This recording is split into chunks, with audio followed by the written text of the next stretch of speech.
The Reboot. The Birch Creek Ranch Series, Book 5. Written by B.E. Baker. Narrated by Jennifer Jill Araya, Marnie Penning, and Gail Shallon. 1. Donna. Back when I learned to drive, no one had GPS or phone apps, and even MapQuest was new and unproven.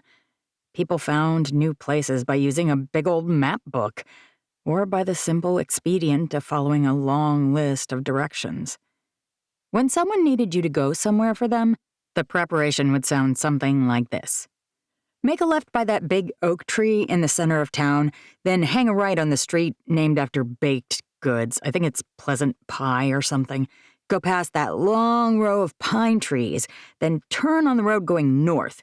You'll stay on that for a long time, like 10 minutes maybe, and then you'll see a big billboard with a baby on it. Make the next right. There's like a bend in the road right before the turnoff. I think the street is R Street. It's a letter anyway. Then you want the third or fourth house on the right, just after the stop sign that's hanging at a 45-degree angle. The house you want has a yellow door. You can't miss it. Those were almost precisely the directions I got from my neighbor when I drove 40 miles away to pick up a kitten Mom wanted for her barn some 17 years ago. Is it any wonder it took me 3 hours and 4 stops at local places to place collect calls before I finally found that dumb cat? It wound up being a terrible mouser, too. It feels like I grew up making life choices the old school way. But in the past year, I've discovered Google Maps. Now, watching Abby Brooks, or Archer, and listening to her advice, it's like I know what I need to do to find the kitten on the first try. Or like, instead of a kitten, true love and happiness. A year ago, my life was a disaster. I was lucky to have a job as a receptionist. I lived in constant fear that my son would be stolen from me by his grandparents. My husband was in jail, and my worst nightmare was that he might be released. I was living with my abusive, dying father and being shouted at constantly. Ironically, I met my Google map because I made a plan to completely shaft her. This poor woman had moved here with her kids because of a will and a bizarre twist of fate, and I wanted to make sure she got nothing because it was slightly better for me. Or I thought it was.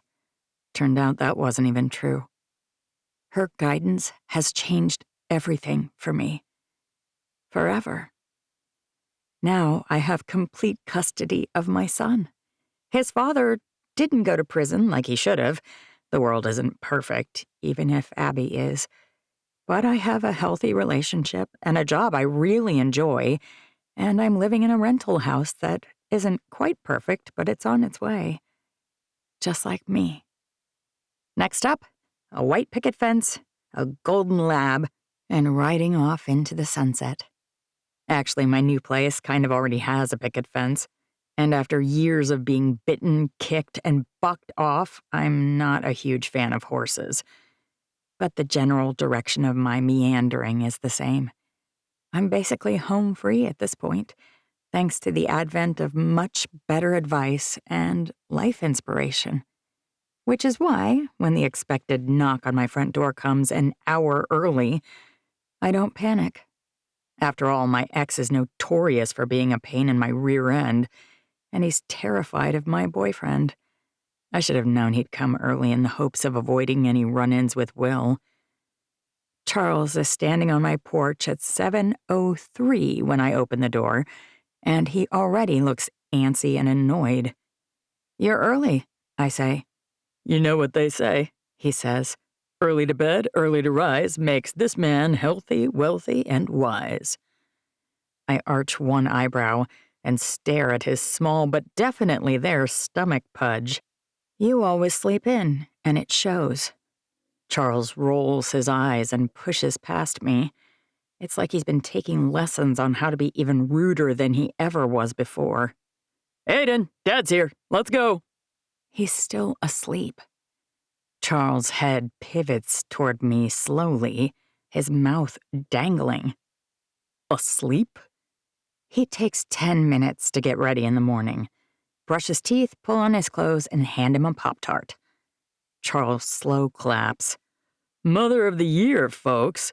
You try to get him to eat something else, I say. I'll clap for you when you succeed.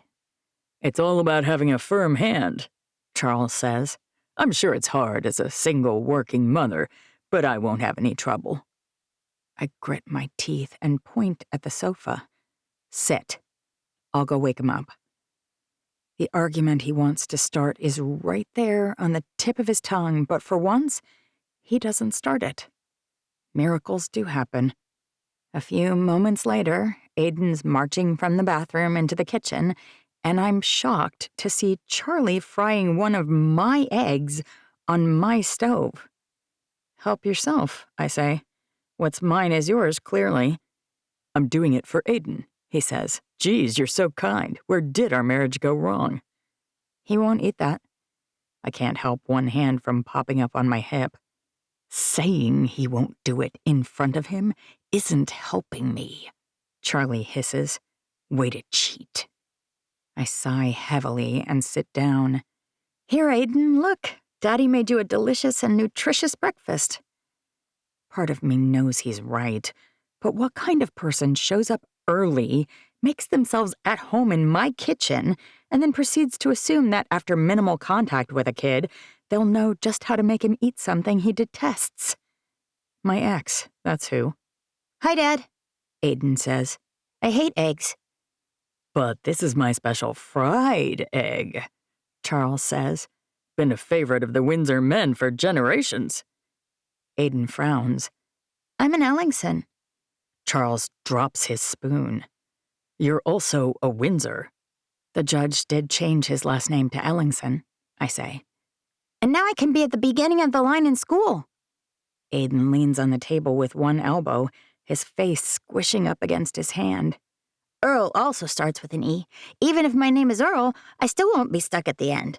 Plus, the Earl men are really cool, too, for generations. Aiden frowns. Does that mean a really long time? Charles' face flushes bright red. He bends over slowly and picks up the spatula.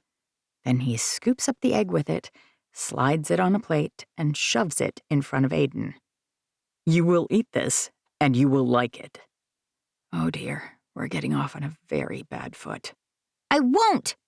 Aiden presses his lips together so tightly that the entire bottom of his face goes white. Look, Charles, it's not like disliking fried eggs is going to make him. My ex throws his hands up in the air, flinging egg bits and oil from the pan across my kitchen. The reason he doesn't like it is that he's never exposed to it. He's here with you all the time, indoctrinating him to. Eggs are slimy, Aiden says, and they taste like rubber. He huffs. The only rubber I like is on tires. Mr. Will let me help him change a tire last week, and I was really good at it. Charles looks practically apoplectic. I crouch down near Aiden and drop my voice to a whisper. Remember how excited you are to go spend some time with Daddy this summer? You know what will make him happy? If you never, ever talk about Mr. Will, all right? A tap from the front door has us all looking that direction as the man himself steps through the door. Broad shoulders, light gray eyes, handsome, rugged features, an echo of his bad boy past and the crooked spot on the bridge of his nose. He's a slender guy for this area, but he's got 20 or 30 pounds of muscle on Charles, and no middle squidge at all. In fact, his trim, ripped waistline may be the very best physical feature on Will Earl. Mornin', he says. Charles frowns. It's not a very good morning so far, actually. Will shrugs, a half smile tugging the corners of his mouth upward. We farm folk out here in the backwoods know that you reap what you sow. Will affects a pretty pronounced country accent whenever Charlie's around. I can't decide whether it's on purpose or whether it's unconscious. Well, if the farmhand would kindly wait outside until we city folk, who neither reap nor sow, are done, That would be great, Charles says. I do help out a lot around here, Will says. But it's a pleasure to do things for your ex-wife and for your son. In all the time I've known him, I can count on one hand the number of times I've seen muscles work in Charles' jaw. Generally speaking, that kind of thing looks pretty masculine, but nothing really looks hot on the devil himself. And right now, I'm worried his rage is going to short-circuit his brain, and he's going to try to take a swing at Will because his masculinity has been threatened. It won't go well for him if he tries, and that will just make him nastier. No one needs to go outside. I hop up and grab a Pop-Tart in a Ziploc bag from the windowsill. I already have Aiden's non-manly breakfast right here. Aiden frowns, and for a split second, he looks just like his father. It's unnerving. Pop-Tarts are manly. I don't even need mine toasted, and I could eat it while I was doing anything. He snatches it from my hand and walks toward the door. And they don't taste like rubber. His lip curls, and he's back to looking like my snarky little boy again. I'll be out to pick him up in just over a month, like we agreed, I say. Will picks up Aiden's suitcase and gestures toward the door. Don't let it hit you. He must be speaking that way on purpose to bait Charles, but I doubt my ex has any idea it's not how he always talks. It makes me smile. Charles glances at his fried egg once, as if debating whether to raise a fuss about it. I can see the moment good sense wins out, and I pity Aiden for a second. I'm sure he'll be forced to choke down a fried egg every morning for the next 5 weeks. Either that, or once I'm not in front of him, Charles will cede ground and buy up every single variety of Pop-Tart ever made and ply Aiden with all of them. Who knows? He might do both. I force myself not to care. I can't fret for every second Aiden's not in my life. I'll go crazy. As much as I dislike them, Charles' parents are a bit of a grounding influence there. Since he's still staying with them, as far as I know, I place my faith in them to keep my sweet son feeling safe. I've heard a lot of people say that the worst thing about being divorced with kids is that you have to keep seeing your ex forever. That's not quite right. I could handle dealing with Charlie forever if I had to. In fact, learning to stand up to him might even have been good for me. No, the actual worst thing about divorce when you have children is that you're stuck watching the child endure ongoing damage and trauma forever. And even though your ex is the one doing it, it feels like it's your fault, because you chose that loser at some point and caused half of your kid's DNA to come from there. Will drops a large, strong hand on my shoulder, tugging me underneath his arm and up against his body the second Charlie's gone. Want to go grab breakfast? And get away from the sad-looking egg Charlie made? Yes, please. I sigh and lean my face against his chest. I don't say much on the short drive to the gorge.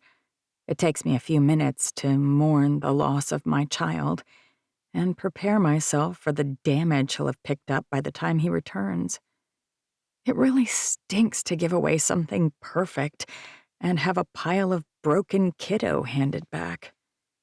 I suppose none of us survived childhood without a little damage. Will seems to understand that all I need from him is a strong shoulder and his quiet, calm presence. It's one of the things I like best about Will. He often gets just what I need without even being told. Not many people have that kind of insight, and somehow I lucked into a boyfriend with it. He also puts up with all my manic energy, and apparently also my soul-sucking depressive energy on days like today. Pancakes, I say when the waitress asks. Extra butter. Will smiles. There's not much in this world that a big stack of pancakes can't fix. And how do you want your eggs? Fried, right? I practically shudder. I'd never connected eating fried eggs to Charlie, but now I do. I doubt I'll ever eat fried eggs again, I say. How about we skip the eggs entirely? Suit yourself, Linda says. Thanks. Will smiles. It cracks me up, now that I'm with him all the time, watching women react to him. Linda's old enough to be our mother, but she still blushes when he turns the full wattage of his smile on her. As if Will's words were prophetic, the misery of the morning is pretty much gone by the time I'm eating my last bite of fluffy, carb-coated manna from heaven. I drop my fork with a sigh. Better? Much. I wipe my mouth. Thanks. He glances at his watch. You should be just on time for work if we leave now. I roll my eyes. It's a Saturday, farm boy. Did you forget again? He mutters under his breath. Look, when you do the same thing every day, it all blurs a little. Not that I'd admit it, but it's one of the things I love about him. Even thinking that word makes me want to shudder. But if I'm being honest with myself, I'm moving in that direction. I can't decide whether I'm terrified or excited. Probably both. Will insists on paying. He always insists on paying. And then we head for his big truck. As I'm climbing in, I notice a large manila envelope I didn't see before. What's that? He shrugs. Mom asked me to take it to Abby. Wonder why? Legal something, I assume. I glance at the clock. She won't be at the office yet. It's a Saturday, remember? This time Will's the one mocking me. Duh. I can't help my smile. I seem to be all smiles lately. A few months ago, something like the interchange with Charles this morning would have left me in a tizzy for the entire week. I'd be worrying about what he was saying to Aiden and about whether my little boy was hungry or felt alone. I mean, I'm a mother, so I still worry, but I'm so much more balanced. I'm so much happier now. It's easy to say you'll never date again when all you've dated is losers. Once you find a good one, it makes all the difference in the world. Let's just take it to her now, I say. I'm sure they're awake, and it's not like we have a kid in the car who we need to keep happy. I don't know, Will says. I've been putting up a good front with Aiden around, but I get bored pretty easily. What would you do to entertain me? He's lucky I haven't buckled my seatbelt yet. I slide across the bench seat and grab either side of his face, and then I pull his handsome lips down toward mine. He stops an inch away. This is not what I had in mind. Are you complaining? No. He smiles. It's way better. He kisses me then, and the last dregs of my anxiety melt away. His arms wrap around me, pulling me practically up on his lap. Best Saturday this year, hands down. I hate that my son is gone, but his absence has its perks too, I suppose. Wham, wham, wham! Someone's banging on the window. Eddy's smiling face presses to the glass, which is embarrassingly foggy. What you doing in there? As if he doesn't know. She had something stuck in her teeth, Will practically shouts. Ah, small-town life, ruining everything since the day I was born. Let's go, I say. To Abby's? Will asks. Anywhere, I say. But a few miles down the road, when my heart rate has stabilized again, I reach over and weave my fingers into his. Not every second with Will is heart-pounding, but they're all good ones so far. Of course, moments after having that thought, we drive past my family's ranch. The deed was finalized last week, and now it's officially owned by Patrick. It won't be my ranch, and my parents are both dead, but at least it'll stay in the family. So imagine my surprise when I see the enormous for sale sign staked on the front lawn. 2. Amanda. I had to wake up at 3 in the morning just to drive Mandy here, and now my butt is permanently molded to the crappy vinyl seat in the waiting room. I think my elbow may never recover, Abby says. Your elbow? I turn to see what she means. My newlywed sister-in-law has a huge red mark on her elbow from a wooden armrest. You'd think a hospital would shell out a little more money on seating for people who are worried their loved ones might die. Mandy's going to be fine. I'm more worried about you, Abby says. Me? I frown and tilt my head. Why? Your super hot and now super famous rock star boyfriend is back, apologetic and begging, and you shut him down. I roll my eyes. He could have immediately signed another contract, Abby continues, dogged as ever. Steve told me he turned it down because leaving you was a mistake he couldn't ever erase. She pauses, for emphasis apparently, because she's still leaning toward me with those crazy intense eyes of hers. He missed you, Amanda. Yeah, he missed me so much that he didn't tell me how he felt until his tour was over and he was back home, still single. Do you really think he was out there on tour, flirting and carousing? Carousing? What does that even mean? Abby blushes. So it must be womanizing or something. Look, I don't know what he was doing on tour because we broke up and he didn't even try to stop it. Abby shakes her head, but she's grinning. I'm going to do something right now that I have never done in my entire life. Her grin disappears, and she leans closer to my ear. Her voice drops to a whisper. I'm about to violate attorney-client privilege. I'm only doing it to help my client, but you should know that Eddy sent me his contract right after you dumped him.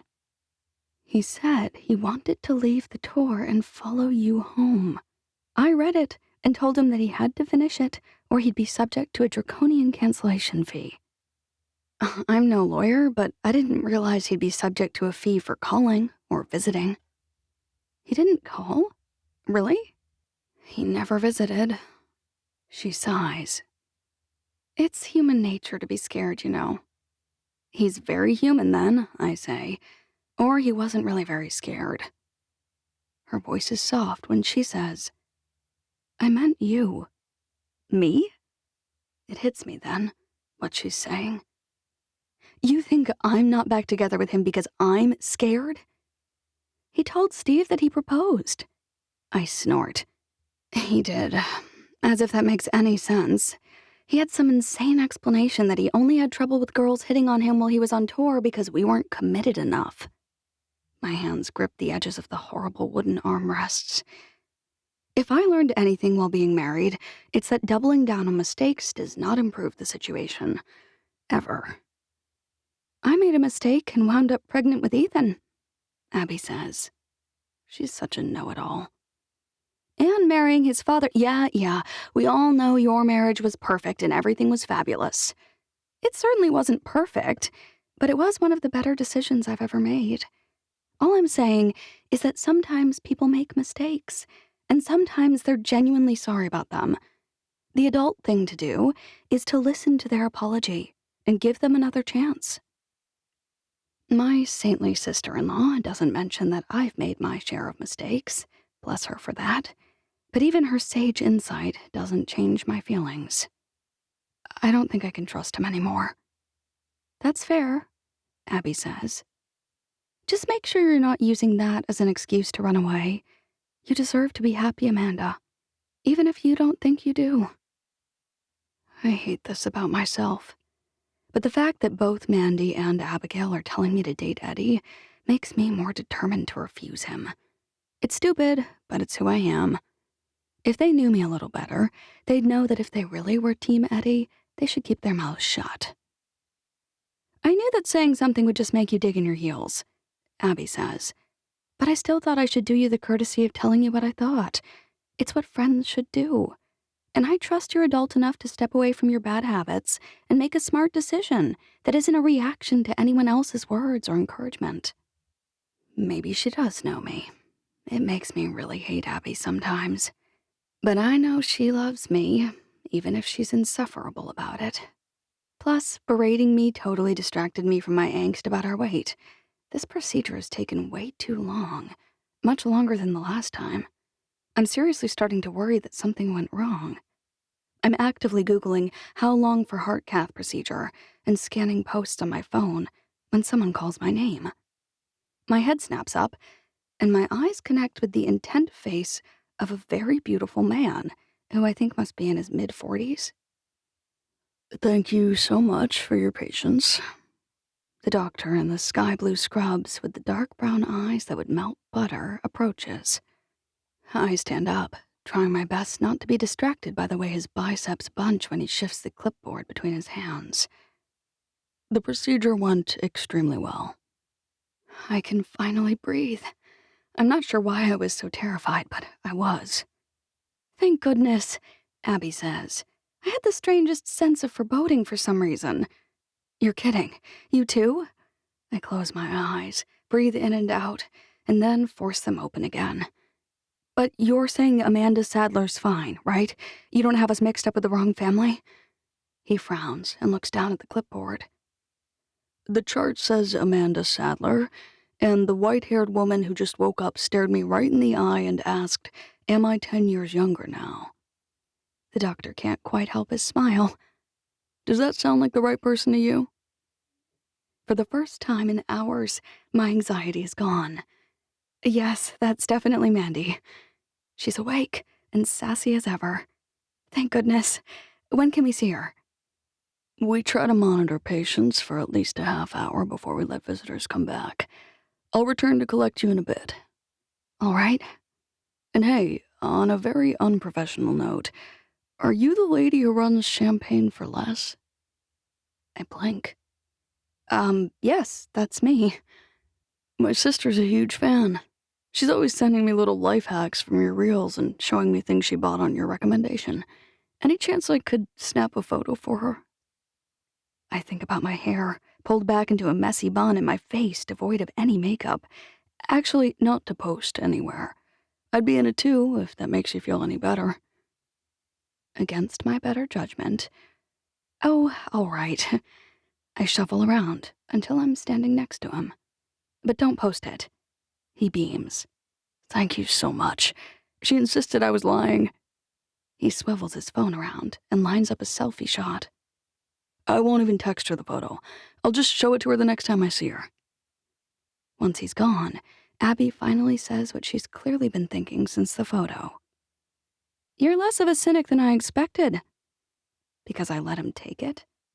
At the end of the day, a photo of me looking old and tired won't really get much attention, even if he is a big fat liar and he splashes it all over the internet.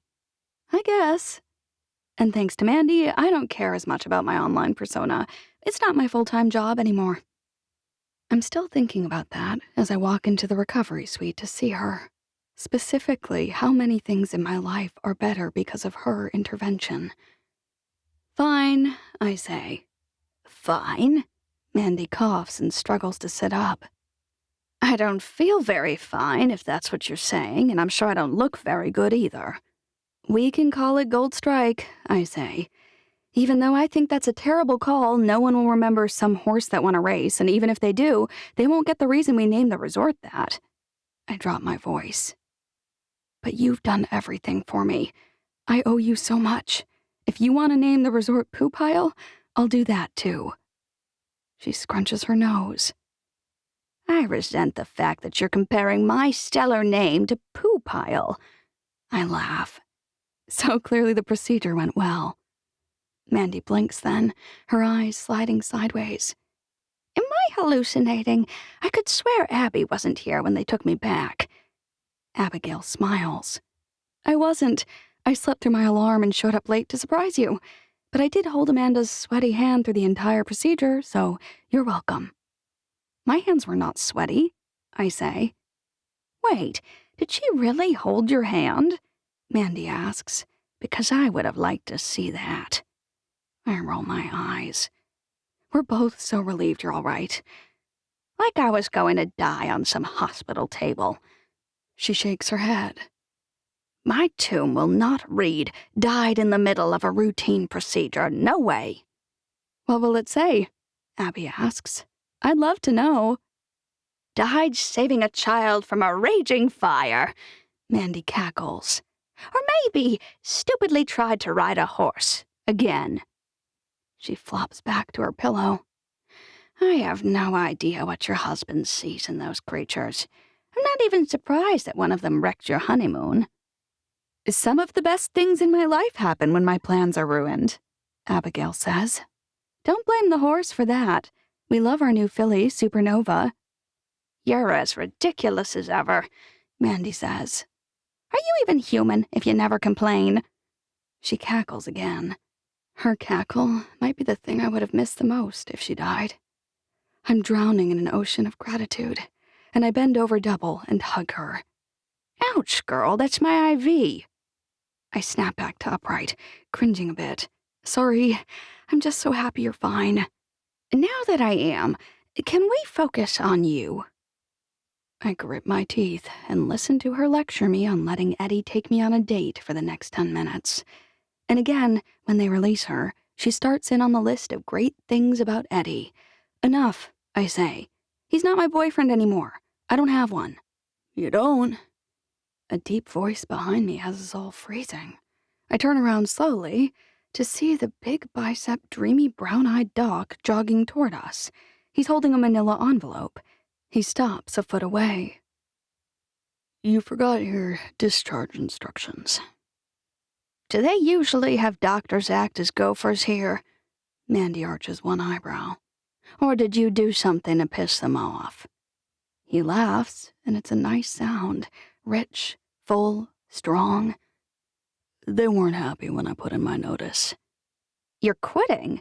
Mandy asks. They let some idiot with one foot out the door help on my procedure? I still did my strongest work, he says. But my family in Wyoming has been badgering me for years to move back, and I'm more afraid of my mother than I am of Dr. Hoover. If your mother's scarier than Doc Hoover, I never want to meet her, Mandy says. But good luck to you. Where are you moving exactly? Abby asks. My husband works in Wyoming. The doc smirks. It's not a very populous state, but I doubt I'll run into him just because we're both living there. He's a doctor who works there, Abby clarifies. I imagine the medical world is quite small. Oh, he says. Of course. I'll be an internal medicine doctor at the Rock Springs Hospital. Still, maybe not small enough. Abby laughs. My husband's an ER doctor in Green River. I had no idea you folks lived over that way. In Manila, I say. So not exactly the same. But dangerously close, the hot doc says, and now his eyes study me in a new way. Close enough that we might be able to grab drinks. Oh, I say. I mean, maybe. Why not? She has a boyfriend, Mandy says. Didn't she just say someone wasn't her boyfriend? He tilts his head. I'd say that means I'm cleared for takeoff. You don't want to go out with a doctor who thinks he's a pilot, Mandy hisses. Trust me on that. And just for that, I give him my phone number. Of course, while I'm doing it, I think about how Abby knew I always do whatever people tell me not to do. If I'd avoided that tendency this one time, I might not have been stuck dealing with a sulking Mandy the entire way back. We're almost home when she says, You're not really going to go out with that doctor, are you? Why not? I ask. And before you say Eddy, let me remind you that I'm a grown woman who can make her own decisions. I'm well aware, having seen you make some monumentally stupid ones lately, Mandy says. In fact, I may petition a court to take your adult card away. Are you kidding me? I'm driving you home after spending all day helping you right now. Is this really a good time to pick a fight? I know a lawyer who would help me, I bet. She folds her arms and turns toward the window. And I'm not picking a fight. You're being stupid, and I'm trying to stop you. I actively ignore her the rest of the way home, and the second we reach the house and I get her situated in her room, I storm off to my room and slam the door. It's not as satisfying as I thought it would be. I'm now angry at the same person I was just overwhelmed with gratitude for. What's wrong with me? She's trying to help. But she's also treating me like a little kid who can't make good decisions. I'm 43 years old. I'm not a kid. I may not make good decisions, but I get to keep right on making them because I am an adult. That thought kind of takes the wind out of my sails. She's not totally wrong. I haven't really made the best decisions on my own. I haven't had a decent relationship in years, other than Eddy, and that went down in flames. I'm still not totally sure it's not my fault. Now that he's back, I don't know what to do. Maybe I'm too tired to think straight. I only got 4 hours of sleep. I decide to take a nap in the hopes that it'll help my brain find its bliss and be calmer. I'm almost asleep when there's a knock at the front door that I can faintly hear. I wait for the girls to answer it. They're home from school. They may as well do something helpful. "Mom!" Emery says. Really? They can't even deal with a door-to-door salesman? I need to have a chat with them, because a sleep-interrupted Amanda isn't a pleasant one. I whip the door open. Who is it? Because I'm exhausted and if... I freeze. Eddy's standing in the doorway, a bouquet of flowers in his hand, his mouth's dangling open. "Sorry, is this a bad time?" "Why are you here?" I ask.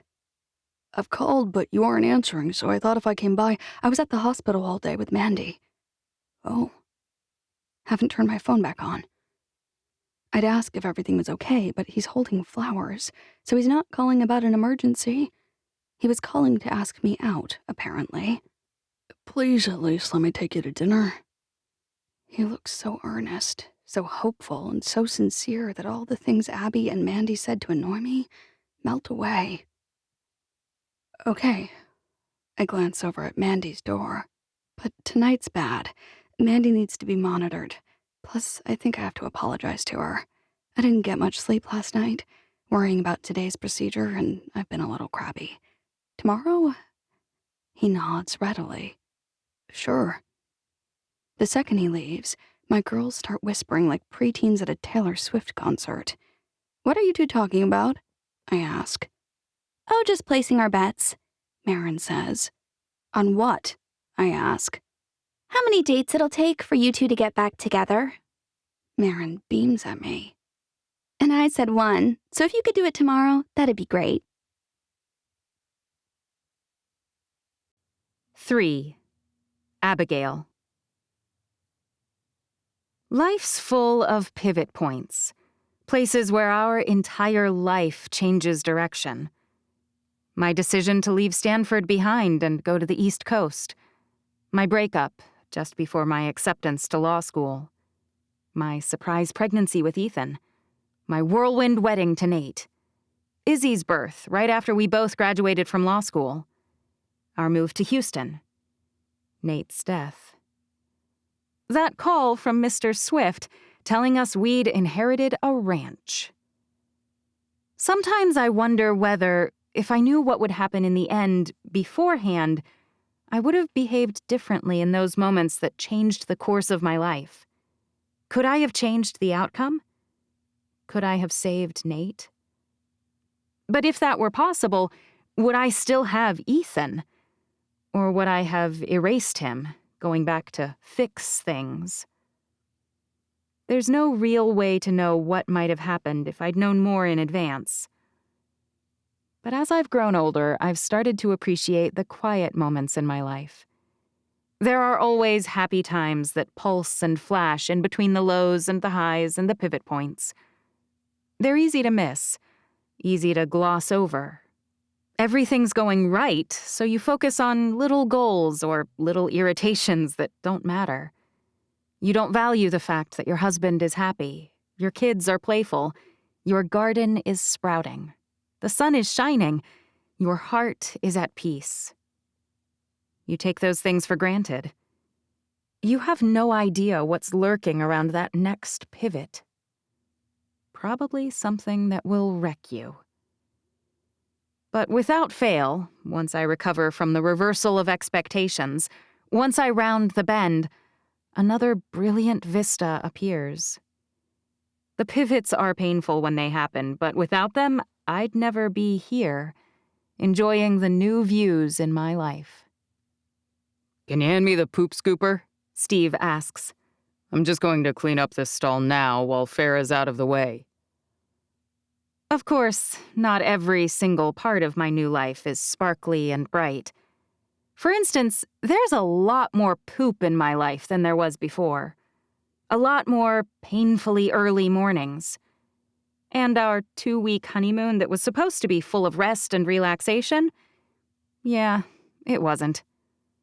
We didn't go anywhere at all. Unless you count the day trip I made, alone, to Salt Lake City to sit with Amanda during Mandy's procedure. It's not like when we drive over with that truck of your stuff, we'll never come back, I remind Steve. You'll still be able to come over here every single day.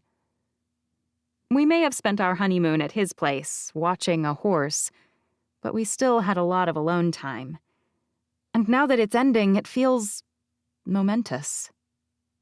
He rolls his eyes. Duh. Or maybe just to me. Steve goes right back to shoveling manure. Back away from the stall, I say, and follow your wife to the car. Steve's grinning from ear to ear when he turns around. Say that again. Follow me to the car. I didn't think it could, but his smile somehow widens and his eyes darken. Not that part. Follow your wife, I say slowly, almost purring. Women my age should not purr, but it just keeps happening. Maybe it's because I have so little time left before I'm officially old. I hit the big 4-0 in another few weeks.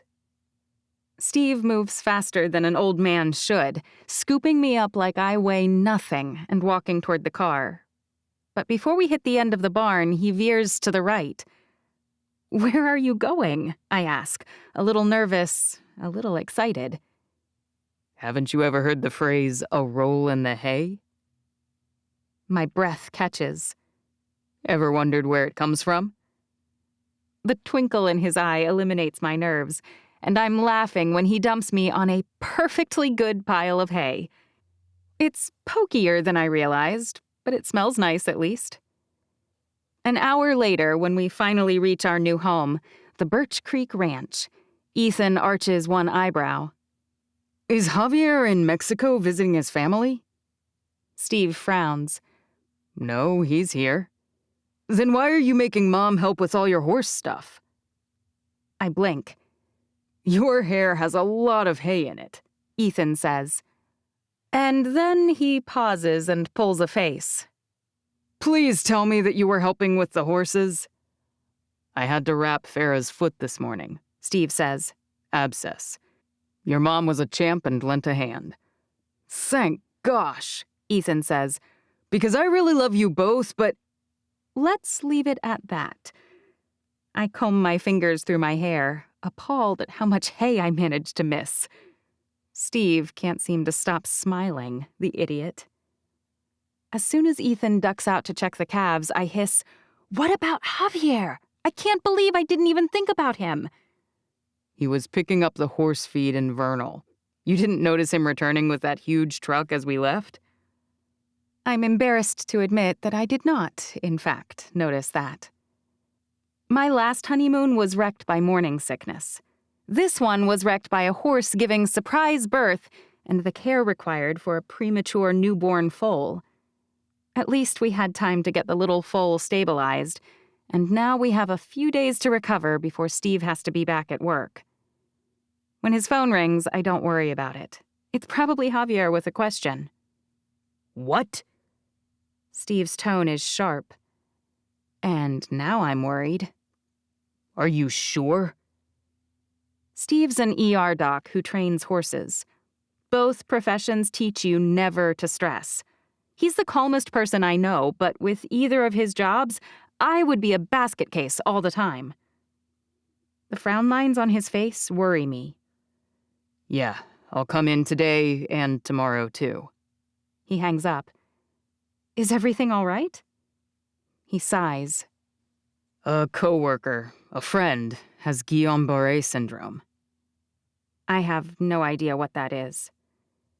It's really rare, where his immune system attacks his nerves. They caught it early and hopefully he'll be fine, but Brian can't work his shifts for sure. Oh. I'm sorry. He cringes a bit. The good news is extra money. He points at my sofa. You can buy some new furniture or upgrade one of the rooms in the remodel you're planning at my place. Thank goodness. I was thinking that we needed more money. I roll my eyes up toward the ceiling, but then I force myself to be more supportive. I'm sorry your friend is sick, and I know you have to go in. I suppose that's one of the downsides of being part of a smaller group. Steve crosses the room and presses a kiss to my forehead. I'll be back around midnight. I'm sorry. It's really fine. Not your fault at all. Just part of the job. And if anyone knows how that goes, it's me. It gives me a chance, after the kids and I have dinner and get it cleaned up, to catch up on some of my work that's piled up during my vacation. After preparing a complaint and 2 motions, I'm ready to do something fun. So I pull out a book.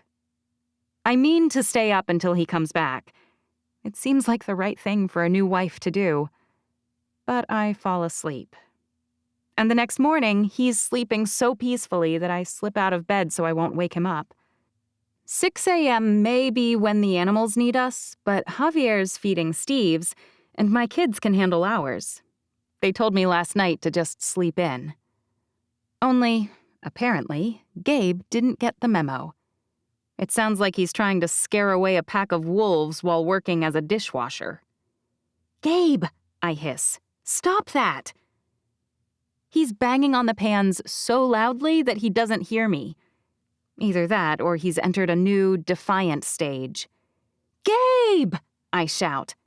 He freezes. "Mom, you're awake?" "I think everyone between here and the True Value is awake," I say. "What on earth are you doing?" "I'm practicing," he says. "Miss Thompson says I have to be loud enough to wake the dead or they won't pick me for the parade." "What parade?" I rub my eyes, trying to clear away the sleep so I can understand his latest nonsense. "They need someone to play drums for the 4th of July parade on the boats. Miss Thompson said if I'm loud enough, I can do it." These drums, Ethan says, are they made of cast iron? Gabe's forehead wrinkles. "What?" Why are you banging on an egg pan? Ethan asks. It's not a drum. "I'm making my arms stronger," Gabe says. "I bang on everything I can now. The audition's tomorrow." Why don't you go bang on the hay bales in the barn? Ethan says. They'll make you way stronger, and you might live longer, too. "Why would that make me live longer?" Gabe asks. "Is hitting hay super healthy, like Marin's acai berries?" It's acai, Ethan says. And no, I just think that if you're out there, Mom might not kill you. "Why would Mom kill me?"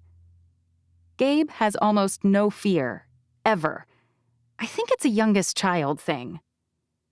"Steve's asleep," I explain. "He had to work until late, remember?" Gabe's eyes widen into big, round circles. "See ya!" He ducks out the door. But it's too late. Moments later, Steve stumbles his way through the door. What can I do to help? He doesn't wait for orders, in spite of his question, and starts clearing breakfast dishes from the table. You'd think, with my kids being older, there wouldn't be any breakfast dishes to clear. It's like they all suffer from the same delusion, I say. What are you talking about? Ethan asks. It's like you think magical house fairies come and clean up all the things you leave lying around. I pick up Ethan's bowl. It's always obvious which is his.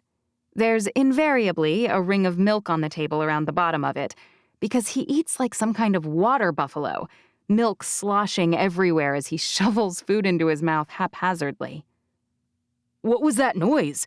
Ethan says. Oh! He slaps his forehead. I think Gabe needs me out in the barn. He ducks out even faster than his little brother did. Where are the girls? Steve asks. Feeding the goats, chickens, and horses, I say. And that little heifer that was born late? He doesn't mention that her mother died. I already know which one he's talking about. Ethan bottle-fed her. The girls are calling her Lucy. Names for animals that are going to be... I know, I say. Believe me.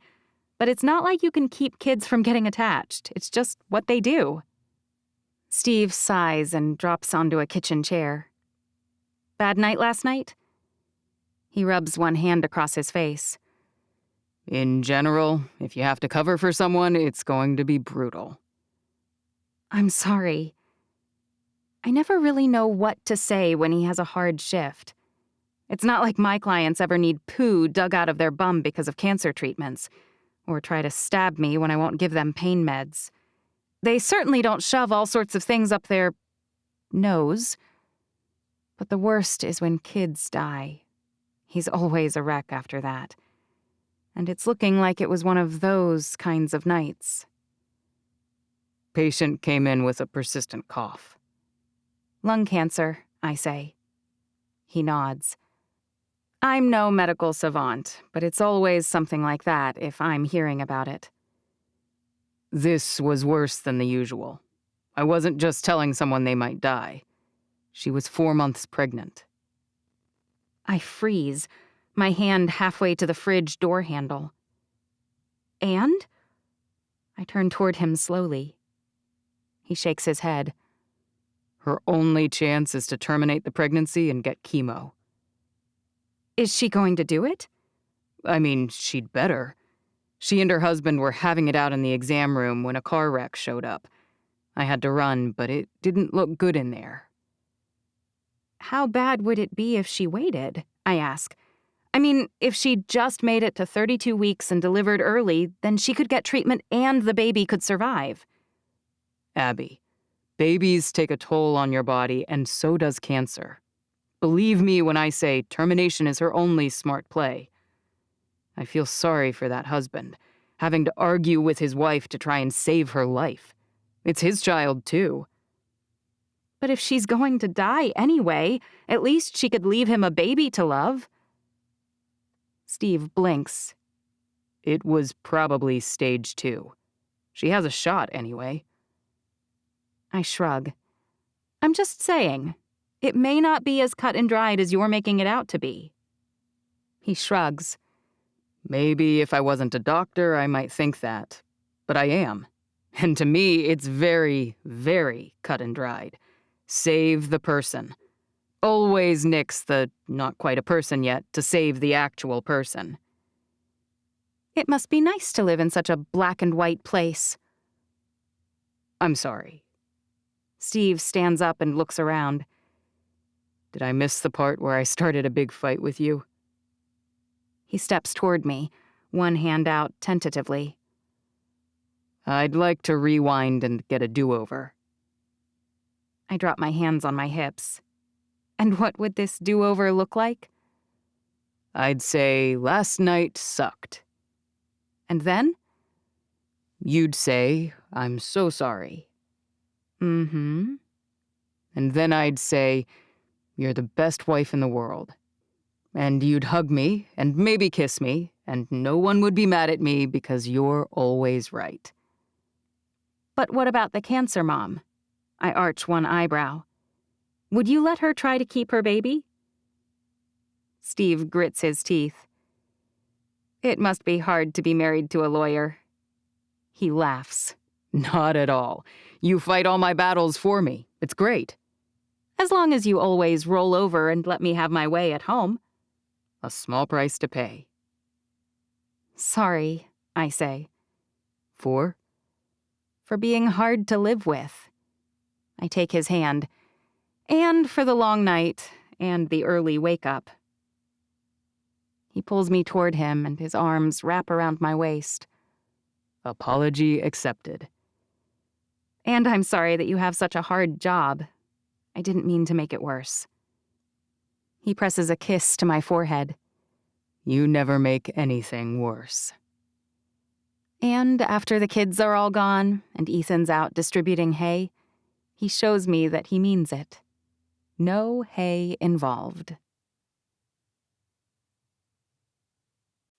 4. Donna. I was 9 years old the first time my dear old dad hit me. He was careful with my mom. He never hit her in places that she couldn't cover up with clothes, and he only did it when she made him mad. She made him. It wasn't his fault. Gaslighting at its finest. My brother Patrick came by his anger issues honestly, and he never had anyone to show him a healthy way to act or react. As an adult, after he hit me, his wife left him. I think that was his wake-up call. He went to an anger management class, drove clear into Evanston to find a decent one. I went with him to 2 of his 20 sessions, and they really seemed to be doing a nice job. By the time he received his certificate, his wife Amelia and I both felt much better. It's a good thing I have the information on that anger management class because I might need it for myself. How could my lousy brother manipulate me into giving him the ranch he had illegally mortgaged and also most of the life insurance proceeds that were left to me just so he could sell up and move? Unsurprisingly, he doesn't answer when I call. No, the big shock is that he's waiting for me when I get home from work on Monday afternoon. Never in a million years did I expect him to actually talk to me voluntarily about it. I'm sorry, he says. Sorry? I stalk toward him, not totally clear on exactly what I'm going to do when I reach him. You're selling the family ranch? Now that I gave you the money to repay that mortgage, you're selling it? listen, He says. Amelia's parents are upset. At me, at her, at the mess we've both made of our lives, and they want us to move back there. Back? I practically choke. You're from here. You've lived here your entire life. They want Amelia to move back. I'm not sure they care whether I go with her. To Seattle? He nods. They're insisting on it, in fact. You're over 40. Tell them no, Amelia agrees with them. he says. She never wanted to live in a small town anyway, and now she's insisting that if I don't move her back, She'll leave him again. I get it. It worked before. What dog doesn't use the same trick over and over once it gets them that coveted piece of bacon? I know Amelia hasn't had the easiest life, but she's a bit of a female dog herself in a lot more ways than I realized. I can't help my sigh. I wasn't smart enough to make any stipulations on my assignment. It would have had a lot of tax implications if I had. But I still can't believe you'd just up and leave, selling the ranch you only have because of me to a stranger. Wasn't it kind of implied that I did it because you're my brother? I'll still be your brother when I'm living in Seattle. You know what I mean. I did it because I wanted my brother to be able to keep the family ranch. I wanted you to stay in the only home we've ever known. Technically, I built the house we're in now. I'm going to strangle him with my bare hands. Would a jury convict me? I'm thinking not. He sighs. The thing is, I can't bear to hear whatever excuse he's going to make now. Never mind.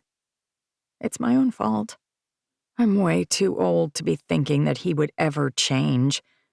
Patrick is who Patrick is, and I'm the moron who pretended it wasn't true in a fit of optimistic sentimentality. none of this has been easy for me. Patrick says. I know you're pissed, but I'm not mad, I say softly. I'm disappointed. And I'm embarrassed at being disappointed. your in-laws were bad, right? Patrick does not know when to quit. They were, I say, yes. Then you should be able to relate. If I want to save my marriage, and I do, then I have to go live with mine. I'm a 42-year-old man, and I'll be living with my in-laws. He grimaces.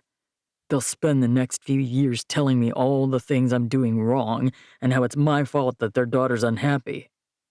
Just stay here and run the ranch instead, I say. If Amelia wants you to deal with all that, she doesn't really love you.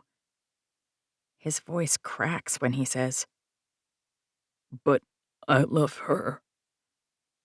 I've never seen my brother so vulnerable or so broken. I had no idea he felt that deeply for his vapid wife. I'm almost impressed.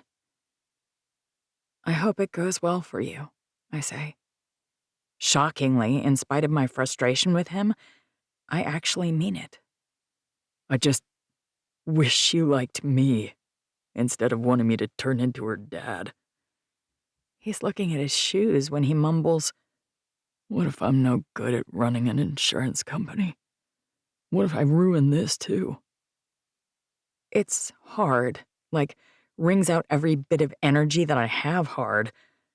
But I put my hand on his shoulder and I say, You won't ruin this. You're smart and hardworking, and most of all, you're willing. You'll make Amelia proud. What I want to do is slap him for letting his wife push him around, for doubting himself so deeply, for selling the family farm in a terrible money grab and not even offering me back what I just gave him. The loving sister part of me wants to tell him to put that money in a locker someplace where Amelia can't spend it on shopping or pills. But that's not my job. He may be a lousy brother, but I'm not a lousy sister. I'm just the idiot who inadvertently enabled this. How depressing. When Will shows up half an hour after Patrick leaves, smiling broadly, I practically collapse into his arms. He's half laughing when he asks, Everything all right? I blow out the words, channeling my inner Eeyore. Patrick came by. Will wraps one arm around my shoulder. My parents wanted me to ask you to dinner, but maybe we should just get takeout and veg in front of the TV. His parents, unlike my ex-in-laws, and unlike Patrick's in-laws too apparently, are wonderful. A home-cooked meal by two people who love us both? Yes, please. We should definitely go. Did your mom make rolls? Does she ever not have fresh-baked bread? Will's smile lifts my spirits. I'd be at least 5 pounds lighter if she'd stop baking. I jab his stomach, which is already plenty lean. She better keep on baking then. I like you just the way you are. He ducks down and brushes a kiss against my mouth. Same. I pull back an inch or two from his face and whisper, She should stop if you like me like this. I plan to stuff my face every time she invites me over until I'm as round as the Pillsbury Doughboy. Hee hee, Will says. I like that cute chubby guy, so eat away. He swings me around in a circle. Don't take this the wrong way. He bites his bottom lip and pulls me close again. But I don't miss Aiden nearly as much as I think I should. With his devilish grin and that glint in his eyes, I don't take it the wrong way at all. In fact, if I wasn't so hungry, I'd tell him to beg off with his parents. There are very few things in life as nice as making out with your very hot, very comforting boyfriend on the sofa. But I do adore his parents, and this dough girl needs food. So eventually, I pat his chest and come up for air. Dinner. He blinks once, then again. Okay, right, dinner. My stomach's still growling when I slide over into the middle seat of his truck's front bench, my side pressed to his. He holds my hand whenever he doesn't need it for driving. I've never been so happy that his truck is an automatic. By the time I reach his parents' sprawling farmhouse, I feel much better. Yes, I stupidly gave all my money to Patrick to save a farm that didn't need saving. Again, like an idiot, some man in my life took everything that should have been mine. Father, check. Husband, check. And now brother, checkmate. Ugh, I hate feeling like a moron. But for once, I'm with a guy who doesn't just take. In fact, as I'm sliding toward my door, he jogs around and opens it for me. I have hands that work, I say. I'm just trying to do some extra steps today. Gotta burn off those rolls, Will says. I hear if you get your heart rate going a little bit, you burn more calories during the meal. I swat his shoulder. Shut up. He leans against the door of the car, looming over me. I will always jog around to get your door. You deserve that. I'm sorry no one else has taught you that, but I won't stop until you feel it deep in your bones. Okay, I thought I felt better, but it must have been the same tough crust that always forms over my hurt feelings, because when he says that, the tears just bubble out. Will doesn't apologize because he knows my feelings aren't his fault. He just pulls me against his chest and lets me sit there, sobbing against his shirt. When his mom opens the door, waves, and says, "Hey, you two, come on inside," he just waves back. In a minute. He says. And like an angel, his mother doesn't rush over to gush about what's wrong.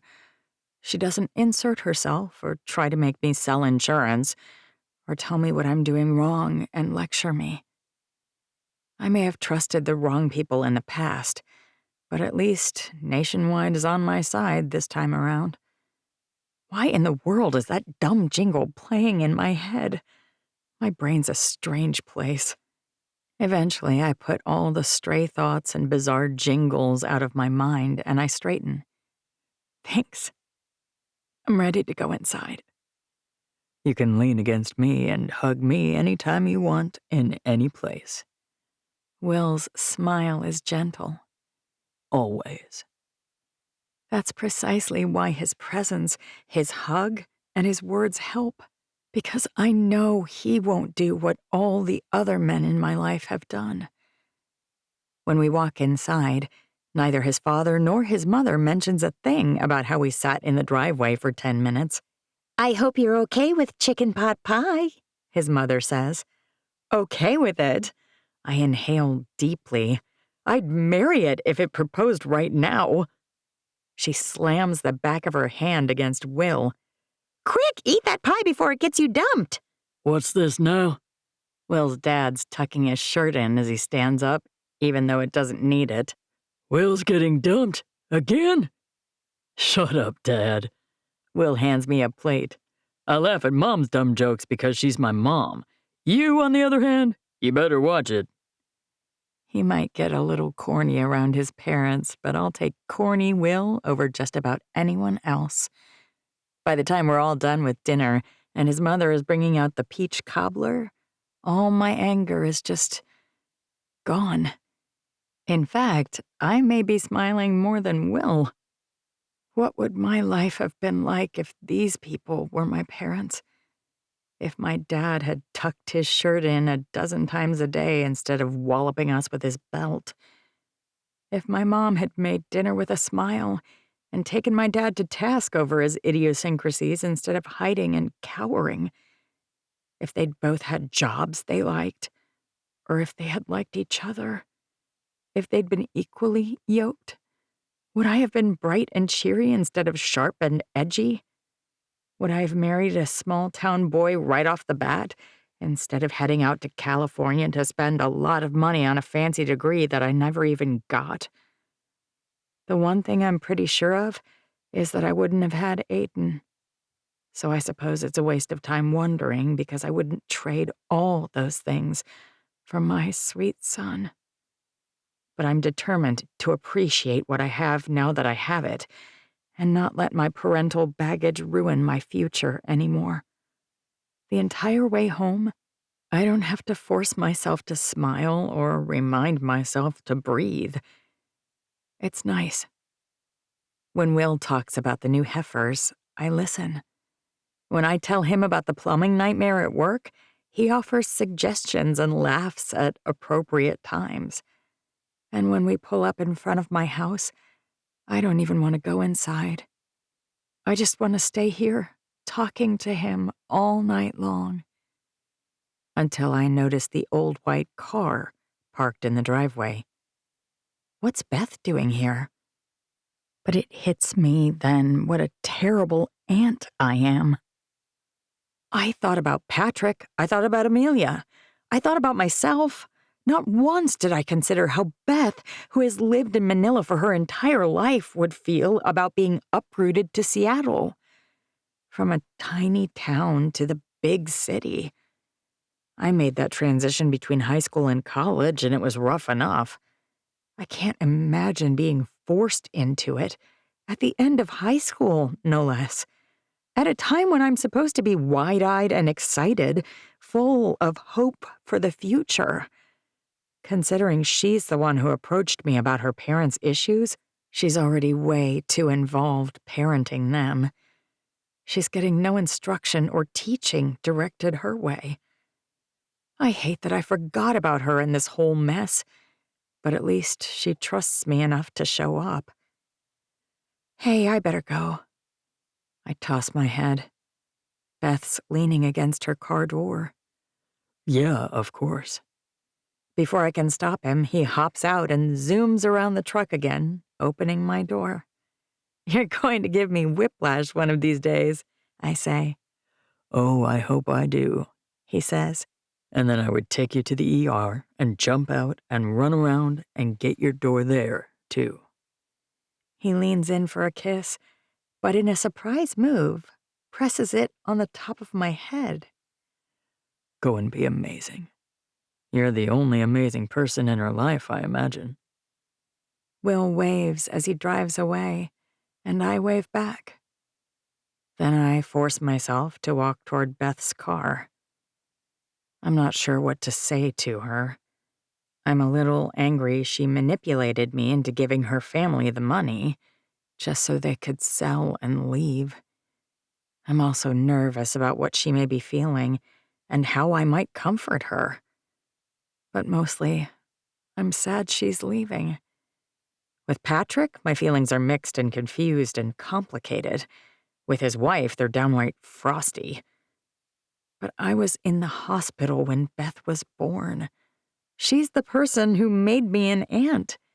She's always listened to me, always looked up to me, and I thought always been honest with me.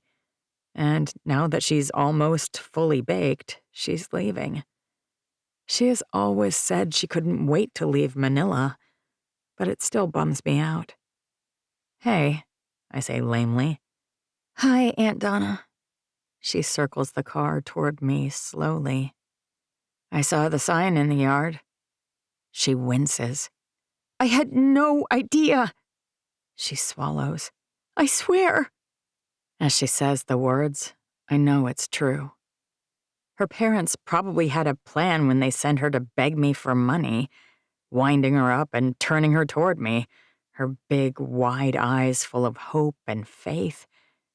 It sounds just like Amelia. But there's no way she could have feigned the doe eyes she's turning on me now. She looks almost as upset as I feel. I don't even want to go. Her hands grab the material of her pants and tighten, bunching it up until her knuckles are white. I've never lived anywhere but here. You graduated already, I say. You always said you wanted to get out of here the second you could, and now you can live at home while doing it. I force a smile. Maybe it'll be for the best. I didn't get into Whitman, Washington University, WSU, or the U. Out of state is hard. The only place I got in was UVU. Her nose scrunches. Mom and Dad want me to just go to community college in Seattle.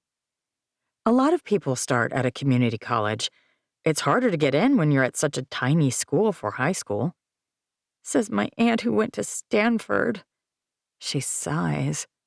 But didn't graduate, I say. She swallows, her eyes trained on her sneakers. The thing is, I always said I wanted to leave, but that was just talk. Oh? I like it here. And you're here. And you have this big house now, and I thought I might take my first year or two online like Ethan's doing. I was wondering. She digs at a pile of rocks on the ground with the toe of her blue and white sneaker. She's wondering whether she could live with me? I'm almost ashamed that my first thought was whether there was anything for my brother to gain from this. But it's a valid question. Is there any angle he could approach to somehow steal more from me? I spend a little too much time wondering, apparently, because Beth nods and says, I get it. It's fine. I mean, there's no way my parents would take care of Aiden, and there's only one of you to do all the stuff. Before I have another second to think things through, I reach out with both hands and pull Beth, the gangly teenager who's a full 2 inches taller than I am, toward my chest. Yes. She freezes at first, her entire body stiffening. Of course you can live with me, I whisper against her hair. For as long as you want. Always. Could she have been feeling as unloved and unsafe and unvalued as I did at her age? Could she be just as broken? The last thing I'm going to do is set her up for someone like Charles to destroy. My brother may be a mess, and my dad may have caused it, but I won't allow it to continue into another generation if there's a single thing I can do to stop it. Beth finally pulls away, but she still looks nervous. Thanks. When did you want to move in? I imagine it won't be right away since the ranch was just listed for sale. Those kinds of things take a while, I think. Is tomorrow too soon? I choke and swallow my gum. Beth races over to pat me on my back. Are you all right? I cough a few times. Totally fine. I'm way too old to be chewing gum. So, I guess tomorrow's not great, she says. Won't your parents be around for a while longer? She shakes her head. They're packing the house so that it'll show better, and they said we may as well just leave now. Geez, I guess Patrick was just waiting for the ink to dry on the deed transfer. All right, well, sure. Tomorrow's fine. They aren't moving for 2 more weeks, but as soon as they find out I'm not going, it's going to get really uncomfortable for her to be there, duh. Patrick's always such a peach when I get in his way. I guess we'll find out how helpful all that anger management stuff really was. I hope it was worth the $1 million I lost on it. I try for the next half hour to relocate the Zen place I found about 2 or 3 rolls into dinner at the Earls. I've brushed my teeth, and I put on my pajamas, and I'm nearly ready for bed when my phone bings. It's a text from Will. Everything okay? How do I respond to that? Will he be upset? Annoyed? Angry? Frustrated I made the decision on my own? I run through all the reactions I imagine he might have, and none of them are good. Another kid relying on you always means more trouble. And in this case, more expense, too. I really doubt that Patrick's going to start sending me money to help care for his daughter. But she'll eat more food, use more toiletries, and need more, well, more everything. What was I thinking, just saying yes? Before I can second-guess everything about my life and who I am, I chomp down on the bullet and text him back. She wanted to live with me. I wince as I hit send. I can't help it. I should have told him I said yes, but I couldn't do it.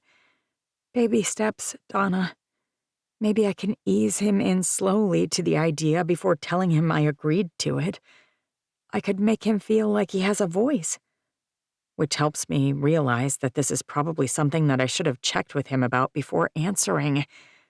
I've never been in a healthy relationship, and now I'm worried I've wrecked this one by being a complete relationship moron. My utter panic totally wrecks any progress I was making toward finding that calm place again. When my phone bings again, my heart races. I can't bring myself to look at it. What if he says, "No way"? Or if he tells me this is just another play by Patrick? What if he absolutely and positively forbids me to have Beth live with me? My hands begin to shake. I'm starting to sweat.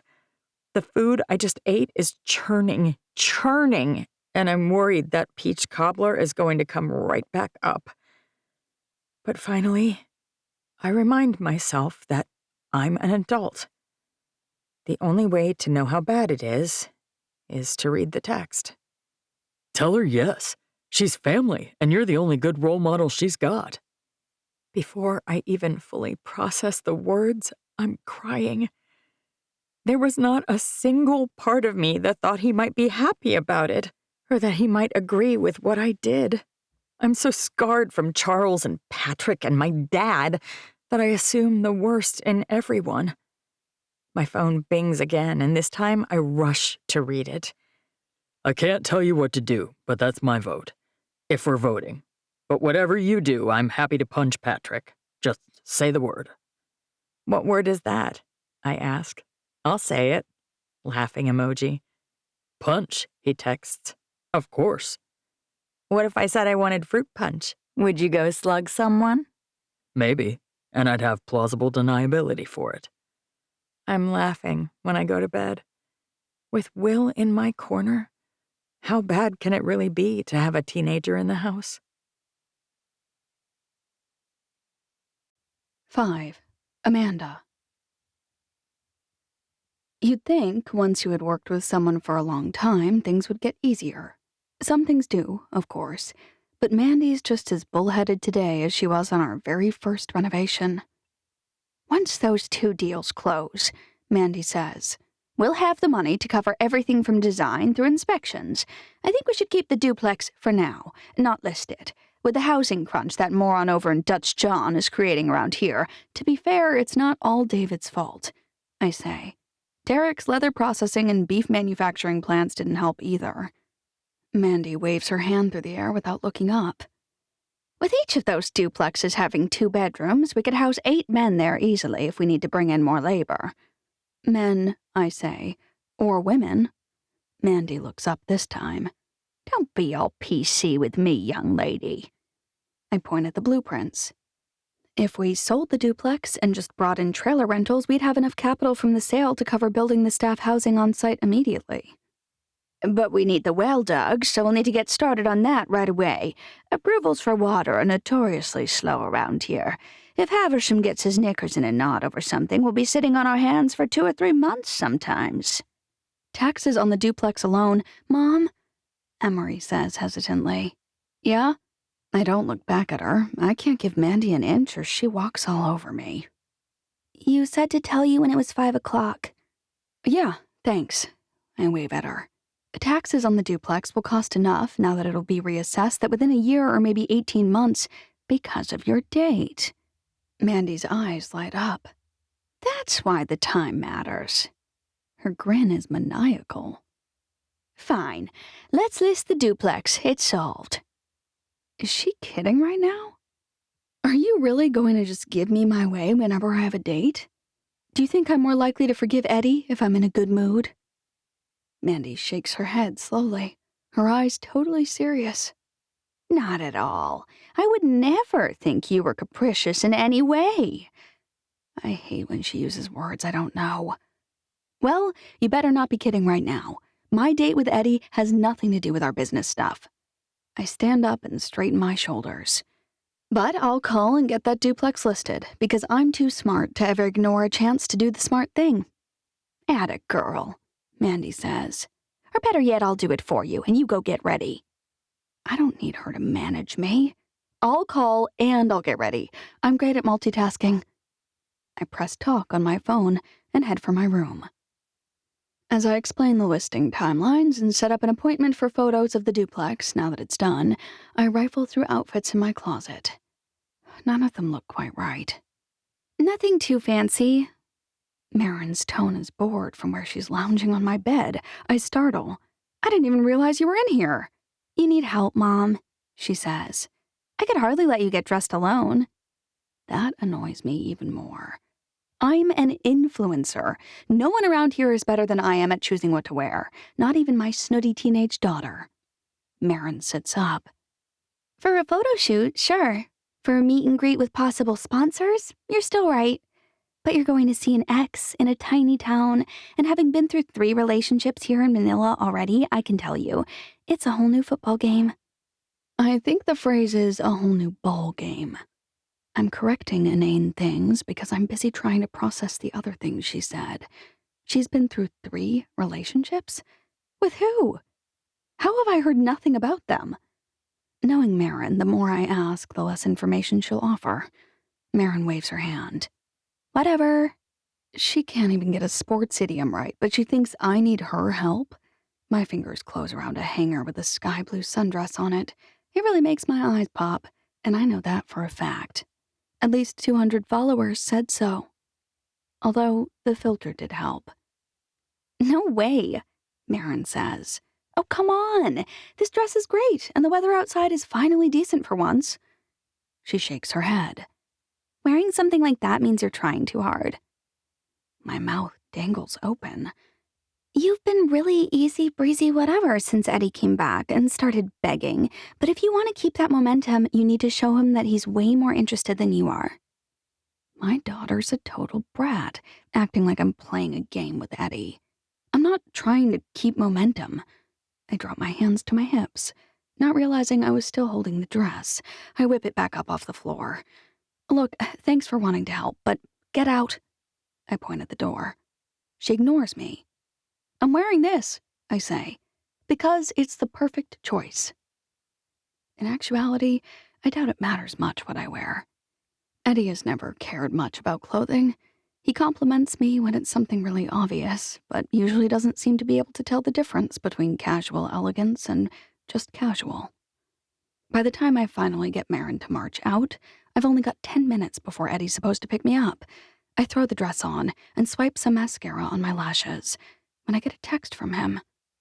Any chance you can meet me at my office? I can't help remembering what he said to me the first time he called to ask me out. If it's a date, I think I ought to pick you up. But today, on our do-over, he's not even picking me up. He did walk to my door to ask me out, flowers in hand. I squelch my irritation. No matter what Marin says, I'm trying to be fair and even-handed. Sure, there's not much of a reason for me to be annoyed. I mean, we're supposed to be starting over, but can you really start over when you've been so involved in someone else's life for so long? Probably not. Still, when I march out to the front yard, climb into my car, and slam the door, no one even seems to take notice. Mandy didn't comment on my beautiful blue dress. Marin didn't say she was wrong or wish me luck, and Emery wasn't anywhere to be seen. But it's fine. I don't need anyone pulling for me. In fact, it annoyed me when they were. So I put the car in drive, and I head on down the road to Eddy's vet practice. The same wooden sign out front that's always been there swings in the wind a bit. Dutton Animals. It's strikingly dark against the light reddish brick. Walking toward his practice reminds me of the day I drove out here, intent on asking him a question. Asking for a favor, really. His dad's a park ranger, and our ranch had lost its permit to have cows out there. "Morning," a female voice says. It's Crystal, Eddy's little sister. She's lugging a box to her car, presumably, but it looks heavy. I rush over. "Here, let me help." "Not a chance," she says. "Eddy would kill me." She drops the box on the top of her trunk and presses a button, releasing the latch. Of course, the weight of the box keeps the trunk from opening. I stifle a chuckle and grab the box. "Hey," she says, her green eyes sparkling just like Eddy's. "I'd have gotten it figured out." "Now you don't have to," I say. "Eddy did me a big favor," she says. "And now he's got you sorting his files for him, doesn't he?" "Scanning them in. He does pay me," she says. But we both hate this kind of thing. Dragging the business into the 20th century isn't easy, is it? "It's the 21st century," Crystal says. I know. I can't help my smirk as I drop the box into her finally open trunk. "Ah, now I get the joke. Is Eddy still inside?" Crystal nods. "And listen, even if his idea is kind of dumb, he really does mean well. Try to remember that." His idea? What is she talking about? I'm a little nervous as I circle to the front of the building and approach the door. I really hope he's not going to propose again or anything. He wouldn't be that stupid, would he? But when I open the door, he's on one knee. My heart stops, dead. If I turn him down twice, are we just done? Trying to dig our way out of one failed proposal would be hard enough. I'm not sure anyone could propose twice, be refused twice, and somehow just keep pursuing. But I can't say yes. I just can't. So I'm going to have to refuse him again, and it breaks my heart to even contemplate it. Eddy looks up into my face, and then he stands back up, brushing off his pants as he does. "That dumb machine, I swear. All it has to do is heat up water and drip it through a filter into a pot. How hard is that?" I look down and realize he was kneeling on one knee, looking at the innards of his ancient coffee machine. Oh? Eddy turns toward me. "I know. This is going all wrong. First I make you drive here yourself, which is practically a crime already. But that first day, the only way I got you here was to let you drive. Like a skittish filly, you were all kinds of spooky." Is he trying to recreate the day I came to ask him for a favor? "Remember? I met you outside with 2 cups of coffee. It wasn't really smooth, but it was kind of smooth." He points at the edge of the very vintage, battered wooden desk, where there's a stack of sugar packets, some creamer containers, and a single peppermint. He must consider that to be our first date. Now that I'm thinking about it, I think he did call it a walking coffee date. My heart flipped over in my chest when he said he'd have done me the favor just for our walking coffee date, or whatever it was. And those are exactly the kinds of feelings he's trying to remind me of. Not very smoothly, though. He's swearing under his breath as he presses buttons, unplugs the coffee maker and jostles the back, and plugs it back in. I can't help but notice, as his hair falls down over his eyes, that he's every bit as handsome as when we first met, a year ago. Actually, now that I know him, he might even be hotter. Dark hair, bright green eyes, a lanky build with well-defined muscles, a square jaw, dark slashing brows, and a perfectly shaped mouth with sinfully full lips. He sighs. "Can you just wait here? I'll run across the street and grab some coffee and we can start over." I put my hand on his arm. "Eddy?" He becomes as still as a statue in Central Park. When I agreed to start over, I didn't literally mean we needed to start over. I can't help my small smile. You don't have to stress out. His head finally turns, his eyes meeting mine. "I do, though. You aren't sure about us. And I want you to remember how good it was, how perfect things were." "Were?" "Before I screwed everything up." He starts moving toward the door. I catch his hand. "Wait." My fingers are so small compared to his rough, much darker hands. Sun, wind, animals, all of those things have taken their toll, and I can see it on his hands. But It's not off-putting. It's manly. It's impressive. His aren't the hands of a rock star, though he does have calluses from guitar strings as well. I realize that I'm stroking his hand, my fingertips touching each of his fingers lightly, and I look up at his face. He's watching me, half nervous, half hopeful. I swallow and force myself to drop his hand, but he shifts then, sliding his hand against mine again, and then twining our fingers together. "I'm sorry," he says. His voice is raw, vulnerable, desperate. "So sorry." I can't look at his eyes, not when they're pleading with me like that. "This was supposed to be fun," I say. "Light, easy." He drops my hand immediately, like it's burning him. "It will be. Just let me grab some coffee and—" "You don't have to recreate anything," I say. "The best way forward isn't to try and redo. We need to make our own new beginnings." "I don't know where to start," he says. "Our start was so good last time." "I'm not expecting something that would be in a book or on a television show," I say. "This is the real world. I'm not an idiot."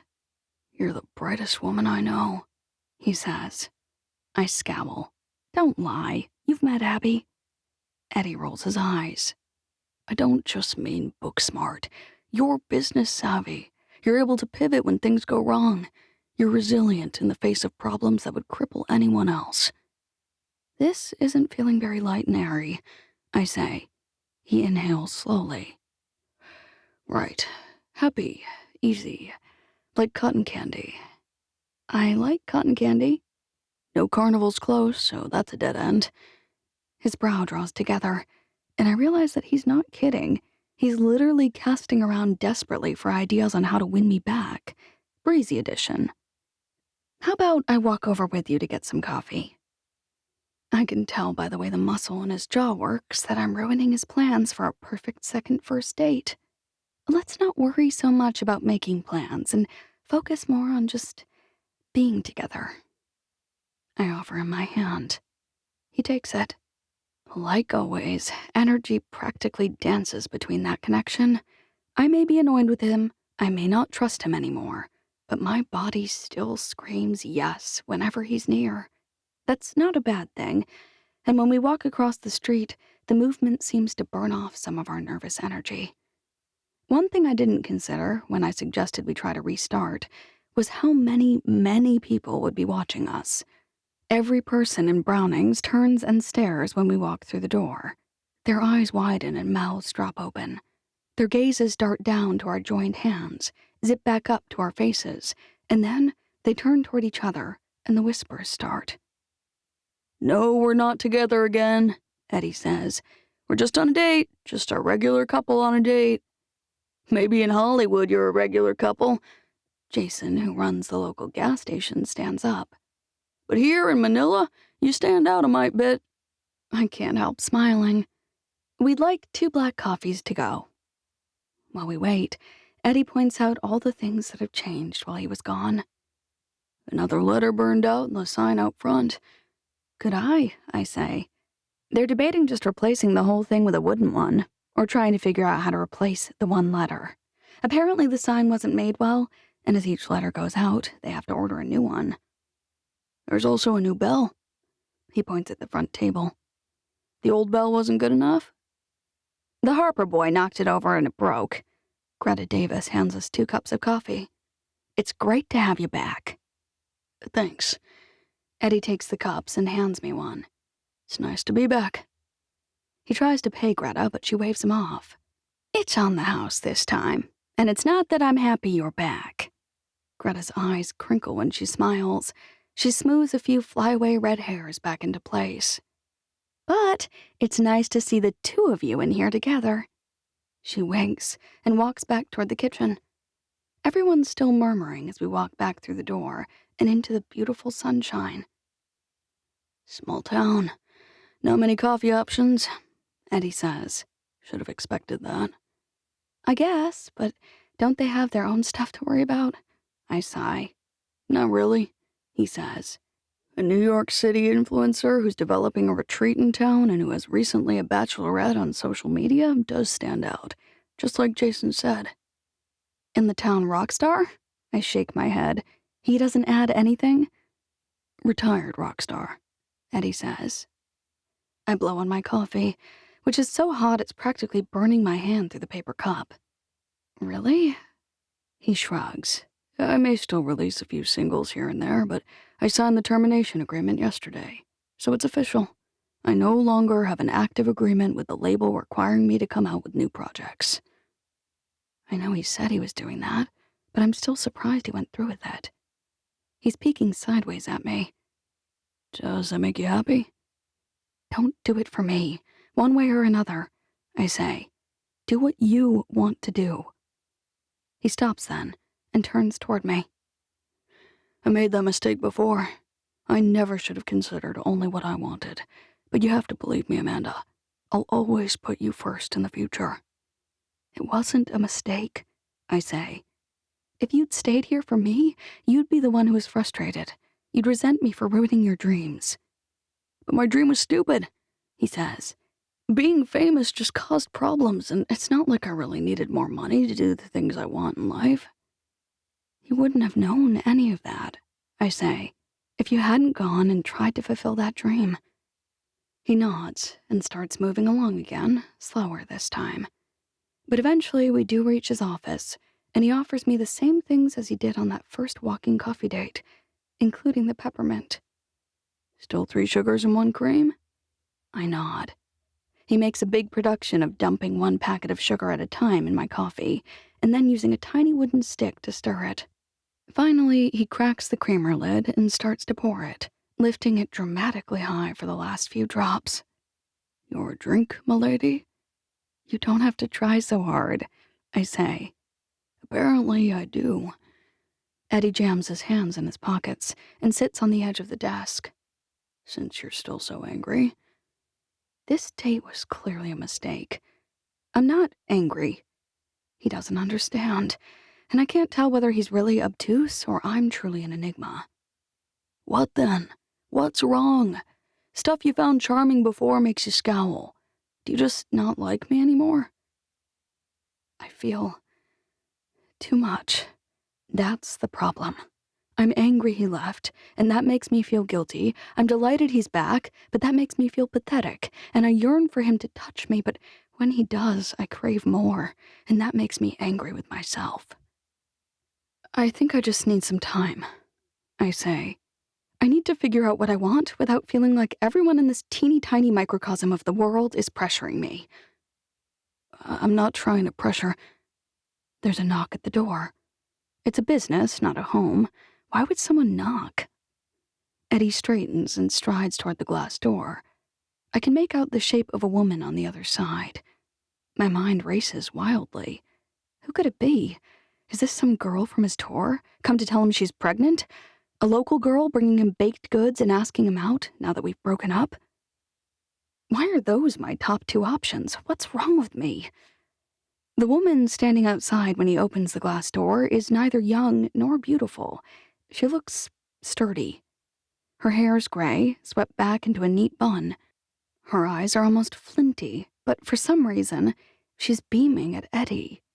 And she's holding a potted plant of some kind. You brought her back. Excuse me? Eddy asks. Mrs. Jenkins, what are you— Call me Dolores. She shoves the pot toward him. I was just so happy when I heard her voice. Her eyes shift to me, and her smile cranks up another notch. Amanda Brooks, I'm a huge fan. A fan? Of what? It seems strange to think of people out here hunting down tips or discounts on extravagant luxuries or designer brands. Maybe she started to follow me after I moved out here? Do you follow me on Insta? I ask. She shakes her head. I'm not sure what that means, but my John Cabot roses have never been as happy as they were last year when you started coming around.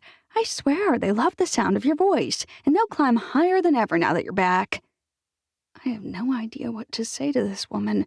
I glance back at Eddy and realize the pot he's holding has roses in it. Bright pink roses. I thought you might like to have this one." She points at me, and then she points at Eddy, and then she backs out. "I won't bore you two youngsters, but please do spend some time outside, all right?" "Thanks," Eddy says. "Not you." Dolores narrows her eyes. "Your voice ticks them off. Just your girlfriend there, that's who they like." She smiles at me one more time, and then she spins on her heel and darts across the street. This seems as good a time as any to end this bizarre not date. I should go. Wait.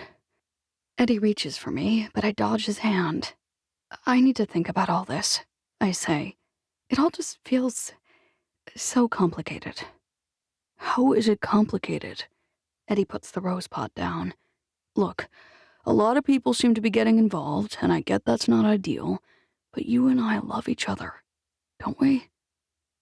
"I loved my husband at first," I say, "but we made each other miserable." "I'm nothing like him." I think about that. Really think about it. Paul was brilliant, handsome, and hardworking. He and Eddy have those things in common. Paul could command a room, and often did. Eddy does the same. After we first met, Paul decided that he wanted me, and he stopped at nothing until I was his. Once he succeeded, he didn't care at all. At the end of the day, once Eddy had me, he had no concerns about traveling away on tour. It wasn't until after I dumped him that he cared to win me back, and even then, it wasn't until it was convenient for him to try. I think the two of you have more in common than I realized. "I treasure you," Eddy says. "I'll show you that." The trouble is, I'm not sure he can show me that. Not in the ways I need him to. "Sure," I say. "Maybe." It's hard to drive away, but it also feels safer. It feels like something I have to do. I'm almost home when my phone rings.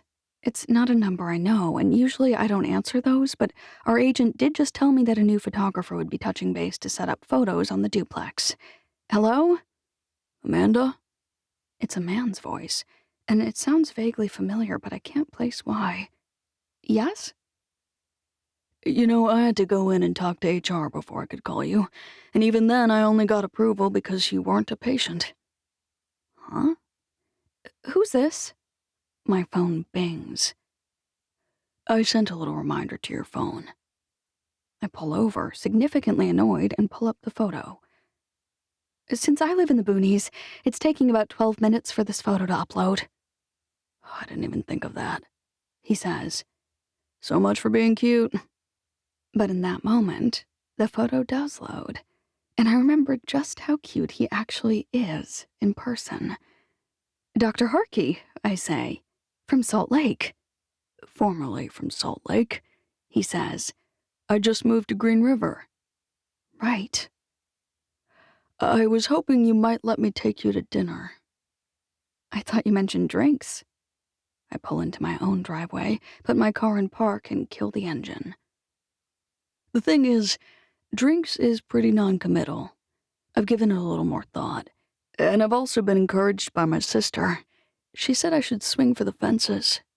"The fences being—" I climb out of the car and head for the front door, remembering his sister follows me. The whole thing makes me laugh a little. I'm a perfectly normal person, and anyone who met me in real life might think I'm a mess. But if someone follows me on Insta, they get a distorted view of my value. And then I look up. Emery, Marin, and Mandy are all standing on the porch, staring at me. I freeze. "A full-fledged date. I mean, sure, you're a famous Instagram influencer, and you're beautiful, and you're probably way out of my league, but how will I know if I don't try?" "Fine," I say. "Let's do lunch one day." That seems less committal than a dinner. "Depending on my caseload, I might have time tomorrow." "My schedule's pretty flexible right now. You can just text me tomorrow and let me know." "I can pick you up." "Don't bother." The last thing I want is Dr. Brown Eyes being interrogated by the insane people who are glaring at me right now. Since it's for lunch, I can drive out there, run some errands, and meet you whenever you have time. "Great," he says. "But for the record, I really don't mind picking you up." "Noted." I hang up. It doesn't sound like you were talking to Eddy, Mandy says. And you've only been gone for an hour and 24 minutes. That's not promising, Marin says. What went wrong?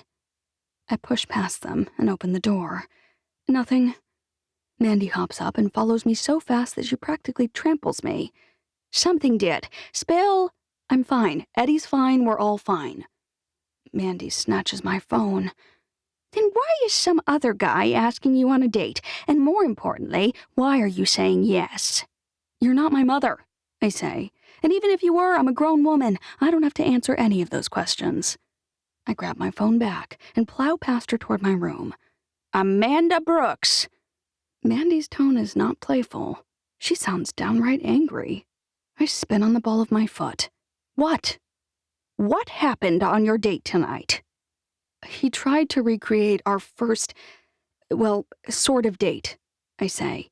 But it was just awkward, and it made me sad. Mandy's face falls. He's trying so hard. He left. I hate the wobble in my voice. He didn't try when it mattered. He couldn't come home any faster than he did, and the second his plane landed, he came to that wedding and proposed. Mandy steps closer, her eyes flashing. What more did you want? China with your initials on it? Skywriting with an airplane? I can't trust him. Admit the truth, Mandy says. You just won't forgive him, no matter what he did and no matter what he does. I'm not you, and he's not Jedediah, I say. Mandy flinches, like I slapped her. I think you're the one being like Jed here. Excuse me? I went out with his brother, and he could never forgive me for it. That's the reason you're so angry? You really think this is like that? Mandy, that was more than 50 years ago. And you're the same bullheaded moron that Jedediah was. I sat here waiting for him for years. Only Eddy's doing way more than I did. He's begging, he's apologizing, he's doing everything he can think to do to gain forgiveness, and you're ruining it. I understand a little more why she's getting so involved. My first husband married me and set me on a shelf, expecting me and the girls to be lovely and make him look better. I sigh. I can't even risk being stuck in a relationship like that again. I have to feel safe and free. Do you understand that? Eddy went after a dream, Mandy says. He didn't set you on a shelf. What if he has another dream? I ask. What then? I should just wait around here forever, hoping he'll always come back to me, hoping he'll put me first one day, when it's convenient? He's putting you first now, you ninny.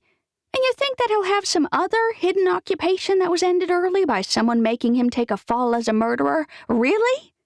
Shut up, I say. If you're not even going to try to understand me, then just stop talking.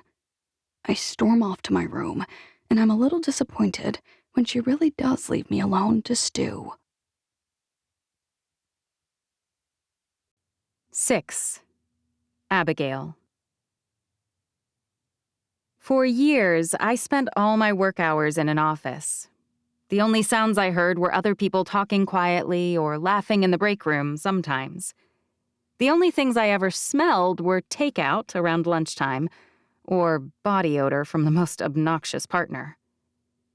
The office my sweet husband made for me, with Mandy's help and guidance, is perfectly quiet. Until Wednesday and Thursday afternoons, when it's full of the sounds of laughter and permeated by the scent of fresh-baked cookies. It's a Wednesday, so Marin has cheer, but Izzy, Emery, and Whitney are all here baking cowboy cookies. The nutty scent of baking pecans, the exotic smell of coconut, and the undercurrent of cinnamon brighten even an afternoon filled with tax talk. No, I say. I told you we sent the support for that number. I won't agree to the figure you just sent because it doesn't take into account the charitable donations, and they are 100% valid and documented. Some IRS agents can be really, really obtuse sometimes. Sure, if I have to, I'll file a motion. I hang up. Mom? Izzy pokes her head around the corner. Want to give your stamp of approval before we open the doors to customers? Which really just means flipping the open light on underneath the double or nothing sign. My door's always unlocked while I'm here. Always. Izzy sets a small plate with a large, chewy cookie on it at the edge of my desk, and then she hands me a glass of milk. I trained her well. Cowboy cookies without milk? Blasphemous. I take a bite and close my eyes. I've taught you well.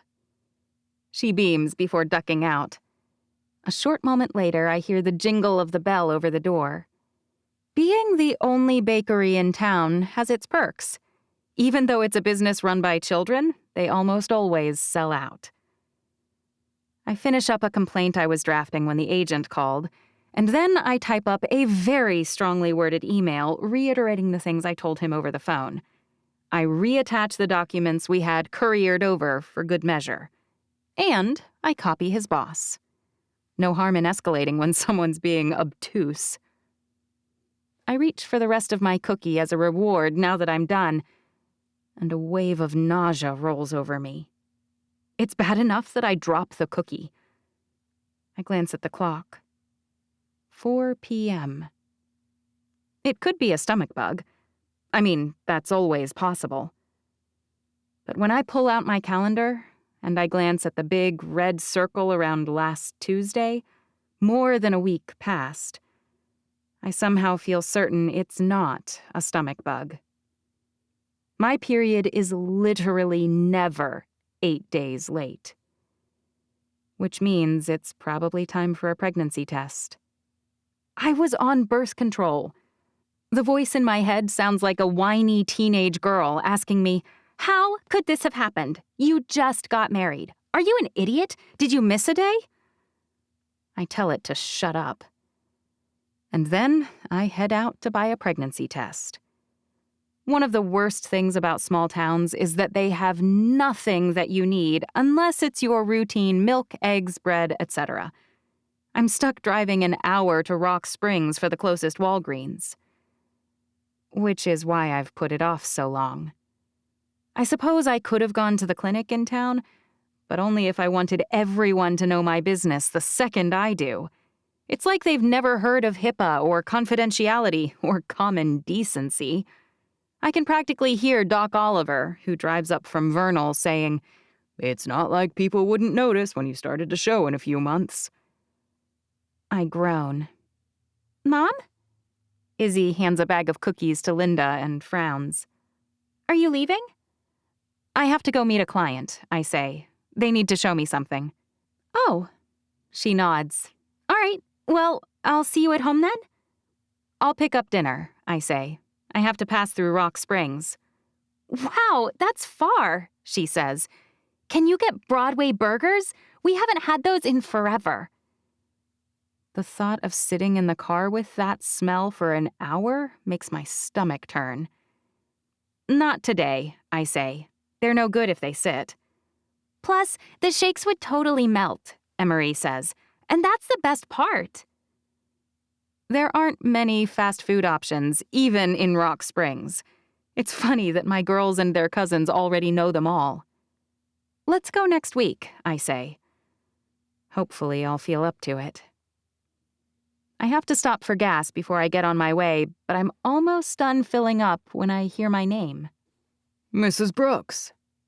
Well, almost my name. "It's Mrs. Archer now," I say. Or it will be, once I file the right forms with the recorder's office. Right.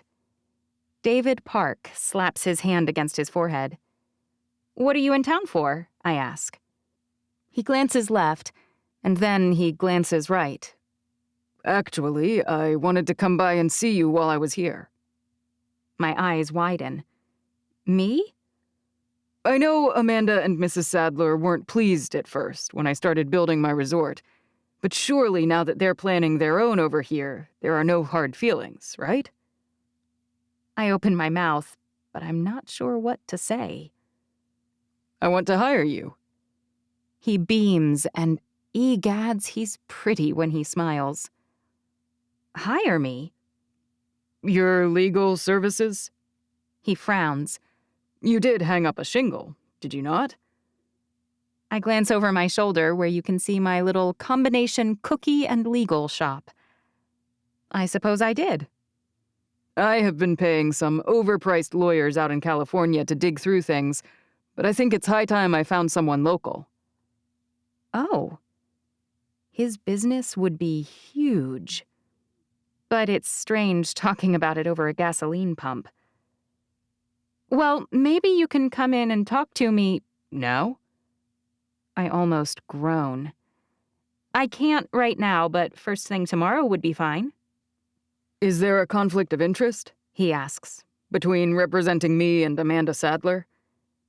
My shoulders fall. I certainly hope not. Do you plan to do anything that might injure them or their interests? Good heavens, no, He says. but I just wanted to make sure no one's upset. I can ask them if you'd like, I say. I don't foresee any trouble. If I told you something as a sort of new client consult, would it be confidential? Of course, I say. I want to make an offer on a ranch over here that just went up for sale. A lot of our early clients are asking for a dude ranch experience. Instead of trying to carve out a ranch from scratch, I'd rather buy one, complete with cows and bulls, and find people to run it. The Ellingson Ranch, you mean? I blink. Wow. Okay. Do you think you could help me with that? Of course, I say. I imagine you'd need to be over here more often. David shrugs. Probably.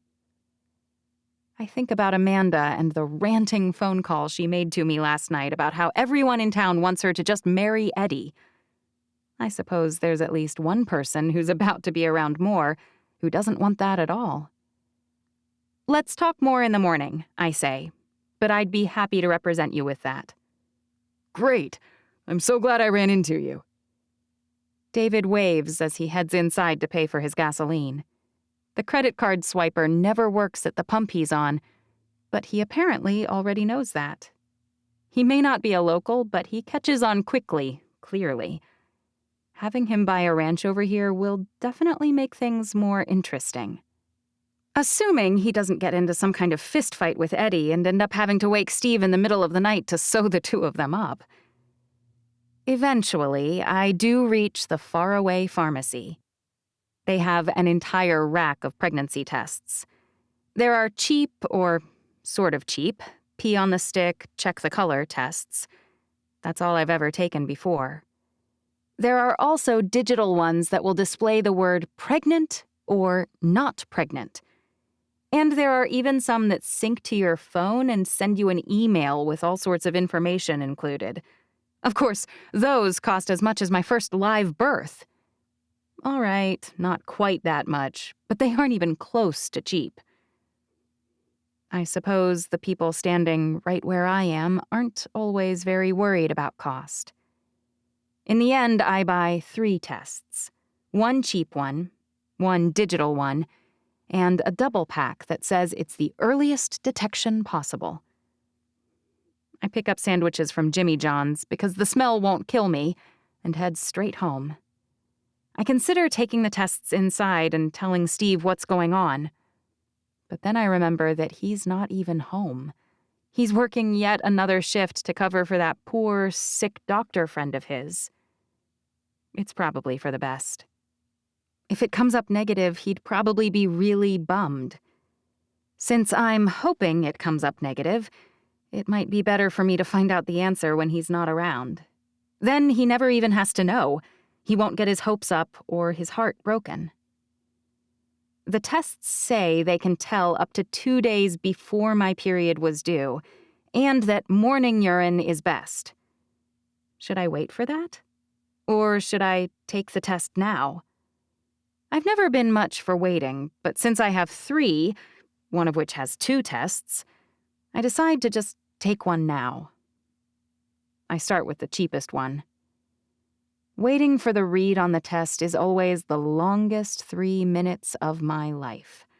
I stare, and I stare, and I stare. And I realize I should have saved my money. These tests sucked back when I was young, and they still suck now. There's a bright pink line and a very, very, very faint pink line. So what does that mean? Is it some kind of reverb in the paper? The package says pregnant should be shown by 2 bright pink lines. I chuck it in the trash. And I eat dinner with my kids. There's no way I could even try to pee again this soon. I make sure to drink my entire glass of water, and then I help the girls and Ethan feed all the horses. By this point, I'm all kinds of nervous. Steve gets home soon, and I feel like I need to know the answer before he's staring me in the face. Will he be delighted, or will I be relieved? Which is it? Which? I finish up with the animals and rush into the house. This time, I'm smart enough to take a plastic disposable cup with me and pee into that. Now I can take as many tests as I need to take to be totally sure. I won't waste all my pee on one stupid test that malfunctions. Of course, I managed to pee all over my hand in the collection process, but since I have 4 kids and numerous animals now, I know there are way worse things than a little pee on my hand. If it washes off, it's not too bad. I pop all 3 tests out of their packaging, and I use a dropper from one package to put the right amount of urine on each test. And then I wait. As if the tests know each other, as if they're old friends carpooling to a barbecue, they all display their results within seconds of one another. Pregnant. Pregnant. Positive. My hands tremble as I wash them off. Thoughts zip around inside my brain at 100 miles per hour, and my heart swells inside my body. Steve and I almost broke up because he wanted to have a child, whereas I didn't. At least, I thought I didn't. But now that the test results are right in front of me, I feel nothing but a sense of complete elation. A life milestone I thought was way, way behind me is now coming up again fast. Newborn baby smell and diapers and bottles and swaddling. It all comes at me in a whoosh, in a flurry of memories. The feeling of having a baby nestled in my arms. The swelling sensation of love and protectiveness that only a mother can truly understand. And the joy that comes from watching that child grow, one day at a time, into a miraculous little person and knowing that you made that. Suddenly, I'm desperate to destroy all the evidence of this amazing miracle. Steve shouldn't find out he's going to be a father again like this. His first time around, he was lied to. He was told it wasn't even his. And he believed that lie for years and years, only to be broadsided in the worst way. This news should be celebrated. It should be special. I chuck all the tests and boxes and instructions into a bag, and I double tie it and rush it out to the trash. To my shock, the kids don't even seem to notice what I'm doing. Can you believe that? Ethan's raucous laughter floods the entire house. They're playing the Harry Potter theme song on their washer and dryer. The other 3 kids are all hunched over his phone. I've never been more grateful for stupid Instagram reels than I am right now. I'm closing the lid on the trash can when a car pulls up. Steve's home almost 30 minutes early. My heart races, but as I walk back toward the house, I realize it's not Steve. Amanda Sadler's climbing out of her car. Mandy? Help me out, would you? I jog over and help her stand. Are you supposed to be out and about? She pshaws. It's not a sound I was very familiar with before meeting her. Girl, please. I could have walked here, but driving's easier. It's a block. I've learned not to argue with her. It's pointless. What was so urgent that you had to rush over? She arches one eyebrow. Amanda has lost her mind. I can't argue with her about that. She's certainly hot under the collar about everyone telling her to date Eddy. That girl is a total idiot, is what she is. She's sore we're all telling her what to do, and that's making her do the opposite. You are right, I say, which is why I told her to dump him. Mandy's eyes bug out and her mouth dangles. She now has no idea what to do. No matter what decision she makes, she'll be going along with someone's advice. I'm hoping her pride will let her back down and make her own decision. Mandy slowly smiles and slaps her knee. You're a genius. I hope it helps. She's not going to get anywhere until she realizes that she loves him wholly and completely. But to do that, she has to love herself first, Mandy says. And she has to realize that time is all we got in this world, and it ain't unlimited. Exactly, I say. Yes, you're totally right. I knew you'd get me, Mandy says. So you'll understand when I say I need to revoke that will you made for me. You what? I need to undo it. Revoke ain't the right word? Oh, no, it is. But I'm confused. Are you that upset with her? I need her to think I am, she says. And to think that... Are you sure you want to trick her? I sigh. She huffs. Well, I can't get through to her with talking. Well, all you have to do to revoke a will is tear it up and mean it. You're sure all I have to do is tear it up? I nod. First easy legal advice ever. She starts to shuffle back to her car and turns back to say, probably because tearing up a will means more work for that lawyer later. She cackles. I love her cackle. I'm overcome with a burning desire to tell her about the baby, but I can't very well tell someone else when the father doesn't even know. It's hard, but I keep my mouth shut as she gets in, closes the door, and drives away. It's been a really strange day. First the nausea, then David Park's news about buying the Ellingson property, and now Mandy revoking her will that leaves everything to Amanda. As I think about the bombshells being dropped all day, I decide today is not the day to tell Steve. I want it to be a happy day. I don't want to just spring it on him the second he walks in the door from a miserable shift of slogging his way from patient to patient. It should be special. Maybe I could make him some sugar cookies, frost them pink and blue, and ask him which he prefers until he understands what I'm asking. That would be funny. And totally different than his last experience. Happy, light. It would also show him that I'm excited about this.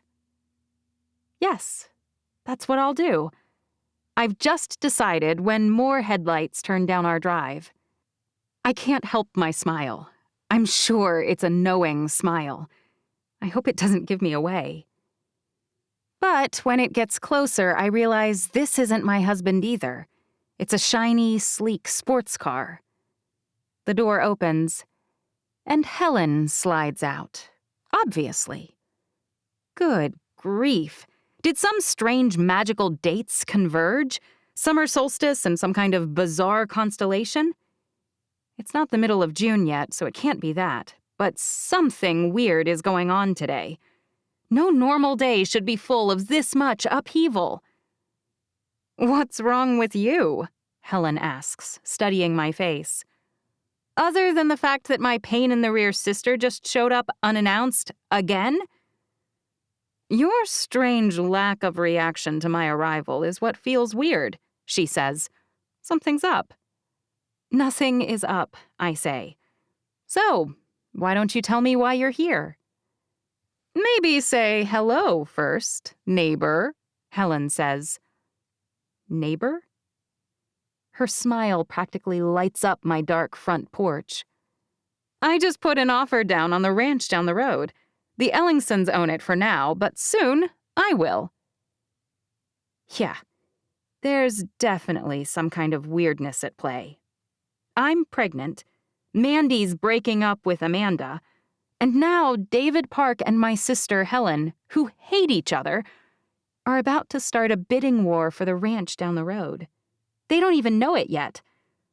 Whatever's going on, I only know that I want as far away from it as I can get. So, of course, I'm right here in the center of the storm. 7. Donna.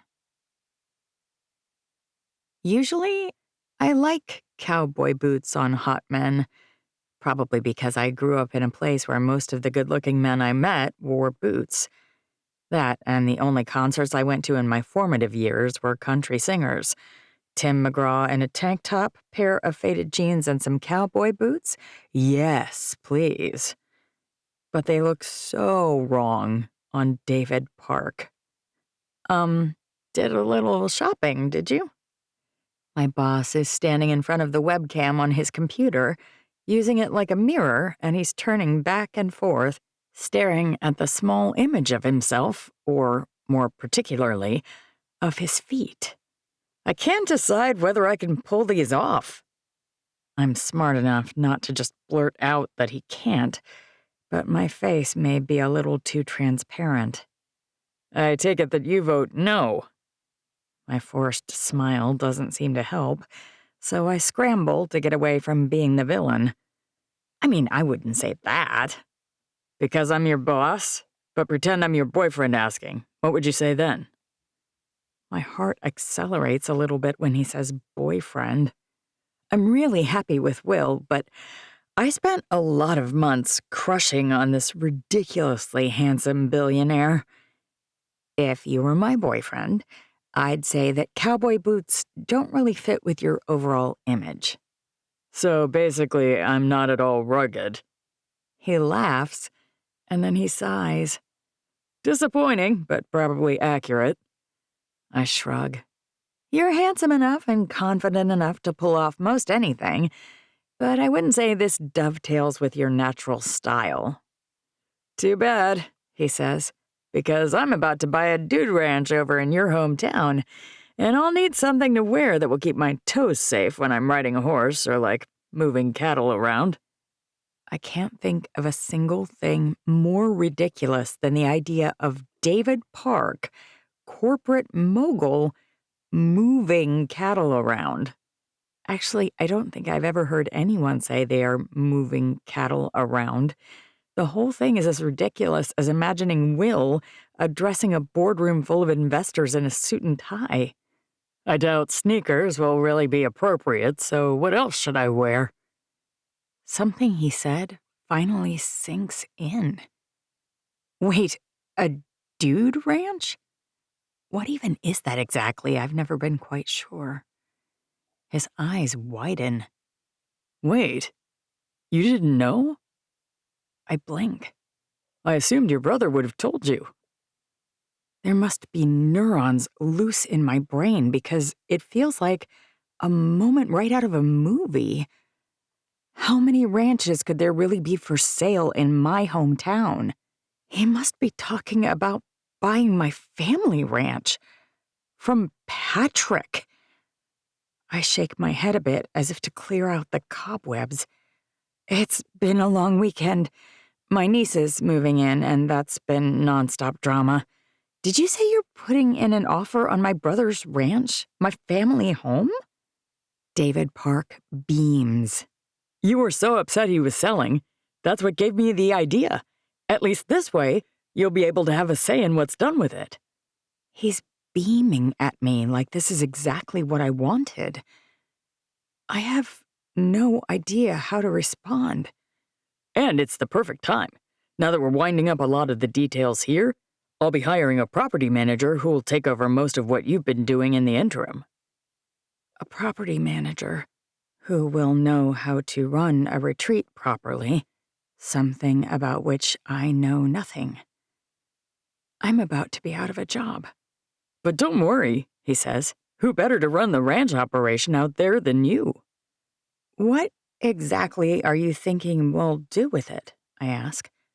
You know, a lot of the guests here have been asking about the local economy, and when we tell them how many ranchers live around here, they all want to see a cattle ranch up close. Yeah, that's true, I say, but we'll be able to offer them an authentic cattle ranch experience, or, as much of one as they want. There may be a bit of a learning curve, showing the cute stuff and not the manure and mud and whatnot. Whatnot? Like slaughtering the cows and stuff would probably not be very fascinating to them. Those things would definitely not be part of the tour. We don't kill them, I say. We take them to a sale yard and people like that Derek guy come and buy them. Right, David says. Of course. So you're thinking we'll get rid of most of the cattle and... He stands up, shaking his head vehemently. Not at all. You'll be in charge of supervising the people who run the actual ranch, and then we'll have a little bunkhouse built and guests can go stay there. They'll have a chance to learn as much or as little as they want to know from the ranch hands when time permits, and from the guides we'll be paying to stay there. I can pretty much guarantee that every single resident of Manila will hate this. It might even be more wrong than those shiny black boots David's wearing.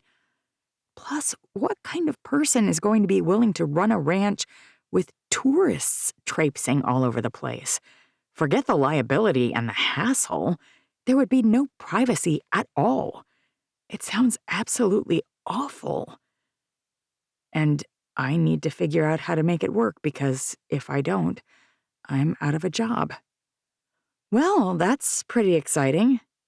But I have to ask, what happens if Patrick doesn't sell to you? David waves his hand through the air. He will, I'm sure. The only other people to offer were some locals, Kevin something and his brother. Their offer was a mess, or so my agent says. Small towns are strange, but everyone knows everyone's business, and that can be helpful in situations like this. Oh no. Poor Kevin and Jeff. If my family's ranch has to go to someone else, at least I know they'll do a nice job running it. But if they did happen to beat your offer, what would happen to me? Would I get 2 weeks severance at least? David sits down abruptly and wheels his desk chair over until he's less than a foot away. Donna Ellingson, what kind of boss do you think I am? I'm not quite sure, honestly. He's smart as a whip. He's hardworking. He's kind and polite and respectful. He seems to value people and sustainable business. He saved me by offering me a good job when I had no skills to recommend me other than my familiarity with the area. But none of that means he'll do any more than the legal minimum for someone who didn't have a job with his company before 6 months ago, and will soon be superfluous. You'll have a job with our corporate office in California whenever you want one. And if for some reason this dude ranch plan doesn't happen, I'd do my best to find something else you could do here. Barring all else, a very comfortable 6-week severance package with benefits and a strong recommendation would be the absolute minimum I'd offer. I should have known he'd do at least that much. But the possibility that everything will work out being contingent on my brother makes me ridiculously nervous. As if my day needed to get worse, when I call Aiden on my way home, he doesn't answer his phone. He's always supposed to answer on my drive home, per our mutual agreement. It's the time window I was promised. So far, he's answered less than a third of the time. When I call Charles, he always has some kind of self-righteous, indignant excuse. They were eating dinner. Aiden was busy with friends. He was at a ball game. He's being a great father, and I'm not necessary. That's the message. Aiden's having way more fun out there with his father and grandparents than he does here with me. The sad part is that it might actually be true. When you're able to parent for just a week here or there, or even a few weeks over the summer, it's easy to make every day into a party. But kids don't flourish from partying all the time. They have to buckle down and learn. They need a routine. They need to eat their broccoli. It's just that no one thanks you for making them a model human being. No, what they want is another Kit Kat bar. Never mind the stomachache coming around the bend. I force myself not to worry about Aiden not answering yet again. I'm sure it's fine. Totally fine.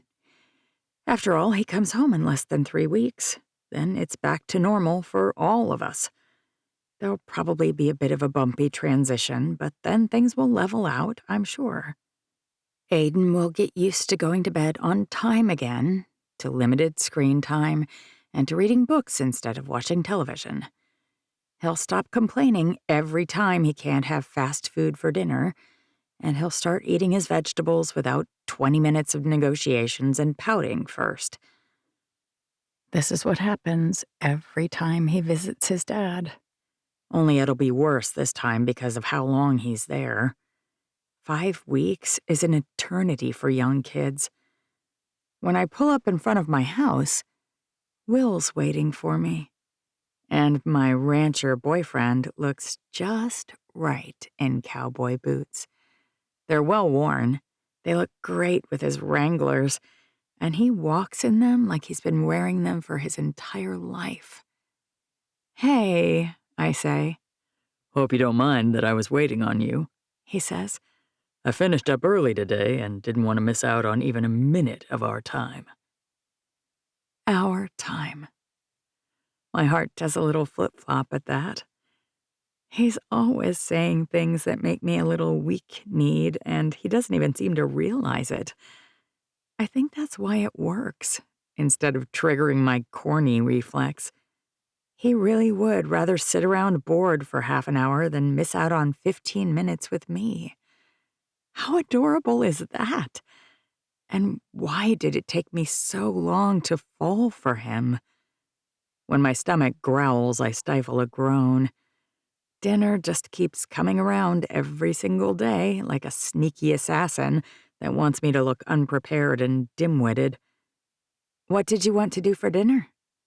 Beth's moving in tonight? Will asks. Is that right?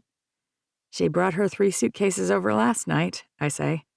I think that's all she's got. Will frowns. Are you kidding?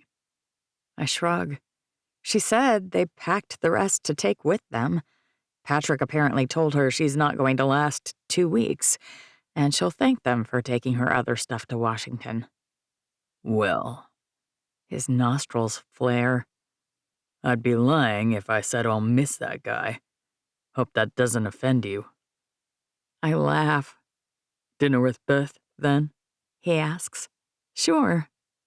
He takes my bag that doubles as a briefcase for any files I bring home, and we head for the door. His phone bings 3 times before we reach it. Just Mom, He says. inviting us to dinner. I'll tell her we've got plans. I think about her rolls and start to salivate. I grab his arm and yank before he can make that huge mistake. Why would you do that? He meets my eyes. You want to go back? We went like 3 days ago. I shrug. Will there be bread? He laughs. Probably, but let me ask. Another bang, and he swivels his screen around. His mother responded with a photo. Be still, my greedy little heart. Beautiful shamrock-shaped rolls, all golden and soft. Italian food, He says. She made lasagna, apparently. Yes, I say. But make sure Beth can come if she wants to. It would really suck for me if we can't get those rolls, but I need to stay loyal. I mean, I really should stay loyal on her first official night eating dinner, right? But the rolls. I can't help sighing at my own goodness. Mom knows she's moving in. I'm sure she's more than welcome. Will knows his mother, and I know Beth. The second she sets eyes on the image of the rolls, she's nodding her head vigorously. Oh, yes! Let's go there for dinner! She's as good a cook as Abby, I say. Only we get invited a lot more often. Sweet, Beth says, as though the word has 2 syllables. Teenagers are a little obnoxious, but their exuberance is also charming. I'm trying to focus on the good things. Did you get your room set up? I ask. She's taking the room that was supposed to double as both a guest room and my office. Since I've been doing most of my after-hours work while sitting on my bed and I haven't had any guests, I'm guessing I'll survive just fine without it. Thankfully, Will set up the bed last night, and then he dragged the chest of drawers out of the storage closet and into her room. Those drawers are all full of tablecloths and stuff, Beth shrugs. I wasn't sure what to do with them. Moths and dust bunnies are probably keeping them company. I'd toss the lot of them, but they're from my mom. I forgot about that. I'll clean those out tomorrow. No rush by me. I got the sheets you left on the bed, so I have somewhere to sleep. So far, parenting someone else's teen has been a breeze, but that feels a little bit too much like famous last words, so I retract them in my head before they can come back to bite me. I've also been expecting some kind of fallout from Patrick and Amelia, but they just kind of shrugged it off. Clearly, my brother doesn't think Beth will stay. Or the scarier thought is that he doesn't care whether she does. Could he be relieved? Surely he's not that selfish. I'm choosing not to think that badly of my brother. When we arrive at Will's parents', the smell of garlic and onions hits me like an olfactory wall. I pause for a moment to enjoy it. My mom used to cook when she was feeling up to it, but it was never really very good. She made spaghetti in a crock pot, for instance. It turned into a gelatinous mass of goo we ladled out with a big spoon, and it was made with the cheapest can of spaghetti sauce we could buy at the store and the cheapest noodles. She'd just dump it into the crock pot with a few cups of water and let it run. I had no idea how gross it was until I left home. The first time I tried to make spaghetti that way, my roommates were horrified. I'm loving the idea of having a mother and father who are both happy to see me and who actively make meals and invite me to come over and eat them. It's inspiring to see someone being the kind of mother I hope I'll be to Aiden one day. Although, if I want to do that, I'll need to take lessons on cooking from Abby or Will's mom. The kinds of meals Charlie demanded were not practical. Braised Cornish game hens with a cherry sauce, crab meat garnished eggs Benedict with a fresh hollandaise sauce, or pâté crusted quail on a bed of mushroom risotto. I can make those, thanks to a terrifying grilling by a chef at the Culinary Lab cooking school who taught private classes. That was my Christmas present one year, so I could make presentable dinners and pretend I made them all the time. But I hated making and eating that kind of pretentious junk. When no one was coming over, I usually ate whatever I made for Aiden. So a lot of mac and cheese, peanut butter sandwiches, and hot dogs. Welcome, Beth, Mrs. Earl says. I'm so happy you could come too. Actually, Mr. Earl says. that's why we invited these two goofballs back. We heard there was a new family member who would be around and wanted to say hello. Beth's a little shy at first, but by the time Mrs. Earl passes around the rolls and salad, she's smiling and chatting comfortably. They have a natural way of connecting with people that I love. I can't believe that ranch is going to be sold, Mrs. Earl says as she's collecting the empty plates after dinner. It has belonged to the Ellingsons for as long as I can remember. But with Patrick leaving, there's no one from our family to run it, I say. It really is the end of an era. You don't think Aiden might want it? Mr. Earl asks. I snort. He's a kid. He wants everything. That doesn't mean he gets everything. But later on, when he's an adult, do you think he'll be disappointed? I can't imagine my nerdy little guy running a ranch, even as an adult. Although he did get his hands pretty dirty helping Will with that car. Who knows? I shrug. It's happening when he's so young, I think he'll just accept it. Would you consider buying it yourself? Mr. Earl asks. Will could help you run it. I can't help it. I start laughing. I'm utterly unfit to run a ranch, I say. And beyond that, I have no interest in it. Leave her alone, Bob, Mrs. Earl says. I had no interest either in being involved with yours, and I've done just fine with my hotel. And now we have 2 businesses with no one to take over running them, Mr. Earl says. It's a good problem to have, Will says. and you know I'll take over the ranch when you're truly ready to be done. It's good for Will to have a plan in place. Won't your sister take over the hotel? I ask. She's off at college, but Will sighs. She is positive she won't. She's fallen in love with stage design and wants to work on plays and movies. Not much of that around here. How's your job going? Beth asks me. It must be cool working for a billionaire. Mr. Park's demanding, I say, and I don't like driving all the way over to Dutch John every day. But the job's challenging in the best way, and I've learned a lot. It's neat you were able to find it just as your brother cut you out of the school gig, Will says. Sometimes the timing in life works out perfectly. He takes my hand under the table. He could totally do it out in the open, but it feels more fun this way somehow, like it's our secret. It makes me feel like giggling. How's the retreat going over there? Mr. Earl asks. Lots of guests starting to arrive? So far, so good, I say. We're not far from most everything being done.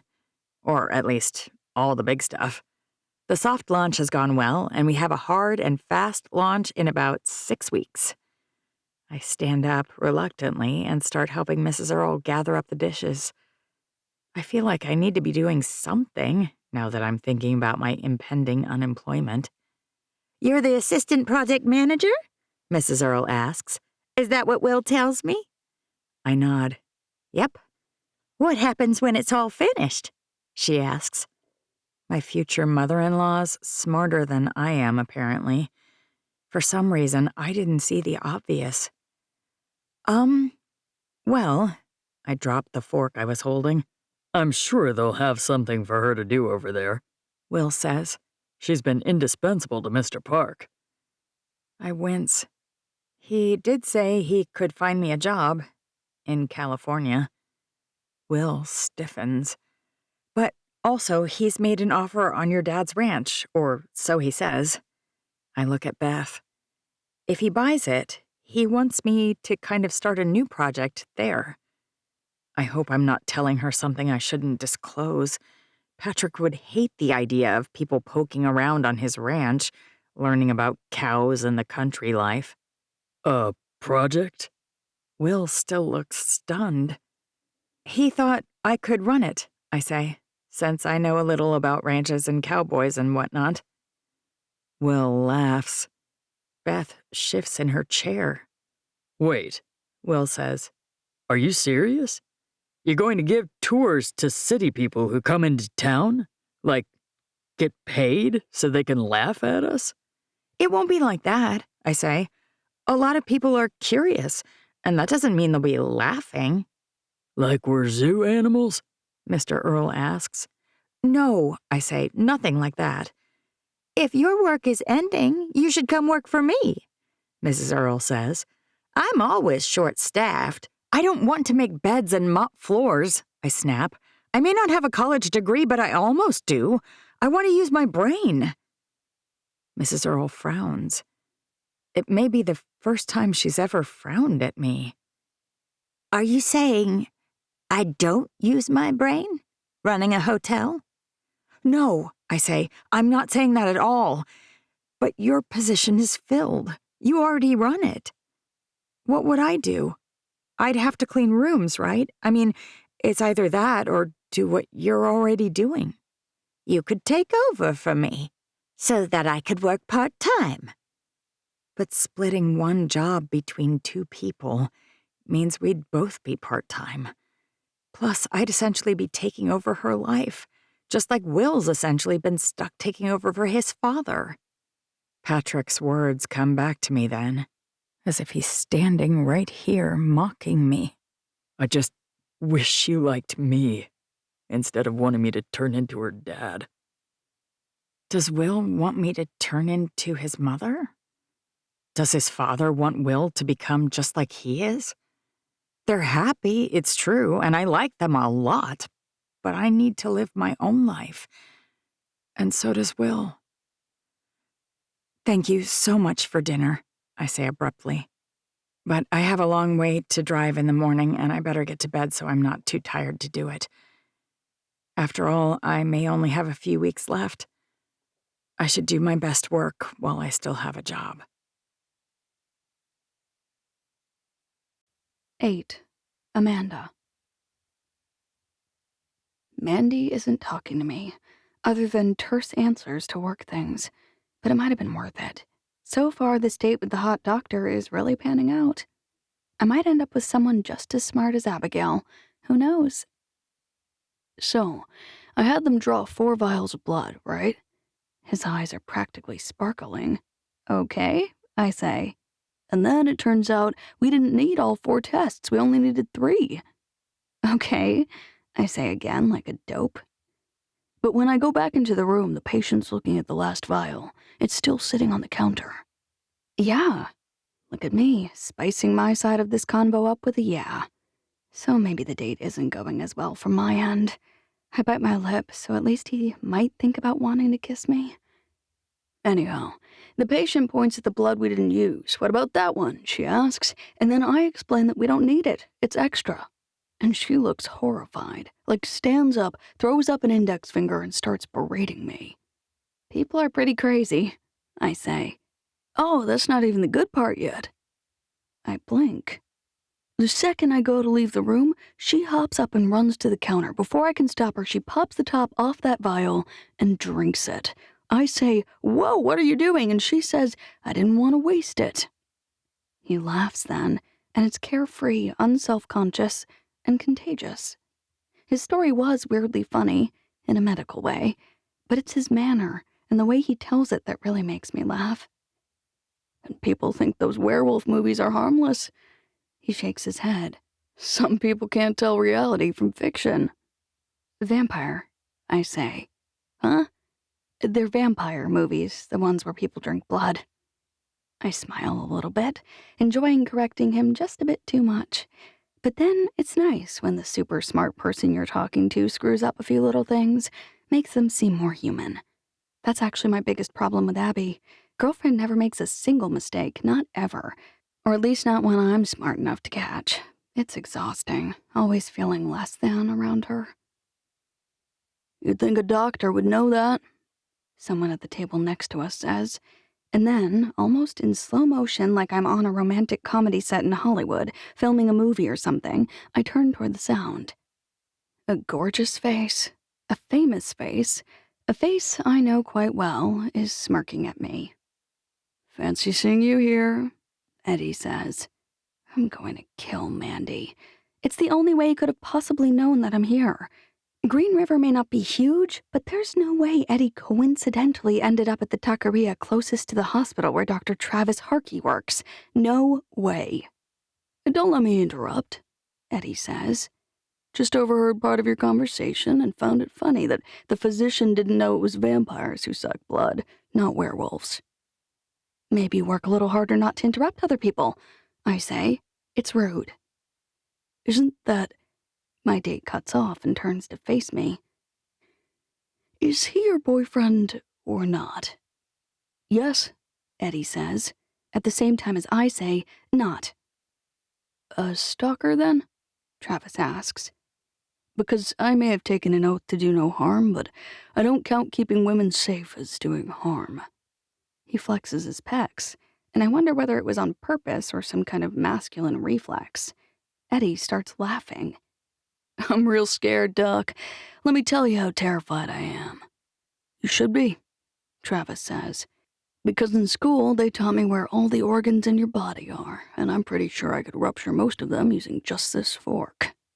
Okay, I stand up. I think we're essentially done, and I know you said you only had half an hour. which is the only reason I agreed to meet him for lunch. You'd better head back in, Doc. Are you sure I should? He glares at Eddy. Move along, eager beaver, Eddy waves. Lives to save and all that do-gooderly stuff. Meanwhile, I can take any day off for lunch because we vets mostly put the broken things down. He arches one eyebrow and glares full on. Travis stands up, throws a handful of bills on the table, glances at me for confirmation, and walks away, not taking Eddy's juvenile bait at all. It makes me like him more, to be honest. Meanwhile, Eddy's muttering to himself like a mental patient. Yeah, that's right. Walk away, loser. You've got blood pressure medicine to prescribe and werewolves to deal with. I roll my eyes, but I walk the 3 feet over to his table and sit down. What do you think you're doing here? You know, Steve drove all the way out here under the pretense of buying zip ties, and then he and Abby started dating after that. Eddy, why are you dating that loser? By loser, do you mean the physician who just saved a patient's life moments before buying me lunch? Eddy's eye roll would make any sorority girl at UCLA jealous. How in the world did you think that crashing my date was going to help us? Help? You think I thought I was helping something? Eddy stands up, and even though as far as I can tell he's only had chips and salsa, he tosses a big wad of cash on the table. When I went by her place, and Mandy told me you were here on a date with one of her doctors, I stopped thinking. I just started driving. It was that or start drinking. That's really great. I stand up too. You're definitely winning me over with this I'm an inch away from losing it spiel. I don't want to win you over. His eyes are haunted. I just want you to want me like I want you again. Well, I don't. My words are hasty, cruel, and apparently effective. Eddy's shoulders droop, his eyes flutter, and then he turns and starts to walk away. I should let him go. I clearly can't handle anything he makes me feel, but in that moment, my heart feels shredded and flambéed. I know I did the damage, but it feels like I was also the victim. Wait, I say. But he doesn't. I have to rush after him. The only sound in my world, the pounding of my flats on the pavement and the beating of my heart in my ears. Eddy! I catch his arm just as he reaches his truck. What do you want? He yanks free of my grasp, and when he turns to face me, he looks angry. I love you, Amanda. I love you more than I love drinking and drugs. I love you more than I love rock and roll, more than I love my guitar, more than I love healing broken things, and that's my whole job. It's my passion. It's the only thing that got me through the darkest part of my entire life. I have no idea what to say to him. Did I ever tell you how I knew I was going to be a vet? I shake my head. I'd been sober for over a year.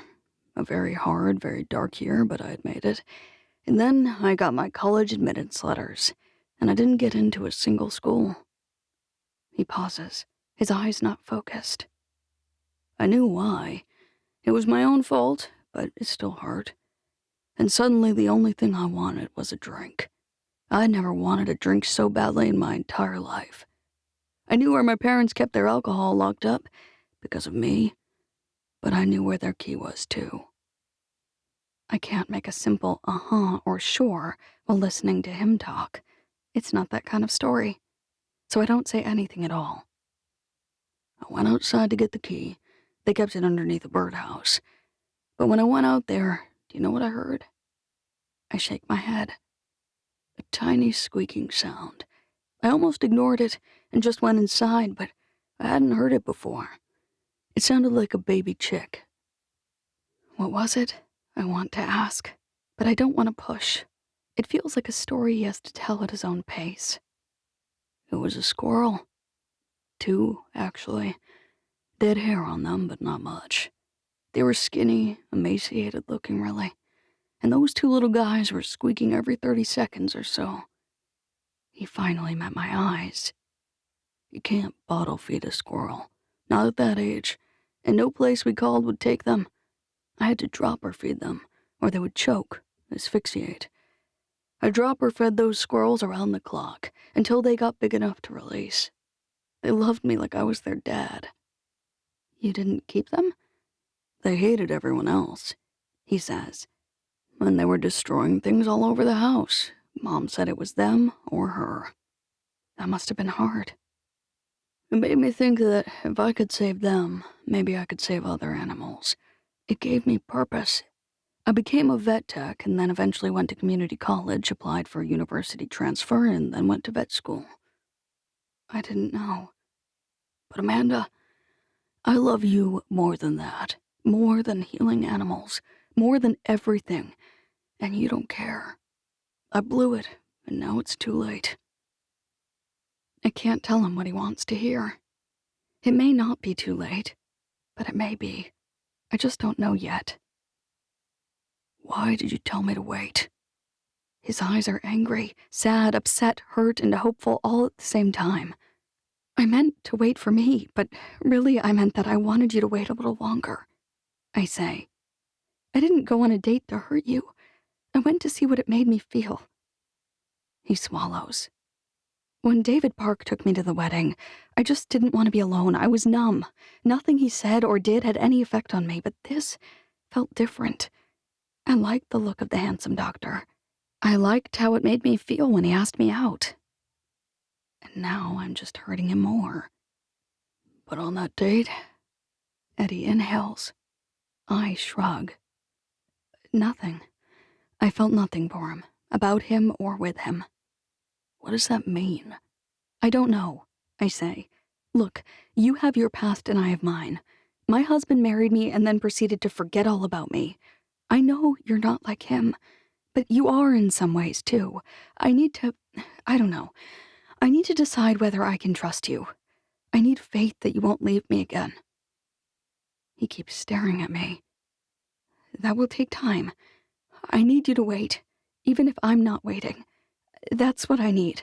Patience and faith from you, even if it may be imbalanced, because that's how I felt when you were gone.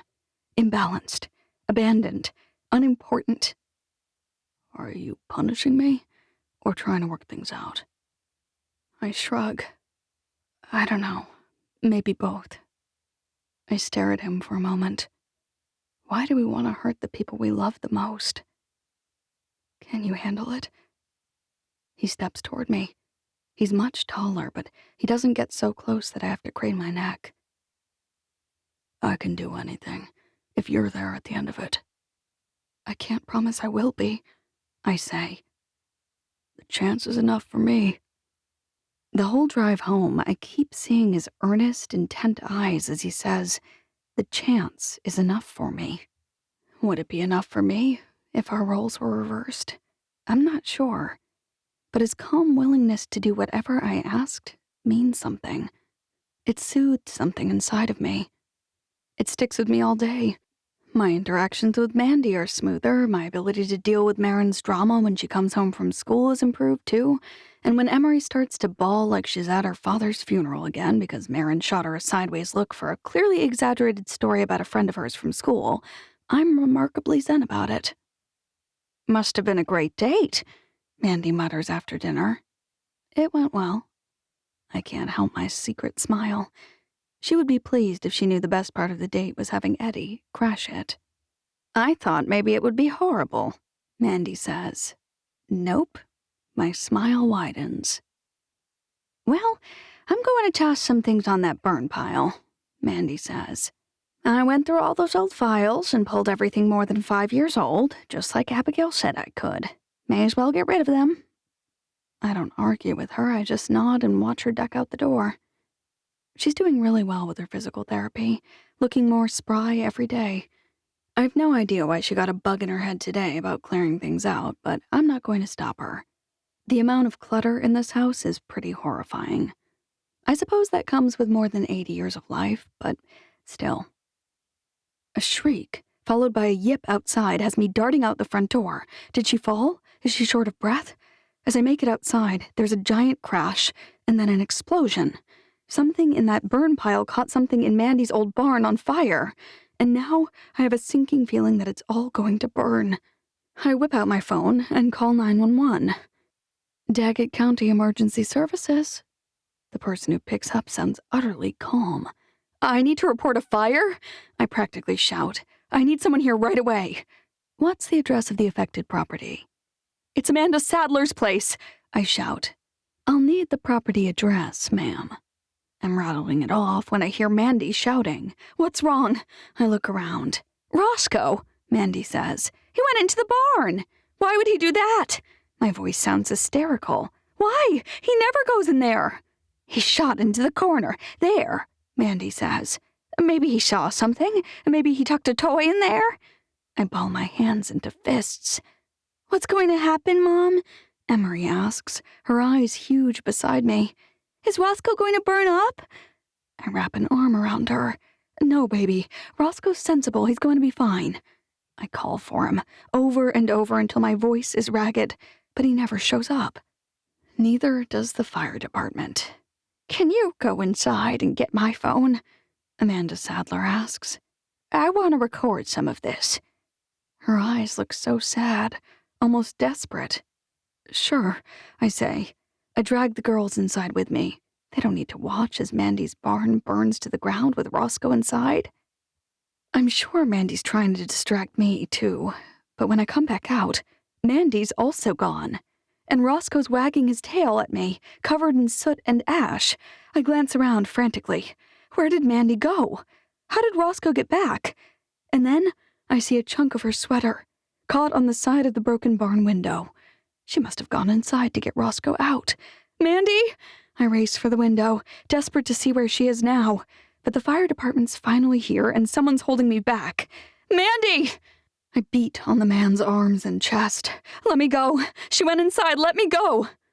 They're putting on suits to prepare to go into the barn to search for her when there's another huge explosion, and the barn roof collapses. The man closest to me meets my eyes, and I know. If she's in there, there's no way she's alive. Not anymore. 9. Abigail. When someone dies, it always feels a little surreal. I remember staring at Nate's body in the casket and thinking, it doesn't even look like him. Maybe it's not. Maybe he's still alive and this isn't happening. Although, Nate was a little different. From the day his eyes turned yellow until the day he died, it was like a new thing happened to him every day to change him from the Nate I knew to the bizarre, unknowable Nate that passed away. His body betrayed him, and no matter what we did, it just kept on letting us down in new ways. But this funeral is even more abnormal. All they could find was Amanda Sadler's necklace, a scrap of her sweater, one shoe, and her dentures half melted. It's wrong, losing someone so completely in that way. It's hard for those left behind to truly mourn. If I'm being honest, I'm half in denial, so I shouldn't be surprised that poor Amanda, who has never been the best at acceptance and peace, is really, really struggling. A lot of people have shown up to pay their respects, but she's not letting any of them walk by the memorial area. I push past the line of people and insert myself next to her. This whole thing's a joke, she's muttering. Who wades into a burning building for a dog? Amanda's got dark gray runnels down her face where tears have streaked her cheeks nonstop. Her eyes are puffy. Her hair, usually picture perfect, looks like a swallow made a nest in it. Amanda, I say. No, she says. Don't tell me people are waiting. Don't tell me I have to move. Don't tell me that they want to walk by. She turns to face the line of people. She burned up in a building. Did you hear? There's not even anything in this casket. You don't even need to walk by here. I don't bother pointing out that, by that logic, she doesn't need to stand there either. Instead, I wrap an arm around her shoulders and forcibly drag her away from the casket, while trying my best to look like I'm consoling her. Listen, the point of a funeral is— Yes! She nearly shouts. What is the point? Please tell me. She looks from side to side, seeing the people, but also not really seeing them. Who are all these people? I barely know any of them. They didn't come over to see her. They didn't go to lunch with her. They never called. She was basically alone up there on the top of that hill, and until we showed up, she was constantly lonely. But here they are, pretending they were close, pretending they cared about her now that she's gone. More tears are streaming down her face. It's a really good thing no one is videotaping this. Steve's standing about 10 feet away, monitoring to make sure. Something like this going viral about champagne for less would be very, very bad. Amanda's about 2 feet past the mental break I was worried was coming. So I hug her, right there in the middle of the funeral parlor. My arms wrap around her as tightly as they can, in the same way I wanted to at her husband's funeral, but I couldn't. I didn't know her well enough then, but I do now. That sad day, I was just one of the droves of people who walked by awkwardly, feeling compelled to show my sorrow at his passing, but not really understanding what it meant to the very near and the very dear. But not this time. This time I know Amanda, and I knew Mandy. I can be here for her in a way I wasn't then. Plus, I've lost my own person, and I know how it feels. Funerals bring out the strangest responses from people. There are those of us who have lost someone too early, someone who was everything to us. Those of us who have been wrecked by death and who, eventually, kept soldiering on afterward. I've never served in combat or gone to war, but I suspect it's a bit like that connection. I've heard veterans can see each other across the room and feel a link to other vets. A tiny head bob, a knowing look. They get it.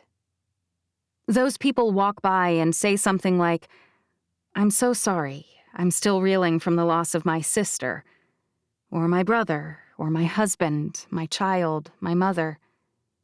They understand. And then there are the fresh, the shiny, and the new souls of the world.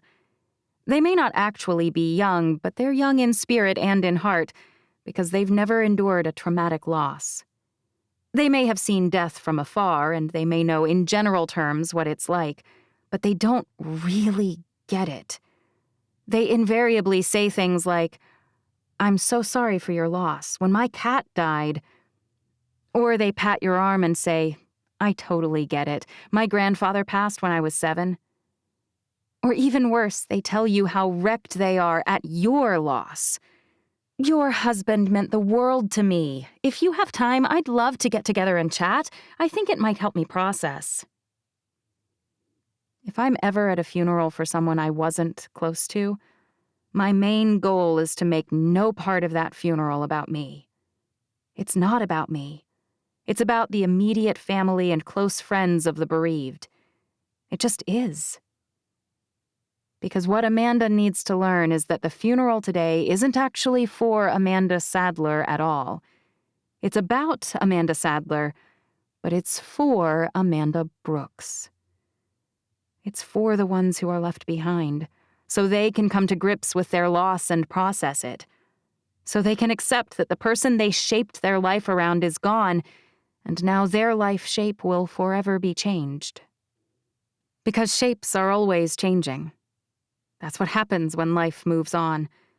And although we have a hole in our hearts, those hearts have to keep on pumping for the other people we love, for the people who have shaped their lives around ours.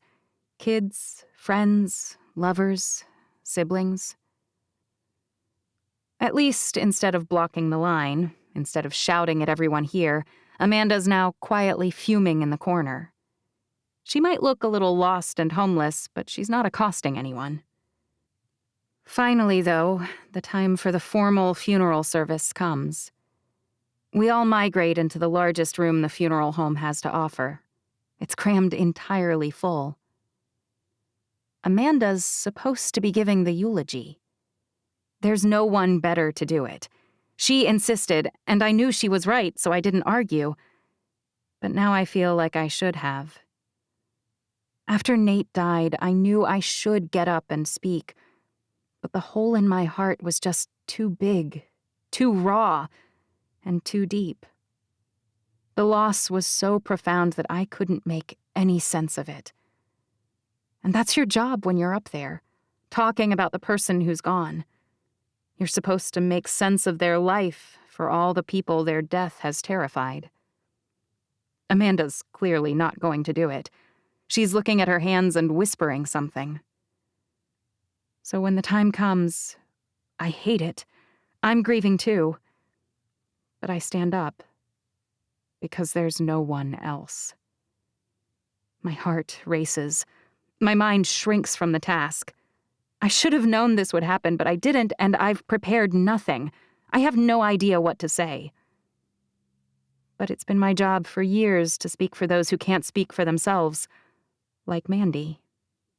I defend people when they can't do a task themselves, like Amanda Brooks.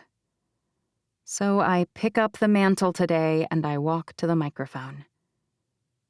So many people are gathered. Some of them are familiar. Some of them are utterly new. It's a brisk morning and plenty of people are wearing black shawls. One person in the back is even wearing a dark hoodie with their face covered.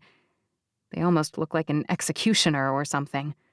Like the Grim Reaper is here waiting for me to finish so he can retrieve Mandy's melted dentures. It's a solemn group. We're gathered here today for a bad reason. Someone we all dearly love has died in an unexpected way. I wipe a tear from my cheek. When I came for the summer, Amanda Sadler welcomed me brightly.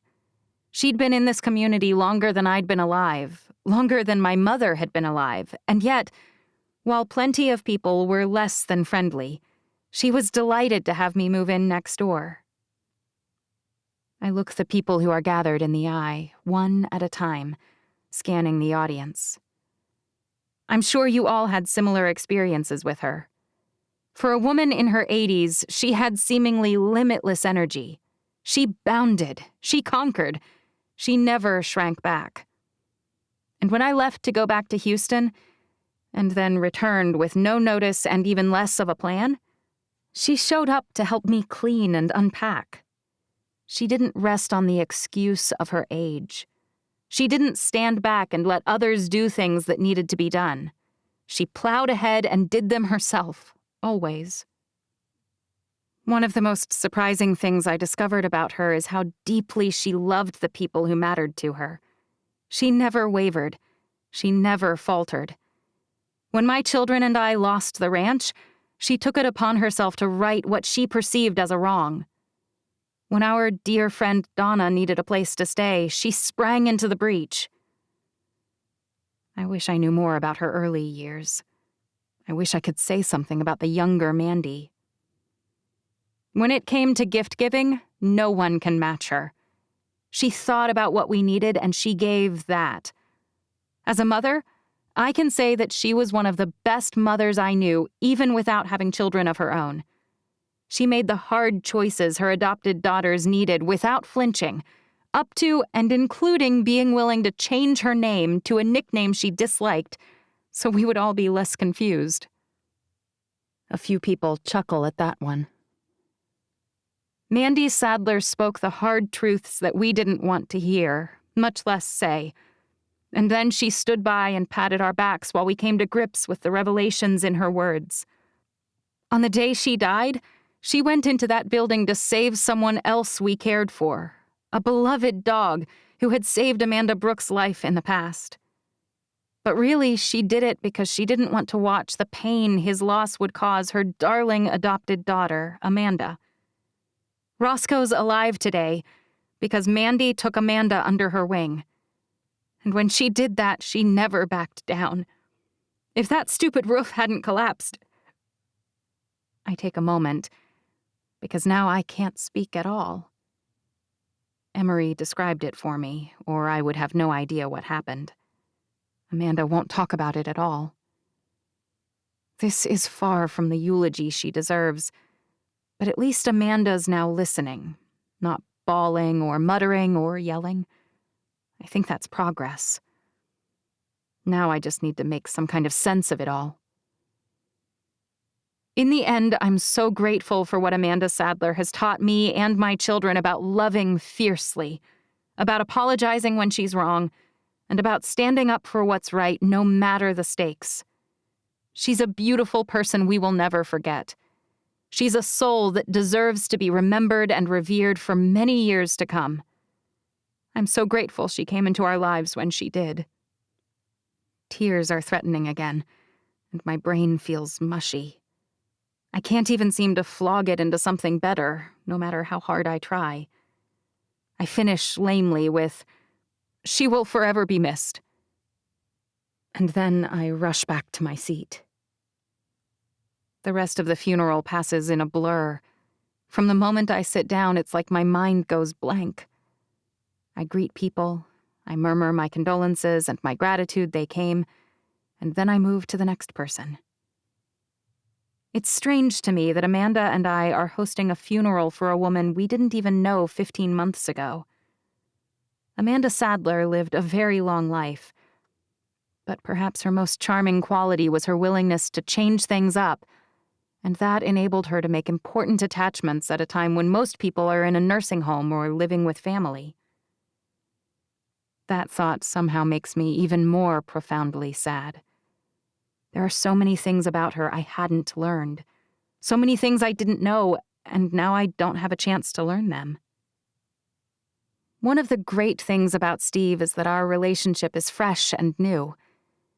But I can't help drawing the parallels at today's funeral between my first marriage and my current marriage. Nate knew everything about me. Nate could practically finish my sentences on his own. Steve is exciting, but like Amanda Sadler, there are so many things I don't yet know about him that it's a little frightening that we're married.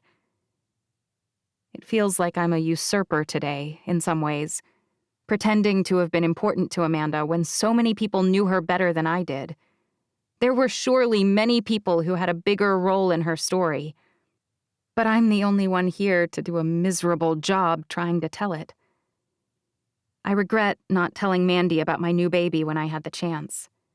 Now she'll never know, other than seeing it while looking down from heaven, which I firmly believe exists and where I'm sure she went. One hand goes to my stomach as I think about how my life story is about to shift in a dramatic way. Babies are the ultimate plot twist. They change everything, forever. And I still haven't told Steve. The day I was going to, Amanda Sadler passed. And now it's the funeral. It feels too macabre somehow to spring this on him while everyone is reeling from her sudden and unexpected death. He would still be excited, but it feels wrong to be excited in this somber moment in time. I don't want that for our baby, for his or her new life to be overshadowed by a very distressing, very harrowing death. So I wait. And I wait. And I wait some more. And as life trudges along, I decide that 3 days after the funeral is enough. It's no longer the only thing we think about. It's no longer the only thing we talk about.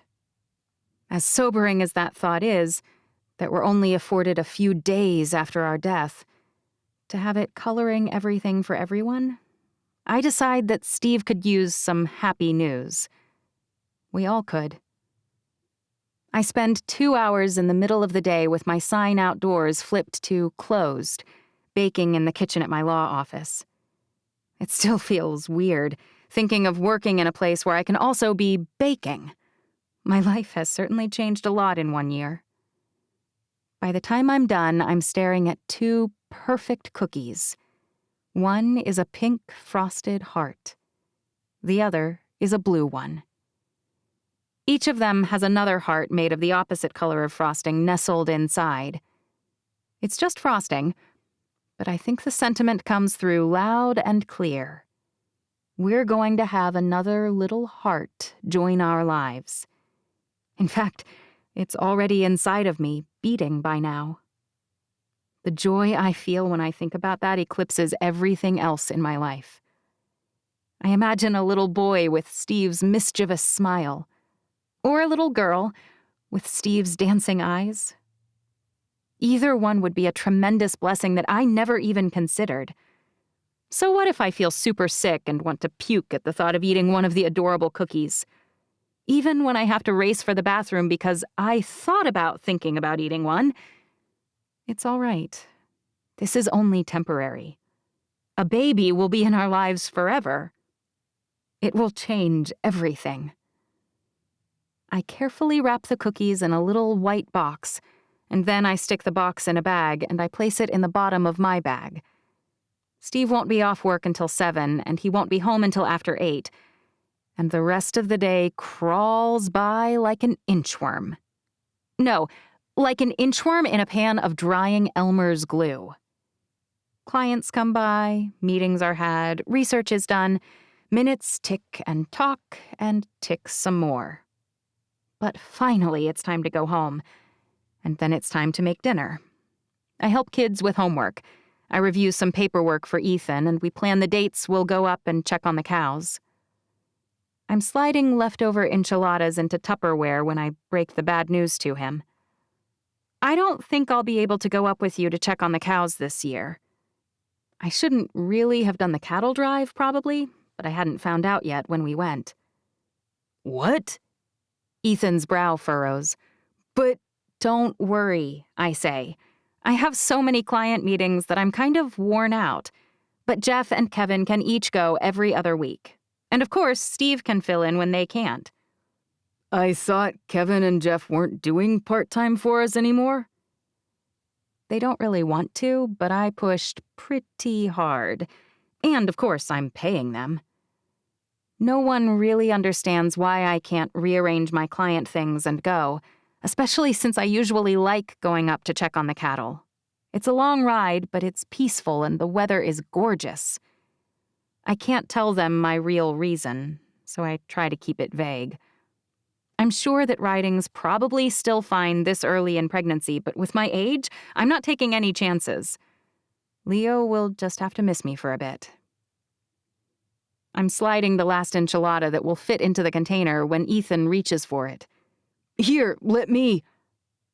But I didn't realize what he was doing. I went to set the container on the counter right as Ethan went to grab it, sending it flying backward, where it splatters all over my arms, shirt, and pants. Oh no, Ethan says. I'm sorry. Steve will be home in less than an hour, and now I look like a kid who was finger painting with tomato sauce and melted cheese. It's no big deal. Nothing in the world makes more messes than a baby. Maybe it's a good reminder of my impending future. I'll clean this up. Why don't you go shower? Ethan looks sick. I really am sorry. I was trying to help. Who knew I'd still be such a clumsy mess? I'm almost 20. I don't think almost 19 counts as almost 20. Or I hope it doesn't. I'm not ready to have a 20-year-old son. You better get ready. Ethan grabs a rag and grins at me.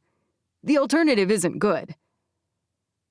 Of course, then we both think about death, which makes us think about Amanda Sadler, and then I burst into tears. Oh, man, Ethan says. I am so sorry. It's not a good day for me. Just go shower, I'll clean up, and we can pretend none of this happened. I start to hug him. Remember, I'm covered with goo, and pause. I love you, honey. You did nothing wrong. It's good that we still miss her, and I'll try and brace myself for the impending doom of a 20-year-old son. We're both smiling as I head for the shower. Once I'm undressing in front of the mirror, I realize that I managed, somehow, to get sauce in my hair. No wonder he suggested I shower and not just change my clothes. I'm nearly done, shaving my armpits, when I feel it. I wish what I felt was the baby moving. It's way too early for that, but that would have been a good surprise. This is definitely not good. It's a lump. It's not very big, the size of a grape, maybe. But it stops my heart dead in my chest. It should not be there on the side of my breast. It should not be there at all. 20 minutes until Steve comes home and I give him cookies and tell him he's going to be a dad again. But all I keep hearing on repeat in my head is what he said, not that long ago, about a patient. Save the person. Always nix the not quite a person yet to save the existing person. Nix the not quite a person yet. It's just a tiny lump. Maybe it's nothing. But I can't help thinking about how we discovered Nate was sick. He had been complaining of heartburn for weeks. Weeks! I bought him Tums and told him to stop eating blueberries and tacos and anything spicy or acidic. I ignored his first symptom, basically. It wasn't until his eyes turned yellow that we realized something was wrong. And by then, it was far too late. Steve might hear that story and tell me the moral is how important it is to act quickly in situations like this. But to me, the moral of the story is that it's very, very hard to live with yourself if you knowingly delay treatment on someone you love. Which means, if this is a tumor, and if the tumor is cancerous, Steve is not going to find out until I'm about to have this baby. First, I need to find out what's going on with this stupid lump, and then I'll decide when to tell him about the baby, and not a minute sooner. Because there's no way I'm terminating this pregnancy. If I've learned anything from Nate, it's that dying is the easy part. Living with yourself after someone you love has died, that's the hard part. And I don't think I could do it if I had to kill my own child. That thought propels me out of the shower and into my clothes. My hair's still dripping on my shoulders when I reach the kitchen, and none of the kids are around when I chuck the cookies into the garbage disposal. I'm grinding them up when Steve walks in the door. Hey, honey. He smiles. I force a smile in return, but inside, I'm crying. And maybe even dying. 10. Donna. Old people die. It happens. I know firsthand. I've lost my mother and my father, too. A year ago, Amanda Sadler's passing barely would have registered with me. I mean, I've known her all my life, and she died in a rather unexpected way, leaping into a fire to save a dog. But it's not like her death is a huge shock. We all knew it was coming sooner or later, but probably sooner given her age and her heart complications. So I'm surprised by how much it rocks me. I can barely speak during her funeral because I can't stop crying. Thanks to Amanda and Abigail, I've gotten quite close to her over the past months. When my mother and father shafted me, when my brother abandoned me, and when no one else in the world seemed to care, she did. I'm living in a great rental house right now, much more than I should have been able to afford, and it's all because of her. Who knows what crap Charles might have pulled with Aiden's custody if she hadn't helped me out when she did. Even so, I've mostly only spent a few girls' nights with her. I know Abby and Amanda are suffering much more than I am. I try to keep my chin up about it, and for me, that means doing something. I haven't done much scrapbooking in the last 5 or 6 years. Hard to want to document a life you don't even like living. But after combing through my photo reel from the past year, I found a lot of great ones of her. I'm arranging them carefully, page by page, when my phone rings. Hello, I answer without thinking when I'm preoccupied. I really shouldn't do that because it always leads to conversations like this. T, Patrick says. I'm so glad you answered. I was worried you might screen me. I suppress my automatic groan reflex. Why would I screen you? Your daughter's living with me. You may have something critical to share. This isn't about Beth. I knew it wouldn't be. He hasn't mentioned her living with me one single time since she moved in. You'd think that just by watching an ostrich at a zoo, he'd have learned that sticking your head in the ground fixes nothing. But no, Patrick insists on doing it figuratively with most anything distasteful in his life. To what do I owe this pleasure, then? I ask. Pleasure. He snorts. At least he's self-aware enough to know that I don't like to talk to him. Believe it or not, this is a courtesy call from a caring brother. This should be rich. I don't give him the pleasure of asking again why he's calling. This time, I just wait. Ahem. Well, yes. So I'm calling to tell you that, even though I've had offers literally pouring in for the ranch, I will do the right thing and choose yours. Excuse me? What, you don't believe me? I've had 5 offers already, it's true. How can that be? Is he lying? What would he stand to gain, and what on earth does he mean that he'll accept mine? He clears his throat again. Fine. I'll admit that I was a little shocked myself there's so much interest. Patrick, what are you talking about? First, I got an offer above asking price from that Park fellow who's bought all that land over in Dutch John. Okay, that's the one I know about. Still no new information. Okay. Does he remember I work for David? I know about that. Oh, so you do know about some of the offers? I grit my teeth. I've also had an offer from some investment capital guru named Helen Fisher. I looked her up and she's legit. She owns like billions of dollars and stuff. Real estate all over. Companies, stock. I can't figure out why she'd want my ranch, but maybe she knows David Park. She's Abigail's sister, I say.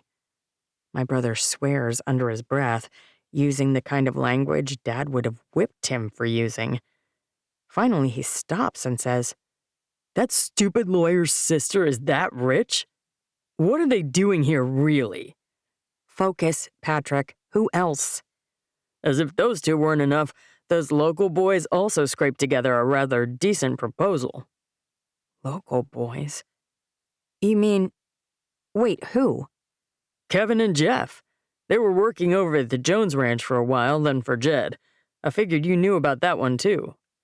I'm far less connected than you think. Your boss made an offer. Your best friend's tycoon sister made an offer. Your friend's former employees made an offer.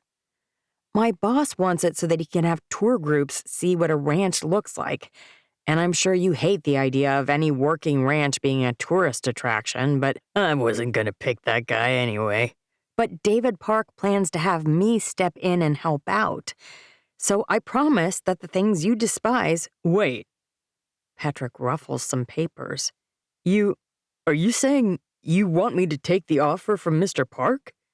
Who else's offer would I want you to accept? I'm so confused now. Only it hits me then what words he used earlier. He didn't say my boss's offer. He said he would choose my offer. I didn't make an offer, Patrick. But your new boyfriend did. There must have been some kind of misunderstanding. I'm not dating David Park, I say. I did sort of have a crush on him for a little while, but I'm dating Will Earl, Patrick says. Do you really think I don't even know who you're dating? Although this paperwork doesn't say whether it's an offer from him or his dad, I suppose. Is he a junior? His dad's named Will too, right? I feel as though someone struck me in the face. My fingers go numb. My brain's sluggish. You're saying the Earls made an offer on your ranch? It's for right at the asking price, Patrick says. I thought you'd want me to take it since it's fair, even though it's not the highest amount. I had no idea they were offering any sort of money for the property, I say. And I don't want you to give them special treatment. Patrick starts to laugh. Oh, Donna. The patronizing undertone of his laughter puts my hackles up. Why is this funny? You looked so smug up there on your high horse. I wonder how it feels to know that your future in-laws want to control you too. He hangs up. I mean, it's Patrick. I don't care what he thinks. He's the pig who stole money from Mom and Dad's ranch to deal with his personal crap. Then he lied about it.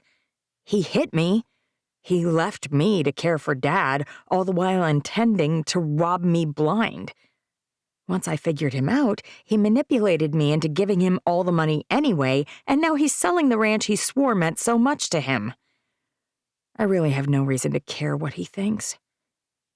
So when Will shows up with burgers, I am perfectly calm. I'm not going to let Patrick rattle me. My in-laws are nothing like his. They're not even my in-laws, for heaven's sake. I'm just dating Will. None of the things Patrick's insinuating are even close to true. It's probably all a big misunderstanding. But Will has barely stepped through the door when I ask, "Why did your parents put an offer on my brother's ranch without even asking me about it?" Will's eyes widen and he drops the bag he's holding.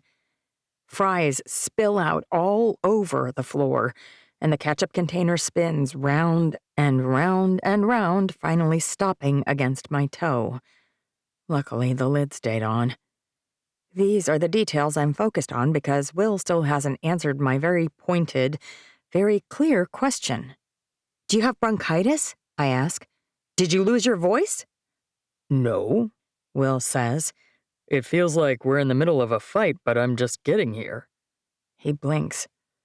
I'm sorry, I'm trying really hard to catch up. He's right, of course. I'm being monstrously unfair.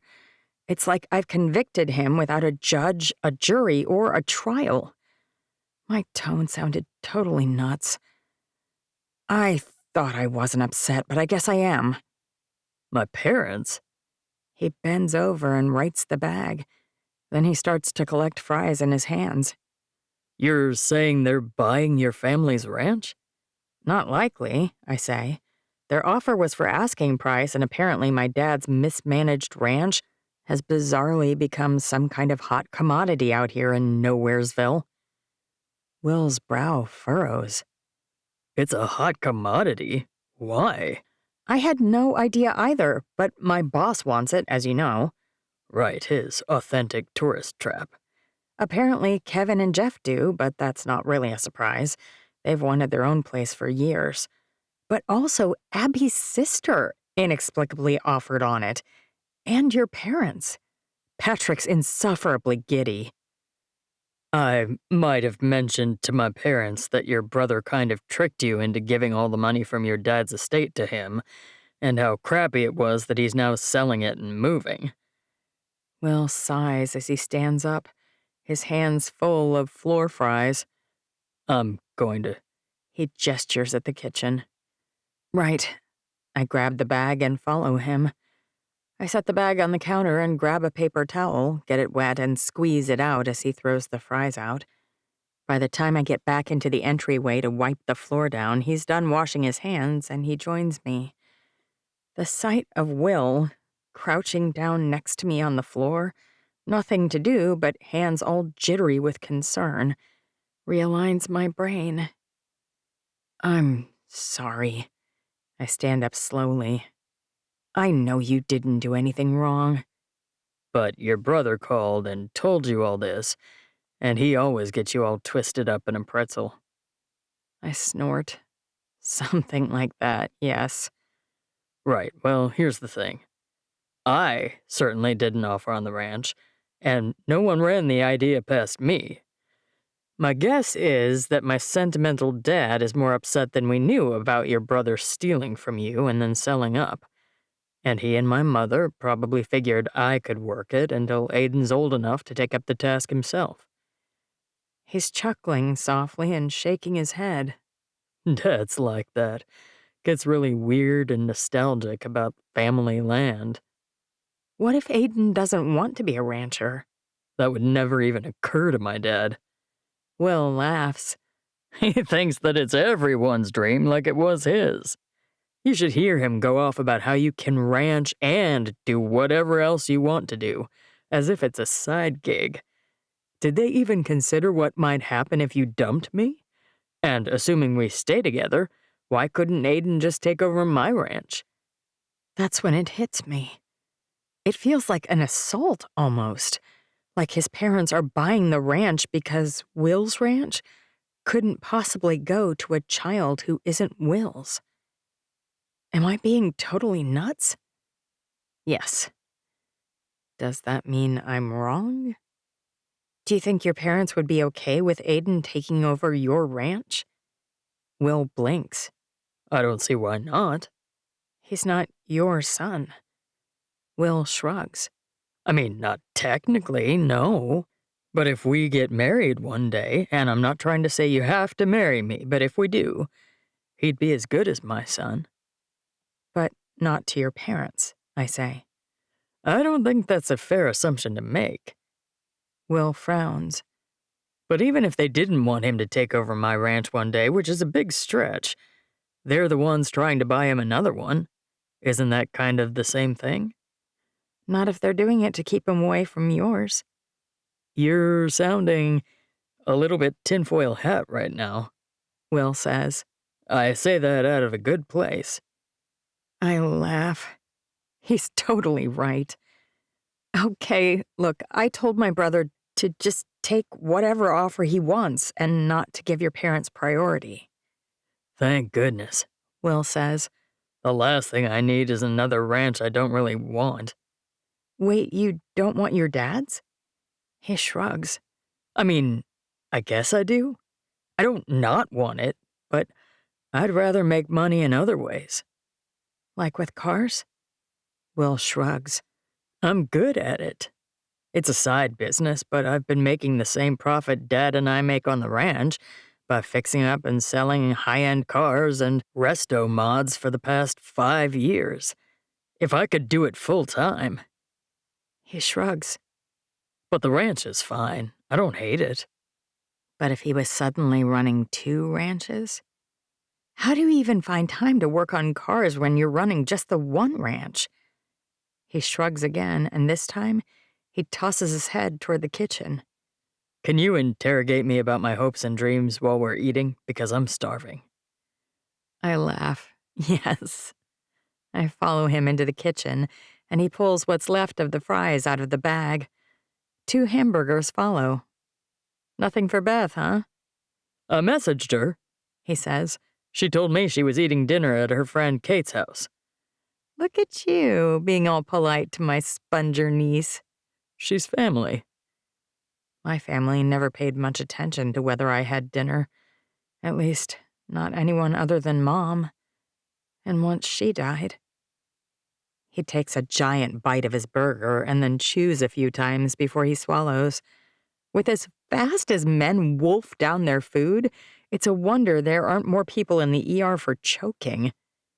To answer your question, ranch work's pretty intense during some seasons. Spring, for instance. Early fall.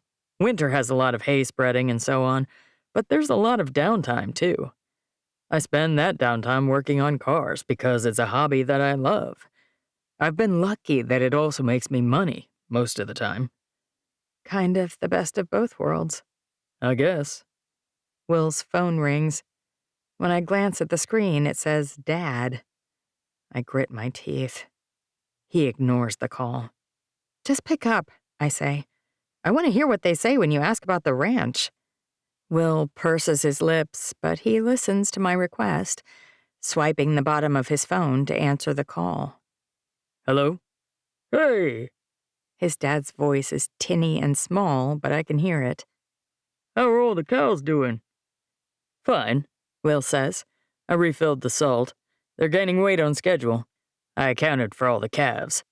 Great, He says. that's great. I'm in the middle of dinner, though, Will says. Oh, I'll let you go then.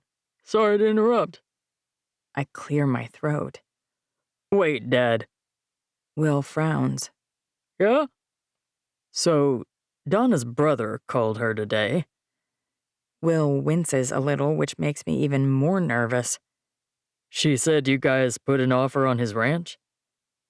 He's full on grimacing now. My sweet boyfriend has always been conflict averse in his personal life, unless it's to protect me from someone like Charlie or Patrick, and this looks painful. Oh, well, That? Will looks like he's being waterboarded. His dad coughs. We thought it might be a nice wedding present, later on. It was your mom's idea. Dad, we aren't even engaged, and this ain't the kind of thing you can wait on, son. Once it's sold, it's gone. Do you know how often ranches are up for sale around here? Almost never. Plus, we know how much you love Donna. Now I'm the one cringing. Will hasn't said I love you yet, but I've had the distinct impression it's because he doesn't want to pressure me. Dad, he didn't even ask me about it. That's not how surprises work, And if we do buy it and you don't want it, we'd clearly have no trouble selling it. We can barely handle the ranch we have, Will says. Look, you may end up with more than one son, His dad says.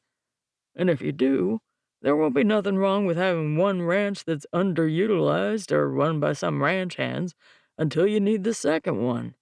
All right, Dad, it's fine. I get it. So you ain't mad, right? Why would I be mad that you're trying to do something nice? Will chuckles. But maybe the next time you want to spend millions of my inheritance, check with me first. I'll make a note of it. His dad hangs up. See? Will says. No big deal. I wonder if we listened to the same conversation. Your parents think we need a wedding gift? No. Will says. No? I mean, he said that, but he didn't mean it. What if you have more than one son? My voice is getting shrill.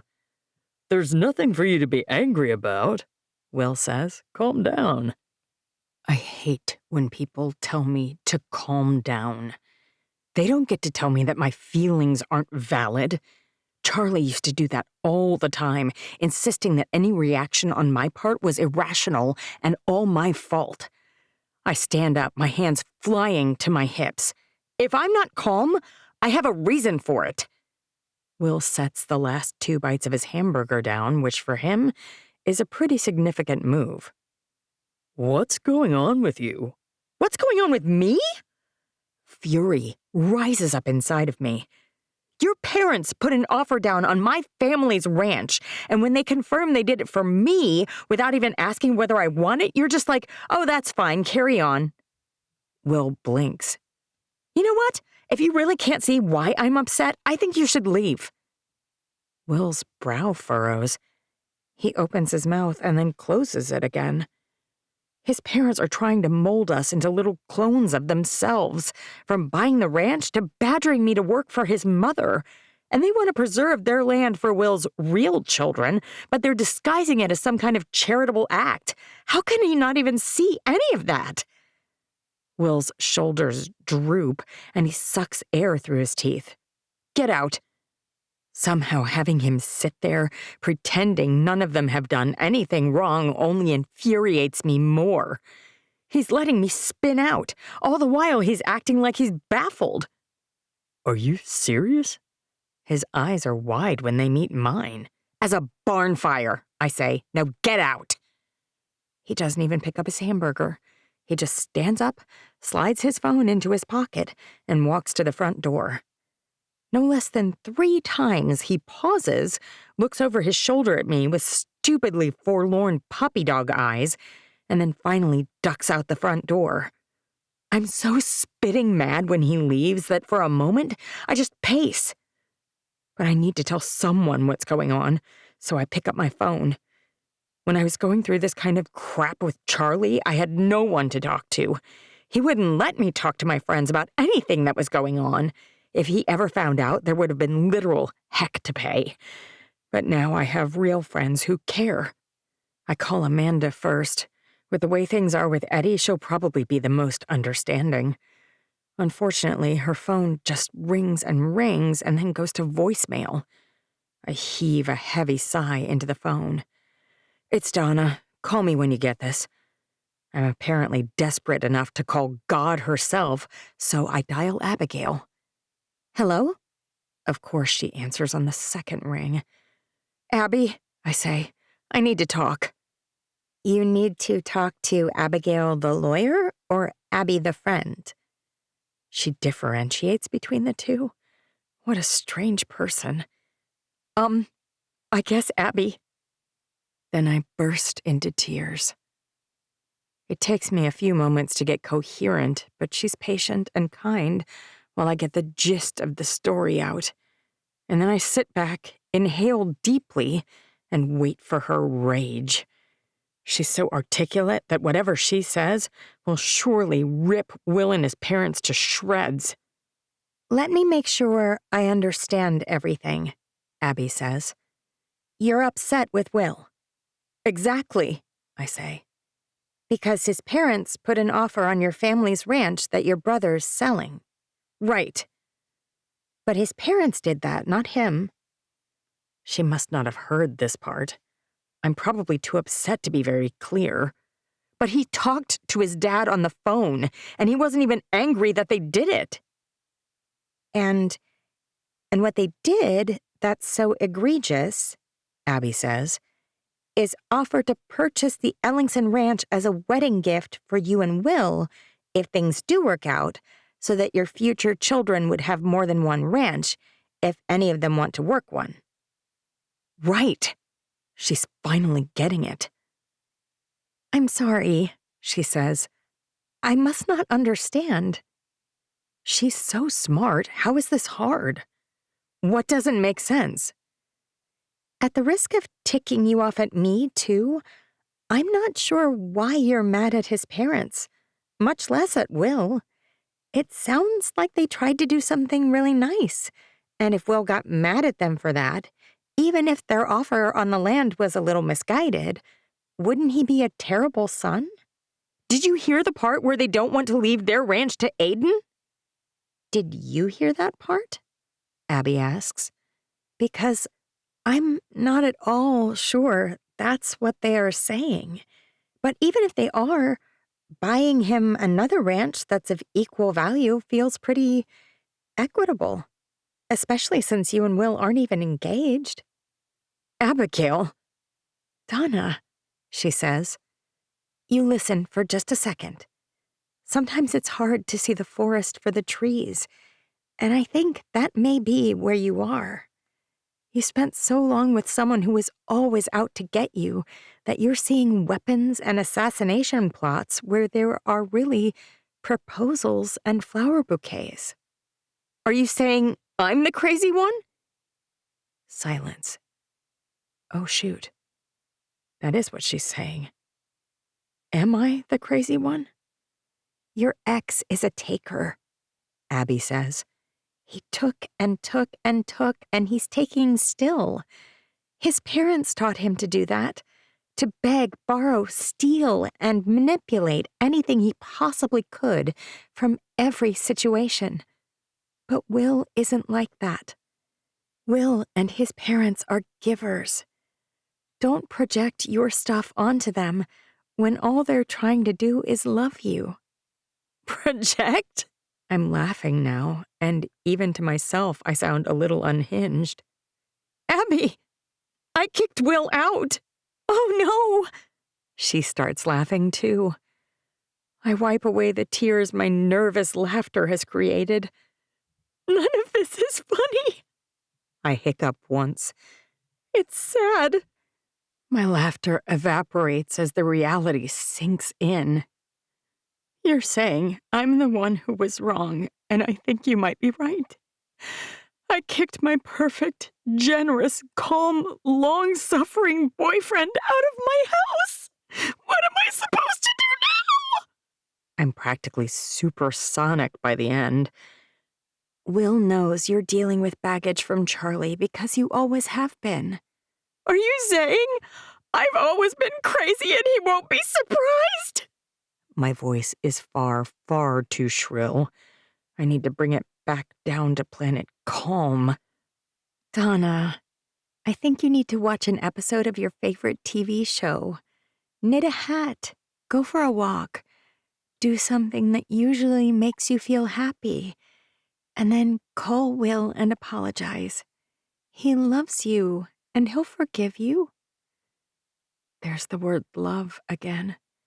It's like everyone I know is pushing me toward telling Will I love him. And I should, I guess, but don't I need to feel it in my bones? You don't say you love someone because everyone says you should.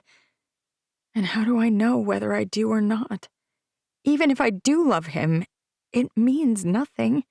It's no guarantee. I learned that the long, hard depression way. Believe me, Abby continues, as if my long silence was because I'm nervous about Will forgiving me.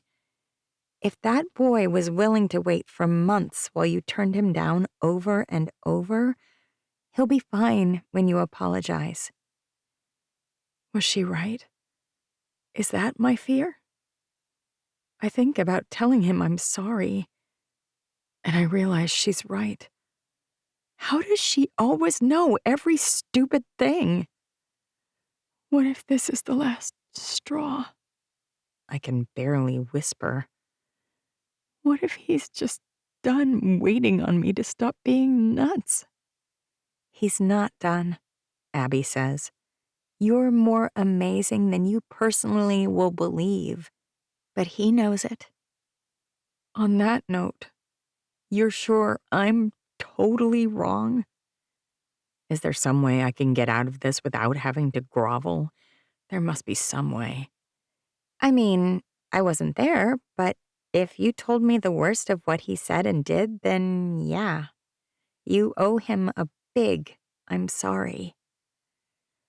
After I hang up, I mull it over. Just the facts of what happened, trying to extricate my feelings about my family and my ex. Will's family saw my ranch was for sale.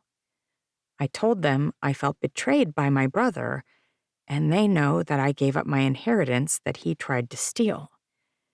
They probably feel pretty incensed on my behalf. And now that land's being sold to the highest bidder. So they generously make a full price offer, hoping to spare me the pain of losing the ranch I've now lost twice. Their son tried to talk me down, but when that didn't work, he picked up the phone call and asked his dad like I wanted. They confirmed they were trying to surprise us. And then I got angrier, because a kind man and his kind family want to take care of me. It's not like I could afford to buy it myself. They don't know that my disappointment and sadness about Patrick selling is more about the pain of being betrayed than the loss of the land I never wanted. They're trying to do the right thing, and that's not common these days. And I ordered Will to get out. He went without a fuss. I just hope he'll come back again as calmly. I whip out my phone and start to bang out a text message. I'm sorry, I overreacted. Forgive me. But instead of pressing send, I delete it. Because sending a text is the cowardly thing to do. He deserves to hear from me directly. He should hear it in my voice. In person would be better, but I don't know where he is. So I dial. He picks up before the first ring has even finished. Hello? Oh, that was fast. Wow. Donna? I'm sorry. The words tumble out in a rush. I must be afraid I'll freeze up. I overreacted and I was a little crazy and I want to see you. Are you far? He chuckles, and it's low and sexy, and now I really want to see him. I'll drive to you. I'll grovel, whatever. The front door opens, and Will walks through. He's smiling, and it's one of the most beautiful things I've ever seen. I drop my phone on the table. How are you? He shrugs again. I never left. I wasn't sure where to go or what to do. I'm so sorry, I say. I called Abby. God bless her. Will laughs. I laugh too, but then somewhere between one breath and the next, it turns into a sob. Will clears the space between us in a heartbeat and pulls me against his chest. I'd beat that miserable excuse for a man to a pulp if I could. Wait. I hiccup and drag in a breath. Patrick or Charlie? Yes, Will says. and your dad if he wasn't already dead. I collapse against him then, and his arms tighten around me. I'm sorry, I whisper. You never have to be sorry with me. I've always thought the phrase, loving someone means never having to say sorry, was the dumbest thing I'd ever heard. But with a tiny adjustment, it makes sense to me. When you love someone, you're always sorry for hurting them, even when it's inadvertent, even when the damage is coming from a past wound. But you never want them to feel sorry when you love them. Love lifts you up when things are hard, just like Will lifts me, just like he's holding me right now, just like I hope he'll keep holding me forever. 11. Amanda. In movies and books, after someone dies, they always leave behind beautifully written letters. Sometimes they also leave valuable or sentimental mementos, things that comfort and change the lives of those around them. After my husband Paul died, all he left was a pile of debt and a stack of expired options. I couldn't pay our monthly credit card bill, much less funeral expenses. I remember being pretty disappointed not to find, well, anything else at all. No letters. No diaries showing his deep-felt but far-buried tender feelings for me. Nothing. It was like there really was a ledger where his heart should have been, and our marriage was just as broken as I'd always thought. When Mandy died, it took me a while to even accept that she had died. They never found a body, first of all. The barn burned to the ground, burning far hotter than usual thanks to some kind of barrels of chemicals she had stored in there.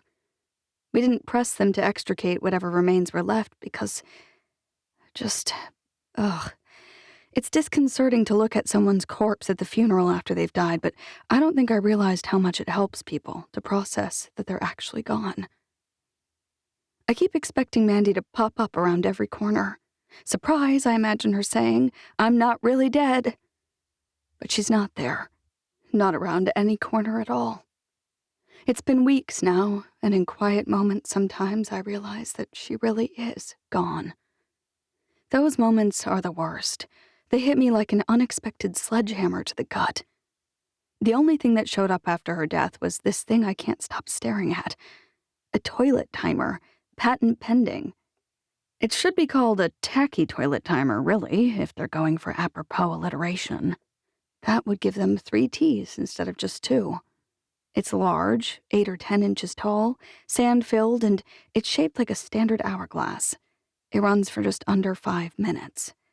For some reason, even though it's tacky, even though it's garish, and even though I know that it's fairly morose of me to do it, I just keep flipping it over and watching the sand grains run out. Every time I miss her, I reach for her last stupid purchase on Amazon. The idiotic toilet timer. I almost never needed to use her bathroom, only when both Marin and Emery were using the other 2 bathrooms at the same time, and I really had to go did I duck into hers. But apparently it bothered Mandy. It bugged her enough that she bought a timer so she could tell me when I was in there too long. It should tick me off.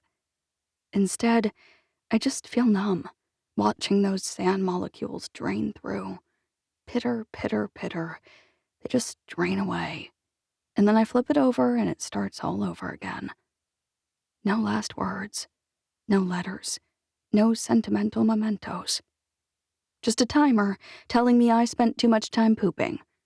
Notably lacking a last will and testament. Last night I finally cornered Abby.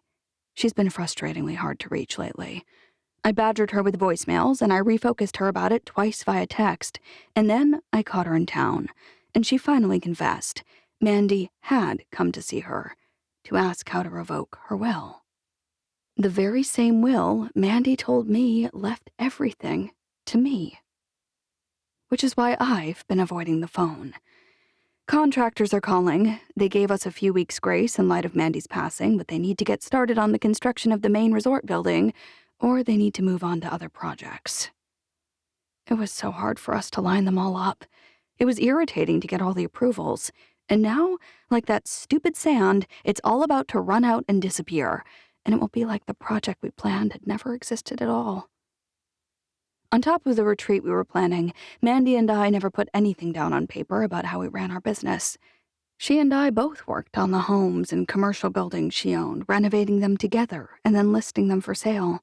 Then she'd receive the proceeds in escrow, and the real estate agency would cut us each a check for half. Each time, Mandy filled out a form, designating or assigning or some legal thing half her profits to me. I didn't care how she did it. It seemed like the easiest method to both of us.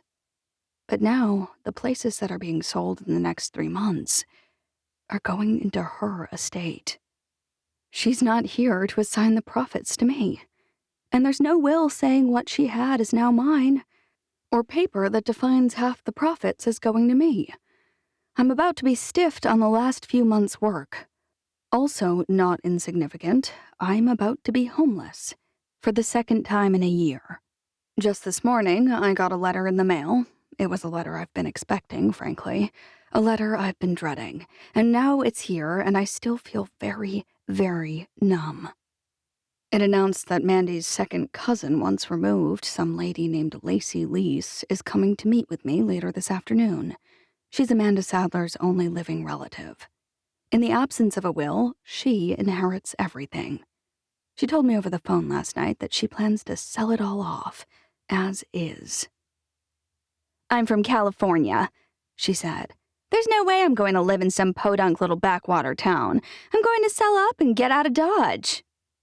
I flip the toilet timer over again, absent-mindedly, and keep on waiting. She should be here any minute. I expect we'll be evicted sometime during her visit. I'm not even dreading it. When my surroundings change, when I'm not living in the house we shared, when my feet are to the proverbial fire, maybe then everything will feel real again. When I hear the knock at the door, I force myself to stand up. I'm wearing pajama pants, I realize belatedly. I run my hands down the sides of my head, smoothing the tangled mess of my hair. Only then do I glance down and see the big orange stain on the front of my white t-shirt. I'm positive it wasn't there yesterday morning, but I can't even remember eating anything orange since then. Never mind. It's not going to make a difference to this lady. Even if I looked insta-ready, she'd kick me out just the same. Roscoe's going insane at the door, barking and snarling. He didn't do this before, but ever since Mandy died, it's like he thinks every person who comes over is a threat to me. Or maybe he blames them for my condition. By the second week, he stopped even asking me to throw the ball for him. Now he kind of curls up under my feet, or sits with his head tucked under my hand, no matter where I go. Unless someone knocks on the door. I shuffle to the door and order Roscoe to his place. He stops barking abruptly and goes, his eyes casting pathetic looks my way, but listening. I don't even bother to holler at the kids that they've left the house a mess. After all, I'm pretty sure they're at school. I kick Marin's pom-poms toward the corner, nearly breaking my toe on the pair of metal spurs that were hiding underneath them. If Emery were here, I'd probably do nothing. It all feels like too much work. Paul's death energized me. Suddenly, if I didn't figure something out, my 2 small children and I would be out on our ears, but for some reason, Mandy's death has done the opposite. In some ways, it's freeing. I refuse to worry about what happens tomorrow. We have no idea whether tomorrow will even come. So what if I have to move us into a hotel and live on whatever weird endorsements I still have coming in from Champagne for less? I can do that. The backwoods hotels around here would probably even let me bring Roscoe and Mandy's dumb pig who mopes around the garden outside eating anything he wants. I can have Abby do my hair to save money. If I really even need to get it done, I can wear the clothes I've had for years. I can paint my own nails. No biggie. It's not like we'll starve, especially since no matter how many times I tell him not to, Eddy keeps bringing us food. He cleans the kitchen, he washes and folds laundry. He makes me shower and then insists on blow-drying my hair. It's annoying, really. But it's also a bit comforting that someone else is, like, talking to the girls and, buying them boxes of tampons or whatever. I finally reach the door and swing it open with a forced smile on my face. Roscoe back to bristling and snarling at my side. "Roscoe," I snap. "Place. Now." Except it's not the chipper, irritating, forceful woman I spoke to on the phone last night. It's someone far, far worse. "Amanda," Helen says. "Don't you just look like a pile of burning garbage?" "Roscoe, get her," I mumble. My poor dog shoots off his place and stops in front of Helen to growl and bark. I make a note to myself to teach him what "get her" means so he can do better next time. Helen's eyes widen and she glares at Roscoe. "Knock it off, mutt!" Roscoe cuts off and sits, his whole head ducking down. "How'd you do that?" I arch one eyebrow at the traitor. "Some guard dog you are." "Amanda." Helen crosses her arms. I forgot she was still here for a second. "What are you doing here?" Her lip curls. Her eyes scan me head to toe. "Does Abby know?" "Does she know her sister's a horrible witch?" I shrug. "Probably." Helen laughs. It sounds eerily similar to how I imagine it would sound if Abby turned into granite and tried to laugh. Then, without another word, she shoves past me and walks into the house. "Did your housekeeper die too?" "I don't have one," I say. "And you're not supposed to say die around bereaved people. Don't you know that? It's like Loss 101. Helen arches one eyebrow. "I'm not the kind of person who tiptoes around things. You didn't used to be either." Huh, that's an understatement. She's more like a sniper who takes people out with one shot to the head. No, she's like the crazed terrorist who lobs bombs at things and walks away cackling. "I have a proposal to make," Helen says, "and I thought you might be interested." "A proposal?" She practically sneers. "Some rabid bunch of idiots have created some kind of feeding frenzy over that ramshackle little ranch that just went up for sale." I'm so lost. "You look like I'm speaking to you in another language," she says. "Entiende las palabras que estoy diciendo?" She snaps twice, right in front of my face. I roll my eyes. "Your scorn comes through in every tongue, I promise." "Good. I'm glad to hear that some things are penetrating." She folds her arms, eyeing the sofa as if she doesn't trust it to be clean enough to sit on. It's her own fault, really. Who wears a white suit? "I'm here on business, believe it or not." "I don't own this ranch," I say.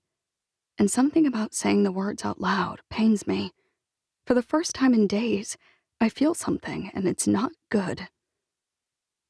"Mandy didn't leave me anything. Apparently, she destroyed the will she'd made." Helen perches on the arm of the sofa. "I know. Abby might have mentioned it." "Oh?" "More like ranted about it." She waves her hand through the air. "I know you're probably all emotional about it, but try to let that go for just a moment."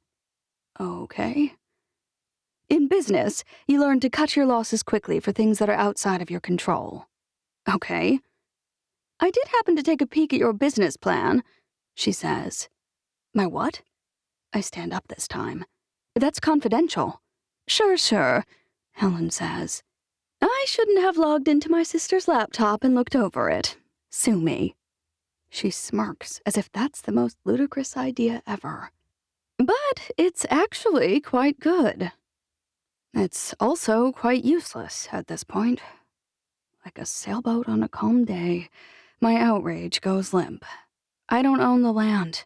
I don't own anything, actually. I start to laugh, and I can't seem to stop.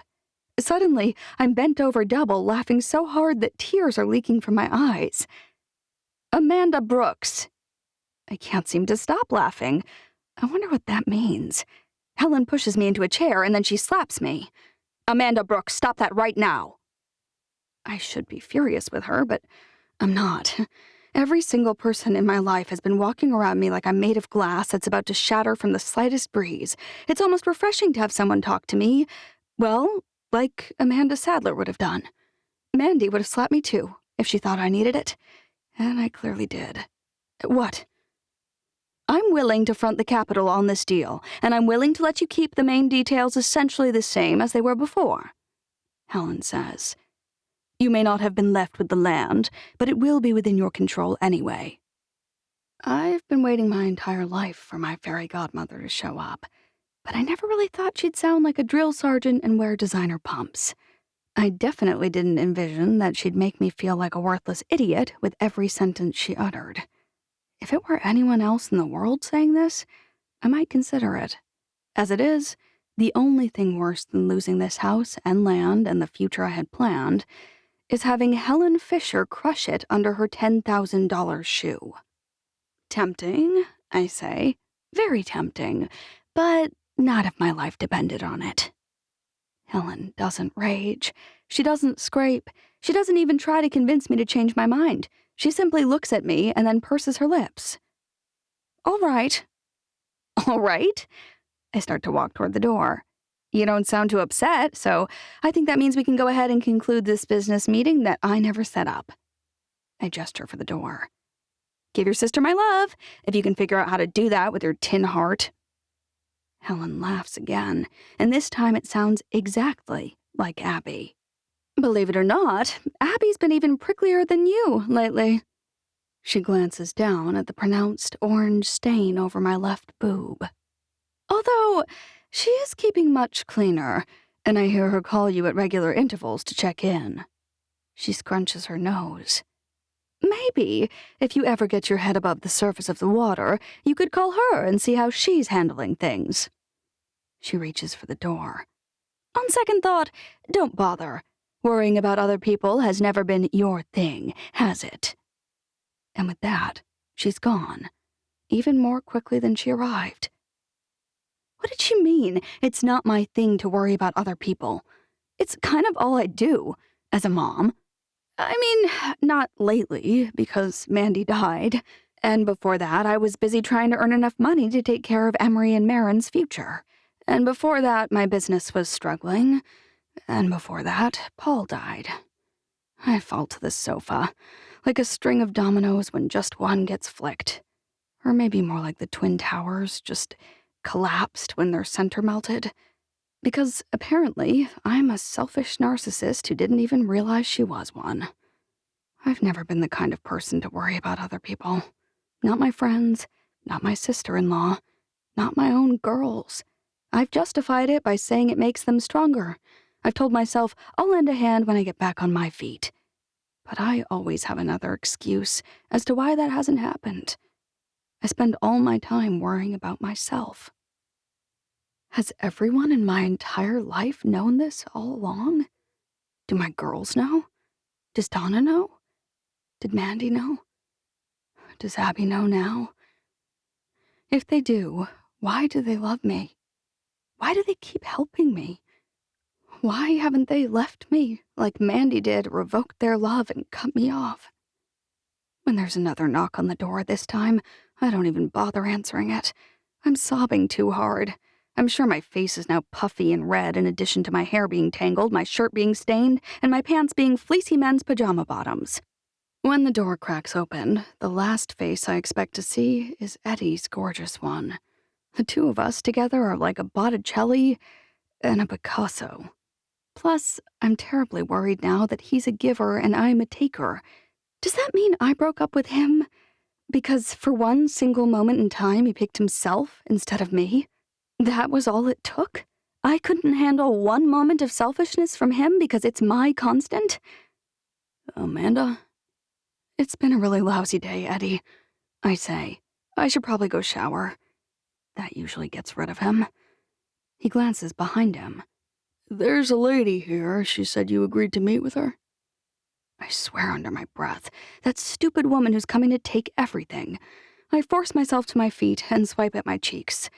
The great thing about losing someone you love is that even if you're crying bitter tears because you realize that you're a particularly foul, hairy-backed monster, people will mostly assume you're crying from sorrow at your recent loss. And wow, I'm even worse than I thought. I'm glad that I can use Mandy to hide my misery over being a horrible person. Ugh. Amanda Brooks?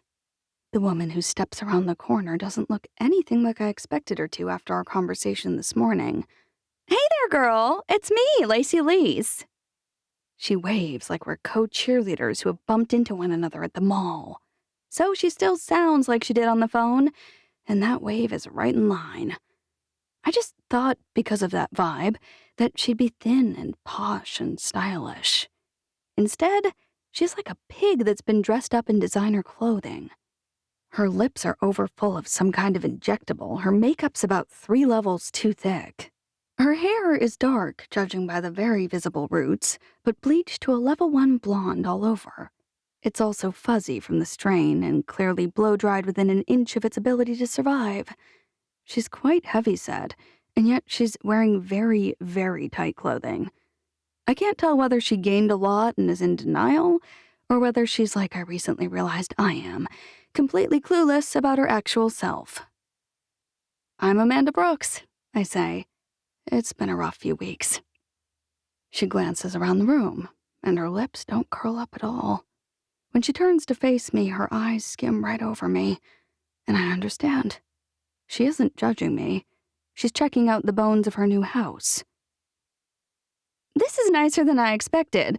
She must have remodeled it. Yes, I say. She did. That'll make it much easier to sell, I'd say. Oh, sorry. She giggles. Is that rude? I mean, it is all mine now. Eddy clenches his hands into fists beside her. Not that I'll have it long. Her jaw drops. Oh, she turns to face me. I didn't even think to ask you this when we spoke, but would you want to buy it? I should probably give you first dibs. Buy it? Myself? As in, stay here in Manila living next door to Abby, even without Mandy around? Without a job? In nearly as disconcerting a moment as I had when Helen told me I only care about myself, it hits me then. I've had weeks of lying around and mourning and lamenting, and I haven't thought at all about what I'm going to do now. This house is not mine. This ranch is not mine. None of her properties are mine. And I have no job. That means I have 0 reasons to stay here. In light of all that, what am I going to do? The heavy woman in the skin-tight clothing and bright pink lipstick reaches into her oversized Prada bag and rummages around. Also, the court said I should give you this. She extends her hand toward me, a wide manila folder with my name scrawled across the front, clasped in her breakfast sausage fingers. What is it? I know I should take it. I should move my hand and make my fingers curl around it, but I can't bring myself to do it. It's a copy of the will, she says, just in case you were thinking of, I don't know, contesting it or whatever. It can't be. I thought she was inheriting under the intestacy laws. Is she really saying that not only did Mandy revoke the will leaving things to me, she wrote a new one? Giving things to this woman instead? My brain revolts against the idea.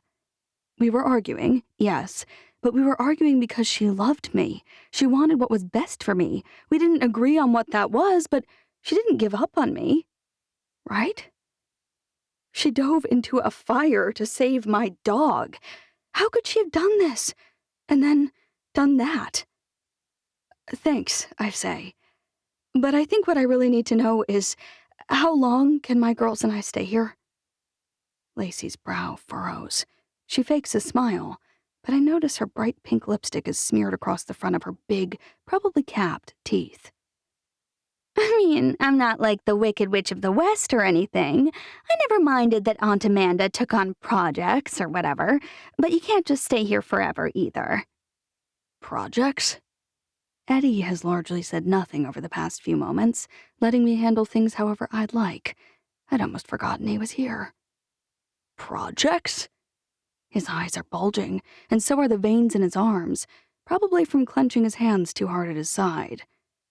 Mandy begged Amanda Brooks to move in, threw a fit when she tried to leave, and benefited greatly from Amanda Brooks' stellar work and killer eye at remodeling all the places they worked on together and sold.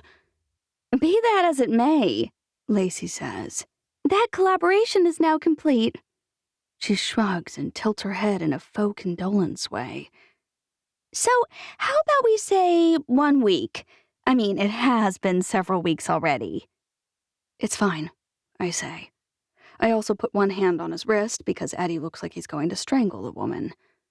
And when you leave, if you could clear out all this stuff. Now she looks around like I expected her to do earlier, clearly eyeing the mess my children and I have made condescendingly. I expect it to be clean in a week when I have my realtor come over for photos. That's when it hits me. Helen has seen my business model. I own nothing. I'm about to be evicted. In exactly 1 week, she can buy it from this horrible Medusa and do whatever she wants.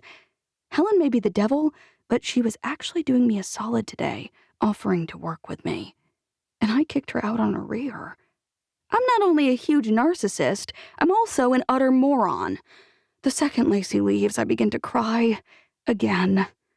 Eddy's arms don't immediately wrap around my waist to comfort me, and I wonder why. When I look to see where he went, I notice that he's crouched down at the coffee table, pulling the will out of the envelope. How could she leave everything to this awful? He freezes. What? It's old, he says.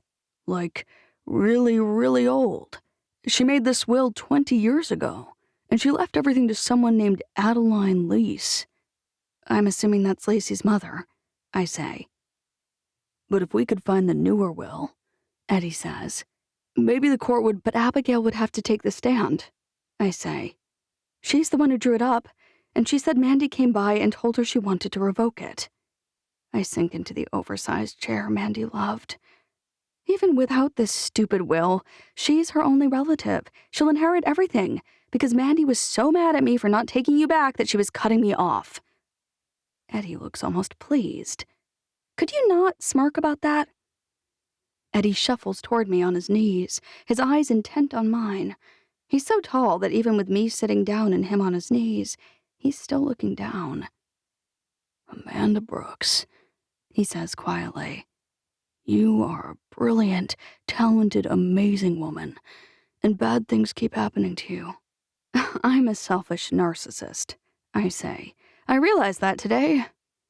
What started as kind of a confession-adjacent joke turns fast, and I choke on a sob. I don't know why you even like me. Would you fault a butterfly for knowing it's lovely? He leans closer until our foreheads are touching. You're a little selfish. You've had to be, because the people who were supposed to take care of you never did. The only person who would keep you safe was you, but that's not true anymore. Is he right? Is it really not entirely my fault that I'm so awful? It's hard when you're constantly told how great you are, especially when you're working hard to achieve success, to remember to think about other people. The world turns us inward, toward ourselves, first and foremost. I've been a terrible friend, a terrible mother, and a terrible girlfriend, I say. I'm sorry. I will argue about that later. For now, I'll just say that you don't need this ranch, he says. You don't need the job Mandy gave you, and you certainly don't need to stay in a hotel. He grins, and it practically bowls me over. Sometimes I forget, for a nanosecond, just how devastatingly handsome he is. And then he grins that sideways grin, and my mind goes blank. I'm about to be evicted, I say. And a devil came by to make a deal earlier, and I turned her away. What are you talking about? He asks. I explain what Helen offered. Are you considering it now? His eyebrows rise. Truly? Abby's sister? I flop backward and slump down so I can lean my head against the back of the chair. Maybe. He stands up and sits on the sofa arm next to me, not unlike Helen was doing earlier. I was worried you might move back to New York. I snort. I considered it for the first time today. Don't. He takes my hand. I know life sucks right now. I know everything feels bleak. His hand on mine is firm, warm, and strong. For the first time since he came back, I don't feel like a fool around him. I don't have any desire to slap him. In fact, I wish I was clean and poised, and I want him to kiss me. As if he can sense it, as if the atmosphere around us itself has shifted, Eddy's shoulders square. His hand, where it's touching mine, stills, and he tightens.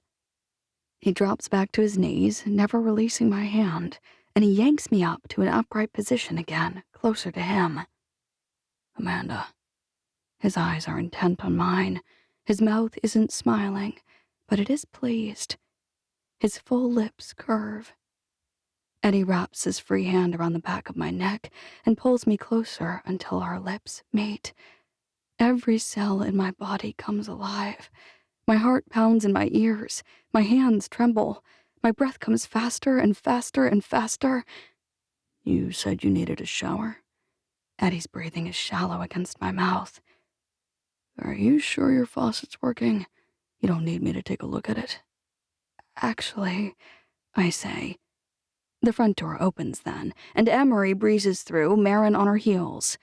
Until Mom can get herself together. Marin freezes when she sees us. Eddy practically melted against me, our faces still touching. We spring apart then, like two teenagers in the back of an old station wagon at a drive-in movie. Your mom had something stuck in her teeth. Eddy swallows, and his Adam's apple shifts. I burst out laughing. So, are you two back together then? Emery asks. I hate how hopeful she sounds. Did I not hear that before? My baby's fear about the future? Or did I just not care? Yes, I say carefully. Eddy and I are back together. Eddy leaps to his feet and starts whooping. And to my surprise and borderline horror, Emery and Marin join him. It's not how I would have played this scene out in my head, but it is the first happy thing that's happened in my life in a very long time. I guess I'll take it. 12. Abigail. Once, when I was 13, I called and lied to my sister, Helen. I told her I spilled something on my pants because I didn't want to confess to her, to anyone, that I'd started my period. I asked her to bring me a new pair of jeans during lunch. As an upperclassman, she had off-campus lunch. She brought them to me, but when I tried to take them out of her hands, she snatched them back. Tell me why you really need these. I swallowed and looked down at my feet. I still recall staring intently at my snowy white keds. Abigail. I snapped my eyes up and met hers. I spilled chocolate milk on my other ones. You hate chocolate milk. I tilted my chin upward. That's why I spilled it. She laughed. You're a horrible liar. She handed me the jeans, and then she dropped her voice to a whisper. I also put some pads inside there, so be careful where you open them. Congrats on starting your period, you little punk. Then she walked away, cool as could be. She literally figured out that I had lied, realized why, and then gave me what I needed in the circumstance. She may be awful sometimes, and most people may be terrified of her, but she was pretty amazing back in the day. She also taught me something about myself. I suck at lying. In spite of being a lawyer, I never really improved. Which is why I waited until the kids were in school to set this appointment up. I only had to lie to Ethan this morning because Steve's at work. I kept it simple, too.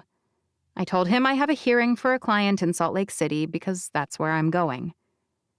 It would have been easier to go to a local clinic or hospital, but I figured Steve would probably find out. I picked an OB who didn't go to the same school as Steve, and who wasn't in residency at the same place or even around the same time.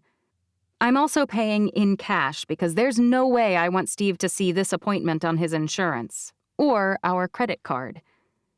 Why did I insist that we should have joint everything? Apparently, on top of being a bad liar, I'm also dumb. Because I'm a new patient, and because I'm not in an emergency room, I'm not a top priority. Or maybe it's simply the nature of healthcare.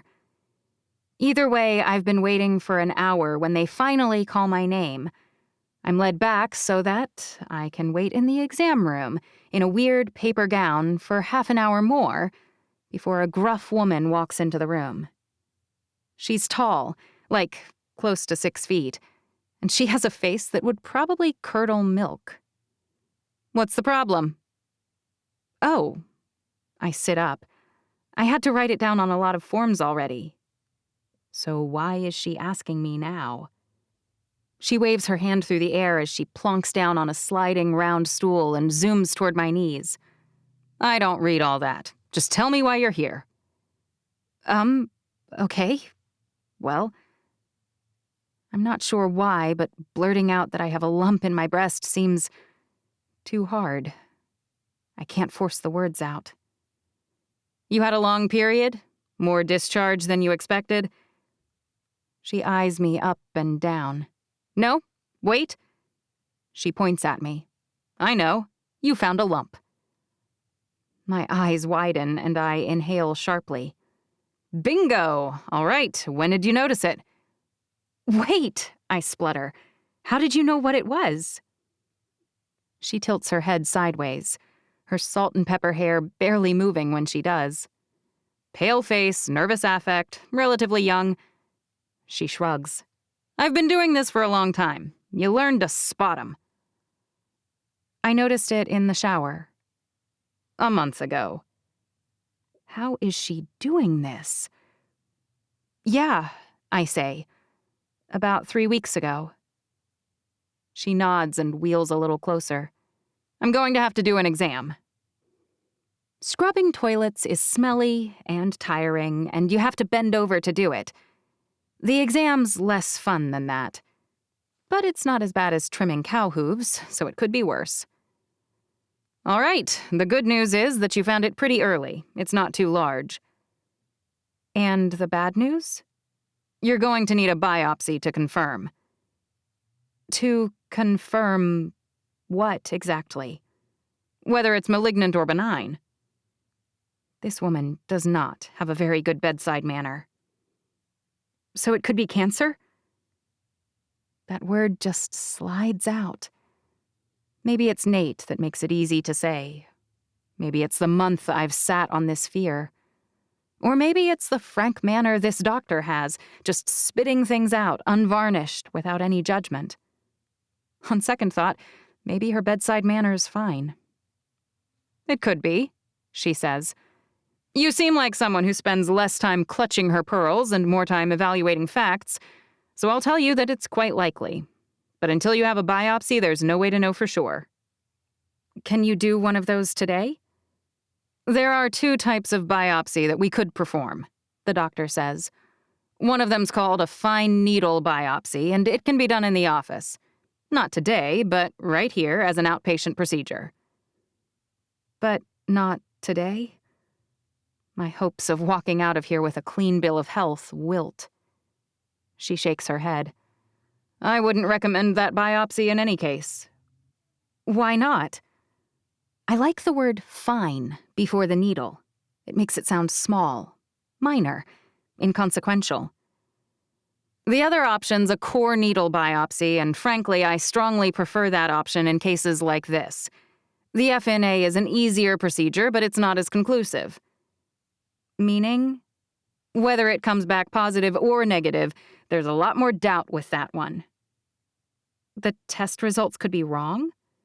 Let's say you get a great result, and it comes up benign. Will you sleep better at night knowing there's a decent chance it wasn't right? I swallow. Or if it comes up as cancerous and then you go home and tell everyone you're going to fight this, only to discover there's nothing to fight. She shrugs. I try not to tell anyone they need to look the abyss in the eye until it's required.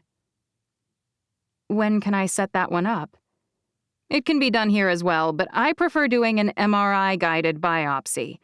When the mass is palpable, as it is here, false negatives happen less than 4% of the time when there's an image-guided core biopsy.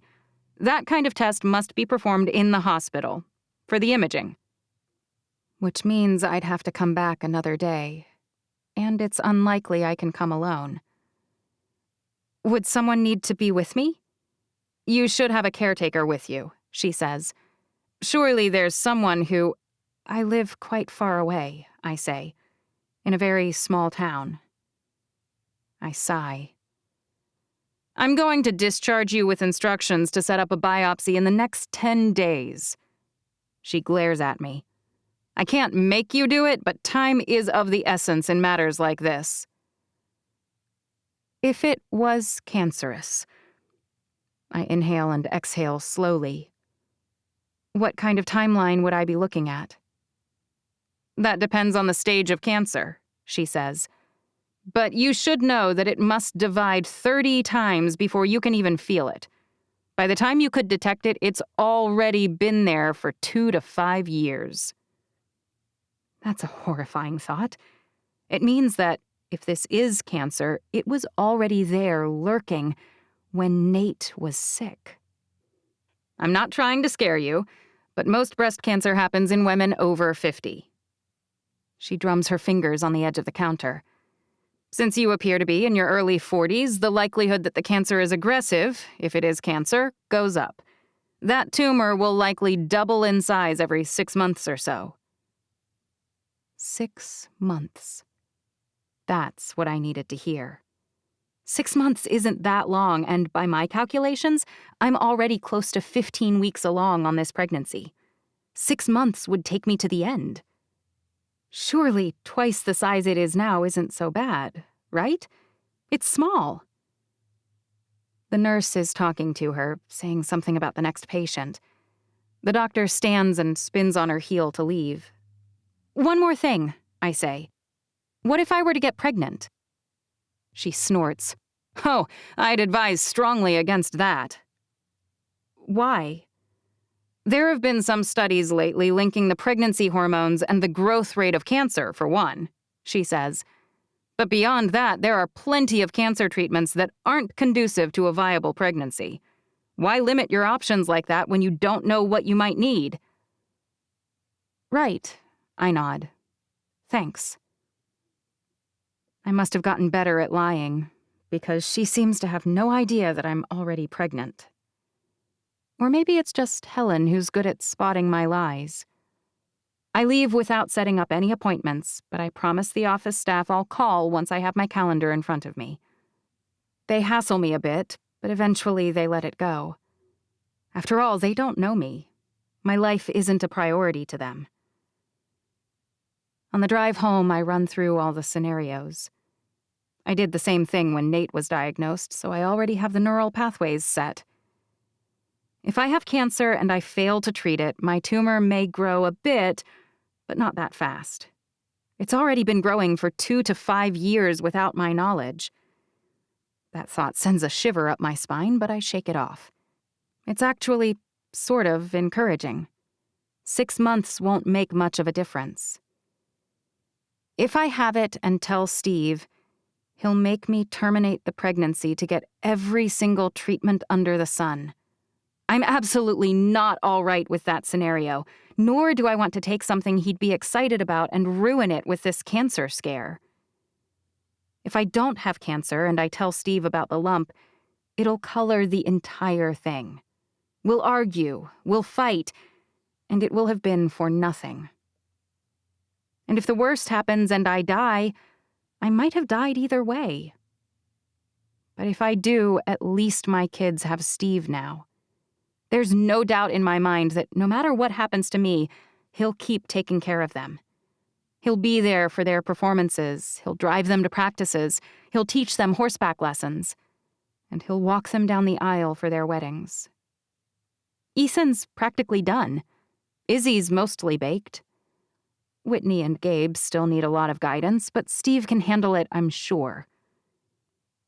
So when I get back, instead of fretting or wallowing or bawling, I get to work, drafting a new will that leaves everything to Steve as a trustee and guardian for the kids. All 5 of them. When I finally drive home, I'm exhausted. The whole day has been draining, and I know basically nothing more than I did this morning. I really thought that when I got home tonight, I'd at least know what I was dealing with. But maybe it's for the best. Maybe I'm not supposed to know right now. The second I walk in the door, Steve hops to his feet. I had Javier bring Leo in, and I'll text him now and tell him to tack him up. He lifts a basket up in the air, his face bursting into a smile. We're going on a picnic date. Like the day he gave me Leo. Like our wedding. A ride out into the woods, just the 2 of us. I haven't seen the kids much, I say feebly. They've been asking to talk to me about things, and it's fine, Mom. Gabe saunters out of his room. I just started a new book, and I'll probably just read all night anyway.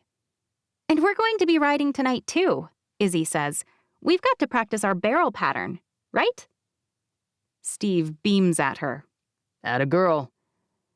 But don't you think you should watch that? I ask. It's not like... Steve drops one hand on my shoulder. Abby. He grins. It's okay to let go sometimes. The world won't break. In that moment, part of me worries that it already has. But... No buts. Come with me. His hand slides down my arm and his fingers interlace with mine.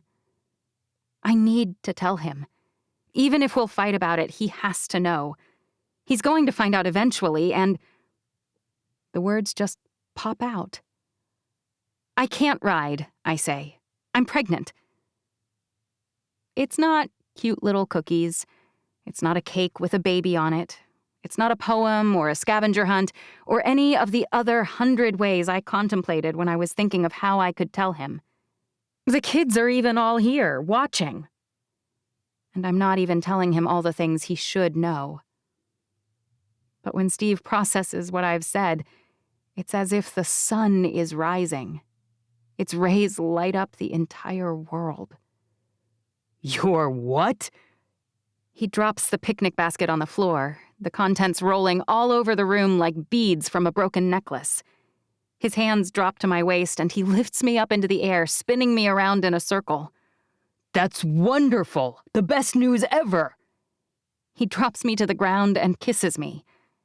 And I pull away just in time and throw up all over the hardwood floor. I'm so sorry, he says. I wipe my mouth, staring at the splatter of disgustingness that just evacuated my body.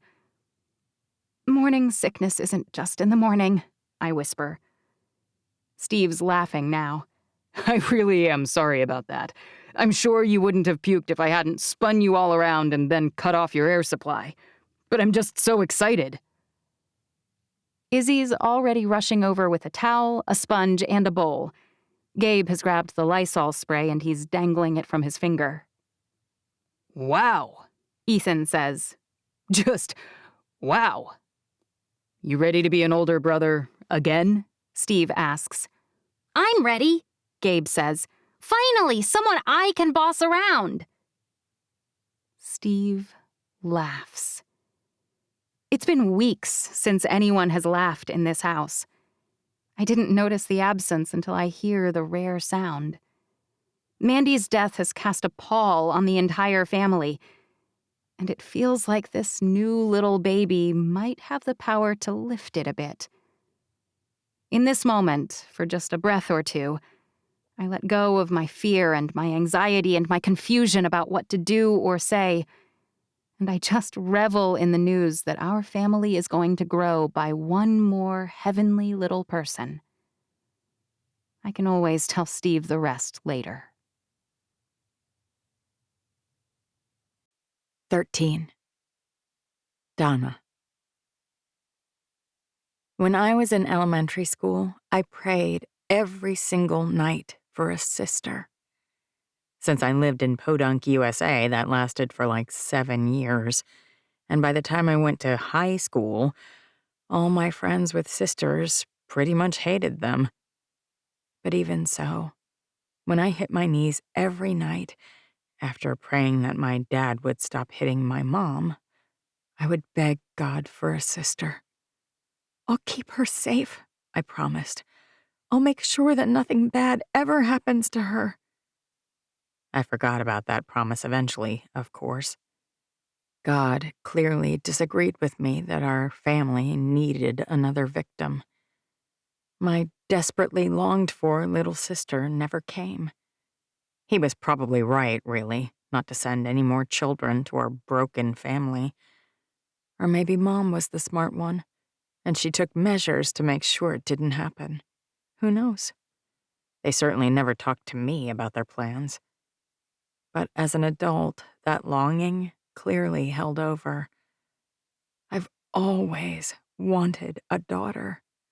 I'm delighted with Aiden, of course, but the idea of dressing a little girl up in frilly dresses and adorable shoes and boots, and the idea of taking her shopping and out for ice cream, it has always appealed to me.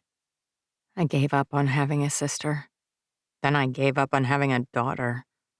Thanks to my parents and Charlie, I gave up on almost everything I dreamed about having. When Beth asked if she could live with me here, I almost said no. I worried about how Will would react. I've been fretting that Aiden might be upset too. But now that she's here and Will doesn't mind, it's almost like one of my childhood dreams finally did come true. I chucked the pillow at her head. Shut your mouth. Look, I'm just saying that while Edward may be powerful and broody or whatever, Jacob's hotter, and I don't know, he's just better for Bella. I can't believe you're Team Jacob, I say. To be clear, the whole series of movies are kind of badly made, Beth says. But if I had to choose, I'd go Wolf. He's so, I don't know, I say, rapey. Oh, please. Beth rolls her eyes. Like Edward's constant insistence she can't become a vampire isn't trampling all over her right to choose. It's all a little problematic, I admit, from a parent's perspective. I could probably never binge the series with a daughter, at least, not without spending a lot of time explaining that I don't approve of any of the plot elements. But with someone who feels like the little sister I never had, it's so fun. I know no one asked my opinion, Will says. but I actually think that Mike. We both hit him with a pillow at the same time. Mike? I can't help scoffing. Then I make a puking sound. Beth groans. He's so awful, He's a human boy, and he likes her legitimately. he says. I'm just saying that. This time, I nix the pillows and just attack him. Beth, however, is still chucking pillows, many of which are now hitting me. I surrender, Will says. Geez, you two are relentless. You're just mad you're not a werewolf or a vampire, I say. And yet, I still managed to get the girl. He tugs me closer then and kisses me right on the mouth. Ew, come on, Beth says. Cut it out. Bedtime for all the kids, Will says. I'm 18 now, Beth says. Legally, not a kid anymore. Oh, Will pulls me onto his lap. did I fail to clarify? Bedtime for anyone who's not old enough to drink. He wiggles his eyebrows. Nighty-night, little one.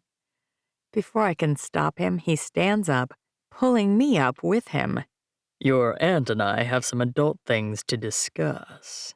Fine, fine. Beth makes almost the same retching noises I was making earlier. Whatever, I have homework to do anyway. It's a Friday night, I say. Just turn on the next movie. Will may be sick of us oohing and aahing over supernatural men with glowing golden eyes, but we have 2 more movies to go. Will groans. What happened to adult time?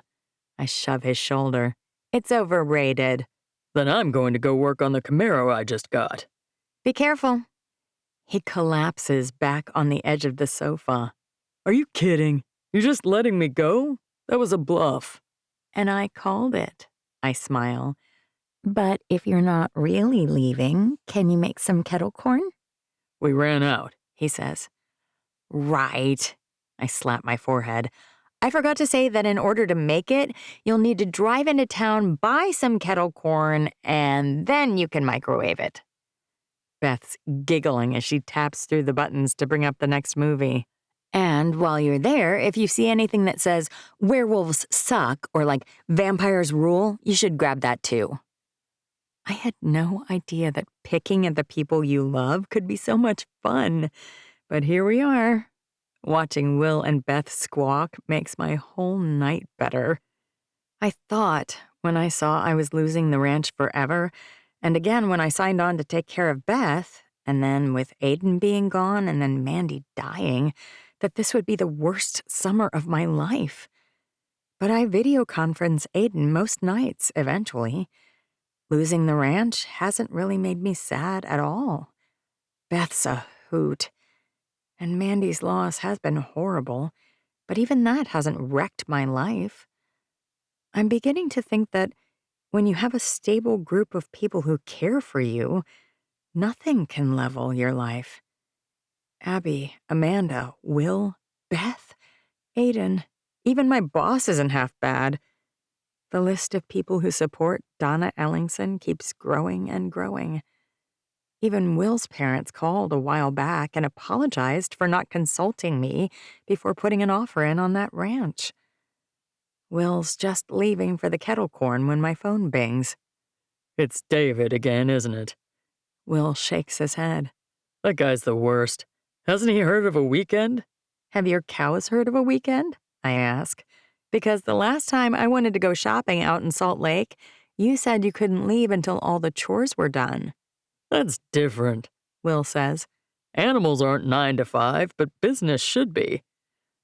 It is David, though. Not a rush, but when you get a chance, I sent the proposal for the covered arena. Can you take a look and tell me what you think?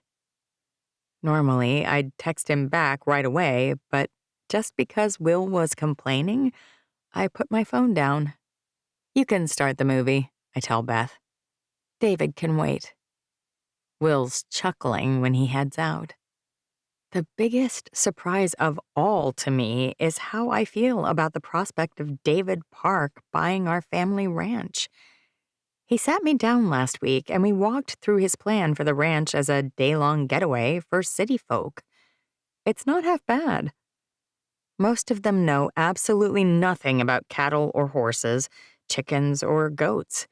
It would be a snap to have a few of each of those things, and then to let the visitors help with some of the basic chores. Depending on the time of year, they might even be able to go home with some fresh eggs or some goat's milk. I also convinced him to let Jeff and Kevin have a small ownership interest if he wins the bid. It's an interesting model because our profit doesn't rely in any way on the price of beef or the health of the cows. David agreed to give them 80% of the profits on the ranching operation as long as they cooperate with his tour plans. Since moving back home, I've really learned a lot about win-wins in business. It all makes me admire David Park more and more, which makes Will more and more annoyed with him. Not that my hot, kind, generous boyfriend has anything to worry about. My crush on David Park had everything to do with how unavailable he was to me. At least he appears to have given up on Amanda. I bumped into Amanda at True Value a day or two ago, and she was wearing a clean shirt and pants for the first time in a while. It seems like we're all healing from Mandy's tragic loss in our own ways. It helps me feel less guilty for being happy again, truly happy, so soon after her death. Will's back, and he's just finished popping the popcorn when Aiden calls. I can pause this, Beth says. I shake my head. Not at all. I've seen it an embarrassing number of times. Keep watching. I'll be right back. Will offers me the popcorn bowl, but I wave him off, too. You guys eat it. I'll be back out in a minute. Aiden's a sweet kid, and he really does want to talk to me every day, but he's only 7, so he never wants to talk for very long. Once he's told me about his day, asked me a few questions, and commented on how I look, we're about done. Hello, Angel. I can't help beaming. He comes home on Monday, and then everything in my life will be perfect. Mom! Aiden's face is covered with something messy, but that's more a state of being for a little boy than anything else, so I don't comment. How has your weekend been so far? Weekend? Aiden blinks. Oh, yeah. It's hard to know what day it is when there's no school. Do you miss school? He shrugs. I miss Gabe. Close enough. I saw him a few days ago. He just got some new monster trucks, and he can't wait to show them to you. Monster trucks? Aiden's eyes light up. That's so cool. Are they remote controlled? I shrug. Not sure. I bet he can tell you next week. Today we got ice cream, Aiden says, and I got to see Peter and Holden. That's great, I say, frankly shocked that Charlie was willing to drive that far. They live on the other side of town from his parents. When we lived there, he wouldn't even ride in the car with me when I went to drop Aiden off at Holden's house. Was it fun? So fun, Aiden says, and I get to see them tomorrow, too. Why are you getting to see them so much? Is Dad dropping you off? Is he doing a lot of work? No, Aiden says. He stayed and talked to Holden's dad. That's unlike him, but I force myself to be glad and not suspicious. The more active role he plays in Aiden's life, the better. Holden's family is really kind, so hopefully he won't tick them off or lie to them or cheat them in some way. I hate that it's a real possibility, but sadly it is. How's Mr. Will? Aiden asks. He's great, I say. He can't wait to see you again. He just got a brand new red Camaro, and he said you can help him with the brakes. Aiden winces, but I'm not sure why. Are you all right, honey? He shrugs. I'm fine. Do you have your stuff packed up? Are you ready to come home? It's so small I almost miss it, but he frowns before he looks down at something off-screen that I can't see. Aiden? He mumbles something I can't catch. Until Holden, maybe. Sweetie, you have to look up and speak loudly or I can't hear you. I'd rather stay here. He glances up then and hurriedly looks back down. I don't want to go back to your house. The words are like a dagger to my chest. Aiden doesn't want to come home? He doesn't want to live with me? Honey, I think I misheard you. Is there something going on? Did you want to stay with Dad for another day or two? Maybe go to a ball game or something? He bites his lip. Your son is worried you'll cry. Charles' face looms in front of the screen, far too close and a little distorted. He looks like something out of a Tim Burton cartoon. He wants to stay here and live with me, permanently. The words are like cannon fire aimed right at my heart. Aiden! My son looks up then, his eyes wide and weepy. Don't be mad, Mom, okay? Do you really want to stay with Dad? I miss my friends here, he says. I miss my school, and I like the restaurants. Plus, Grandma and Grandpa are here. I can barely breathe. How stupid have I been? My life isn't roses and sunshine and butterflies. My life is blow after blow after nasty blow. I should have known something like this was coming. Aiden, how about you stay another week or two? My voice is wobbly and unsure. I clear my throat, like maybe that will fix the problem. You can see Holden and Peter, and you can go to lunch with Grandma and Grandpa, and then you can still come home before school starts. Why am I speeding up? If I keep going like this, I'll sound like an auctioneer any minute. In fact, if you get your school clothes shopping done there, you can even stay for 3 more weeks. My voice breaks again at the end at the thought that he'd rather do that with Charlie. Mom. Aiden's lip wobbles. I love you so much. I wish you could just come back out here. He's serious. He doesn't want to come back home at all. Your dad and I need to talk, sweetheart. Can you go watch some television? Okay. Aiden waves as he walks off. When Charlie's face reappears, he looks like he's just robbed a bank. You're always saying that all you care about is what's best for Aiden. But have you ever really stopped to think about what that is? What he wants? He's so smug, I can barely stand it. I trust he was plenty clear. The court makes these decisions, I say, not our 7-year-old, no matter how much ice cream you give him. Is that really what you want? He asks. To be the mother who hauls her son back to Hicksville against his will so he can get a shoddy education and be raised with toothless hillbillies? If you, he'll hate you for it eventually, he says. If you make him come back, he will hate you. And in another few months, I can make a motion for reconsideration, and the court will ask him his opinion. I've had him meeting with a child psychologist, by the way. He agrees that Aiden's needs would be better met here by me and my parents. We have the funds to provide for Aiden anything and everything he might need. He leans even closer to the screen, so grotesquely close that I can see his nose hairs. Even if you drag him back, you're only delaying the inevitable. He's my son, a Windsor. And Windsors may fumble a battle now and then, but we never lose the war. 14. Amanda. For years, the only friends I had fell into 2 categories: real life or social media. My Instagram friends were low risk. We were more business companions than actual friends. We networked for each other, we referred business to one another, we jointly promoted items and places, and we helped each other to grow and develop new opportunities.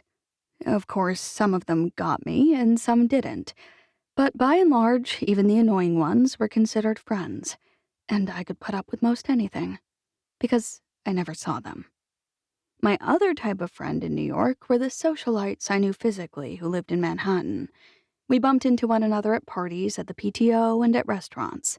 Sometimes we'd even go out on a date or 2 before realizing we'd been out with the same guy. If I'm being honest, they were really all frenemies.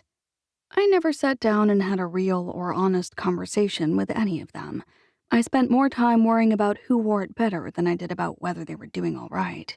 Actually, when I found out they weren't doing well, I'd usually either laugh or gloat or both. Admitting that, even to myself, isn't easy. Now that I have real friends, it's amazing in ways I didn't predict. I always have someone I can call with issues. They tell me when I'm way off base. They bring casseroles and drink wine and shop and share clothes that don't quite work. That's more my role, but still. The one downside is that they also call me when they need help. Amanda? Donna sounds practically frantic. Yeah? Thank goodness you answered. The last 24 hours have been a constant free fall, it feels like. What's wrong? For some reason, that simple question reduces her to tears. I'm not sure what to say. If we weren't on the phone, I'd put an arm around her and let her cry. As it is, I just wait, awkwardly, until she pulls it together enough to speak. Charles is threatening to take Aiden, and he wants to stay in California. I thought he lived there, I say. No, she says. Aiden is saying he wants to stay. Oh, no, that's terrible, I say. Summers are the worst. What? This happened with quite a few of my friends' kids. I say. Every year, their dads would spoil them and badmouth their mother the entire time they were there, and then the kid would decide he or she wanted to stay. Are you serious? Yes, I say. I'm sure that's what happened, and it's hard, but try not to worry. The court order says he has to come home, right? But I don't want him to resent me, Donna says. He's 7. He'll resent you for a day or two, and then he'll forget about it halfway through an episode of Ninjago. That's why courts make those decisions, not elementary school kids who have been plied with ice cream and basketball games. Donna doesn't say a word. Hello? I'm here, she says. And I hope you're right. It's just that Charles isn't your average father. He's more of a diabolical mastermind. He says he'll sue for custody over and over until he gets it. But you have a secret weapon he doesn't, I say. What? She wears stilettos and crushes men's, with her fist, for fun. She laughs. Abigail, you're right. Tell me you've called her. Not exactly. Donna, I'm great, and I'm always happy to talk to you, but when someone starts threatening legal action, call the terrifying lawyer first. Right, you're right, and I will call her next, but... Is there something else? Donna clears her throat. The thing is, my hot water heater also died, and there's still a leak in that guest bathroom, which is not that big of a deal, but Will hasn't had time with the calves to look at it, and... Now Mandy's dead, you don't know who to call. My voice is flatter than I mean for it to be, but I'm a little tired of everyone calling me about this stuff. I got nothing, but people still think I'm made of answers. I'm so sorry, Donna says. The thing is, I have my rent check, but I'm not sure where to send it, and I thought Mandy left me nothing, I say. In fact, everything she owns is going to some horrible woman named Lacey, some kind of third cousin or something. I was actually supposed to be evicted last week, but Abby called the court and they said I don't need to go until the estate is processed. She's got her final probate hearing next week or something, I think. For now, I'd say hold on to that rent check. Maybe replace the hot water heater and offset the cost against your rent, but again, I'm not the expert on lease stuff. Abby. I grunt. Yep, I'd call Abby about that too. I feel a small twinge of guilt at the idea of piling things on top of Abby. I know she won't let Donna pay for any of it, and it sounds like the issues with Aiden might be extensive. Look, I have to call Lacey today anyway, so I'll ask her about what she's doing with the rental house, okay? Thank you so much. But my guess is that she's going to sell it like she's selling everything else. She just wants as much money as she can get for, liposuction and filler, and then she's out of here. Which means I'm about to get tossed out on my ear. You have a 12-month lease, I say. Again, ask Abby, but I bet she can't throw you out. She'd have to sell it to someone subject to that lease. Poor Abby, Donna says. It's her literal job, I say, so she has no one to blame but herself for having to slog through all that boring legal stuff. I guess, Donna says. Well, thanks. Oh, and by the way, yeah? I know it's been a bad few days for you, and I won't lie and say the last few weeks have been great for any of us, but I tap on my phone until I find the photo of Eddy and me. Then I click send. Amanda, are you still there? Check your messages. What's this? Donna's voice ratchets up a notch. Amanda Brooks, tell me what this is. We got back together. And now it's just screeching and hissing sounds. Old Amanda might have been annoyed, but new Amanda's beaming. If only Mandy could see me now, I whisper. She'd be screeching and dancing around too. Somehow, it makes it harder, after thinking about Mandy and how pleased she'd be with my decisions right now, to march into the grill downtown and meet with Lacey Lace. She's wearing a stunning Altazara suit that I'd have said would make anyone look epic. I was wrong, of course. The clothes don't make the woman. The woman most definitely ruins the clothes. If I posted that, it would most definitely take off on social. Not that I want to be known for being catty and hateful. I force myself to think happy thoughts. Eddy and me sharing a milkshake last night. Marin showing me her new Cheers. Emery reading me a story she wrote. It had a beginning, a middle, a longer middle, a side plot, and almost the end, then back to the middle. Then there was another side plot, and then it meandered. I fell asleep and snapped back awake as it took a sharp turn into fantasy and then finally ended. But still her first story. The great disaster's talking, and I realized that I totally zoned out on her. She's looking up at me and again holding out a manila envelope. Is that her job back home? Does she make envelopes? List, and if you could just check over it and make sure everything is on here. She wants me to help her with her theft of all Amanda's stuff. I sigh. I'm not an expert on Amanda Sadler's property, I say, realizing as I say it that it's a lie. Even the ones I wasn't too familiar with, I now know everything about. I combed through every one of her documents looking for a will that named me before giving up. No one knows her properties like I do. And I promised Donna I'd advocate for her, so I have to play nice right now. I force myself to sit down and order a coffee. Black, I say. You usually want cream and sugar. I interrupt the waitress, whose name I should remember, but I just can't today. Black. That boyfriend of yours is rubbing off on you. She winks as she departs. A little warmth creeps down the back of my neck, and I try to remember that my life is blessed. Mandy's death and even Lacey's appearance don't change that. I pick up the list and scan it, figuring I can use this to segue into a question about Donna's house. But it's not on the list. What about the little rental house that's a few months into a 1-year lease? I rattle off the street name. The tenant was asking me about it today. Lacey blinks. It's been recently remodeled, I say. Much of the work was done by the tenant's boyfriend, and the lease terms reflect that. Lacey opens her mouth and then closes it with a click. The thing is, she's having some other issues. The hot water died and there's a leak. If you mean the 3-bedroom here, Lacey hands me a sheet of paper with property stats at the top. I squint, making sure it's the right one. The photo's old, but the address and property details are right. Yes, that's right. It was transferred by Amanda Sadler about 10 days before she died. Transferred? I don't understand. What does that mean? Lacey huffs. Gifted to the tenant. But wouldn't Donna know if that was the case? She'd have to sign something? Look, all I know is the court told me they had already given it to the tenant. Ellington something? Mandy gave Donna a house?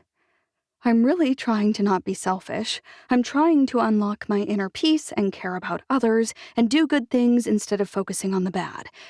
But it really stings that I was uninherited while Donna got a house free and clear and Abby got an office building and a ranch. I'm left with nothing because I didn't immediately get back together with Eddy? What the? My coffee shows up just in time to stave off my stupid tears. I glance over the list, nod my approval, and then bolt my coffee. It burns my throat, and I don't even care.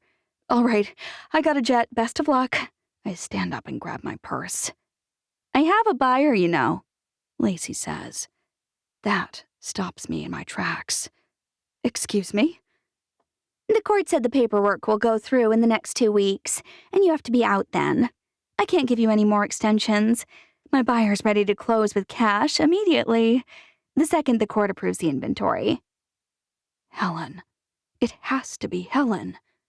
And I'm just angry enough to march myself over to her house and demand that she work with me. She may laugh in my face, but it feels like I'm out of options. So that's what I decide to do. My hands tremble on the steering wheel as I drive, my resolve crumbling a little more with every mile. I've just reached Steve's house, where Abby said her sister's staying, noting the black Porsche really is parked right outside when the last dregs of my confidence wash away. What am I doing here? There's always Eddy's offer. He's been badgering me to just move the girls over to his house. He says he has plenty of room, and we know Roscoe and Snuggles get along. At least I'd have somewhere comfortable, close to the school, and safe to make a plan for my next steps. My hand grabs the knob to throw the car into reverse when Helen appears outside my window. Amanda? She's peering at me and she sounds unsure. Could I still peel out? Deny I ever came by? She'd probably recognize my license plate. She's too smart. I grit my teeth and roll my window down. Are you here for Abby? She glances over her shoulder. Because she and the kids live at the ranch. I'm staying here so I can take work calls without kids shrieking in the background. Yes, that's why she's there. It's not that she drives them all up the wall. Her lack of insight actually makes me laugh. I didn't realize she wasn't here. I lie. All right, well, I'll tell her you came by, but she's probably home by now if you just head on down the road. Why are you here? I surprise myself by asking. I just said, Helen says, so I can take work calls. No. I shake my head. In Manila, I mean. Oh. Helen frowns. Wouldn't the meetings and calls be easier in New York? Isn't that usually where you live? I needed to be here, Helen says quietly. It's not a very clear answer, but something about the way she says it makes me believe it's the truth. I'd never have imagined Helen, the well-armored, well-armed sister of Abigail, could be so vulnerable, especially to me. And isn't that how I felt after a summer with Abby? I needed to be near her. I needed her strength. I needed her support. I can't fault Helen for needing the same thing, even if she does seem like King Kong, saying she needs an emotional support bunny. I wish I hadn't turned you down, I say, so quietly that I'm almost sure she didn't understand a word.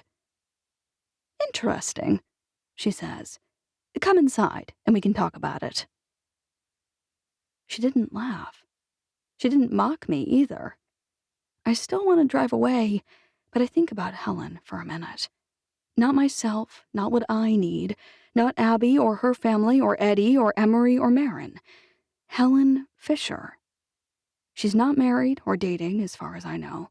Her parents are a nightmare. She's rich as Croesus, which means she's probably very, very lonely. Maybe that's what she needs more than anything else. I've always needed money and stability.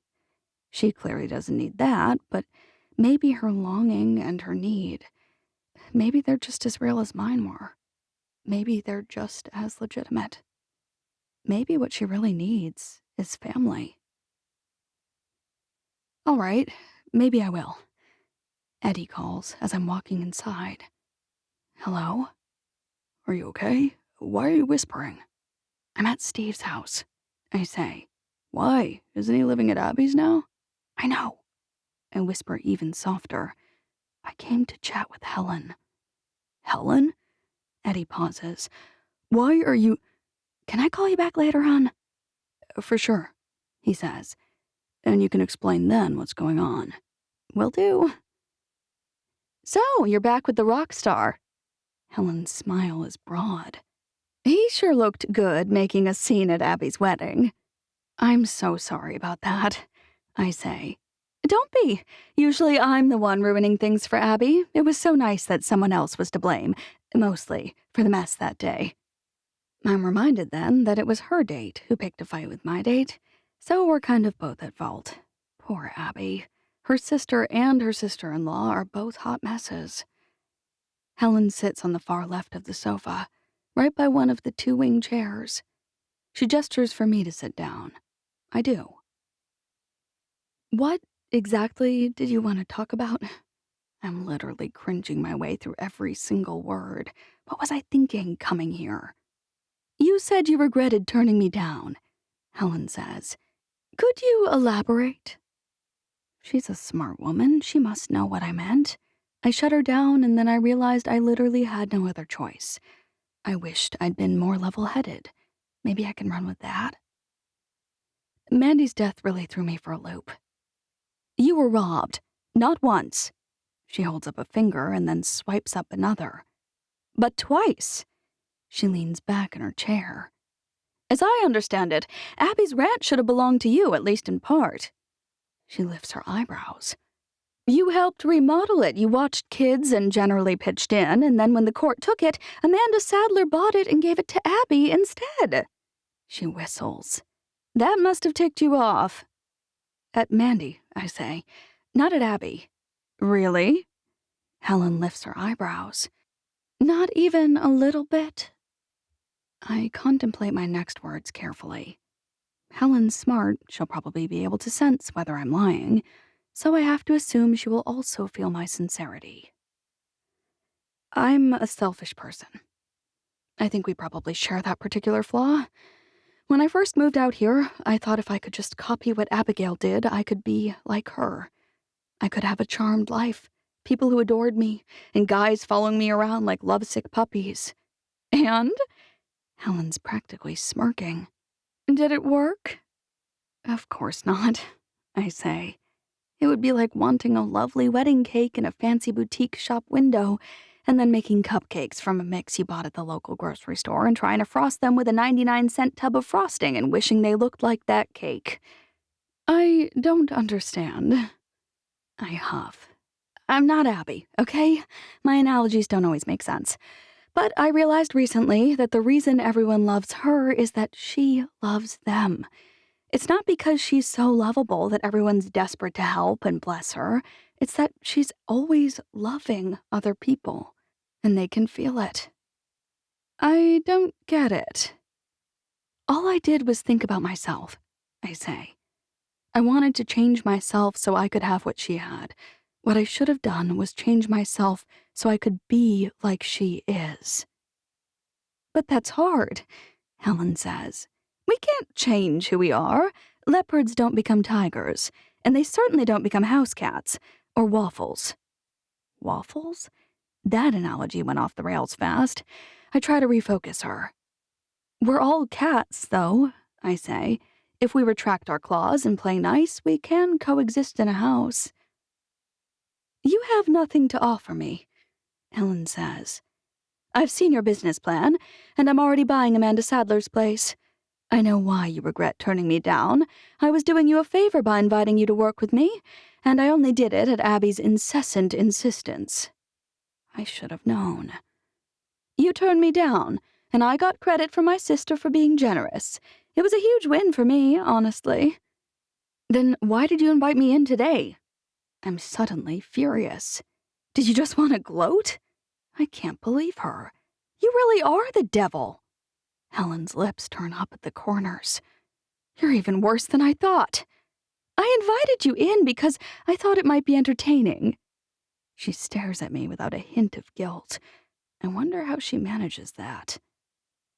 But now that you're here, being all honest and insightful and contrite, and maybe even a little hateful, I think maybe I was wrong. Wrong? I ask. About what? The world may tilt on its axis if Helen's admitting she's wrong. Maybe you do have something to offer. She twists around on the sofa and grabs a black briefcase. She reaches inside it and pulls out a red folder, and then she slides it across the coffee table toward me. Here. What's this? It's the agreement I had my people draw up before I approached you. I look at it, but I don't touch it. You should take a look. Abby already reviewed it and made a lot of changes to get it into that form. Abby's one of your people now? Helen laughs. You're right. She's one of your people. That floors me. You're saying she negotiated this on my behalf without even telling me? Helen shrugs. Are you really surprised? No, actually, I'm not. I'll sign it. You haven't even looked at it. It says we're partners in developing Gold Strike, that we'll make decisions 50-50 and split profits 80-20 or something, right? You know Abigail fairly well, Helen says. And apparently, you know me better than I thought, too. Except it's 49-51, I say, because you'd never agree to anything that could gridlock a deal.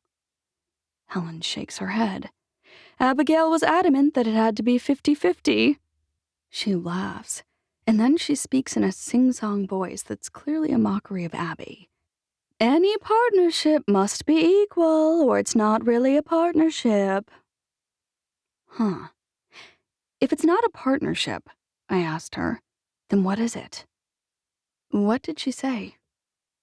A dictatorship, Helen says, her eyes dancing. And you know we can't have that. I pull a pen out of my purse, flip to the last page, and sign my name with a flourish. Gold Strike is back in business. It appears that it is, Helen says. And the first thing we need to do is discuss the name. How about we change it to Strike Gold? This time, I'm the one laughing. That's one of the few things I will never budge on. You see, Amanda Sadler insisted it be Gold Strike. As I walk out the front door an hour or so later, I realize that Helen basically owns me now. If she says jump, I better hope I can get that high. It's almost eerie how Eddy calls the second I walk out. "What's going on?" he asks. I fill him in on the broad strokes. "So you're not moving in with me?" His voice is practically plaintive. "Not yet," I say. "And that's good news. The idea of moving right now might have killed me." "I suppose," he says.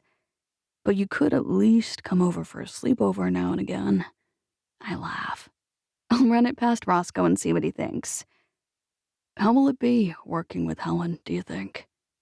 "I thought she might be a cyborg," I say. "But now that we've spent a bit of time talking, I think she may actually be a friend, disguised in the devil's skin suit." The words sound insane as I say them, but I realize that I believe them. Some of my closest friends started out as enemies, or at the very best, frenemies. Who knows? Maybe Helen will be next. 15. Donna. When Aiden's old enough to be making career decisions, I'm going to steer him away from being a lawyer. What a terrible job. Case in point, I'm calling Abby at 8:45 on a Friday night. I'd like to say that I'm an anomaly, but I feel like a lot of her friends call her with legal questions and emergencies. In fact, we're only friends now because she has such a big heart that even after I was trying to screw her, she helped me with an emergency. Late at night. Her husband's a doctor, and I imagine they get a lot of late-night medical calls as well. Between the two of them, it's a wonder they're willing to have any friends at all.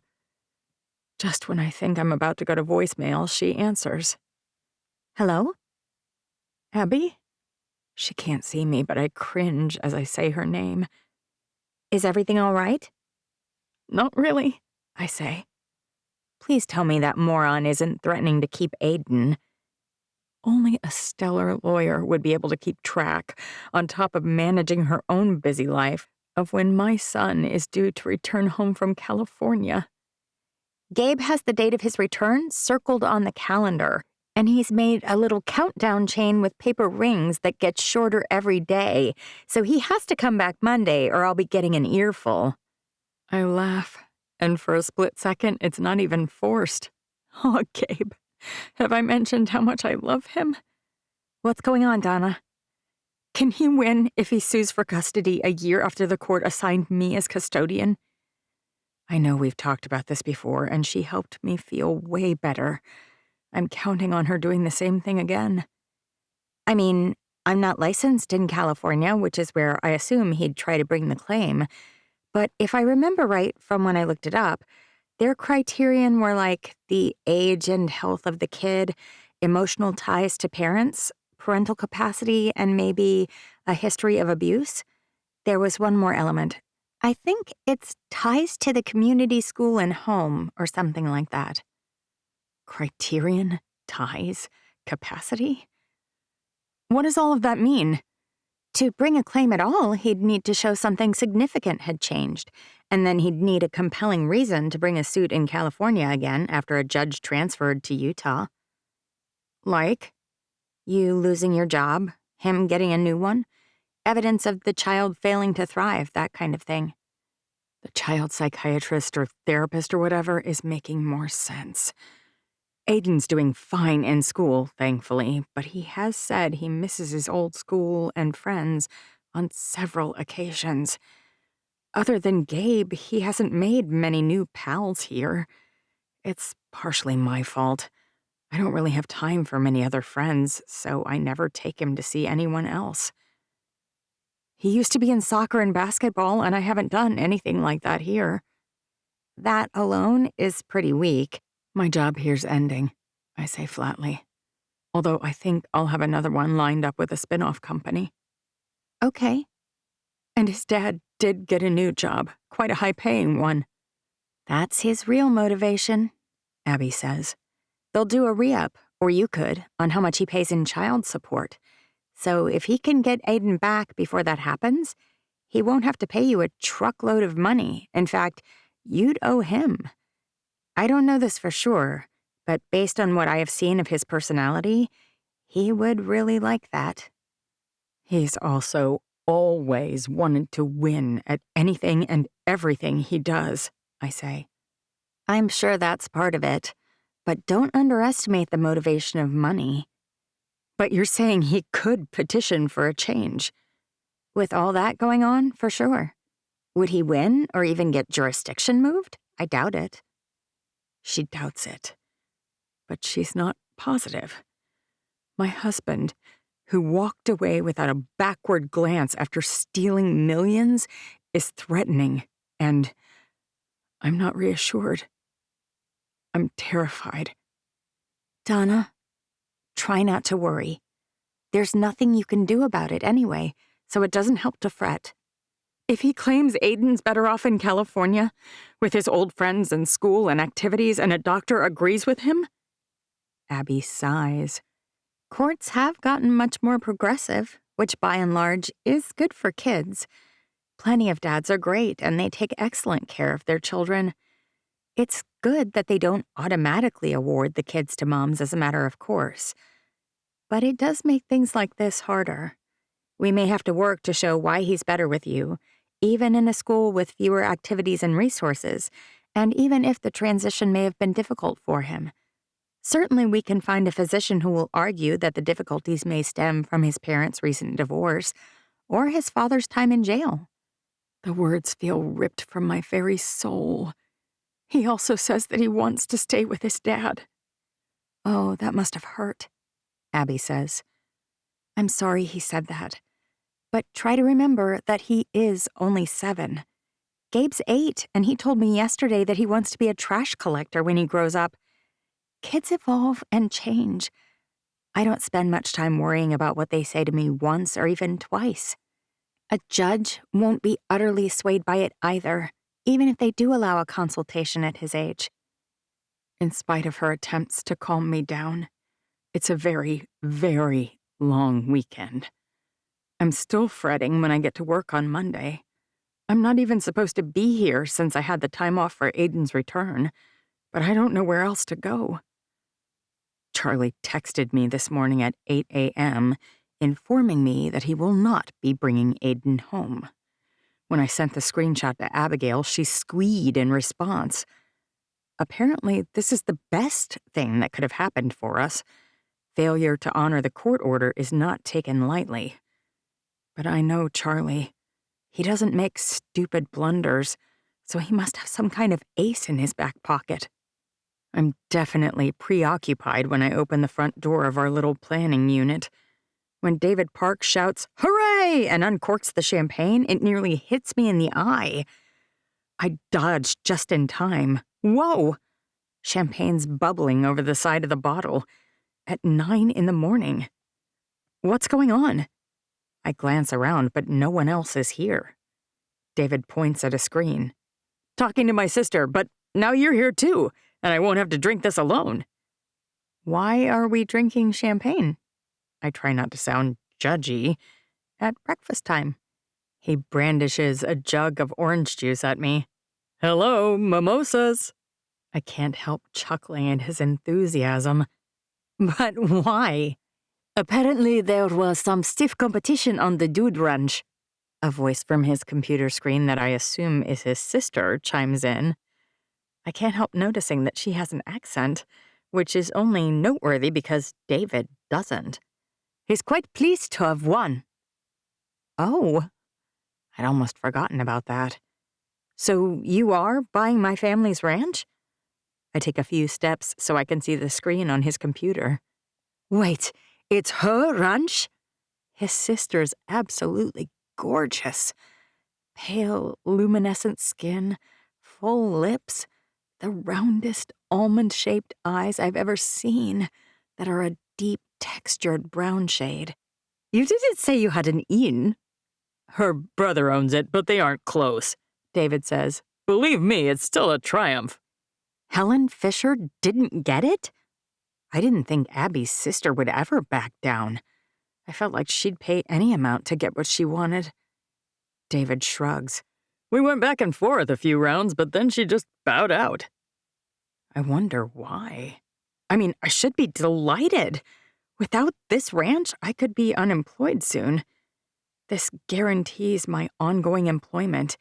And even though Patrick had his reservations, I think with my guidance, David will do a decent job.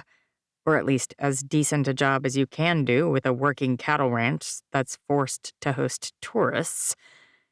It's going to be really strange to go back and work at my own home, especially with it being run by strangers.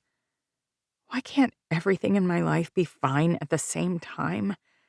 My love life is finally going well, and I have actual friends, so I guess I should have expected my job to end and my son to decide he wants to live with his dad. David eyes me sideways but doesn't say anything.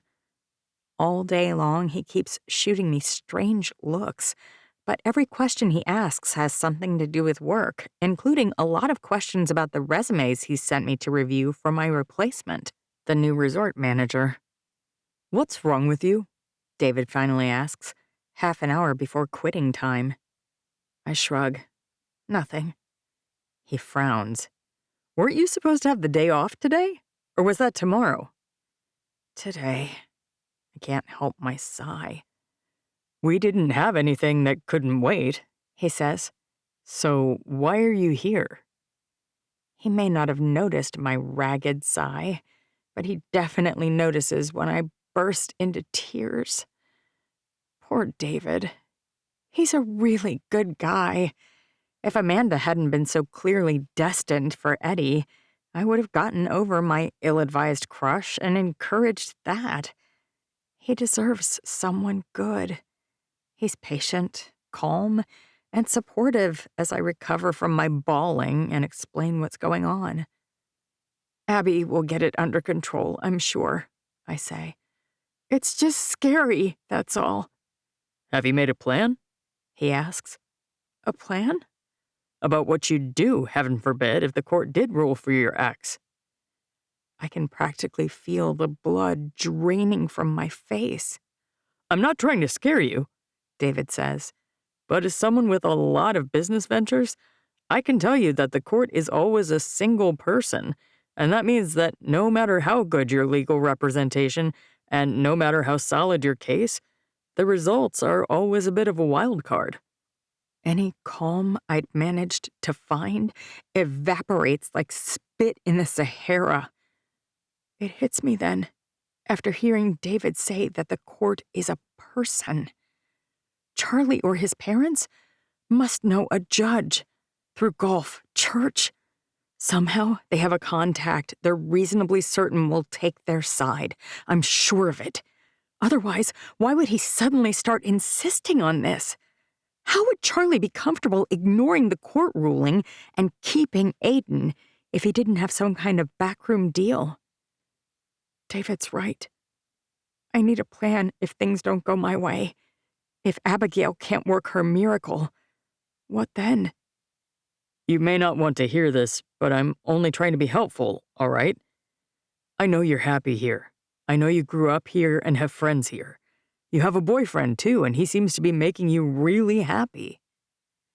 Where's he going with this?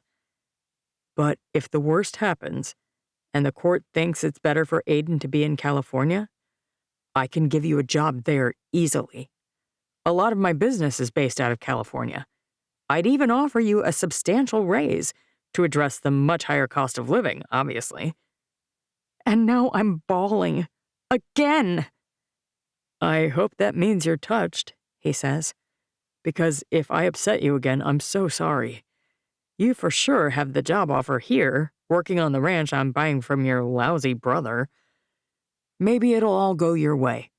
And then I'm just the jerk who upset you over nothing. No, This is gratitude, I finally managed to say. For sure. I'm driving home when Holden's mom calls.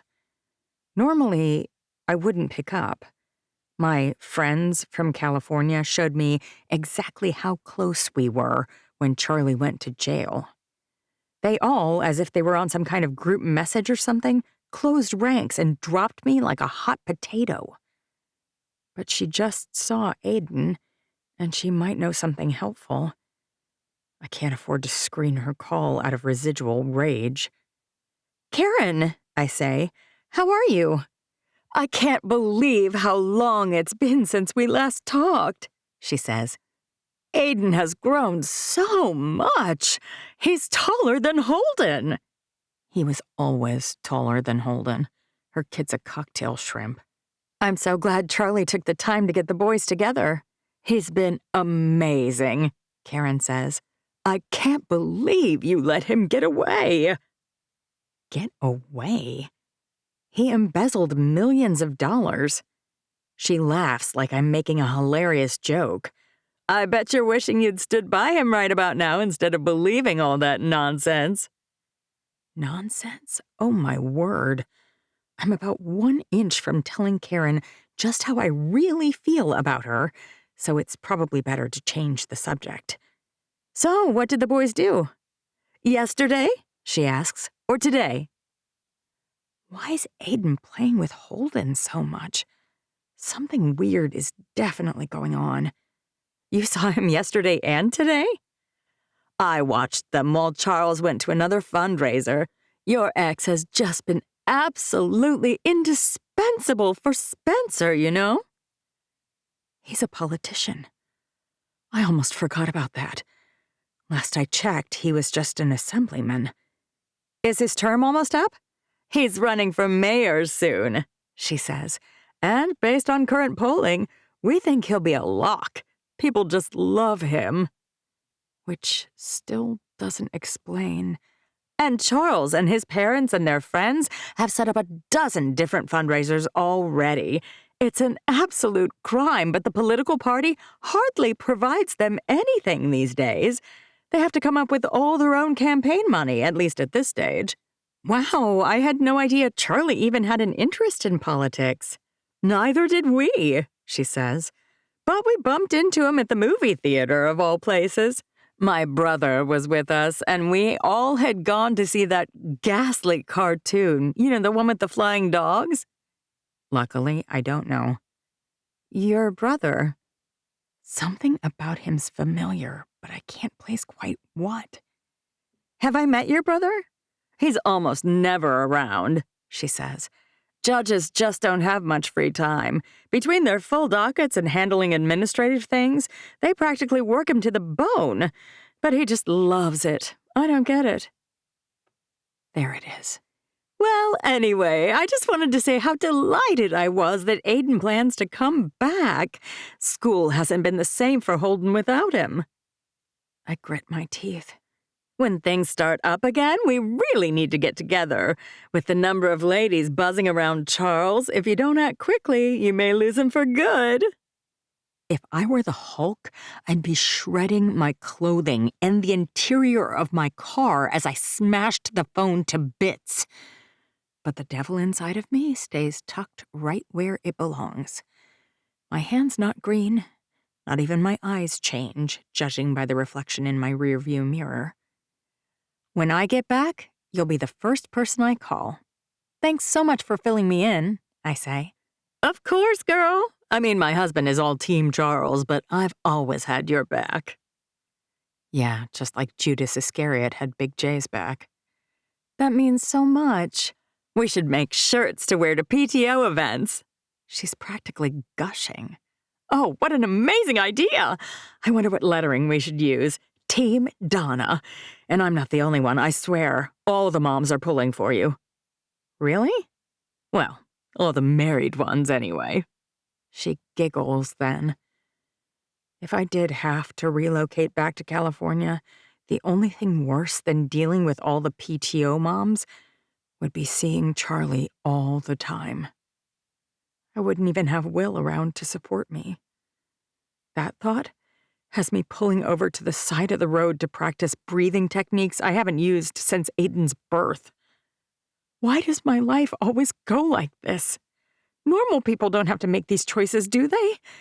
Because if things don't go my way, the only path left to me that has Aiden in my life every day will require me to move to California. And my boyfriend runs a ranch, so he can't follow me there. Which means, if I can't figure out how to stop this runaway train, I may soon have to choose between Will and Aiden. I already know who I'll pick if it comes to it. It's the first time in my life that I've really regretted being a mother.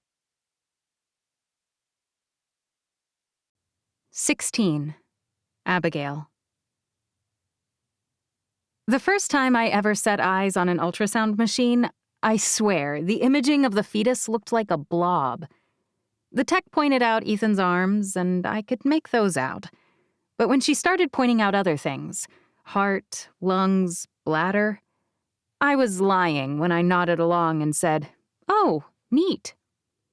And when they started talking about the gender, yeah, I definitely saw nothing that would tell me male or female. I didn't have a lot of confidence that Ethan wasn't really going to be Elena instead. But they were right. After 4 babies, I got a little better at making sense of what I was seeing. And today, the guy holding my hand for this ultrasound is trained in reading them. He looks positively radiant about the images on the screen. Your estimate and ours line up perfectly, The tech says. In fact, you're only 1 day off from our projected due date. How does it look? Steve asks. Are the sizes all where they should be? Well, at 16 weeks and 5 days, the head is supposed to be... He clicks and moves the mouse, and then he clicks more. Yep, right on. Steve's beaming. He almost hasn't stopped beaming since I told him over the weekend. He must have pulled some major strings to get us in for an ultrasound this fast. What about the gender? His look's almost sly. We don't want to wait to find out. Are you sure? The tech taps the screen. Because I'm not really supposed to tell you. The radiologist will read it and then... Oh, please. Steve rolls his eyes. You know already. Flattery is absolutely the best way with this guy, I can already tell. I mean, when you've done this for a certain number of years... It's a boy, I say. Both their jaws drop. It's not my first ultrasound either, I say. And it's not my first boy. Wow, The tech says. The mother almost never notices on her own, but yes, she's right. It's most definitely a boy. Either that or he's growing a 3rd leg. I try not to let my cringe over his joke show on my face. He's really trying to be a friendly guy, and I appreciate it. Let's hope it's not a 3rd leg. That's my boy, Steve says. Oh, for the love! Both the guys are laughing so hard, I don't think they even noticed the OB came in. I'm assuming the ultrasound looks pretty decent. Nothing concerning I saw, The tech says. Great. Let's head back to an exam room and I'll complete my exam. I like for all the mothers to get a pelvic and... I have a meeting, actually, I say. There's no way I'm about to let her do a breast exam, and if she's insisting on a pelvic, that could definitely be next. This whole thing was amazing, that you could get us in so quickly. You have no idea how much we appreciate it. But if we could shift whatever else we need today to the next appointment, that would be amazing. Oh. The OB frowns, but she doesn't argue further. Well, I do have plenty of other patients waiting since I squeezed you in. Yeah, see? I pull my shirt back down over my barely there belly and button my pants. Then I stand up. We so appreciate it, but we don't want to impose even more. All right, Steve says. The front desk can hopefully find us another time and we'll get all those T's crossed then. Perfect. She extends her hand. So nice to meet you, and congratulations. There's not a better obstetrician this side of the country, Steve says. The hospital was pretty delighted when she transferred out here. Dr. Heaps actually ran the maternal fetal medicine program in Seattle for a decade before coming out here to be near her parents. We're darn lucky to have a perinatologist at all, much less one of her caliber. I've had 4 easy pregnancies in the past, I say. But now that you're over 40, Dr. Heaps says, we just want to keep a little bit closer eye. Great. I'm like a banana that's too spotty. Any little anomaly and everyone worries. If they want to wrap me in bubble wrap now, imagine if I told them about my lump. I feel better and better about my decision to hold off on saying anything. Unfortunately, the lie I concocted about a meeting means I have to drive right over to the office the second we get back. It's especially unfortunate because I feel sick as a dog and really just want to lie down and sleep. Instead, I force myself to work through the pile of misery that's always waiting for me. The first few briefs I wrote were almost exciting. I felt like I would make a difference in the world. But somewhere between then and now, the magic all went out of it. I suppose that's how most jobs are. I'm finalizing the inventory for the Eugene estate for the 5 millionth time when the door to my office jingles. Hello? The only sound I hear is a bit of shuffling in the front room. I'm not at all big yet, but for some reason it already feels hard to stand up. I ignore my aching feet and creaking knees and hop up and walk through the back door into the front room. Coincidentally, it's Mr. Fred Eugene, my cute-as-a-Shar-Pei client. I haven't seen him in a while. Mostly his fiancée, Brooke Daly, calls or comes by on his behalf. I was just finalizing your inventory with the updated valuation. I think the court will finally approve it and we can be done. What can I do for you? Mr. Eugene grimaces. The thing is... I duck my head a bit, hoping to get a better view of his face. Is everything all right? He glances up at me and then quickly looks back down again. Why don't we go to my office? He follows me slowly, and I honestly worry that he may be having a stroke or something. I watch him carefully, one of my hands ready to whip out my phone and call Steve. Here, please take a seat. I perch on the edge of my desk because standing for long periods of time leaves me a little unsteady right now. I've always had way less energy in the first part of pregnancy, and this one's no exception. He collapses onto one of my wingback chairs, and finally he looks up at me. Can you draft a prenup and then tell my fiancé that you're insisting on it? I couldn't be more shocked if he told me his first wife was back from the dead. He always seems so happy with her. A prenup? I wonder whether he really knows what he's asking. Why do you want one? Don't they tell the person you're marrying that they can't have any of your money? Or maybe he totally gets it. That's a common misconception, I say. Entering into a marriage is basically a contract. You're joining 2 people as one, legally, for a lot of things. So the prenuptial agreement can literally cover any aspect of that agreement. It certainly can say that she can't have any of your money. Is that really what you want to do? He swallows slowly. I'm a little nervous that she only wants to marry me to get my first wife's money. I'm very proud of myself for not reacting to that obscenely obtuse comment. Once, when Ethan was very small, he hopped on Nate's treadmill and turned it on. He was flung off onto the ground, and afterward he said, I shouldn't have done that. I managed to keep a straight face then, too, but it was just as funny a statement. She's just so much younger than me, and sometimes she acts like she really loves me, but other times she seems frustrated with me. Aren't you getting married in, like, a week? He sighs. Is it too late? Does it have to be done a month before or something? I shake my head. You could do it an hour before and that would be fine, but these kinds of things often cause fights. You should be prepared for that. Well, that's why I want you to be the one insisting on it. He looks so hopeful. So pathetically hopeful.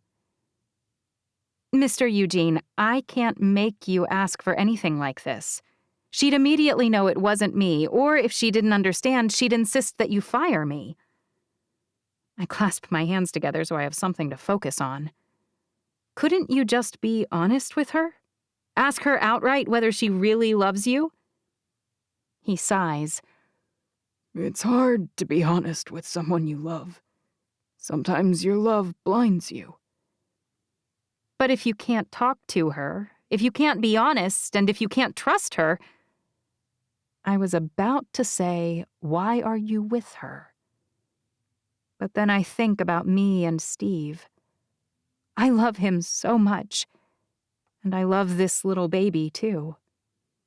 But I'm afraid that if I'm honest with Steve, it may harm the baby and our relationship. Maybe things aren't as easy or as clear as I wish they were. Sure, I say. I'll draw up a prenup, and I'll tell her we found a letter from your dearly departed wife saying she wanted you to get a prenup if you ever remarried. How's that? His eyes light up. That's perfect! What are you hoping will happen with this? I need to know, if only to be sure how to draft it. I want her to look at the prenup and say, I'll sign anything, I just love you so much. Who cares whether I get the money? But I'm afraid that if there's a prenup, she'll just walk away. So it's a test? He thinks for a moment. I suppose it is. Let's hope she's not smart enough to see that coming and call his bluff. If she agrees to sign, will you make her do it? No way, He says. Agreeing to do it will be enough. After he leaves, I think about how nice it would be if there was something like that I could do to see how Steve would react.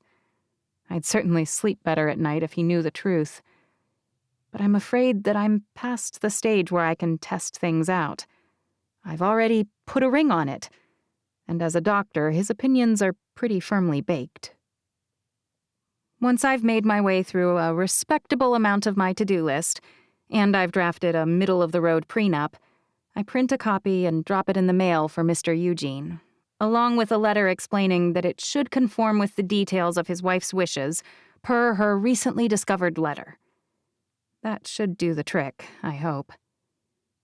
By the time I get home, I really need a hug. Or 10.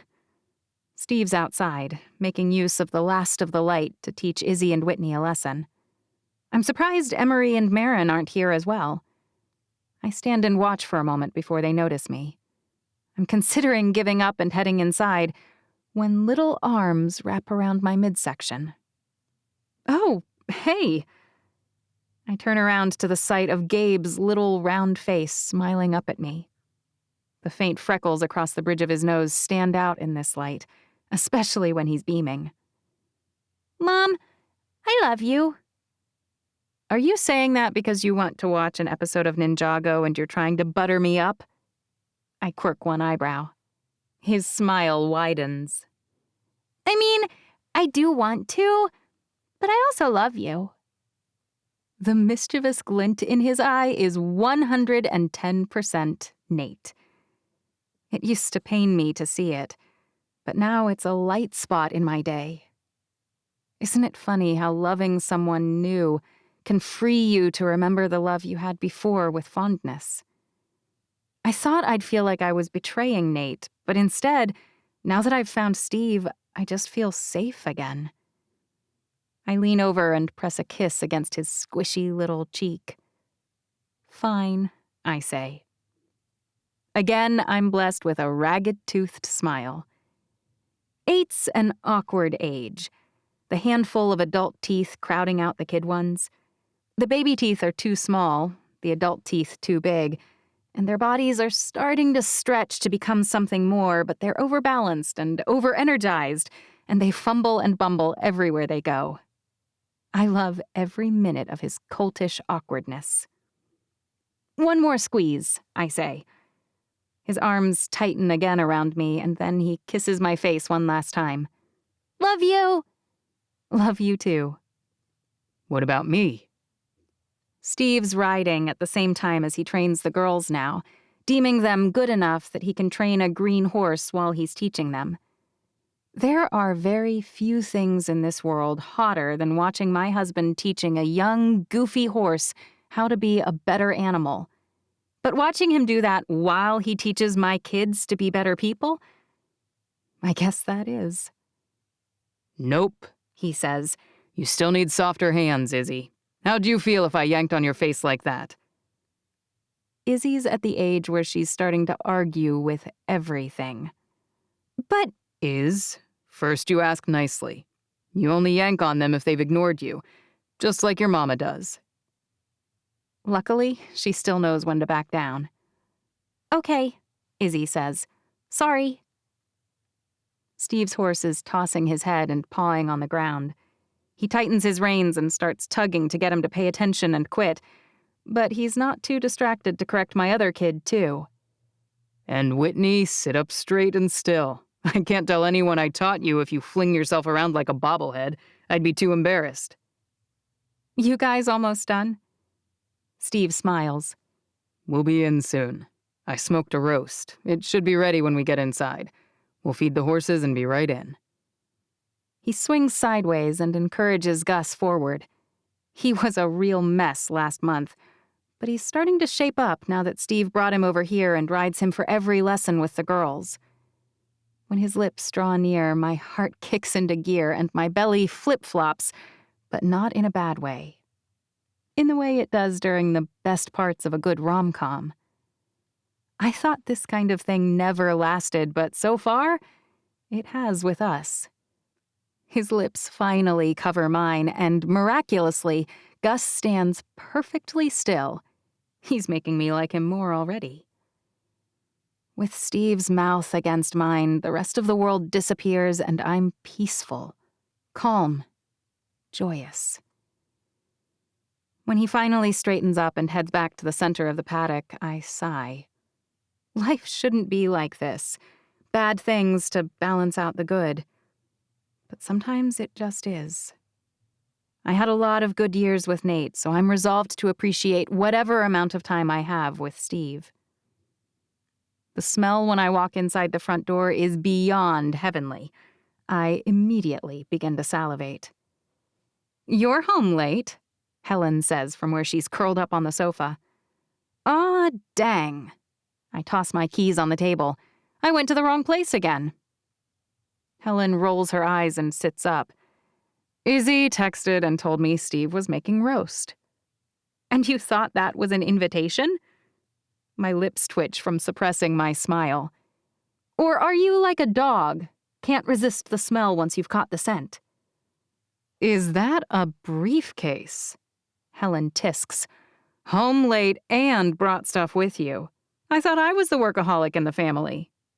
Right now, I think you're the unemployed one. I can't help teasing her. I'm a lawyer in a tiny town, making a third of what I was making back in Houston, if I'm lucky. The fact that Helen's between acquisitions hardly leaves her unemployed. She owns several huge companies and manages all her investments to boot. But I can't miss the chance to needle her, especially since I've essentially always been a pincushion to her ribbing. Actually, I struck a small deal today. Izzy's text was perfectly timed. She stretches.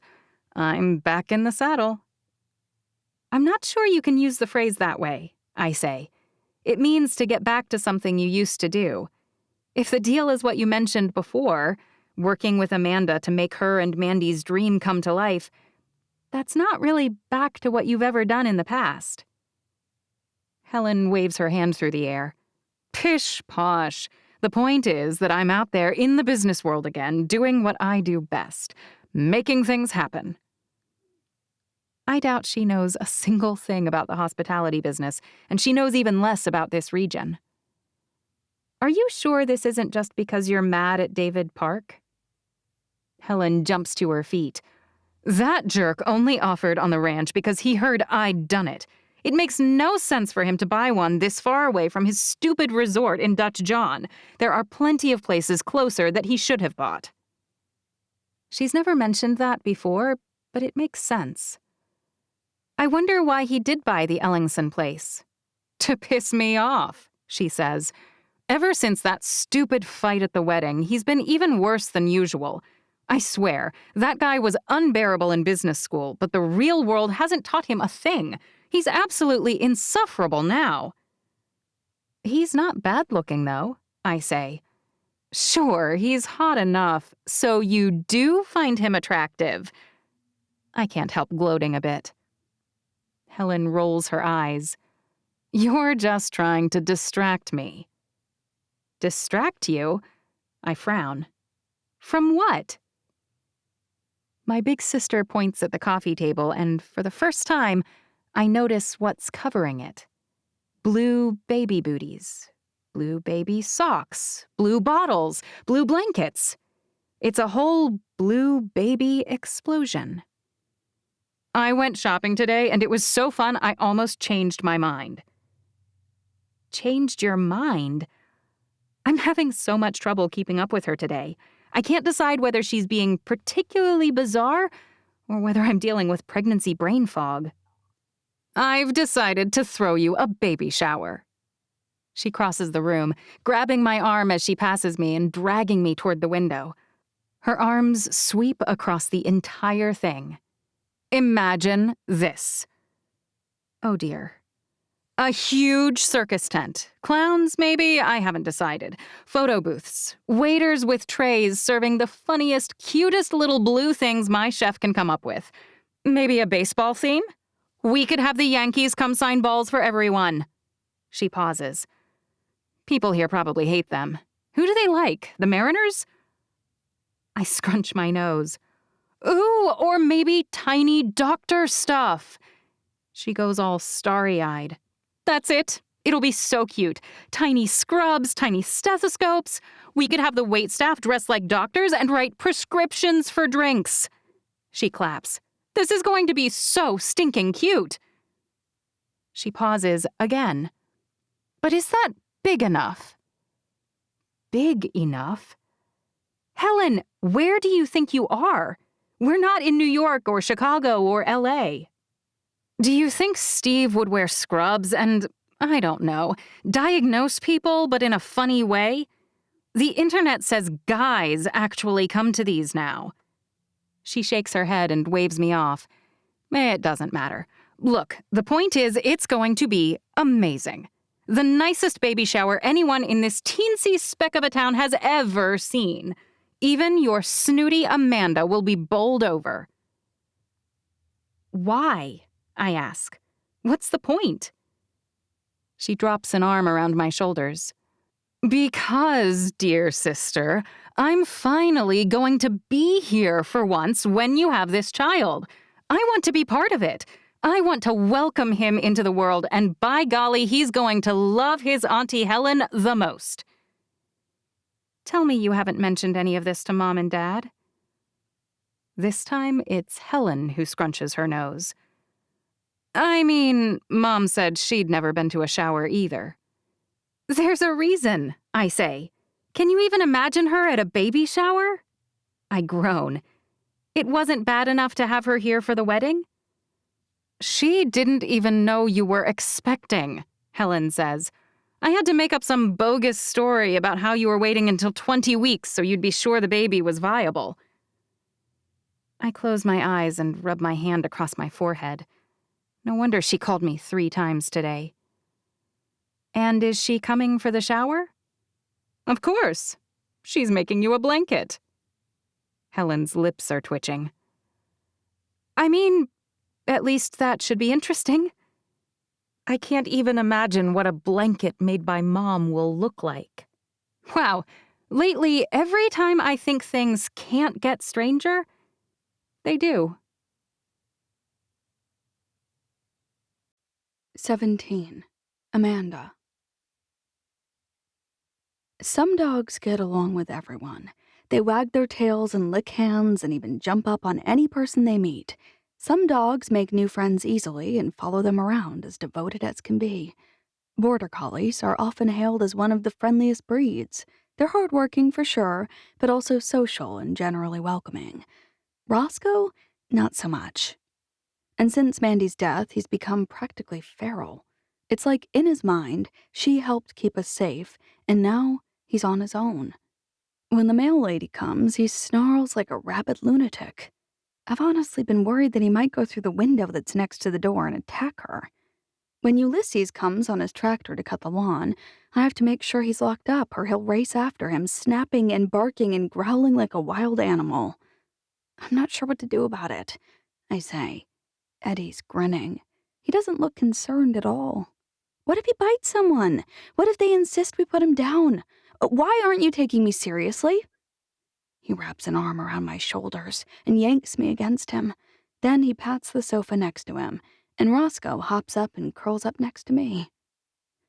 All dogs may have originally been domesticated from the wolf, you know. A lot of people believe that. Or maybe not. But these days, all the different dog breeds exemplify different traits. Why do you think Roscoe picked you, of all people, when he moved here? I snuggle up next to him, leaning my head against his shoulder. Because I'm wonderful? Obviously he liked you, Eddy says. But something about you drew him to pick you specifically. I wait a moment, but when he doesn't keep talking, I poke him. What, then, Mr. Smarty Vet? Border collies are working dogs. They need jobs. They're exceptionally smart, quite possibly the smartest breed of dog on Earth. You can teach them hundreds of commands, ranging from oral to visual, and they keep them all straight. I'm pretty smart too, so that's why. Eddy laughs. He laughs. Then he'd have picked Abigail. I can't help laughing with him. Fine, then what's your point? Believe me, if you'd met Jed, whom he loved before you, you'd see the humor in you suggesting he chose you for your intelligence. Jed, the person who he bonded with from when he was a pup, was a deeply broken person. He needed love and guidance, and he lived alone here. Broken? I sit up, and I start to get really offended. And now what exactly... He presses a finger to my lips. Just listen for a minute, before you get your dander up. I huff. I have no dandruff. Wow, you're a genius. Dander, not dandruff. He's laughing again, and I'm laughing too. Jed was independent, but also lonely. He was in love with his next-door neighbor his entire life, but too proud to do anything about it. This sounds a little uncomfortably familiar.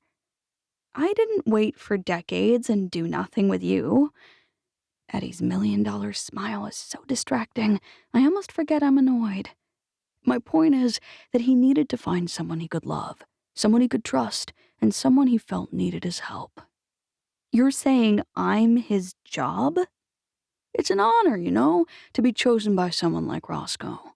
He hears his name, and his head lifts, his ears perk up, the one on the right flopping down at the tip like it always does. Then he tilts his head. I reach around my stupidly hot boyfriend and ruffle the fur on top of his head.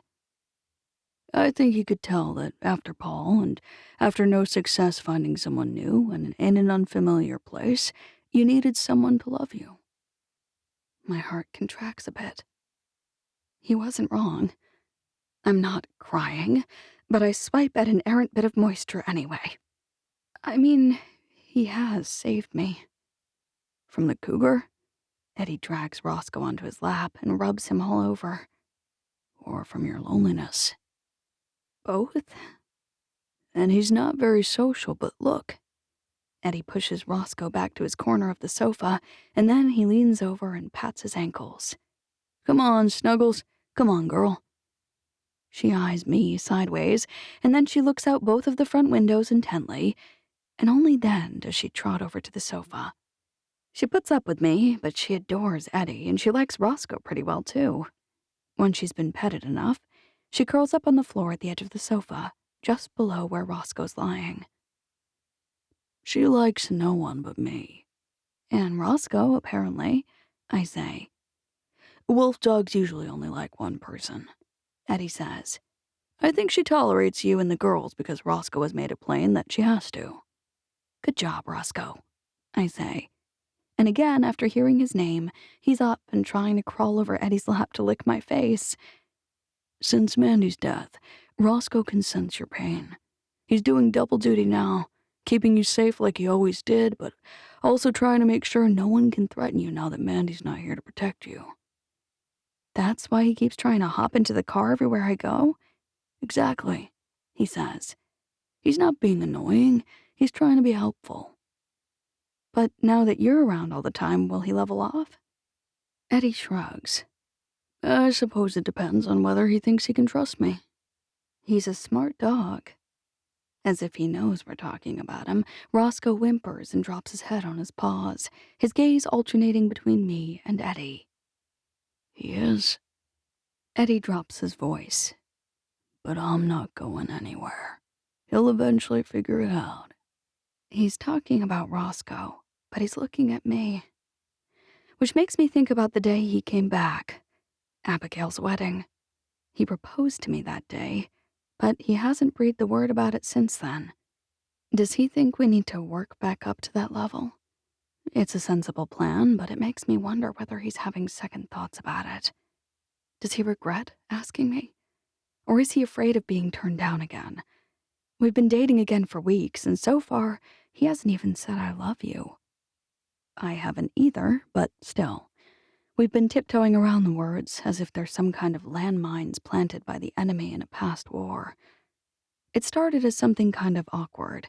I wasn't sure whether I should say it, and then I didn't, and I could tell he noticed, and then he didn't say it either. It feels like we're at some kind of bizarre impasse. Even Marin asked me about it yesterday. Do you still love him? Of course, I said. Maybe more than before. It's one thing to have a crush on someone, and quite another to find someone who's willing to wait and work through things with you. Then why don't you ever tell him? She asked. I had no idea what to tell her. Why is my teenager more insightful than I am? Maybe just say it, she said that night, after ruminating on it for hours, apparently. The next time you think it, just blurt it out. She's braver than I am, too. I better go. Eddy groans a little as he stands up. It's so nice being able to pop over for lunch, but I have a bunch of vaccinations to do, and they won't give themselves, sadly. I should really finish up the plans I promised Helen. How's that going? I stand up, too. At least it's not horrible. Only because I'm so easygoing. Eddy's laughter isn't small, and it isn't polite. Hey, mister, what's all that carrying on about? Are you saying I'm not easygoing? I didn't say a single word. I'm not that stupid. He pretends to zip his lips. I roll my eyes, and the words spring into my mind. I love him. Eddy makes me laugh. He calls me on my nonsense. He helps remind me when I'm being too narcissistic, but not in a rude way. In a way that says, I adore everything about you. But other people might think this is a bit much. I've never had that before. Past boyfriends belittled me. Paul ignored me. I've never had someone who really got me, but at the same time, strived to help me improve. But before I can say the words out loud, they choke up in my throat. See you for dinner? I ask instead. I'm such a coward. He grimaces. Actually, tonight I'm supposed to do this really dumb thing. My eyebrows rise on their own. Dumb thing? He inhales dramatically. It's just, the contract I signed when I left said I'd do a few events via live stream, and I agreed to write a few original songs each year. Why would you? The money's good, and I figured if I had a high maintenance... He coughs. I thought that if I had a girlfriend with good taste, she might appreciate a few nice gifts from time to time. I can't help my smile. Well, when you put it that way. I'm supposed to play the new song, acoustic, tonight. New song? I had no idea he was composing at all. It's not a big deal, he says. It's kind of been knocking around in my head for a while, actually. It felt great to get it down on paper. Play it for me, I say. Or Just sing it, maybe, since you don't have your guitar. He shakes his head. No time right now. Well, at least invite me over to hear it live along with 1 billion of your closest and most devoted fans. Amanda, he says, be realistic. I don't have 1 billion, just 10 million. You ridiculous divo, I say. Devo? What's that? It's a diva, but of the male variety. He's chuckling when he leaves. I'm supposed to do it at 6 p.m. If you want to be useful, maybe you can videotape it. Useful? I bat my eyes. You sure do know how to sweet-talk a lady, Dr. Dutton. Eddy blows me a kiss on the way to his truck. Wear something nice, and we can announce that we're dating. Maybe some of my 1 billion fans will go follow you, too. Or maybe they'll send me flowers with razor blades hidden in them. I mutter under my breath. His worshipful fans are the worst. But as long as they aren't kissing him, I suppose it's fine. He can take the money they spend on his music and spend it on something nice for me. It's almost like recycling, or composting, or whatever. Taking their poop and turning it into flowers. Eddy's whistle interrupts my musings, and I barely shift in time to avoid being knocked over like a bowling pin when Snuggles races past and launches into his truck bed, tongue lolling. I think she would have stayed with you if I hadn't called her. Eddy pats the frame of his truck. Making progress. More like she almost stayed with the handsome Roscoe. He's standing at my side, scanning the horizon to check for threats. Take care of our girl, Eddy says. Roscoe tosses his head as if he's answering. The rest of the day crawls past miserably slowly. Helen hates all my plans, or at least finds them all wanting.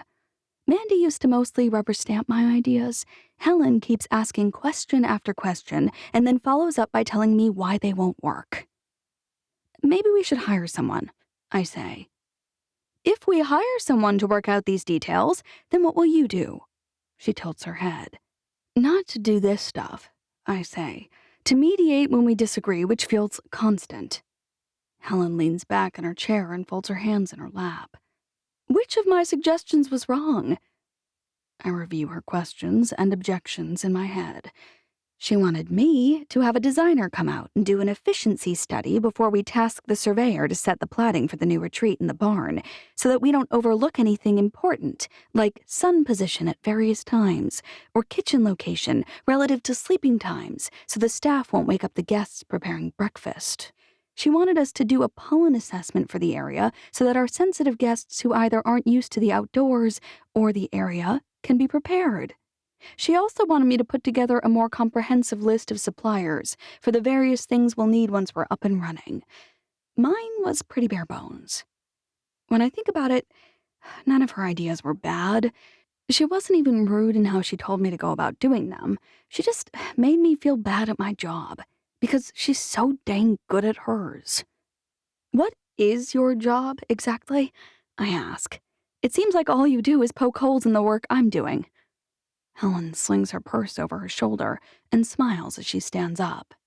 What did you think management was?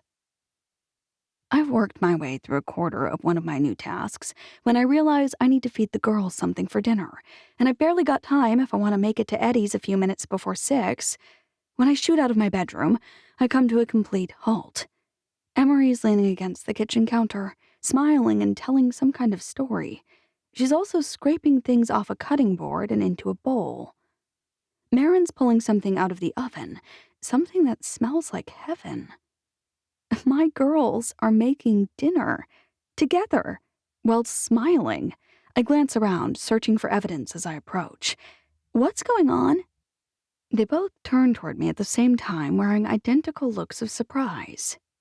Mom, we're not quite done, Marin says. Did aliens come? I narrow my eyes. Are you a creature from outer space that's wearing a Marin suit? Emery laughs. Please, any alien that tried to take over her head would run away screaming. You're the one...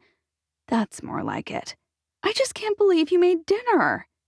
It's a frozen pizza and a bagged salad, Mom, Marin says. Don't get all weepy on us. Yeah, Abby's kids have a rotation. They're split into pairs and they have to do dinner 4 nights a week. Emery points. Ethan does frozen pizza a lot when it's his turn, and we figured we could handle that much. A month ago, hearing about how Abigail's perfection, and by extension her kids' perfection, inspired my children would have set me off. But today, I'm just happy about it. Being close to them is inspiring my kids to grow up, to get along, and to try new things. This is probably my carbs for the entire week. I lean over and breathe in the smell of the pizza. Actually, just breathing that makes me feel more full. Do you really care? Marin asks. I mean, you've got the guy. Double your carbs. So what? She's smirking at me, but I don't really mind. And she might be right. It's not like I'll blow up like a balloon because I ate a slice of pizza. What's a little extra cellulite? Eddy won't care, especially if the pizza makes me happier. A moment on the lips, a lifetime on the hips. My mom's voice springs into my brain like a trained assassin waiting for the perfect moment. I haven't seen her in more than 5 years, but she still lives in my head, rent-free. I shake it off and slide a slice of Marin's meal onto my plate. I'm determined to stop letting my past haunt my future. Thanks, girls. Of course, Marin says. We can't have you being late to watch Eddy's live stream. Wait, you knew about that? Emery waves her phone at me. We're teenagers. We've known for more than a week, ever since his agency announced it. A heads up might have been nice. You didn't know? Marin frowns. You're an influencer, Mom. Wouldn't you think you might keep up with your own boyfriend? I've got a totally different job right now. Plus, it's relatively new to me since Mandy's death, this getting out of pajamas and showering and working thing. Not that long ago, I was lying on the sofa all day, languishing. I don't feel the need to remind them of that. We didn't say a prayer over the food, I realize, when mine is almost gone. Well, I can't turn into Abigail overnight. Surely God understands I'm grateful without me always saying it, right? How was school? I ask, not really directing it at either of them in particular. Fine, Marin says. Emery shrugs. Baby steps. At least I'm moving in the right direction. Please tell me you're not wearing that. Marin's entire face scrunches in a way I haven't been able to for years thanks to Botox. What's wrong with this? I glance down at my black yoga pants and Lolo Lime heart tea. Other than the pizza sauce spots on the front of it? Emery points. I swear under my breath. Also, your boyfriend's a literal rock star, Marin says. A little glam so his fans realize he's well and truly taken couldn't hurt. This is coming from the same person who just told me to stuff my face now that I've got a boyfriend. I don't growl, but I want to. Instead, I scramble to my feet, and I don't argue when the girls insist on accompanying me to my room. They help me choose a nicer outfit, a clingy green tunic and pleather pants with a chunky pair of buckle-adorned boots, and then they help me pull my hair into a quick updo. Marin even helps me touch up my makeup. It's like I have 2 stylists, I say. A stylist, Marin says slowly. Maybe that's what I want to do. What you want to do? She shrugs. The counselor at school's bugging all of us. The other girls want to do things like be moms or run shops or I don't know, like waitress. Meanwhile, I have no idea what I want. I could totally see her bossing people around and telling them how to wear things. We can definitely look into that more. She's actually smiling at me as I head out the door. When I turn back around, Emery's holding a whining Roscoe by the collar. Have fun! You guys can come, I say. Let him come too. Snuggles loves him. Yeah, you might want to tell Eddy to get her fixed, Marin says. I think if they love each other anymore, we may wind up with puppies. I laugh. He's a vet. I'm sure that's taken care of. I reach the car door and I gesture for them to come in. Marin shakes her head. I have homework, and Emery has a paper to write. My kids are doing homework without being asked? You are aliens, aren't you? They're both laughing when I pull out of the driveway and a pang of guilt creeps over me. It's probably the very happiest I've been since Mandy died. Does that mean I've done something wrong? Should I be this happy when she's not here? I miss you, lady. I know she can't hear me. I'm not even sure there really is a God, much less an afterlife. And given how seldom I remember to pray, that might be the best for me. But I still send little thoughts out to Amanda Sadler from time to time. In case you can hear me, being happy doesn't mean your absence isn't making me sad. When I get to Eddy's, it's less than 2 minutes until the live stream, but I still take 30 seconds to clean up under my eyes and reapply concealer. Grief's a real witch. I waltz through the door to a snarling Snuggles right at 6 on the dot. She gives one more half-hearted growl when she realizes it's me, and then flops down on the floor by Eddy's black boot-clad feet. Sorry I'm late. He points at the wall where his phone's mounted on a black stand. Hello, fine fans. I'm Eddy Dutton, and I'm so glad you could make it to my first live stream. I know people were sad to hear that I won't be signing on for another album anytime soon, but I hope the new songs I'll be sharing and then releasing as singles will help bring a smile to your face. The comments box under his video's going wild. I hate that all those idiots are in love with my boyfriend. And I kinda love it too. I know it's juvenile, but having the toy that everyone else wants was great back in preschool, and it's still kind of awesome now. So when Eddy gestures for me to walk over to him, I do. And I'm doubly glad that Marin and Emery made me put on something more glamorous. I want to introduce all of you to someone. This woman right here is Amanda Brooks. She's Insta-famous as Champagne for Less, and if you're not following her already, why not? He grins. But I really do want to just say how much I adore her, and how happy she makes me. If you want to see me smiling, make sure you show her that same kind of love. He presses a kiss to my temple. But for now, I'm sure everyone is excited as I am to hear this new song. Eddy points at a chair that's just behind the video. Humor me and sit there by the camera, sweetheart. I miss doing live shows. The energy, the fans, it really adds something. But with you right there, I can see my favorite face in the world while I'm singing. I'm totally blushing like an idiot when I walk off the screen and sit. I have no idea how he does this, being all vulnerable and stuff on air. He's strumming his guitar and tuning it a bit when I sit down. You know, for years I looked and looked for the right person, Eddy says. That one person who would fill my life with joy. He glances at me. If you found someone who makes you that happy, make sure you don't take him or her for granted. And then he looks down and starts to strum. It's a slower song than I expected, and I haven't heard him play acoustic since that 4th of July barbecue when Abigail fell into the river. But his voice is deep and rich and sure, and I could listen to him forever. I see why his fans are so sad that he wasn't going back on tour or recording another album right away. Our first ideas of love are formed when we watch our parents from the day we're born. But mine weren't joy, they were more sad. It made me a boy who thought love was bad.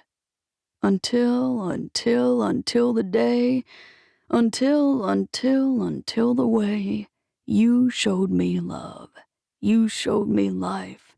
You gave me something that I just couldn't find. From the day I found you, I knew that love just might be true. Your face was light, your voice was peace. You changed my heart, you were a thief. Until the day, until the way you showed me love, you showed me life, you gave me something that I just couldn't find. And then I wrecked the gift I'd found. I took our love and dropped it on the ground. I realized too late what harm I'd done, but now you're back, please be the one. Until today, until I met you. I've never married or even wanted to.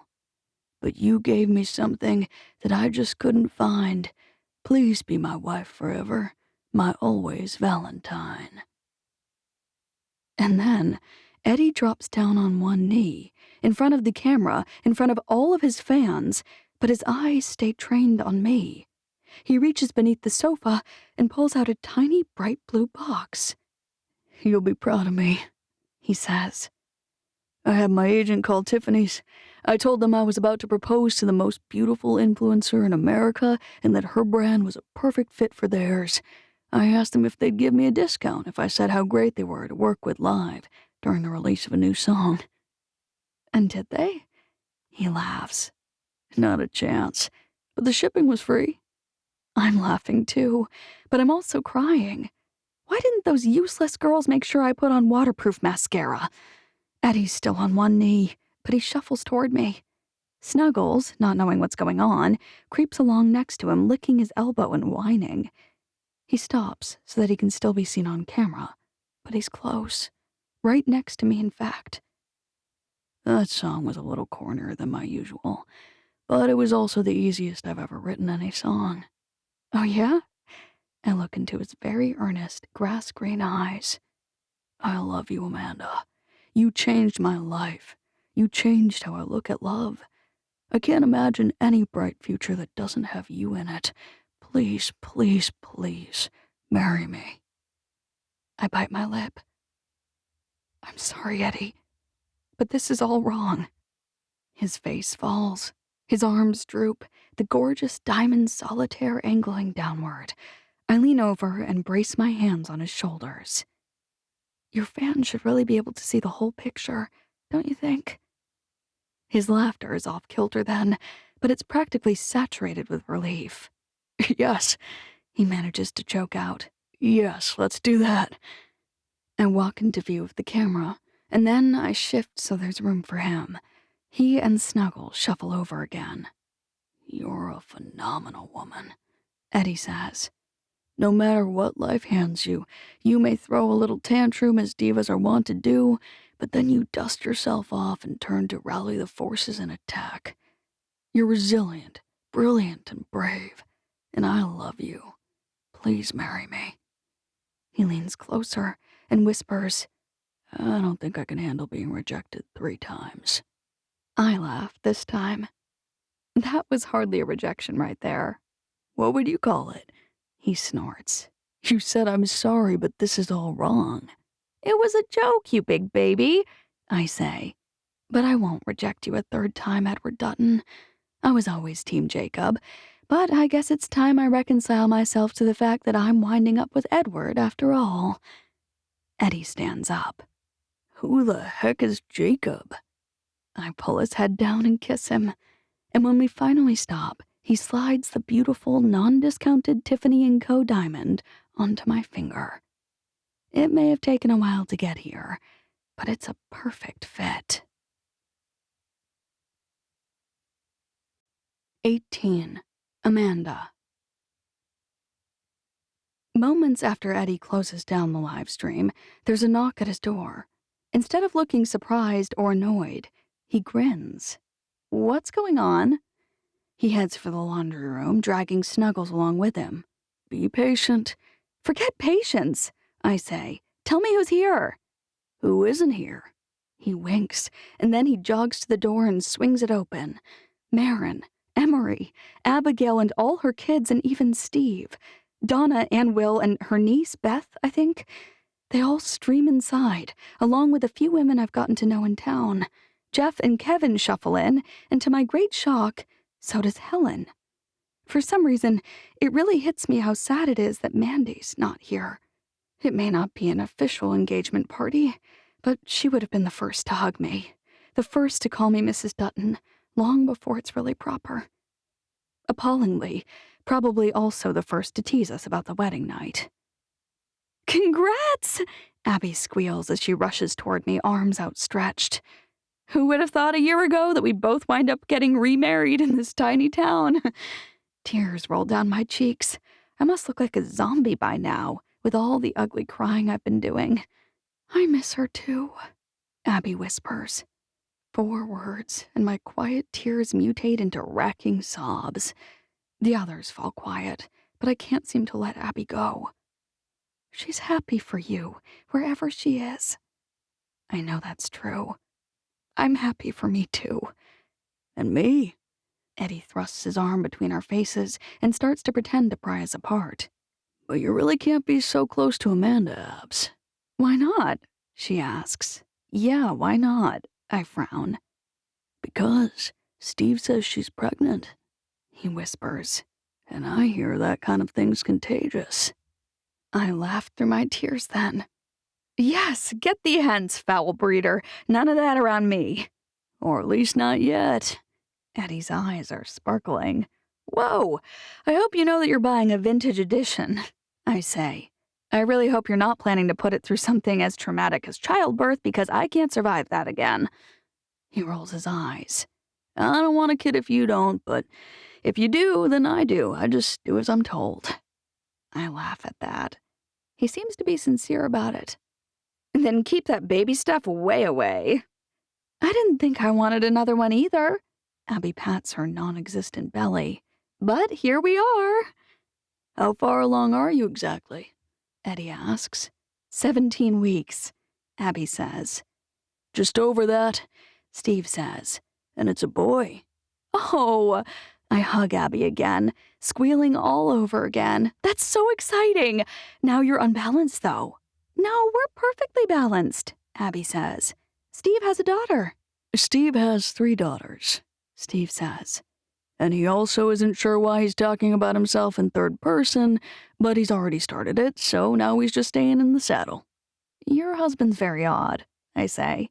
Says the woman whose fiancé just proposed on a live stream in front of millions of fans. Abby releases me and steps back, where Steve's waiting to slide his hand into hers. For the first time in a very long time, I don't have a pang of envy while watching them. I'm just happy for her. Her perfect, pristine marriage, complete with a new little baby on the way, brings me nothing but joy. It's nice to find happiness in your own life. It really makes it easier to be a better person. Or at least, I hope it is. Congrats, Mom! Emery always gives the best hugs. She grabs you and clings on like a baby koala, determined never to let go. I have a bone to pick with you, I say, partially as a joke, and partially as a defensive mechanism so I don't spend the rest of the night wearing an Emery. What? Her eyes are wide as she releases me. And you too. I glare at Marin as sternly as I can. What did we do? Marin's brow furrows. You didn't tell me to use waterproof mascara. I scowl. They both laugh. It would have given it away, Marin says. I don't think that anything would have tipped me off to the fact that my rocker boyfriend had written a song to propose to me live. A song that will probably pay for the wedding, judging by these stats, Donna says. That video is trending. But it's the sales of the single that really bring the money in, Eddy says. Let's hope when it releases officially tomorrow that they're just as good. Oh, I think they will be. At least for a while, Donna says. It's a pretty corny song, though, man, Will says. Oh? Eddy puffs out his chest. I'm engaged, dude. How about you? Will chucks him on the shoulder. My girl's flighty. Don't scare her off or I'll hold you accountable. Haven't you heard that song? Eddy asks. Huh? Will glances at Donna. We just heard the song he's talking about, right? She laughs. No, this one. Eddy scrunches up his face in the way he always does before an impression, and when he sings, it's in a pronounced falsetto. If you love it, then you shouldn't put a scare on it.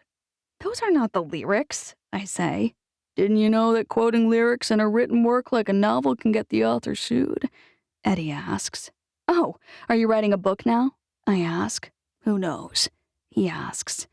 My girl's amazing, but she's high maintenance. I'll do anything to bring home the bacon or designer high heels she needs. The rest of the night's almost as silly, but it's light, it's happy, and it's fun, which is just what we all need. But even so, there's still a ragged hole where Mandy should be. I wonder how long it will be until that goes away. And how dark will my world become if my longing for my friend ever does truly fade? 19. Abigail. No matter how she feels about him, Mr. Eugene's definitely afraid of his wife-to-be. I mailed him the prenup, along with a clear letter he could have used, and he still hasn't done a thing with it. Instead, he showed up out of the blue to demand an emergency meeting. But all you have to do is hand it to her, I say. His face is pale and his hands are shaking. But I thought you could— Mr. Eugene, tell her I drafted it and that I'm insisting and that you— My office door jingles and my mouth snaps shut. That better not be Brooke Daly. On the phone, he assured me he wasn't bringing her. He told me he just needed me to walk him through some things. Oh, sweetheart, He says, his voice unsteady. Freddie! She beams at him. Then she turns toward me, her eyes becoming flinty. Mrs. Brooks? It's Archer now, I say. I was married recently. Right. She should remember. She was in my office yelling at me on the day of my wedding. How wonderful to see you. I don't even try to make my voice sound sincere. If she doesn't bother, why should I? Freddie tells me that you need to talk to me. I glare at him. He immediately ducks and looks at his loafers. I sigh. As a lawyer, I could easily tell her that I have nothing to say and insist that I'm not sure why he asked her here. I could also tell her that he asked me to draft this, and that he's afraid of her. But as a person, this poor man clearly needs my help. His test may be misguided, but it also might work. It's a bit more devious than I expected from such a small, retreating man, but that only makes me more proud. Or I would be proud if he wasn't forcing me to be his unwilling foil. Yes, thank you so much for coming in. I force a smile. Please follow me. I snatch the manila envelope off the counter and carry it into my office. I circle my desk to sit in my chair and gesture for them to take the wingbacks. Poor Brooke keeps trying to catch her fiancé's eye, but he's got his gaze glued on the floor. At least he won't fall and break something this way. I'm sure you're just busting with curiosity about why I needed to see you, I say a little too sharply. As I'm speaking, I'm also noticing that she's now wearing much more expensive clothing than she was the last time I saw her. A Gucci bag, Manolo Blahnik pumps, and if I'm not mistaken, that's an Alexander McQueen suit. My boss was obsessed with them, and I think they're only carried by Nordstrom. I wonder where the closest one of those is located in relation to sleepy little Manila. I clear my throat. As I was going through some of the papers from the safety deposit boxes for the inventory, I found a letter from the late Mrs. Eugene. I drop my hands to the desk so I don't fiddle with anything as I embellish upon this ridiculous story. She requested that her husband, to whom she never disclosed her great wealth, remarry and find joy if she predeceased him. But she also requested that he be sure to draw up a prenuptial agreement that leaves all of her wealth to a charity on his death, seeing as it wasn't really his to begin with. Brooke blinks. I know this may come as a bit of a shock, but I've drawn up the prenup as she requested, and that's not a will, though. Her voice is flat. Surely it's not binding. Well, of course it's not, I say. But Mr. Eugene wouldn't have a dime more than his pension were it not for her leaving him everything, so he wants to honor her wishes. Brooke stands up. That's ridiculous! Excuse me? What charity? She starts to pace at the front of my office. What charity gets all your money? I forgot what charity I put in the prenup. Crap! How could I forget? Oh, maybe because it's all fiction. It's not like authors remember the colors of the eyes or hair of their invented characters either, I'm sure. I try to open the envelope without being obvious, but Brooke's eyes are sharp as a hawk's. Surely you recall what charity's supposed to receive more than $20 million on your death? Brooke rounds on Freddie. No beaming smile this time. And how could you spring this on me, with that woman telling me what will happen to my money? Your money? My voice is light, but I seem to keep from smirking. She rounds on me next. I'm sure you put him up to this. You've hated me since the day we met. It must be hard to watch a woman only 10 years older than you, who looks legitimately younger than you, marrying someone with so much money. I hear you have 4 kids. She narrows her eyes at me. You want that money for yourself, don't you? Do you have any idea who my sister is? I ask. I'm guessing you don't, because if you did, you wouldn't ask me stupid things like that. Brooke frowns, but I can see when she decides to change tactics. Is there really a letter? She spins back toward Mr. Eugene. I want to see it, this letter your wife supposedly left. Mr. Eugene's spluttering. I'm going to have to ask you to leave, I say. You're not behaving calmly or rationally in my office, and I can't have you accosting my client or myself. Your client! Her voice started out shrill, but now it's practically shattering the glass in my back window.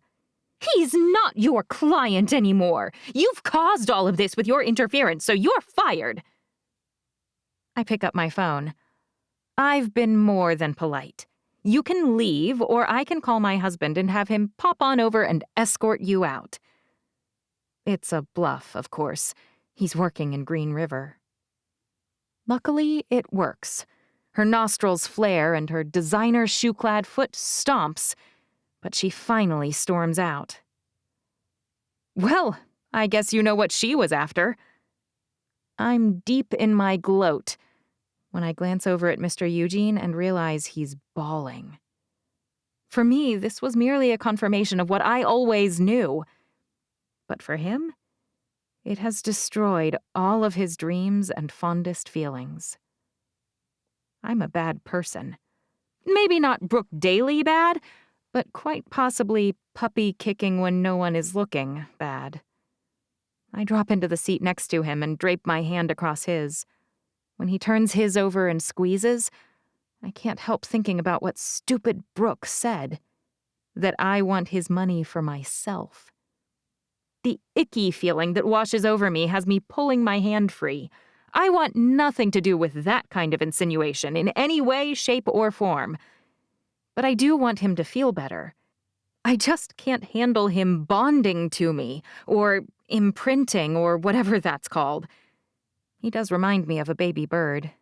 They tend to imprint on anything that brings them worms. Good heavens, what am I supposed to do with him now?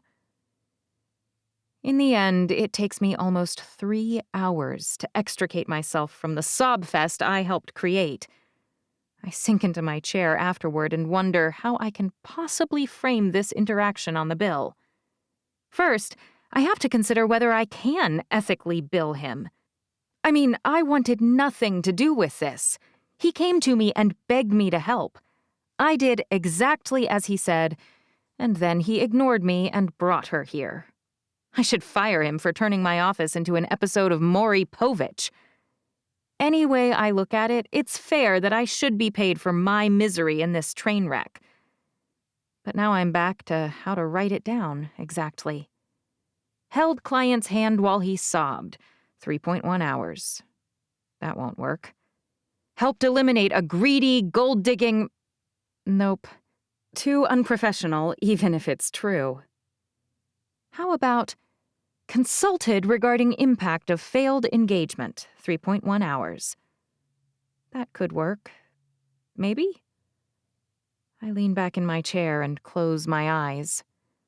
Of course, my phone starts to ring like a madman. It's not a kid's ringtone, and it's not Steve's tone, so I ignore it. But whoever it is calls back. I groan, but I do pick up, reluctantly. Hey there, an irritated person says. Just confirming that someone's presently on site and that we can bring the dry goods delivery. I have you down for flour, oats, chocolate chips, and 2 kinds of sugar. And molasses, right? I ask. Yes, molasses and a few other things like soda. Perfect, I say. I'm here, but they can just drop it off. The door's open. I should pack my bag and head home, but I need just a moment to recover from the emotional vampire named Freddie. I close my eyes again. Fate thinks it's funny that I want to break, apparently, because 3 or 4 minutes later, my phone starts ringing again. I almost ignore it this time, too, but at the last second, I pick up. I regret it immediately. Mrs. Brooks? A perky voice asks. This is Rebecca from the Women's Center of Utah. The doctor ordered an image-assisted core needle biopsy several weeks ago, and we don't have the results back yet. Did you have one set up with another physician in a different location? Should we transfer our medical charts there? I used the last name Brooks with them, so that no one would realize who I was, on the off chance any medical people might recognize the name of Steve's new wife. The medical world's uncomfortably small, you never know. But it does feel strange having her use my former married name for a health scare while I'm pregnant with Steve's baby. I hit the speakerphone button and lean back in my chair so I can close my tired eyes. Mrs. Brooks, are you still there? Yes. I cringe, but I'm a bit distracted by the door opening out front. It's just the dry goods delivery people, and thankfully I told them to just go ahead and drop things off. I'm here. Have you set up the procedure elsewhere, or do we need to call someone to encourage them to share the results? Not exactly, I say. Have you had the procedure or not? Not, I say. Mrs. Brooks, I hope I don't have to remind you that this is a procedure meant to rule out the risk of cancer. It's not something you should delay. I don't have cancer, I say. And even if I do, it's me who has cancer, not you. So you don't need to chastise me about it. I'm just trying. You're trying to do your job, I say. I do understand that, but let me assure you, I'm a career woman, a bright lady, and I have my reasons for waiting. When I'm ready, I'll schedule the biopsy. I'd appreciate if you wouldn't call me back again. I hang up the phone. That's when I notice Helen standing in my doorway. Her shoulders drooped, her mouth dangling open. I've never seen her look that dazed in my entire life. This is not good. I force a laugh. These people keep calling me over and over, insisting I need to go in for an annual exam. Ridiculous. You said you don't have cancer, Helen says slowly. And then you said, even if I do. I hate how smart she is sometimes. You know doctors, I say, always jumping to ridiculous conclusions. You wouldn't have said that if there wasn't something that made you believe that you might have it. Helen, I say, trust me. She steps closer, her head tilted, her eyes trained on mine. But I don't. Not about this. You're exactly the kind of moron who would try to be all noble and not make us sad after Nate and Mandy. You'd stick your stupid flamingo-like head in the sand. Steve will make me abort the baby. I set my jaw and I don't look away from her gaze. If I do have cancer, if this dumb test comes back positive, he'll make me abort him. I bring one hand over my stomach as if my hand can keep him safe. So will I. Helen's eyes are flinty. And I'm a lot more terrifying than Steve. This time I can't help looking at the wall in frustration, and then I plant my hands on the top of my desk. I'm an adult, Helen, and I can make my own decisions. But you're making bad ones, Helen says. Monumentally stupid ones. She rushes toward my desk. Your kids have already lost one parent. Nate may have irritated me, but he was a great father. Do you really want them to lose their mother, too? It's not... She presses her hand across my mouth. Stop talking. I'm not one of your imbecile clients. I'm smarter than you, and I'm perfectly capable of impersonating you if it comes down to that. And then I'll see all your ridiculous records for myself. If that fails, I have a team of investigators who will discover anything else I want through any method necessary. Now, tell me what is going on and don't leave a single solitary thing out. I collapse back against my chair and exhale in defeat. I start at the beginning. And other than glancing down to click a few things on her phone from time to time, she never looks away from my face. By the time I finish, she looks much calmer. Maybe I've convinced her that I'm right. Abigail, you're going to do exactly as I say.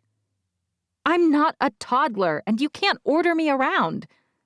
If you don't do everything I say as soon as I say it, I'll call Steve and then our parents, in that order.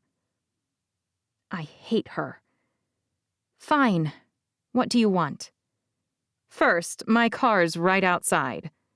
So is mine. I drive much faster, and my car makes it fun, she says. We're headed for that local airstrip outside of Green River. What? I shake my head. Izzy has Ethan's helping with her project, and Steve will be home to make sure the kids all get to bed.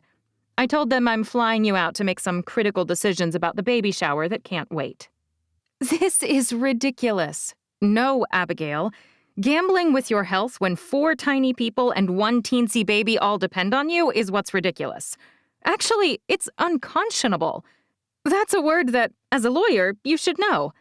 I've called in a few favors, and you'll be getting your core needle biopsy today. It's already after 5 p.m. And that matters... Helen tilts her head. Nothing is open, I say. For you, Helen says. For people like you, nothing is open. For people like me, nothing is ever really closed. Now, get up and let's go. I really hate her. If the results come back positive, Helen leans closer. You better pray to that God you love so much harder than you've ever prayed in your life. Because the only way you're getting out of this alive is if you don't have cancer. If you do, I'll kill you myself for being an idiot. Something about her diatribe breaks the walls I've built to keep myself sane through all this, and I start to shake uncontrollably. My horrifyingly scary sister circles my desk, pulls me to my feet, and hugs me tightly. It's going to be all right, Abs, I swear. Helen's here. For a brief moment, I let go of all my fear, all my worries, and all my anxiety. For my baby, for my kids, for Steve, and for myself. Because as brave as I may try to be, I've been really scared, too. My voice wobbles when I whisper, I don't want to die. I know, she says, and if money can save your stupid life, then you won't. She wasn't kidding about how fast she drives. After a few moments of white knuckles, I finally complain. You know, dying in a car crash might be more exciting than cancer, but it's still dead. She laughs. I'm not kidding. Neither am I. She doesn't slow down until we reach the hangar. Where are we headed? Where do I have the most connections? She shrugs. New York, of course. The flight feels longer than usual, but of course that's all in my head. There's no security to clear, and there are no extraneous stops. We fly straight to New York, land in a private airstrip, and then a driver takes us right to a local hospital. It's quite late by the time we arrive, but no one seems to have told Mount Sinai it should be closed. Apparently, the city that never sleeps has also spawned a medical center that never sleeps. I've barely changed into my gown when they come for me with a wheelchair. Is this really necessary? Helen waves her phone at me. Do you really have to protest every single thing? She taps the screen and swivels it toward me. It's a phone number that's been saved as Stone Cold Cowboy Hottie. Because my finger is itching to call your husband and tattle on you.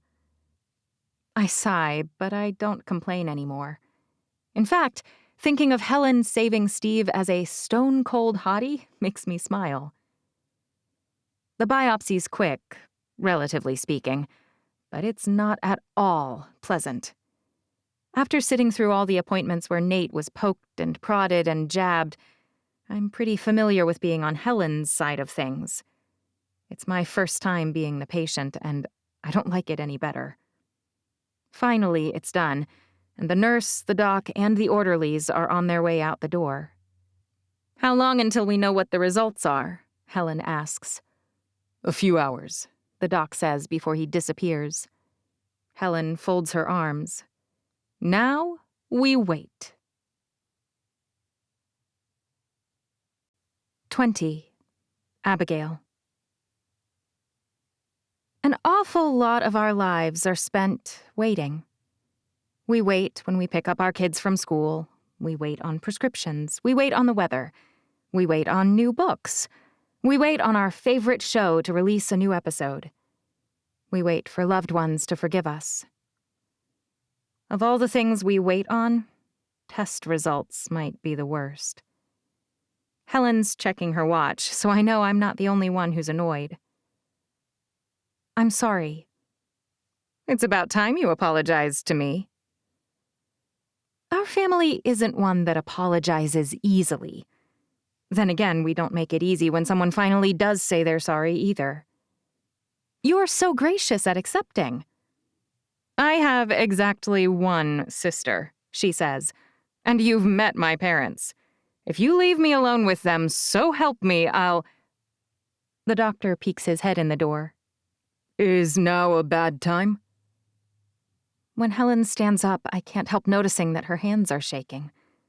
She balls them into fists, and I watch her straighten and swallow. "No, please, come in." She looks more strung out than I feel, and I'm the one who might be sick. The doctor steps inside the room slowly, holding a clipboard with papers stacked on the top. He looks down at them, adjusting his glasses. As if my life's unfurling before me like a spool of thread, I'm reminded of the moment the doctor came in with Nate's results. We had gone to the emergency room because his eyes had turned yellow, and we knew that meant something major was wrong. We were still hopeful in that moment that it might not be something very dire. But I will never forget the deep and soul-drenching fear that gripped me at that point in time. It was like I couldn't breathe, and like the world had gone black, and like the Night King was coming for me all at the same time. Battling with that fear was a desperate and valiant hope. No matter what the doctor says, I owe Helen an even bigger apology because I know what this moment is like. I've been through it before, and I should have known how scared she was. Instead of sulking in the corner and whining and complaining, I should have hugged her. I should have told her it'll all be okay. I should have reassured her. "The results of the core needle biopsy are preliminary, but I've consulted with the radiologist and we both feel—" "For the love of all that's holy, Doc, spit it out!" Helen looks like she's going to strain something any second. He smiles. "It appears to be benign. The incidence of false negatives is less than 4%. We'll want to do some follow-up testing, and if it's a cyst, you may want to drain it. But it should be a very minor procedure that won't interfere with your pregnancy." Helen sinks into her chair. I collapse into mine and drop my face in my hands. All these months worrying for nothing. I place my hands over my belly. "It's going to be all right, little guy. Mom's fine." Once the doctor has said his piece and gone, I really lose it. Helen's not doing much better, and we're in the middle of bawling and hugging and blathering when my phone rings. It's Steve. There's no way I can talk to him right now. I'll have to call him back. 10 seconds later, he texts me. "Why are you in the hospital? Call me right now." My heart stops in my chest. "How does he know where you are?" Helen's peering over my shoulder. It's probably not the best time for me to lecture her on the etiquette violation of reading over my shoulder, but I'm annoyed. We installed this software because Ethan's always losing his phone. Once it fell in the pasture and got rained on. I groan. If you really can't find it, even with a ping, you can check its last known location. And when you boot up the program on the laptop, it shows the location of every device that's linked to our account. He must have been looking for Ethan's and noticed mine. So? She tilts her head. Just tell him what happened. You don't have cancer, so he can't get too mad. Oh, I'm definitely not telling him that I thought I might have cancer. Oh. She frowns. Well, I think you're going to have to now. I pick up my phone like it's a viper that might strike. I guess so. Is it really that scary? The man adores you. I groan. But that's why he's going to be so angry. She shrugs. Not my problem. She points at the door. I'm going to call our car. I nod, and then my finger hovers. I know I should hit talk, but I can't bring myself to. The phone rings, and I nearly drop it. It's Steve, again.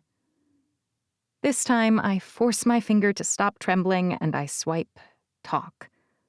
Abigail? I'm ready to confess, I say. I'm having an affair with a doctor at Mount Sinai in New York. Very funny, he says. Is the baby all right? Right. The baby. Of course he'd assume this was about him. Helen's exactly the kind of person who would whisk you away to have things checked out without me. I can't help my chuckle, even though it's wildly inappropriate. Yeah, so, actually. What? I might have found a lump. A what? In my breast, I say. A while ago. Dead silence. But don't worry, I rushed to say. We got a core needle biopsy just now, and it's benign. Still nothing. Are you there? You found it a while ago? What does that mean, exactly? I was worried that if the news wasn't good, you might... I might what? Make me try to, well, argue with me about the baby. You're the most articulate person I know, and you can't talk? I was worried, after the conversation we had about that woman, that patient, that you might insist I abort the baby for treatment. I'm not a monster. No, I know you aren't. Do you? I do, Steve. I love you. But I also know that, as a doctor, you see things differently than I do, and sometimes we don't agree. We could have worked through those differences if you had told me what was going on.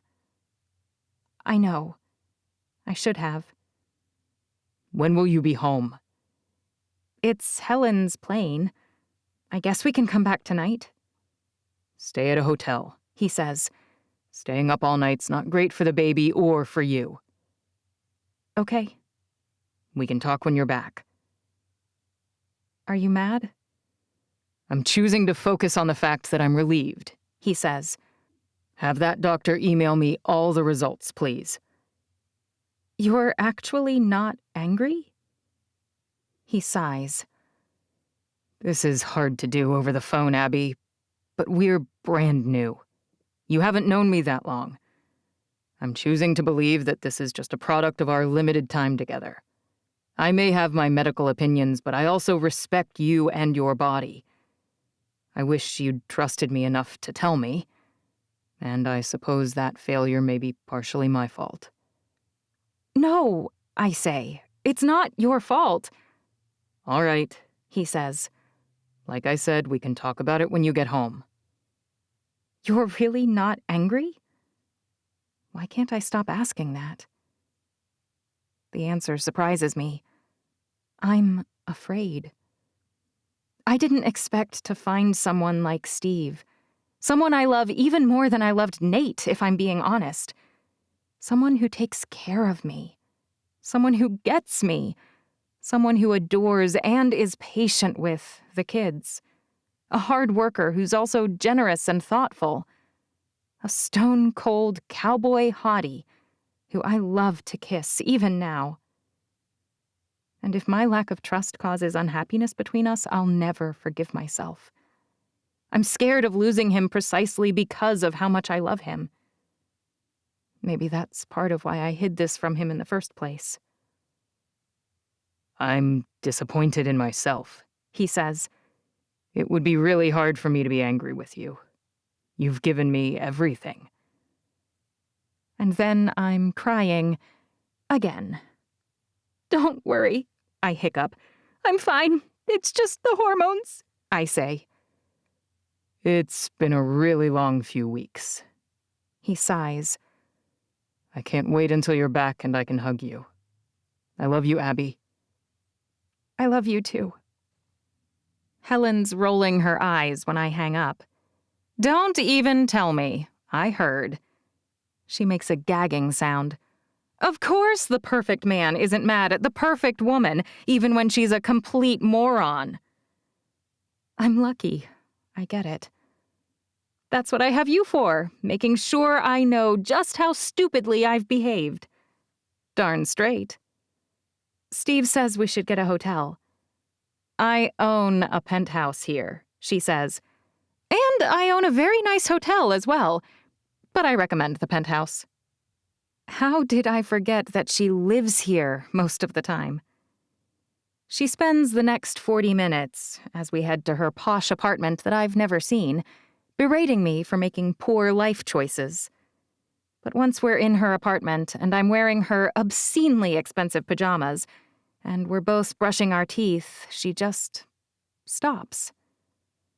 I take that as my sign to retreat, quickly, before she finds her second wind.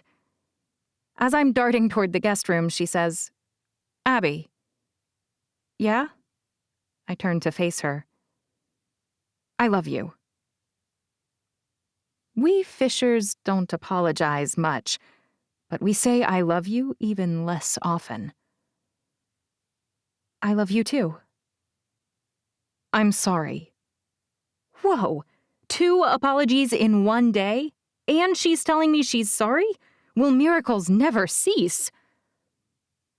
For what? If I were less abrasive, or if I were around more, basically, if I were a better sister, you'd probably have told me. I wouldn't have had to overhear, and then you'd have been spared all those months of worry. Thank you for flying me out here. Thank you for taking care of everything. And thank you for being here now. She trots across her gorgeous, hand-scraped hardwood floors and practically accosts me by plowing into me. Then she hugs me so tightly in that moment that it almost feels like Mandy's back. No one else has ever hugged me quite as tightly as she did, until Helen, tonight. As if she's trying to show me that she's here now, really here. Helen spends the next week expanding the prior plans for the baby shower even more. I'm worried that it's going to be the most outrageous baby shower the world has ever seen. But after the secrets I kept, I find it very hard to tell her no. How am I supposed to rein her in when I know where it's coming from? Life's short. It's uncertain. She's missed a lot of it already. But she's here now. There's a beauty in the desire to show someone that, and it's healthy to want to celebrate the moments we're all sharing while we can. After losing Mandy, I think we're all a little more aware of that blessing, celebrating the now. Just before the shower, Donna receives a summons from a California court. The judge is apparently someone she knows, or she knows his brother and sister-in-law anyway. I've never seen her so frantic. Donna, He violated the court order and he won't release Aiden to me. You said to let him go over as long as I was documenting my attempts. Well, last week we drove all the way out there and he still refused to let me see him, much less bring him back home, and now he's started school out there. Did you call the sheriff? They said the court order isn't really very clear and it's from another jurisdiction. That's absurd. I wonder whether her fink of a husband knows the sheriff as well. So you've sent letters, made calls, contacted the local law enforcement, and physically demanded his release yourself. Donna nods. David Park offered me a job out there, and I don't want to go, but I'm almost to the point I feel like I have no choice. I can't help my smile. Donna, that won't be necessary. You said your ex knows this judge because his brother's running for office? The elections are in a few weeks, right? She nods. It's finally the right time, and a good friend of mine should be getting off work right now. I pick up my phone and hit talk. Abby? Jacob, I say. It's been a long time. It sure has been. How are the kids? Ethan's running a ranch, if you can believe that. For some reason, I'm not surprised. But that wedding announcement you sent me broke my heart. Jacob's a real ham. He's happily married and has been for years to my cousin. Tell Ashley I said hello. I'll tell her that, but what am I supposed to tell my brother? He was trying to build up the courage to ask you out, and then you went off the market again before he could. I imagine he'll get over it. His brother's funny, smart, and pretty good-looking, but he's also a war correspondent. He's never loved any woman as much as he loves the adrenaline of traveling to war zones, and I'm pretty sure he never will. What can I do for you? It wounds me that you think I'm calling for a favor, I say. You're not? Well, maybe I am. But I'm also calling because I may have a story you won't be able to resist. A story? His entire family report news in various places and formats all over the world. I'm all ears. What if there was a mayoral candidate for San Francisco? I'll do it. You don't know what I need. You had me at mayoral. I laugh. And then I ask him whether he'd be incensed to find out that a candidate was using his brother, a judge, to harass a mother and her child over whom he didn't even have jurisdiction. The very second you go on record, I'll be sure to run it. Perfect, I say. As a newscaster, I really hope it goes badly for you, he says. But of course, as your friend, I hope using the threat of me works. Same. When I hang up the phone, Donna's staring at me like we've never met. What? Will it work? Let's find out, I say. It takes me 2 calls to get the judge's phone number. Technically, I really shouldn't call him after hours, and I really shouldn't call on his personal line. But then I'm not licensed in California, and he's not my judge. And he never should have tried to take a case he had a personal interest in, especially when it's at the behest of his brother, who wants a favor for a campaign donor. Judge Atkinson, I say. Who's this? A woman asks. I'm a lawyer in Utah, I say, and you're going to want to pass the phone to your husband, or he just might wind up calling you from jail this time tomorrow. Excuse me? No, you should be excusing yourself. If you're considering hanging up on me, you should ask your husband something before you do. Ask him whether he's approved any motions lately that he shouldn't have, as a special favor to his brother. Ask whether he's taken cases he had no jurisdiction to take. Then, when you watch the blood drain from his face, when he stammers or stutters or looks at his feet, hand him the phone. I'll wait. She swears under her breath once, then again. Who are you? She finally asks. I'm his last hope of a get-out-of-jail-free card, I say, and I'm losing my patience fast. After a strange kerfuffle and some low murmuring, a man answers. Hello? Judge Atkinson, I say. Your last name has a nice ring to it, with the word judge in front of it. I wonder whether they're nice to judges in federal prison. What do you think? Who is this? I'm the lawyer for the mother of Aiden Windsor. You recently approved. What do you want? I think you should know that, in addition to being an ethical lawyer, I also have quite a few connections to both politicians in your area and the media. So far, they've all been very, very interested to know more about the conversation my client had and recorded with your sister. Donna's waving at me as if I don't know that she didn't record the call. I ignore her. Apparently, that crazy Karen had a lot to say that helped Aiden's mother make sense of what exactly was going on. But my friend's an anchor for the 6 p.m. news, and he was practically salivating as I walked him through how much her ex helped with your brother-in-law's campaign efforts. He was as shocked as I was to discover that you'd bizarrely insisted you had jurisdiction for a child custody case that your very court already passed off to Utah. Our entire conversation was off the record, of course, but he is literally waiting with bated breath for my call after you hang up. I'll take care of it. See that you do. Let's say you have 48 hours to return Aiden to my client and impress on your dear friend the importance of never doing something like this again.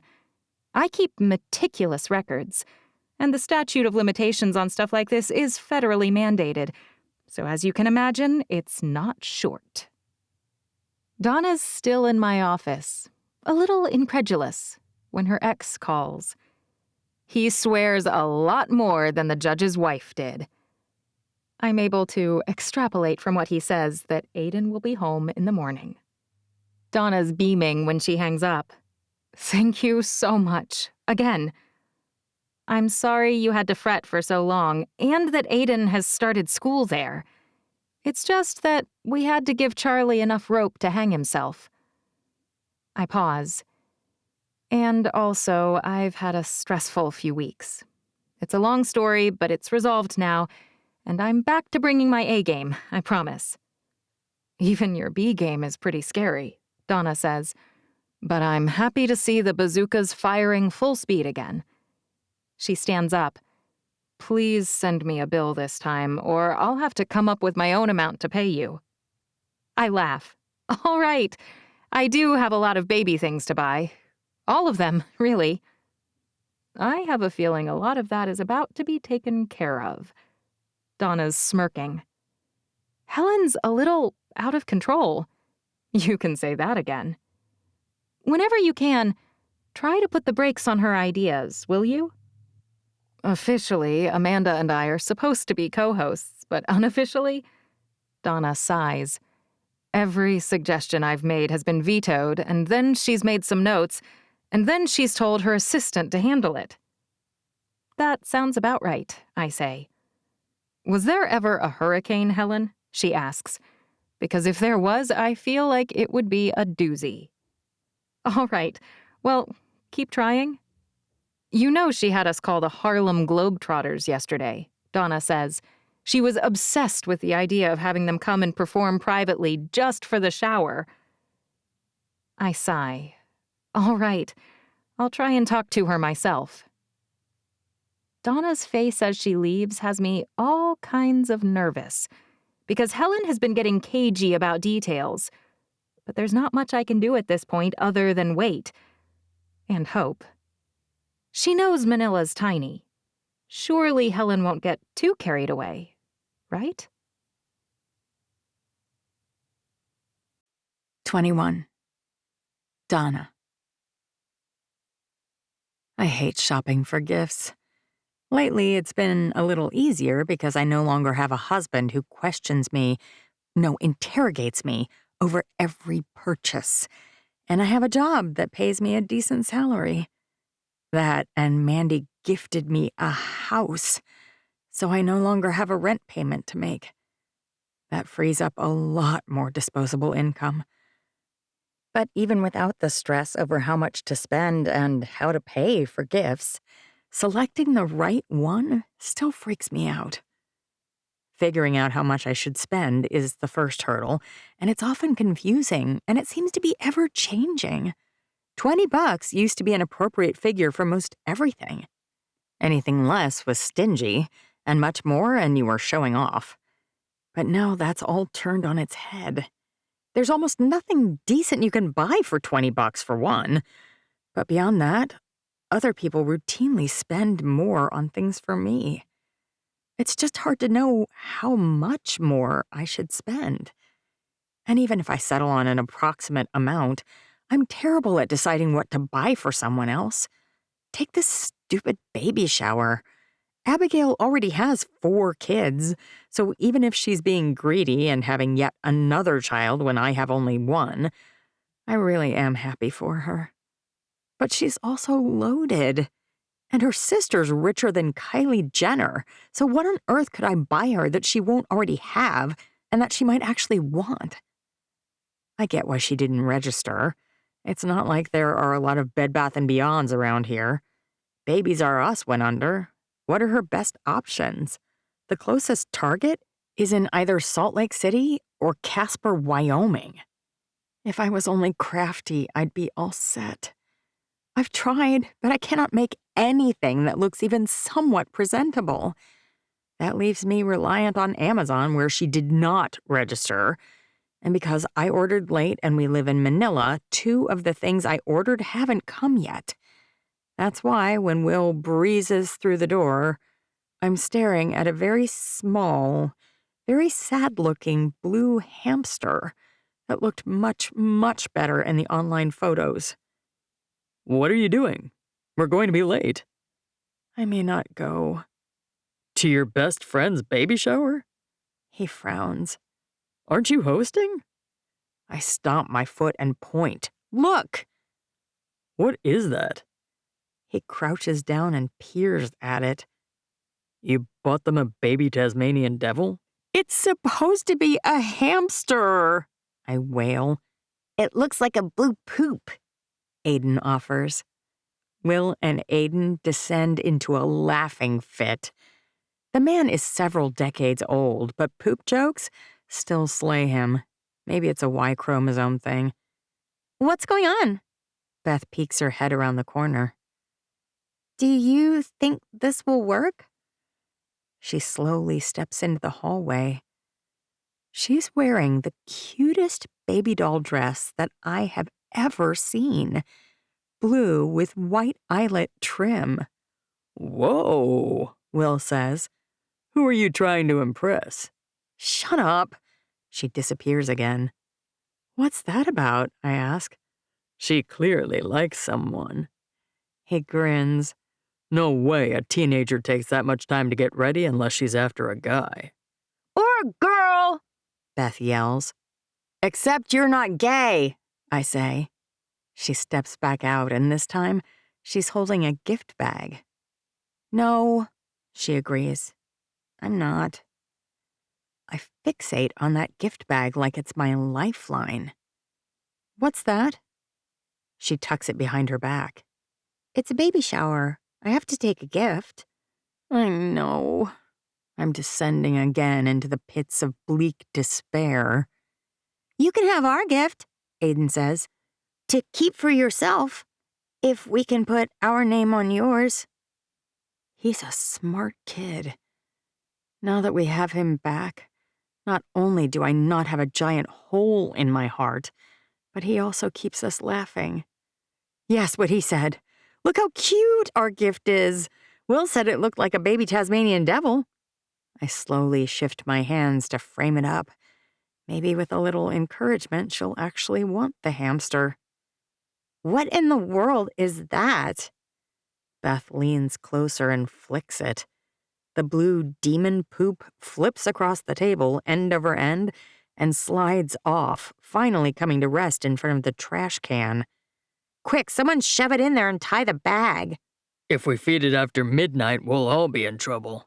Will says. Or if it gets wet, right? Shut up, I say. What did you get that's so much better anyway? Literally anything would be better than that, she says. I can't believe you bought a little stuffed animal. It's not the only thing I bought, but it's the only thing that arrived. Still, what were you thinking? Beth shakes her head. The ad for it confused me, I say. The kids playing with it were having so much fun. With that? Beth looks utterly incredulous. It didn't look like that in the ad, I say. But stop changing the subject. What's your gift? Beth clutches the bag to her chest like it holds the medicine she needs to cure her best friend's terminal cough. No way. Those crooks on Amazon charged me $30 for that monstrosity. Oh, man, Will says. I can't believe you paid $30 for that. He sits on the sofa and crosses his arms. If we don't have a gift, then I'm not going either. I also bought a box of diapers. I point, but I don't see you with anything, so don't blame this all on me. I'm a guy. It's a given that my date's going to pick out a gift for us both. If you want cash, I'm always happy to contribute. My niece is trying to sneak back into her room when Aiden sounds the alarm. Where are you going, Beth? She's trying to hide, I say. Just tell us what's in the bag, Beth. I begin to circle her like a hyena stalking a gazelle. What are you going to do about it? She quirks an eyebrow, but she keeps moving away. Will? He hops up, always willing to lend a hand, and pretty soon, the four of us are all jogging around the kitchen. Beth's holding the bag over her head and shrieking. Aiden's squealing with joy. Will's jogging half-heartedly, clearly not sure what he'd really do if he caught her. I'm the only one lunging for the gift bag with real intent. Just show me, I wheeze. Holding it up is stupid. It's basically eye level for Will, right? As if it just occurred to him to peek into the bag, Will's eyes light up. It's a blanket.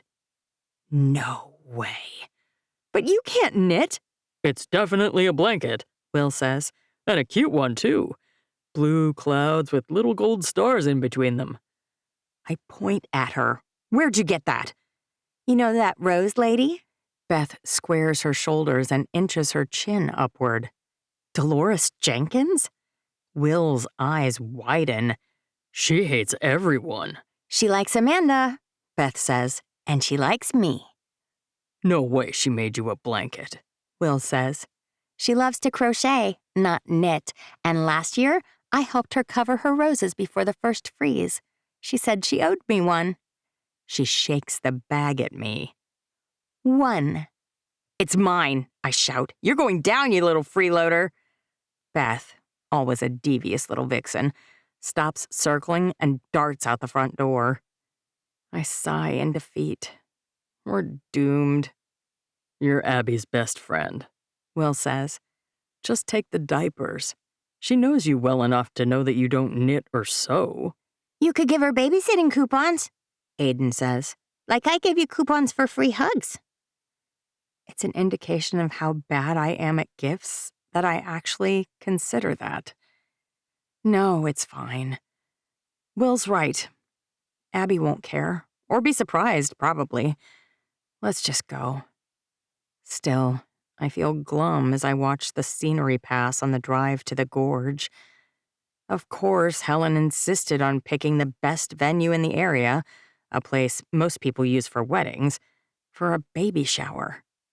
Why the gorge? Will asks. It's not like they're strapped for space. Between Steve's place and Abby's, they have thousands of acres of land where they could have held this party. I actually think she's holding it out here so that Abby couldn't see all the stuff she was planning. Will there be balloons? Aiden asks. He's become strangely obsessed with them since his trip to California. I'm not sure, honey. Maybe. At least it's not raining today, Will says. We're probably both thinking about their disastrous wedding. It's still one of the most beautiful... No, it was the most beautiful wedding I've ever been to, in spite of the unexpected weather. But that rain was a rotten twist of fate. I hope it stays clear, Will says. I didn't bring a change of clothes. I look at the wide blue skies and laugh. I think we're good. But as we pull up, I worry that rain's not their biggest problem. Abby asked me to do one thing a week ago when she saved my life by terrifying Charlie's judge into sending Aiden back. What? Will asks. Abby scared Dad? I keep forgetting he's here now that he's back. No, that was a joke, I say. But she asked me to rein Helen in.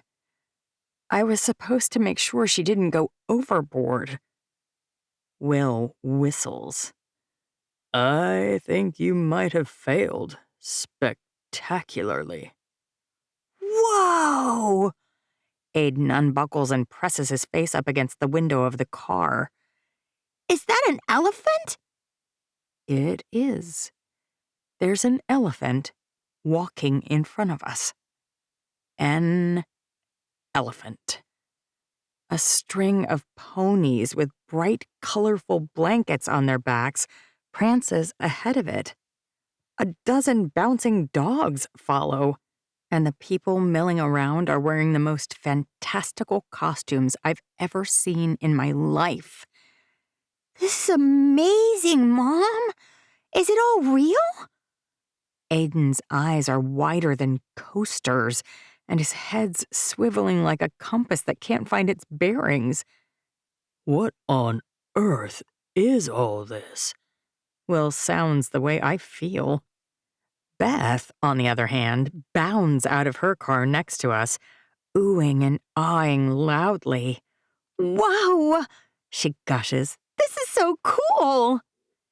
Ethan meets her at the edge of the madness, and they embrace. They're embracing? What's going on? Ethan finally lets her go, but I'm positive he held on for too long. My Aunt Helen's something else, Ethan says. Wait, is Ethan the guy Beth's trying to impress? Focus, Donna, that's a problem for another day. They're still chatting as they wander off, following the other guests who are forming a queue in front of the giant tent up ahead. Forget the gift issue. Abigail's going to kill me. As Will, Aiden, and I follow the other party guests toward the tent entrance, I can't help noticing the sign, because it's 10 feet tall and it's gleaming. The Royal Hannaford Circus. This is so much worse than the basketball team or fake doctors performing mock miracles. I cast around for the person who made this mess. Helen's talking in a rather heated tone to someone on the side of the tent, pausing intermittently to wave at people as they arrive. Come in! She smiles broadly. Yes, you're in the right place. This is Abigail Archer's baby shower. Please, come on in. Someone else is murmuring something, and she doesn't miss a beat. Of course. That's why the invitation said, "Children welcome." She waves them on. What did you do? I ask, when we finally reach her. They were practically driving through anyway, she says. You would not believe the deal I got. On a circus? Helen leans closer. They were about to go under a few years back. I could have. She extends her index finger and pretends to poke something. Toppled them. Instead, I saved them. They owed me one. The Royal Hannaford Circus owed her one? Who in the heck is this woman, really? But this is a baby shower. One that no one will ever forget. Helen's beaming. Right? People are starting to pile up behind us, so I stop arguing. Obviously, it's far too late for me to do anything other than enjoy it. I just hope Abby's doing the same. Aiden's pulling on my hand so hard, I'm worried he'll remove my fingers from my body. We finally amble in, and one of the ushers asks us our name. Apparently, even though she's crazy, Helen's organized. As a co-host, you have reserved seats on the front row. I hate admitting it, even to myself, but that makes me feel really special. I'm beaming as Will, Aiden, and I take our seats. Abby's right in front of us, and she doesn't look upset, so hopefully it's fine. The Royal Hannaford performs a full show as far as I can tell, which literally none of us have ever seen before, so I guess there's no way to know. An elephant does tricks. The ponies and dogs do as well. And the humans flip and fly and swing and bounce and tumble. It's pretty breathtaking. The music's amazing, and people keep coming by and passing out free popcorn and sodas. All in all, I have no idea what something like this must cost. But I can't fault Helen's showmanship or hospitality. Meanwhile, I got a blue demon poop. I'm trying to enjoy it, but as a co-host, I've been pretty badly outdone. This is my first baby shower, Will says. but I must say, it feels like I've been missing out up until now. Yeah, this is what they're usually like. Perhaps most impressive of all is how many baby jokes the performers managed to make. It can't be part of their normal script, but they really do keep the focus on Abby, inasmuch as a circus puts the focus anywhere but on themselves. In the grand finale, Gabe gets invited to ride the elephant, and as soon as he's sitting in the little box on its back, he whispers something to the driver. "Sure, young man, your wish is my command." The elephant's boss turns to face the audience. "Is there an Aiden Windsor here?" Aiden leaps to his feet, his hand practically pumping the air over his head. "Me, oh me, that's me!" My heart swells as he runs down the platform steps and zooms into the ring. He gets to sit next to Gabe, and a monkey sits right next to them. Talk about a good best friend. But finally, even this ends. I still think this was ridiculous as part of a baby shower, but I can pretty much guarantee no one from around here will ever forget this. Anyone who wasn't invited or failed to show will regret it forever. As quickly as this all started, we're suddenly being ushered out.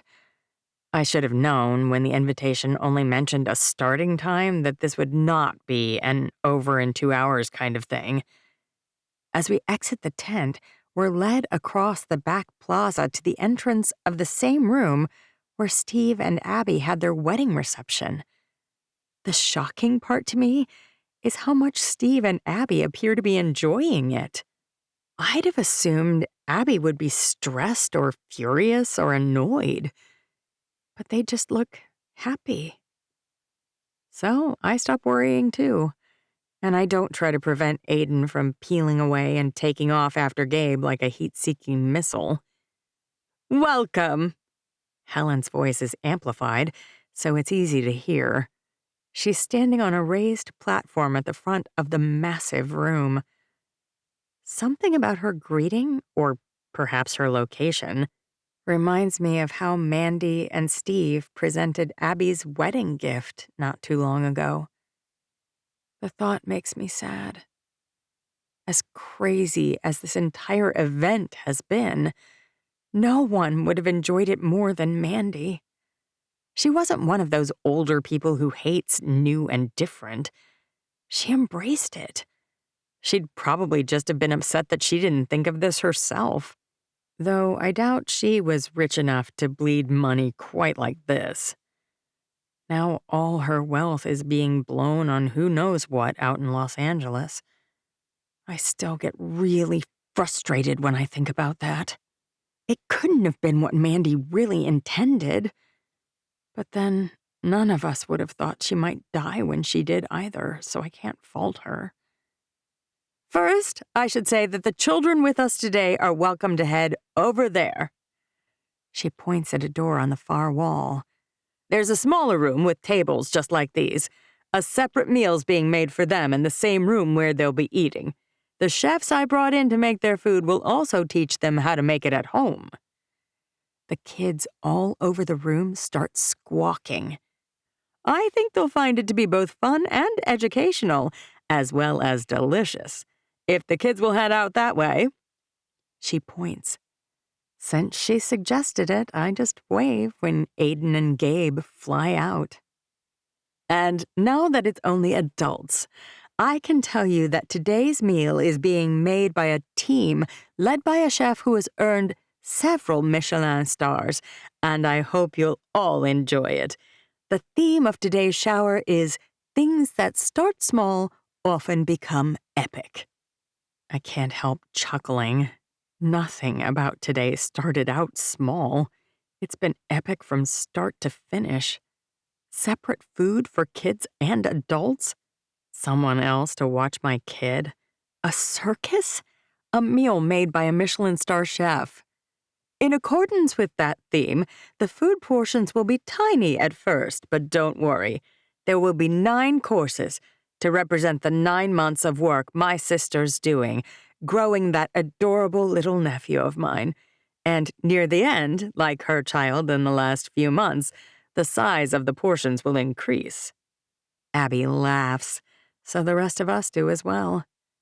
Right after Helen gives the staff the green light to start serving, I notice movement from the back of the room. It's David Park, coming in late. He beelines for our table and snags the seat next to me. Phew, he says. I was worried I'd miss the whole thing. Not a chance, Will says, though you may have missed the best part. Was that an elephant outside? He widens his eyes. What on earth? Helen might have gone a little overboard, I say. Helen Fisher's doing all this? He shakes his head. I'm surprised I got an invite. Steve must have sent it. I shrug. Maybe so? After the wedding fiasco, I figured I'd be persona non grata.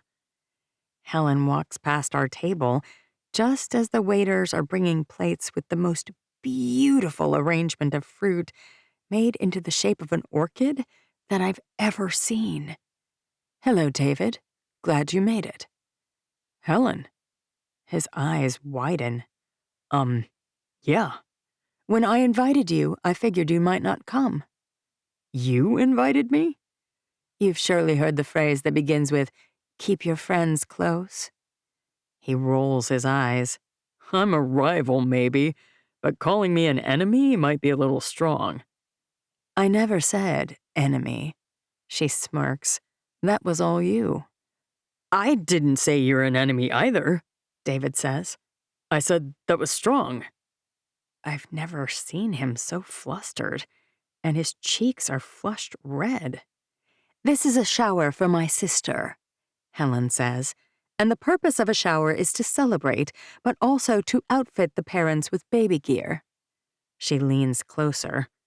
I figured, being rich and all, at least you'd bring a decent gift. She lifts her eyebrows. Oh. Cash is fine if you're not prepared. She winks over her shoulder as she walks away. That woman is the devil, David says. I can't really argue with him, though Abby and her parents and kids seem to be having a good time at the devil's party. The other people from town appear to be completely bowled over by everything, and I don't blame them. If she really is sticking around here, at least you'd be free of her in California, David says. In where? Will asks. I close my eyes. What's going on? Will sounds upset. David's been out of town, so I haven't had a chance to tell him that Aiden came home. Nothing, I say. I won't need that job, as it turns out. What job? Will asks. Why isn't anyone explaining? I drop my hand over his. When I was worried Aiden might be stuck in California, David offered me a job there so I could be close. You never told me that, he says. Were you really that worried? I shrug. I'm a mom. We always worry. But would you have gone? He asks. If Aiden had been stuck there, yes, I say. Without even talking to me about it? Will looks almost angry. This isn't coming out right, and that's not helping, but why is he so mad about this? Look, it didn't happen, okay? I didn't have to choose between you and Aiden. But it's good to know where I stand. You couldn't really have thought she'd pick her boyfriend over her son, David says. I mean, what kind of mother? It would be nice if she thought about it for 30 seconds, Will says. but whatever. You may not be a very emotional person, but I am, and I find it upsetting. The offer? David asks. Or the fact that she was wisely contemplating it? You know, you can bag on Helen all you want, Will says. but you're the one who keeps poking in where you aren't wanted. Wow, I say, look at that! The second course has arrived, and thankfully, that distracts the two stags from continuing to slam their horns against each other. What is it? Will asks. It appears to be a cheese puff, David says. The smaller balls and the garnishes are also edible, however. Mushroom cheese puffs, I would guess. Will's lip curls. I don't think I want mine. Afraid of new things? David shrugs. A small town problem if ever I knew of one. Listen, Will says. No, you two both need to listen. I make eye contact with Will, and then I swivel my eyes and glare at David, too. If you can't stop fighting, I'm moving to another table. fine, David says. I apologize. I shouldn't be baiting bears. Will grits his teeth and huffs, but he doesn't say anything else. I'm proud of my big rancher bear, I whisper. And then he kisses me, almost as if he feels the need to claim me in front of David, who never had any interest in me in the first place. I should laugh, but when Will kisses me, I always lose track of everything else. A loud commotion behind us breaks us free, and we both turn around entirely in our chairs to see what it is. I was gonna wait till the end of the shower to do this, A loud voice from the back of the room says. I turn, along with everyone else in the room, but I can't make out who it is. She's backlit by the bright daylight outside, so all I can make out is the silhouette of a woman in some kind of skirt. The woman continues, her voice quite loud. but that food looks so darn good that I just can't wait. Is there an extra spot for an old lady? Amanda Sadler's wearing a baby blue sundress and strappy flat sandals when she saunters through the door and stops in the center of the room. If you'd told me this morning that something at the baby shower would top an elephant ride, I'd have called you a liar. But you'd have been right. The pandemonium that ensues thereafter is practically deafening. 22. Amanda. Paul and I had a lousy marriage. When the police came to my door to notify me that he had died in a car accident, I recall feeling guilty as they offered condolences. Grieving widows should be wrecked. They should be hollowed out. They should be destroyed by the loss of their spouse. But my first thought when they told me was that this was sure a lot simpler than navigating a messy divorce. The only downside was no child support. It didn't feel as though I deserved the sympathy I received over the next few weeks. His death made me profoundly sorrowful, but I didn't think I deserved to mourn. That left me longing for an escape, and with 2 very young children, I didn't have one.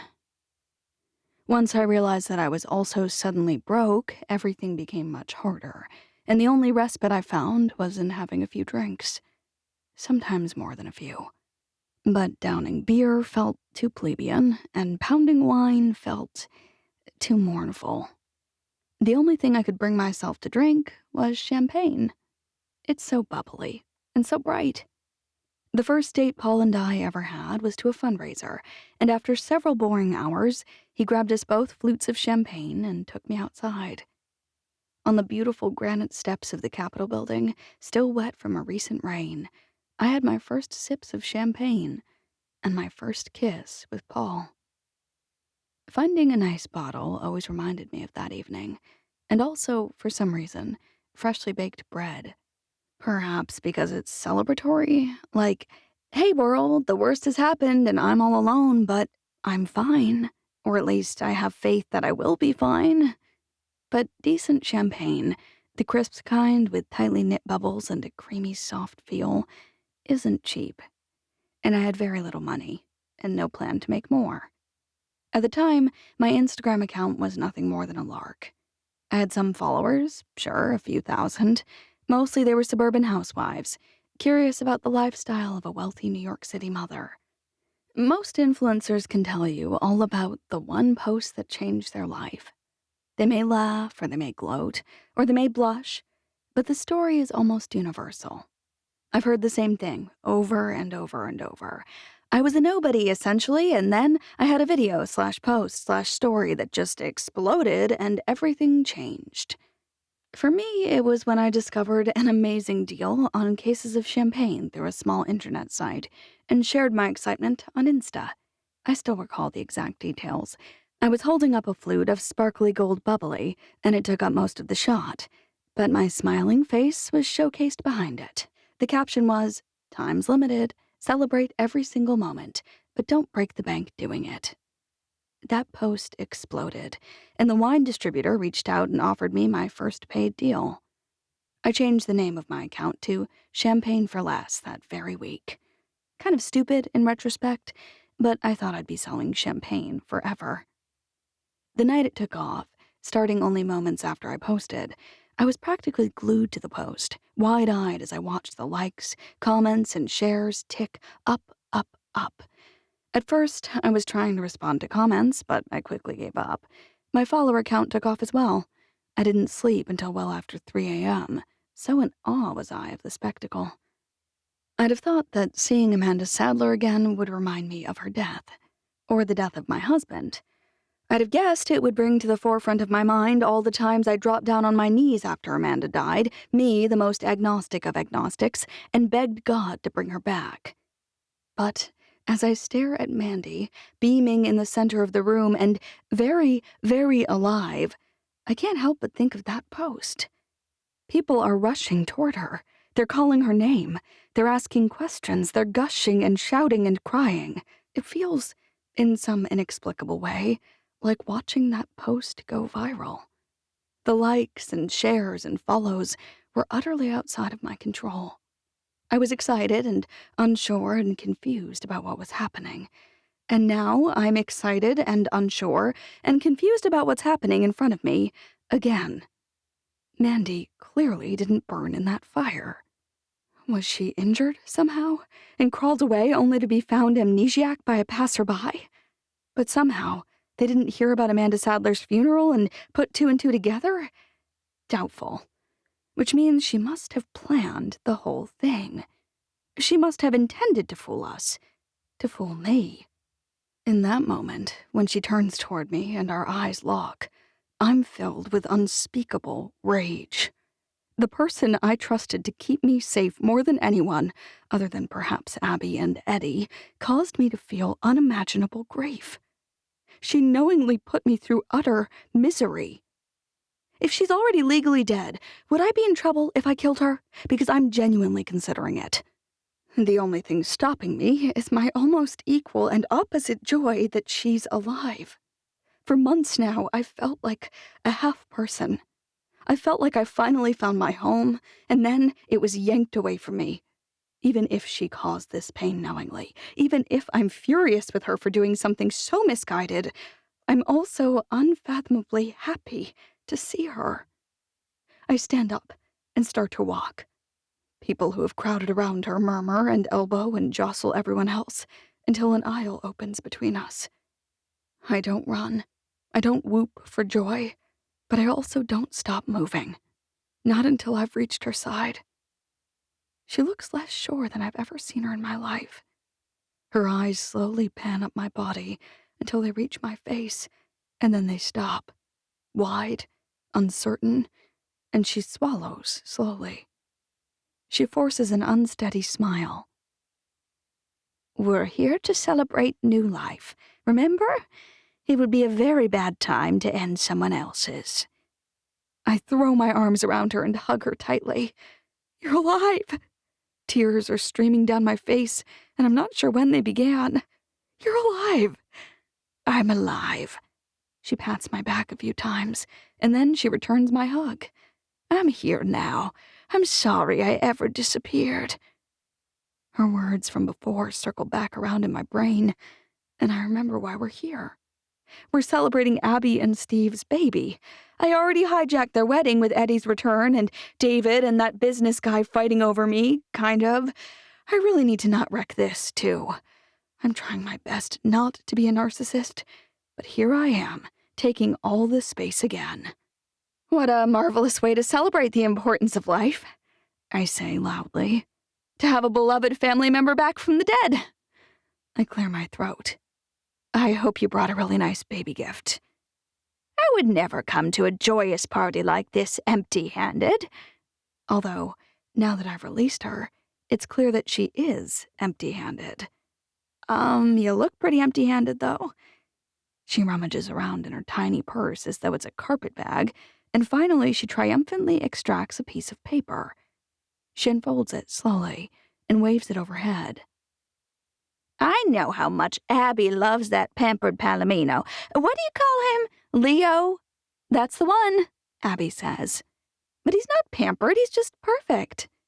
Mandy laughs. Right. How could I have said pampered? Her eyes turn toward Steve. You love horses more than anyone I know, and you have quite a few.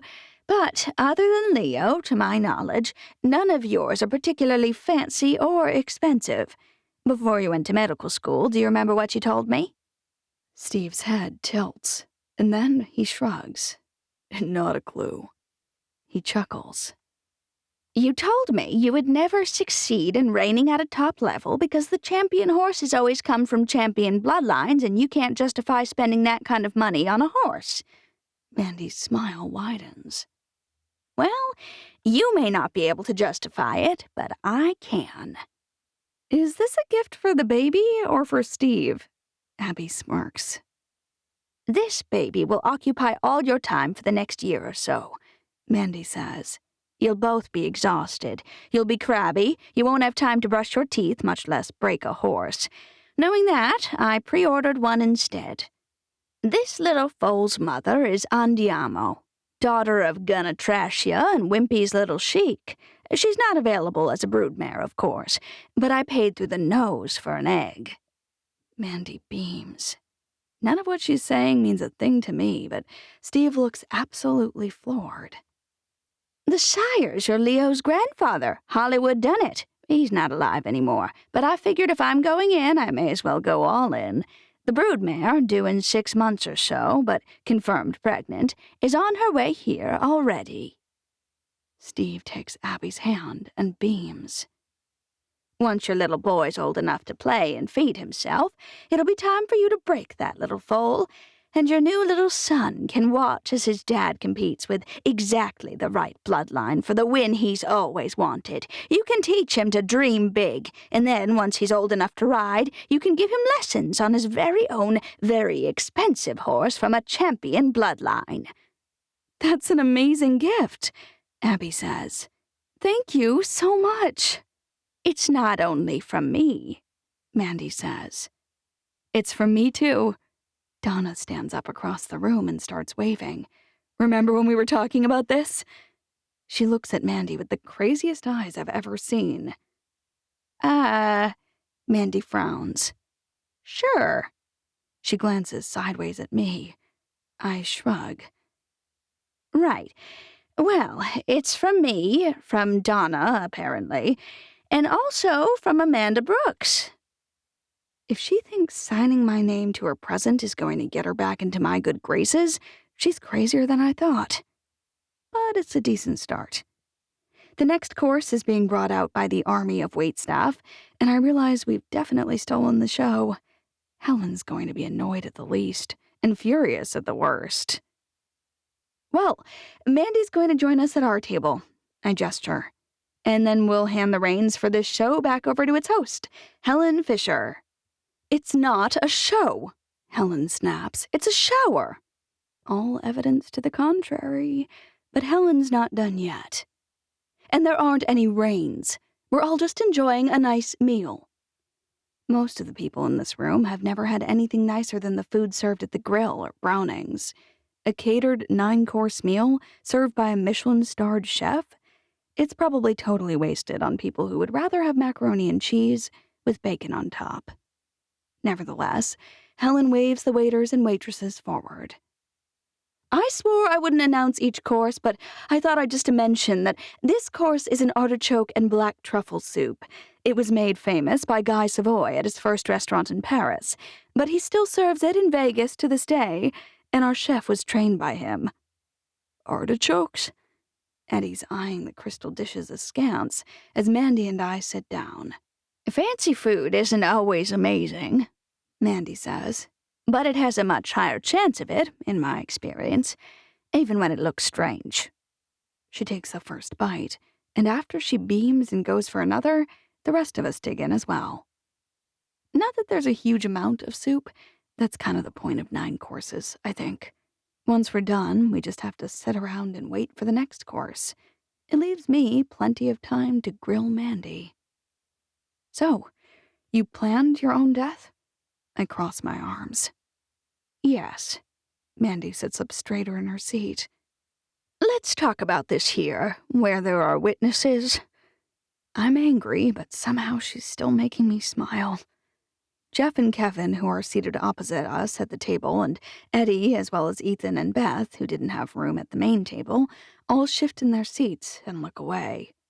I suppose that's about right. You clearly did it for a reason. Care to share? Mandy's the one who looks confused now.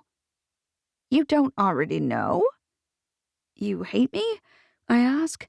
You wanted me to go prematurely gray, or wait, I know. You wanted me to appreciate you more. Didn't you get my parting gift? I can't help balling my napkin into a wad in my hands. I'm actually beginning to shake a little bit. Your parting gift? You mean the will leaving everything to me that you destroyed? Or did you mean your delightful cousin about whom I knew nothing? Mandy laughs. Oh, she's a fake. A fake? She shrugs. You had to think I was gone, and if you were a little stressed, well, it gave Prince Charming more opportunity to help. I can barely speak. Although, if Miss Steele the Show hadn't been around, it might have moved along quicker. You were supposed to be evicted. Evicted? Helen Fisher had no business showing up and offering to buy my house and saying she'd let you keep living there. Showing up? Buying your... If I don't get my feelings under control, I really will strangle her right here. I sent you that hourglass so that you would... Hourglass? My voice is much, much too loud, and everyone in the room seems to be watching us. Yes, the hourglass I ordered on Amazon. I actually worried it might give me away. You mean the toilet timer? I'm sure my face is red. My heart must be pumping 1,000,000 beats a minute right now. That what? Mandy pulls out her phone and starts tapping at it. Then she swears under her breath. I had to make a whole new Amazon account thanks to this fake death thing. The entire ordeal has been a major hassle. A hassle? My voice cracks. It's been a hassle? I do stand up this time. You broke my world. I saved your world. Mandy's smiling. You were too stubborn to accept Eddy. We'd gone round and round about it. You knew what you should do, but your heart could not let it go. Or was it your head that couldn't let go while your heart knew? I'm not sure.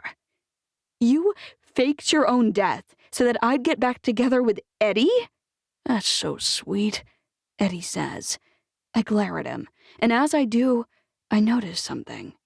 The entire room is definitely listening.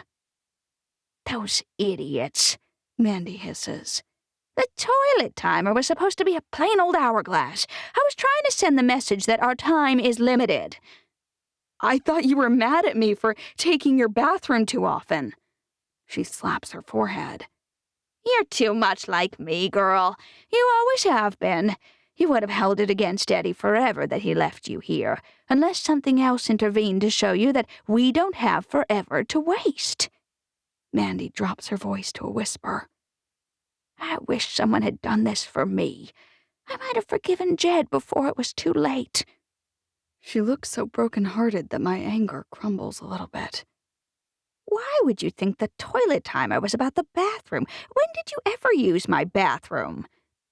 No one in the entire room is talking. They can all hear us.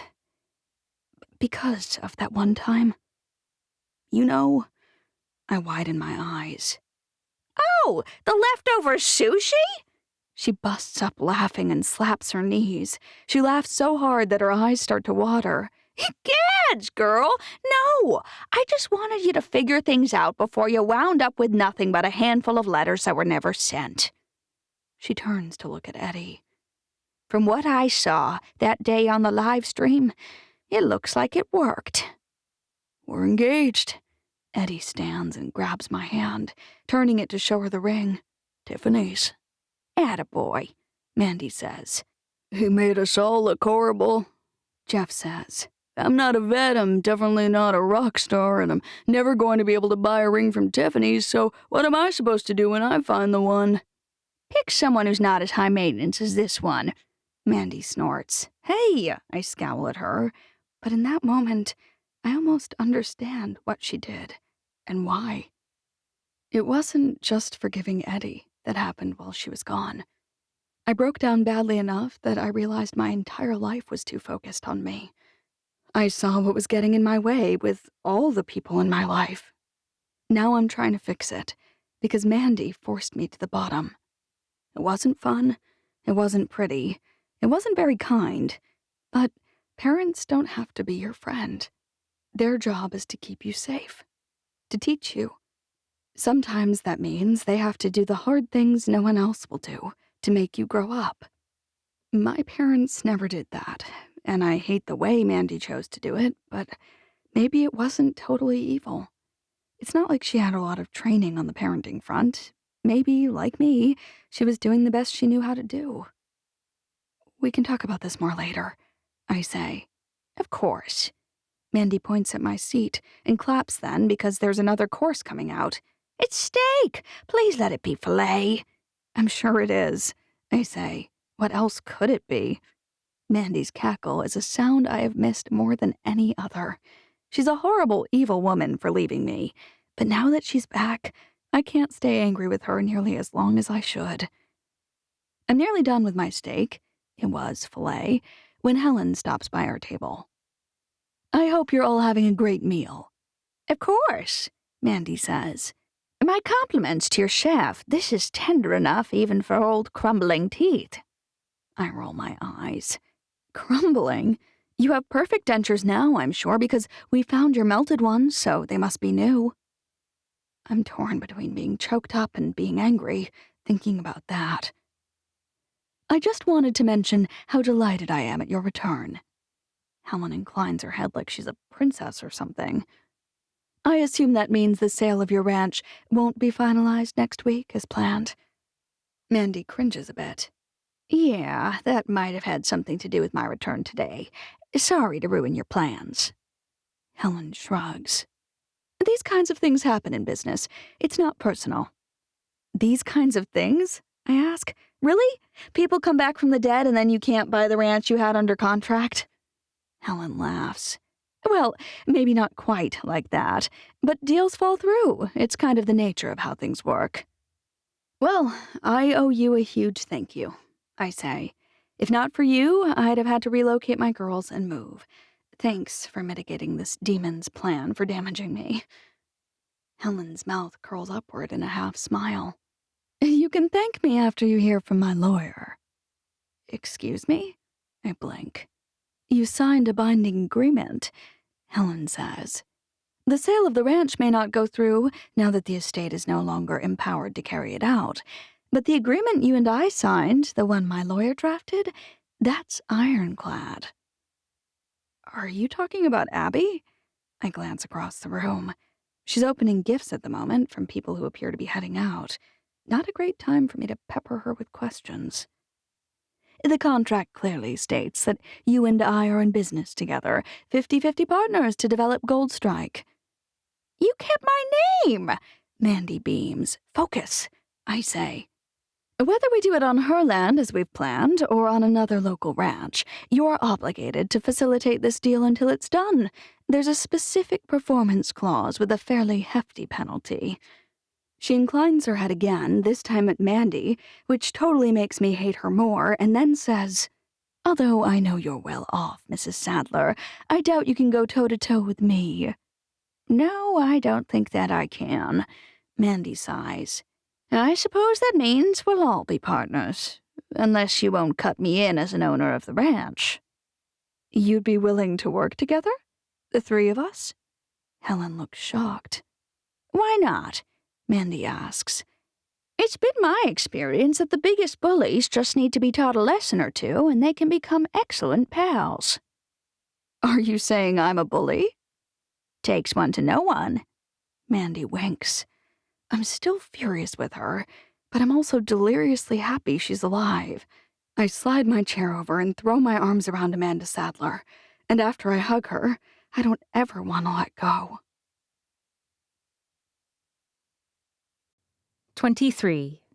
Abigail. Lawyers can't predict the future.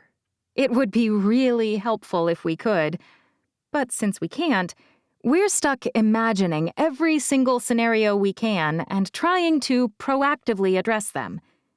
It makes for really long, really confusing, and really boring documents. People get angry about that, but they're the first to line up and yell at us when things go sideways. I took the time to review it thoroughly, like you asked, and I'm so sorry, I explained to Amanda.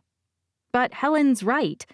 The modifications I made to the agreement were made to protect you from her in future business endeavors, but it never occurred to me that Mandy might have faked her own death. I can't help glaring at Amanda Sadler just a bit. Maybe next time you let me in on the play? You're a terrible liar, Mandy says. You'd have given me away immediately. She's not wrong about that. Be that as it may, my sister's correct about the specific performance clause, and while you could certainly choose not to develop the land Mandy owns, Amanda would still be obligated to help her locate and develop another property in this region. Well, that's too bad, Mandy says. But maybe this will turn out better. Amanda groans. Have you met her? Helen's the worst. I don't bother arguing. I'd rather file off the ends of my fingers than go into business with my sister. Well, Amanda sighs. I guess that's all I needed to know.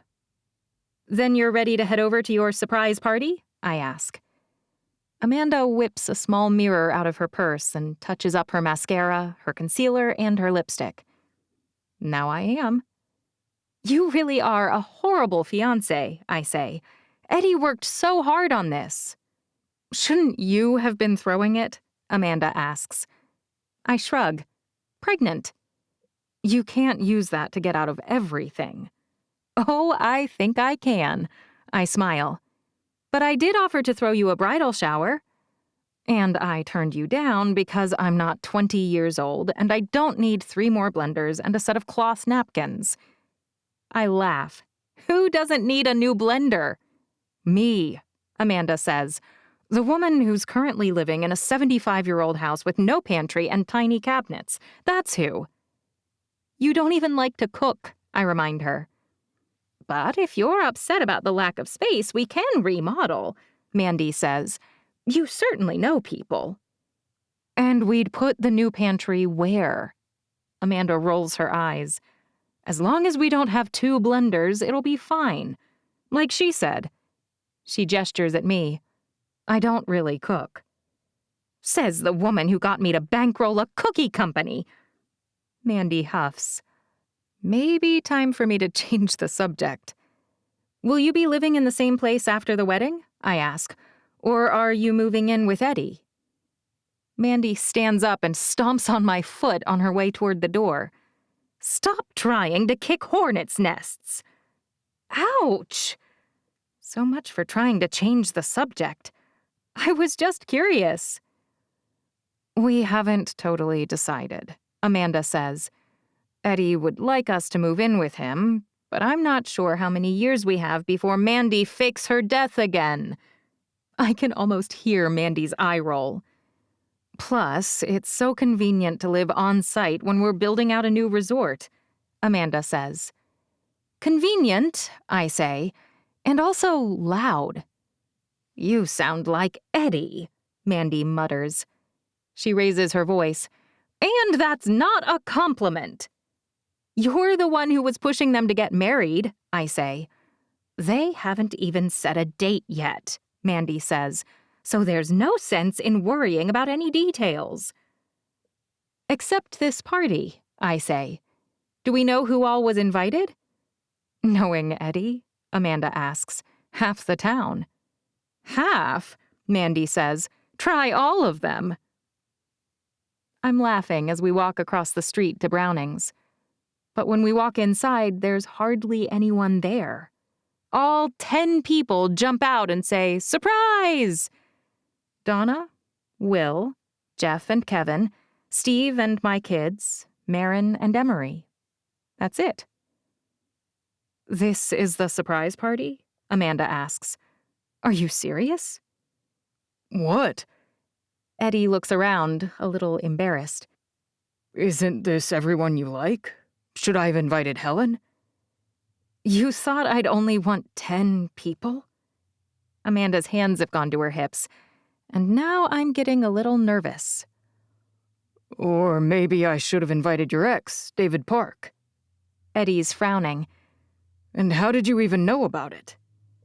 You sent the time and date to our joint calendar, Amanda says. I hardly went poking around. I stifle a snort. You two are both a little pathetic, Steve says. How about this? I'll make a post on the town's Facebook page and see who can make it. And I'll put a sign outside announcing the engagement party's here, I say. And I'll write, "Come on in." How does that sound? Sure, Amanda says. Go ahead. But then she rounds on Eddy. 2 days ago, we attended a baby shower. It had a circus, a 9-course meal, and a guest who came back from the dead. You thought our engagement party should consist of my sister, my friend, my dearly departed friend, a plate of fish sticks and a bowl of Doritos? We don't serve fish sticks, Renita from Browning's interjects. Amanda shushes her. You said that baby shower was the most ridiculous spectacle you'd ever seen, Eddy hisses. Hey, I say. Helen might have gone overboard, but it wasn't a spectacle. Amanda casts an apologetic look my way. That's not what I said. Well, not exactly, and it's certainly not what I meant. She turns to face Renita as well. Sorry about the fish sticks thing. It's not about the venue at all. It's about the planning and the guest list. The door to Browning's opens. 6 people walk in. Is this the engagement party? Greta Davis asks. You're in the right place, Amanda says. Welcome. I better get back to the kitchen, Renita says. Looks like I need to pull another bag or 2 of fish sticks out of the freezer. She winks at Amanda. She doesn't look too upset, so hopefully it's fine. Fish sticks? I love those, Greta says. Fish is good for the heart, too. Maybe not so much when it's battered and fried, but I don't bother arguing. Only in Manila would we have these kinds of conversations getting crossed. As more and more friends filter in, including my darling sister Helen, Amanda relaxes. It's no Royal Hannaford show, but at least she's able to celebrate her engagement with a decent number of people. It's always interesting to me how important our web of interconnected humanity is. Humans aren't made to thrive all alone. We need connection. Lots of people I either don't know or have barely met show up. But the person whose attendance really surprises me is Mr. Eugene. Not because he barely knows Amanda, which is definitely true, but because Brooke Daly's on his arm again, grinning from ear to ear. "Hello, Mrs. Archer," Mr. Eugene says. "Why, hello, Freddie." I shouldn't use her horrible nickname for him, but I can't help myself. "I'm sure you're surprised to see me," Brooke says. "I am," I say honestly, watching Mr. Eugene to see what his reaction will be. "You shouldn't be," Brooke says. "In your line of work, I'm sure you've seen quite a few people overreact." Overreact? I stifle my laughter. Sure. It took me a bit of time to come to grips with my jealousy over the demands of Freddie's first wife. But once I did, I found him and I apologized. "She offered to sign the prenup," Mr. Eugene says. "And then I came clean. He's the one grinning like a fool now. I told her about your plan, to see if she really loved me." My plan? In all the world, I don't know anyone as cowardly as Mr. Fred Eugene. My plan. Great. "She passed the test." He's still beaming. He looks like someone the dentist gave a little too much laughing gas. "That's how I know it's true love." At first, I'm almost incensed he's calling what they share true love, and I can't stop fuming. But I keep thinking about them for most of the party. It's all just ridiculous. Clearly, that woman has latched on to him, a very old, very infirm man, who's only now discovered that he's absolutely loaded. She plans to cash in on a big payday someday soon, and beyond that, I'm not sure quite how their relationship functions. But to Mr. Eugene, does it really matter why she's kind? If she is kind to him, and if she takes care of him, maybe that's all he needs. It's not as if she's stealing from his children. He doesn't have any. It's not as if she's planning to murder him. At least, I hope not.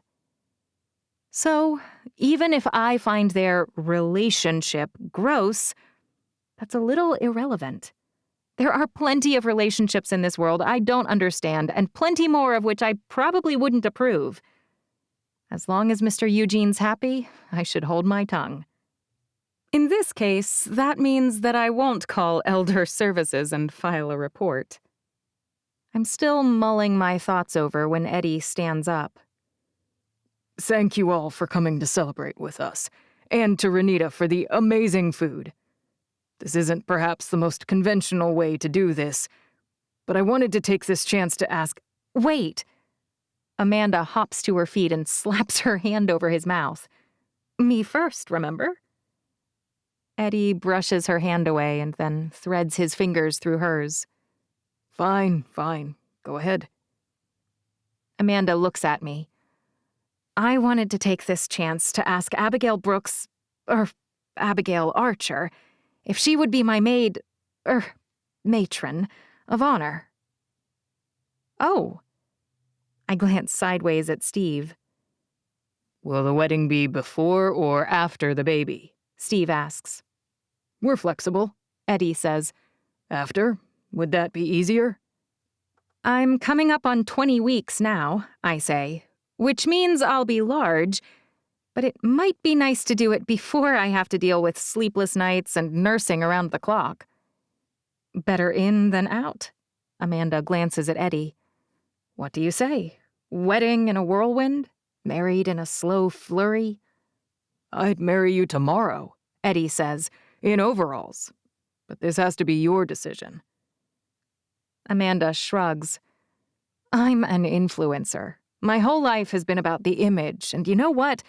I'm so happy that I don't care either. Let's plan a Christmas wedding. Everyone cheers. "And on that note," Eddy says, "Steve, would you be my best man?" Steve nods. "Of course." Excellent, Amanda says. Then how about the two of you say something? You have the most perfect marriage I've ever seen, so we'd love to learn from your vast knowledge. She smiles at me brightly, and then she sits down. She can't know, because I haven't talked to her about it, how Steve and I are doing right now. When I got back from New York, he had already reviewed all the medical reports and records. I waited for him to yell, to berate, or to lecture me. But it never happened. In fact, he didn't do anything other than hug me and tell me how relieved he was that I was all right. If it had been me who had been lied to, if Steve had kept things from me, I'd have been livid. I'd have taken my pound of flesh and then gone back for more. I'm still nervous about the whole thing, to be honest. But every time I've asked him about it, he's changed the subject. Speaking to everyone about our marriage advice feels disingenuous somehow. How can I tell everyone how to be deliciously happy when I lied to Steve for months? Honestly, Amanda has been really upset with Mandy, but I wasn't. I could totally see how she might have had the idea, started with implementation, realized it might have been a mistake, but decided to stick with it anyway because it was already in motion. There's definitely right and wrong in this world, and those things are very black and white. But there's a lot of gray out there, too. Sometimes it feels like the most important parts of life happen in the gray. "Mom!" Ethan nudges me. "Go ahead." I clear my throat. Well, I'm honored to be the matron of honor. I kind of thought, when I turned 40, that I would never have to do this again. "You stuffed me in a bridesmaid dress not too long ago," Mandy says. "This is my revenge." "Just like you, I imagine I'll enjoy it." Mandy smiles. Amanda and Donna and all our friends are smiling as well. Even Helen looks pleasant. It's strange to me to think about how, 2 years ago, I didn't even know most of these people. And I was used to seeing my own sister about once every 2 years. When Nate died, I barely knew Amanda. "Great, Abby. Start by talking about dead people." As a mother, I'm always telling my kids to try new things. They balk at the thought of eating sushi or Indian food or anything new, really. And I'm always right there, forcing them to taste at least one bite. Yet I'd had Amanda in my life for years and never taken the time to try and get to know her. After we were thrown together, I discovered that she's delightful. She's funny, she's kind, and in a pinch, there's no one better to have in your corner. Amanda's smile is genuine, and it brings me joy to see it. When we both got here, we were both broken in our own ways. I'd lost Nate, and in doing so, I'd also lost my way. It's not that without a husband I had no purpose.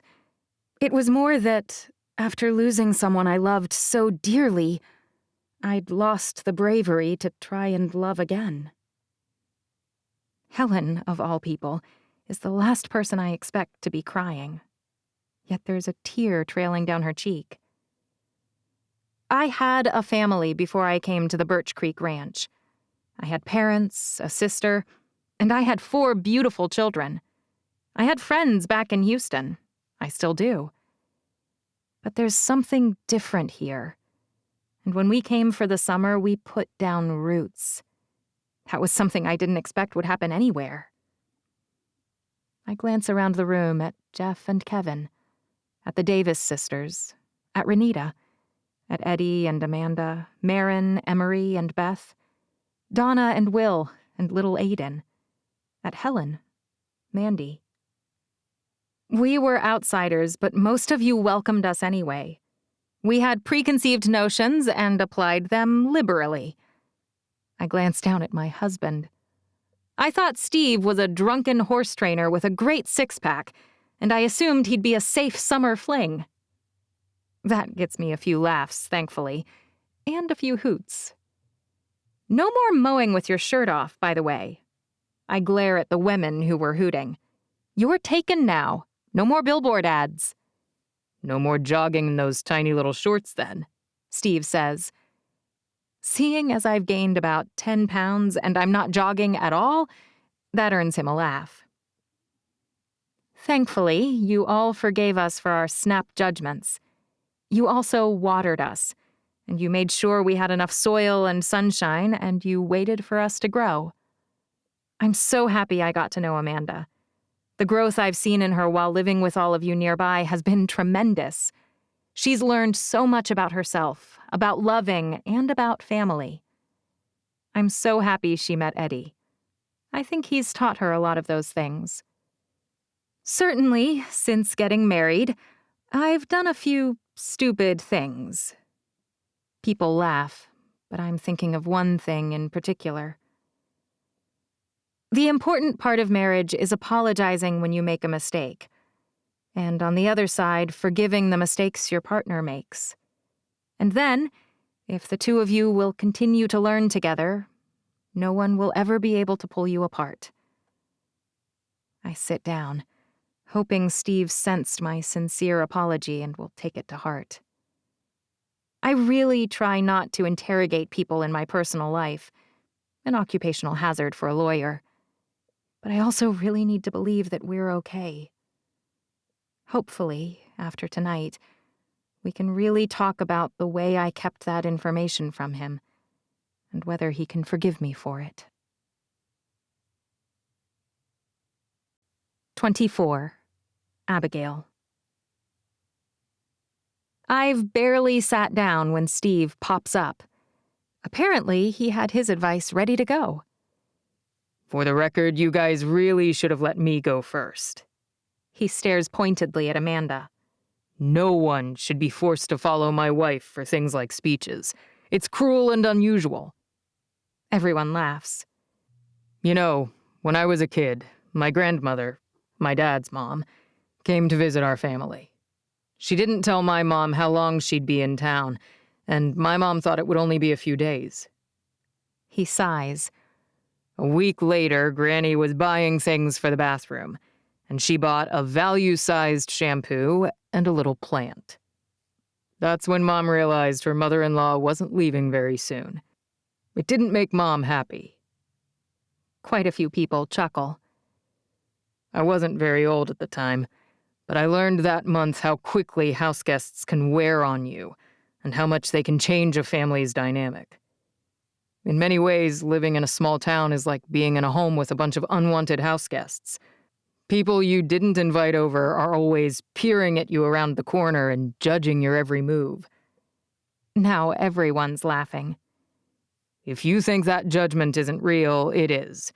And by the way, Gregory, that horrible yellow car's an eyesore, and it always has been. Steve glares at him. Gregory laughs even louder. The best thing about family is also the worst thing, that no matter what, they're not going anywhere. My grandmother drove my mom up the wall during the 7 weeks she stayed with us. But she also played gin rummy with me every day. We went for walks and rides, and we went fishing. She took me to school. She helped me do my math homework, which I've always hated. When she died less than a year later, I'd made a lot of memories with her I would never have made if my mom hadn't put up with the misery of having someone in her house telling her what to do. I pat Steve's hand. The people in this room are just like that. Annoying, irritating, in the way, and also brilliant and kind and caring. People have become who they are because of the things that have happened to them and the choices they made in response to those things. We have to take them as they come, and we have to forgive their errors when we know they're trying to do better. He squeezes my hand in return. A little while ago, my lovely wife had a scare. She found a lump that she worried was cancer. She went to a doctor without telling me, and that doctor told her she thought it might be cancer too. She asked Abby to get a biopsy. When Steve looks at me, he's nervous. I hadn't even told the kids, and here he is telling the town. Strangely, I'm not upset. The only person I was worried about telling was Steve. Abby's husband died of cancer, you know. And her idiot new husband had just told her that if a woman gets cancer while she's pregnant, they should always abort the child and treat the cancer. He sighs. No one is laughing right now. My kids look particularly wrecked. I'm fine, I say quickly. I'm not sick. Izzy exhales loudly and Ethan closes his eyes. See, even now I forget sometimes the trauma that dealing with a loved one dying from cancer can cause. Abby didn't trust me to be level-headed and to be on her side, so she didn't tell me what she was dealing with. He drops a hand on the top of my head. My darling wife has been worried ever since she finally confessed about her scare, that I was upset about her hiding it from me. He sighs slowly. I was upset. He pauses. I was livid, really. In case you haven't noticed, I broke your blue bowl. He scrunches up his nose. Sorry about that. What blue bowl? Probably not the point. But luckily, my wife was with her sister in New York, so I had a day to get it together before she came back. By the time she did, I'd thought it through. She was dealing with her past trauma, namely Nate's death, and I was dealing with mine. He looks around the room slowly. See, the last time the woman I cared about was pregnant, she told me it wasn't mine. She left me. Now people are murmuring. A lot of them probably remember. I got angry because of my past issues. I mistakenly put my past on Abby. But when I considered her issues, I was able to let it go. I never yelled at her. I never raged or grumped. I knew she did the best she could. And the best way I could show her that in the future, when scary things happen, I'll always be on her side, was to be calm, kind, and understanding. He looks at Eddy now. If you want Amanda to trust you, you have to support her in everything, even mistakes. That's what marriage is. If I could give you just one piece of advice, it's this: forgive. And now he's looking at me. Don't hold on to wrongs and hurt feelings. Let them go, and learn to love better. If you can do that, you'll change together. If you can do that, the more time you spend together, the better you'll get to know one another. And you won't be crawling the walls because of all the slights that have piled up and are bugging you. Steve looks back at Eddy and Amanda. My wife loves me, and she loves our children, and she loves that baby that's coming. She loves us all so fiercely that she'd do anything to keep us safe. I've watched the two of you, and you love each other just as much. That's why I'm Team Eddy and also Team Amanda. Go forth and show the world what your team is made of. After he sits down, it's not only Helen who's crying. When the party finally ends, I'm more than ready to go to bed. I've turned into a complete lightweight now that I'm pregnant. It was hard enough when I was in my 20s and 30s, but now, being pregnant at 40 is horrible. I'm so tired that I'm sleeping 9 to 10 hours a night, and sometimes it still doesn't feel like enough. The second trimester is supposed to be the easy one, but I still feel drained. Steve points at his truck.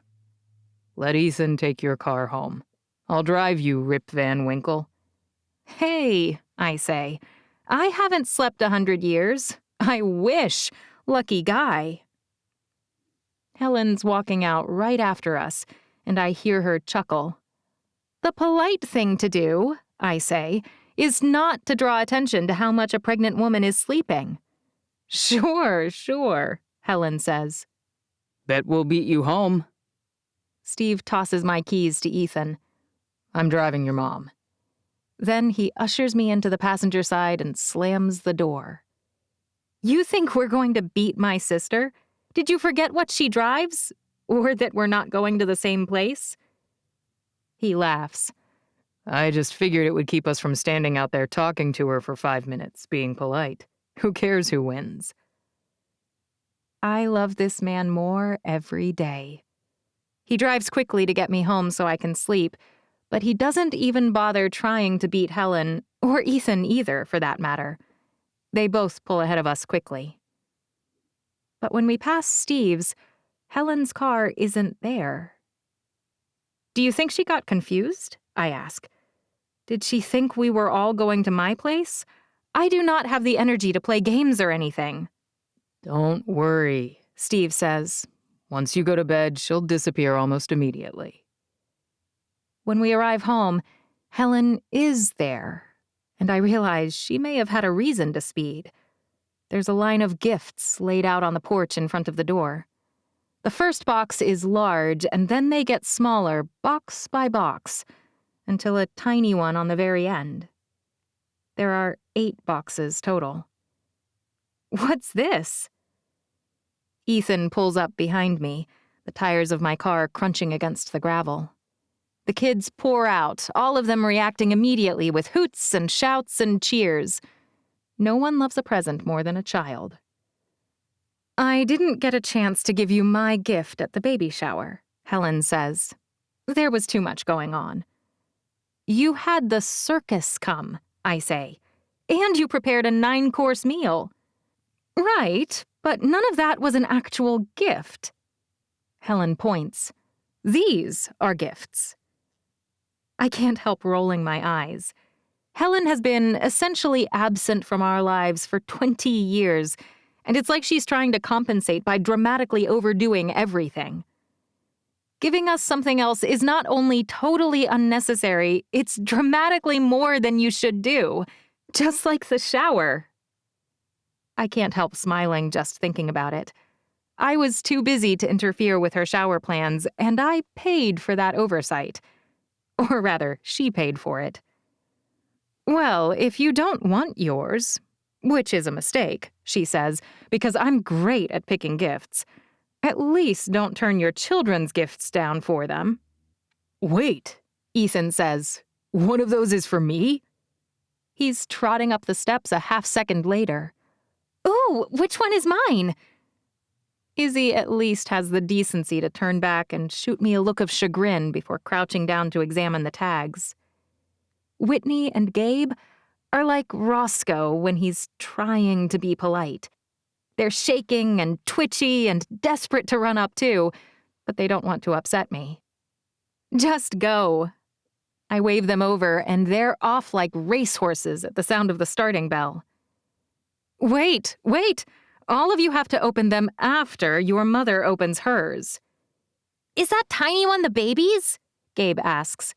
It is, Helen says.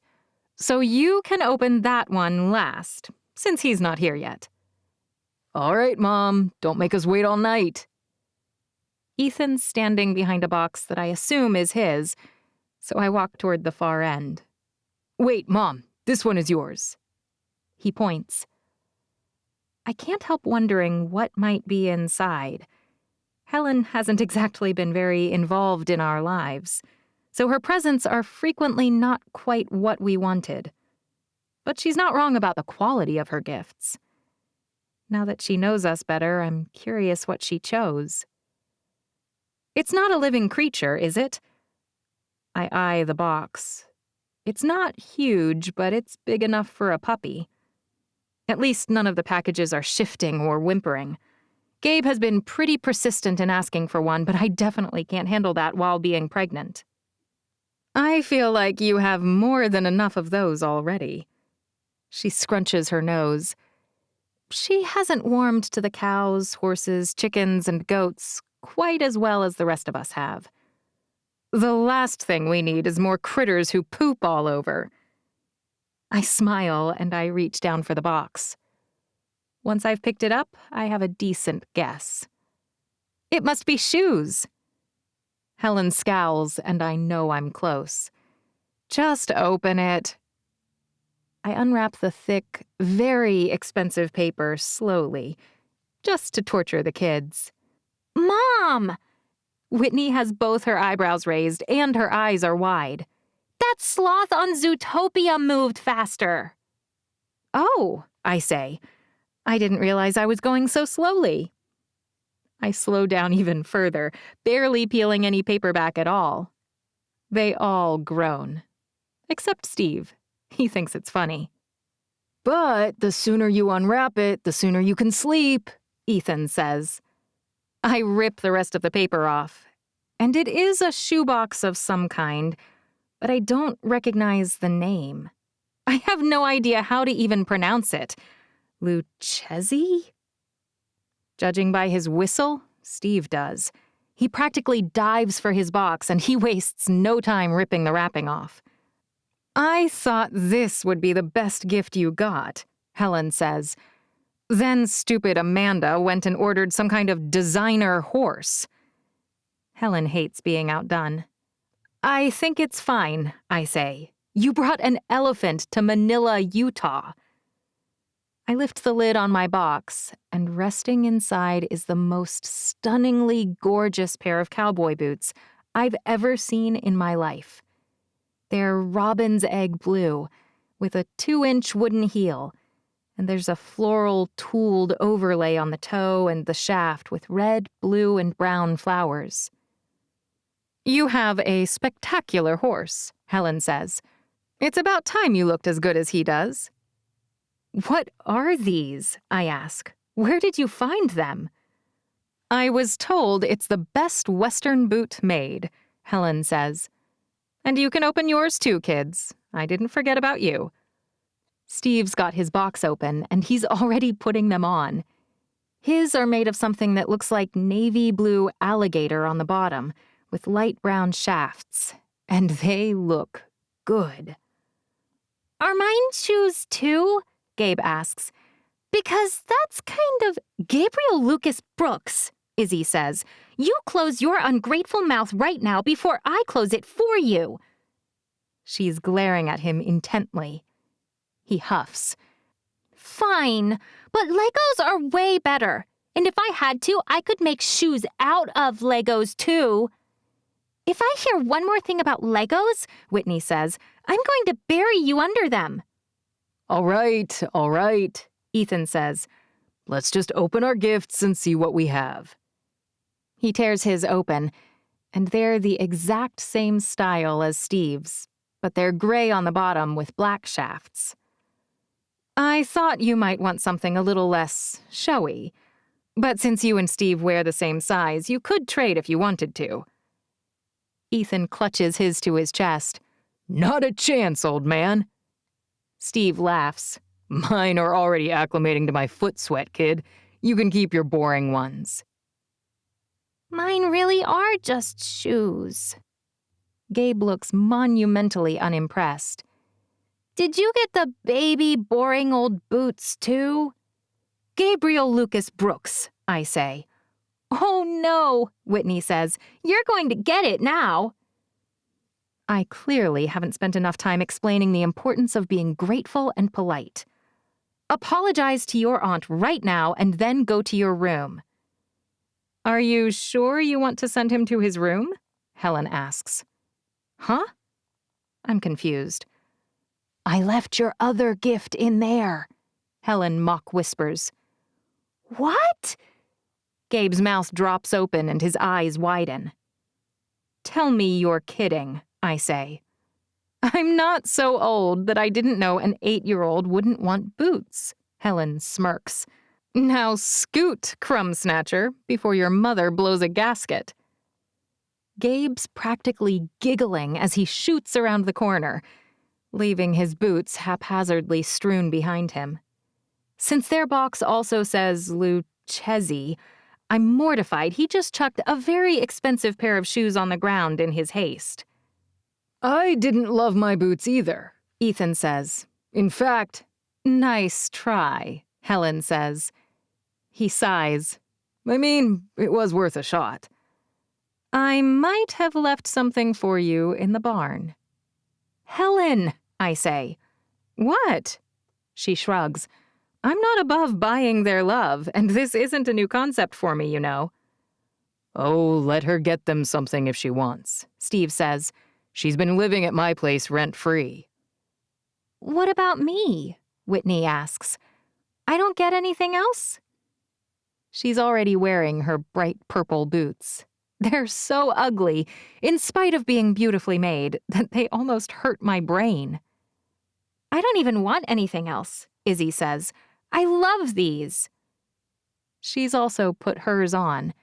An exact match of mine, but brown all over, with purple and gray flowers.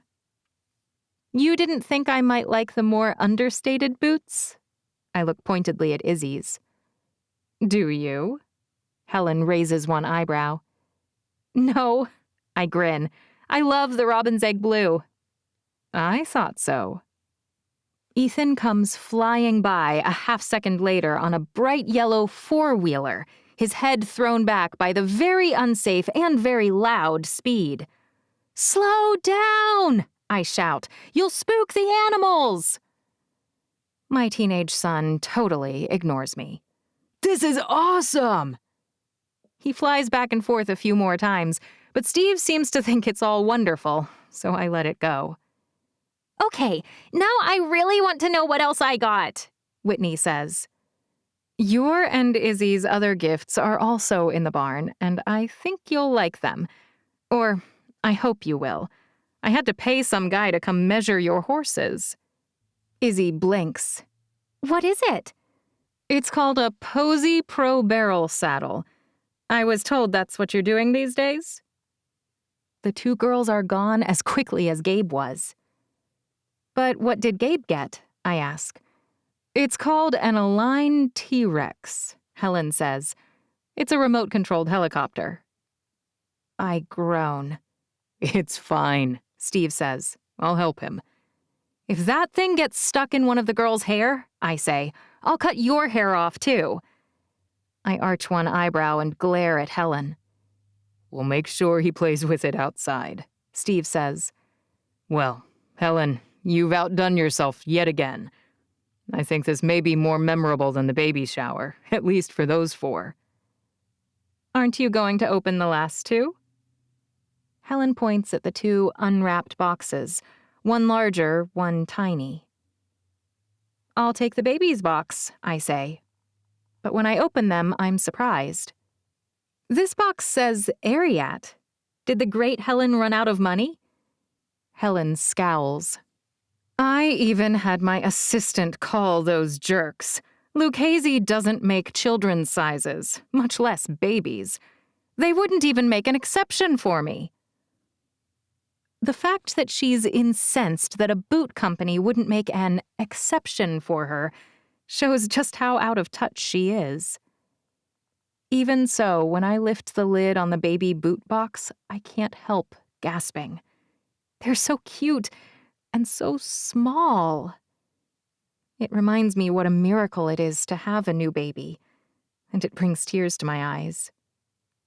Thank you, I say. And I mean it.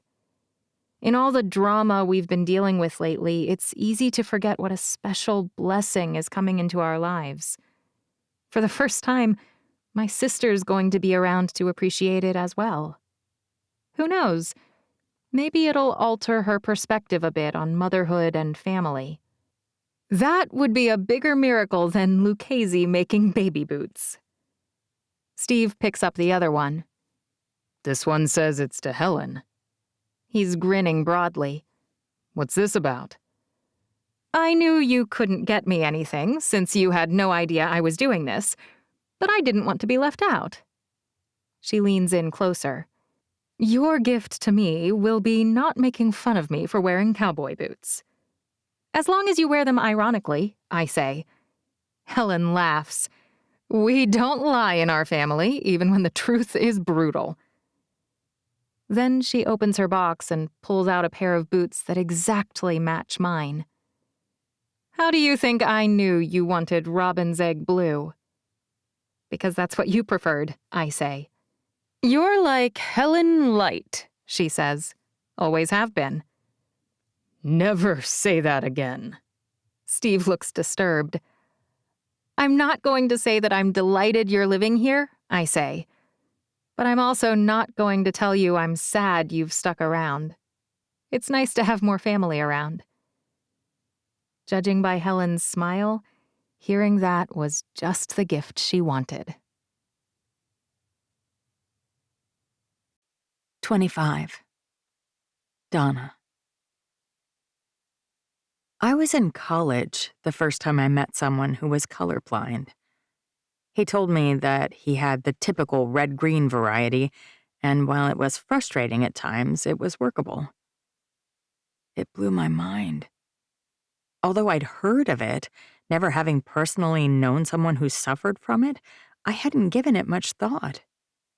He told me that he couldn't tell whether a banana was ripe or green.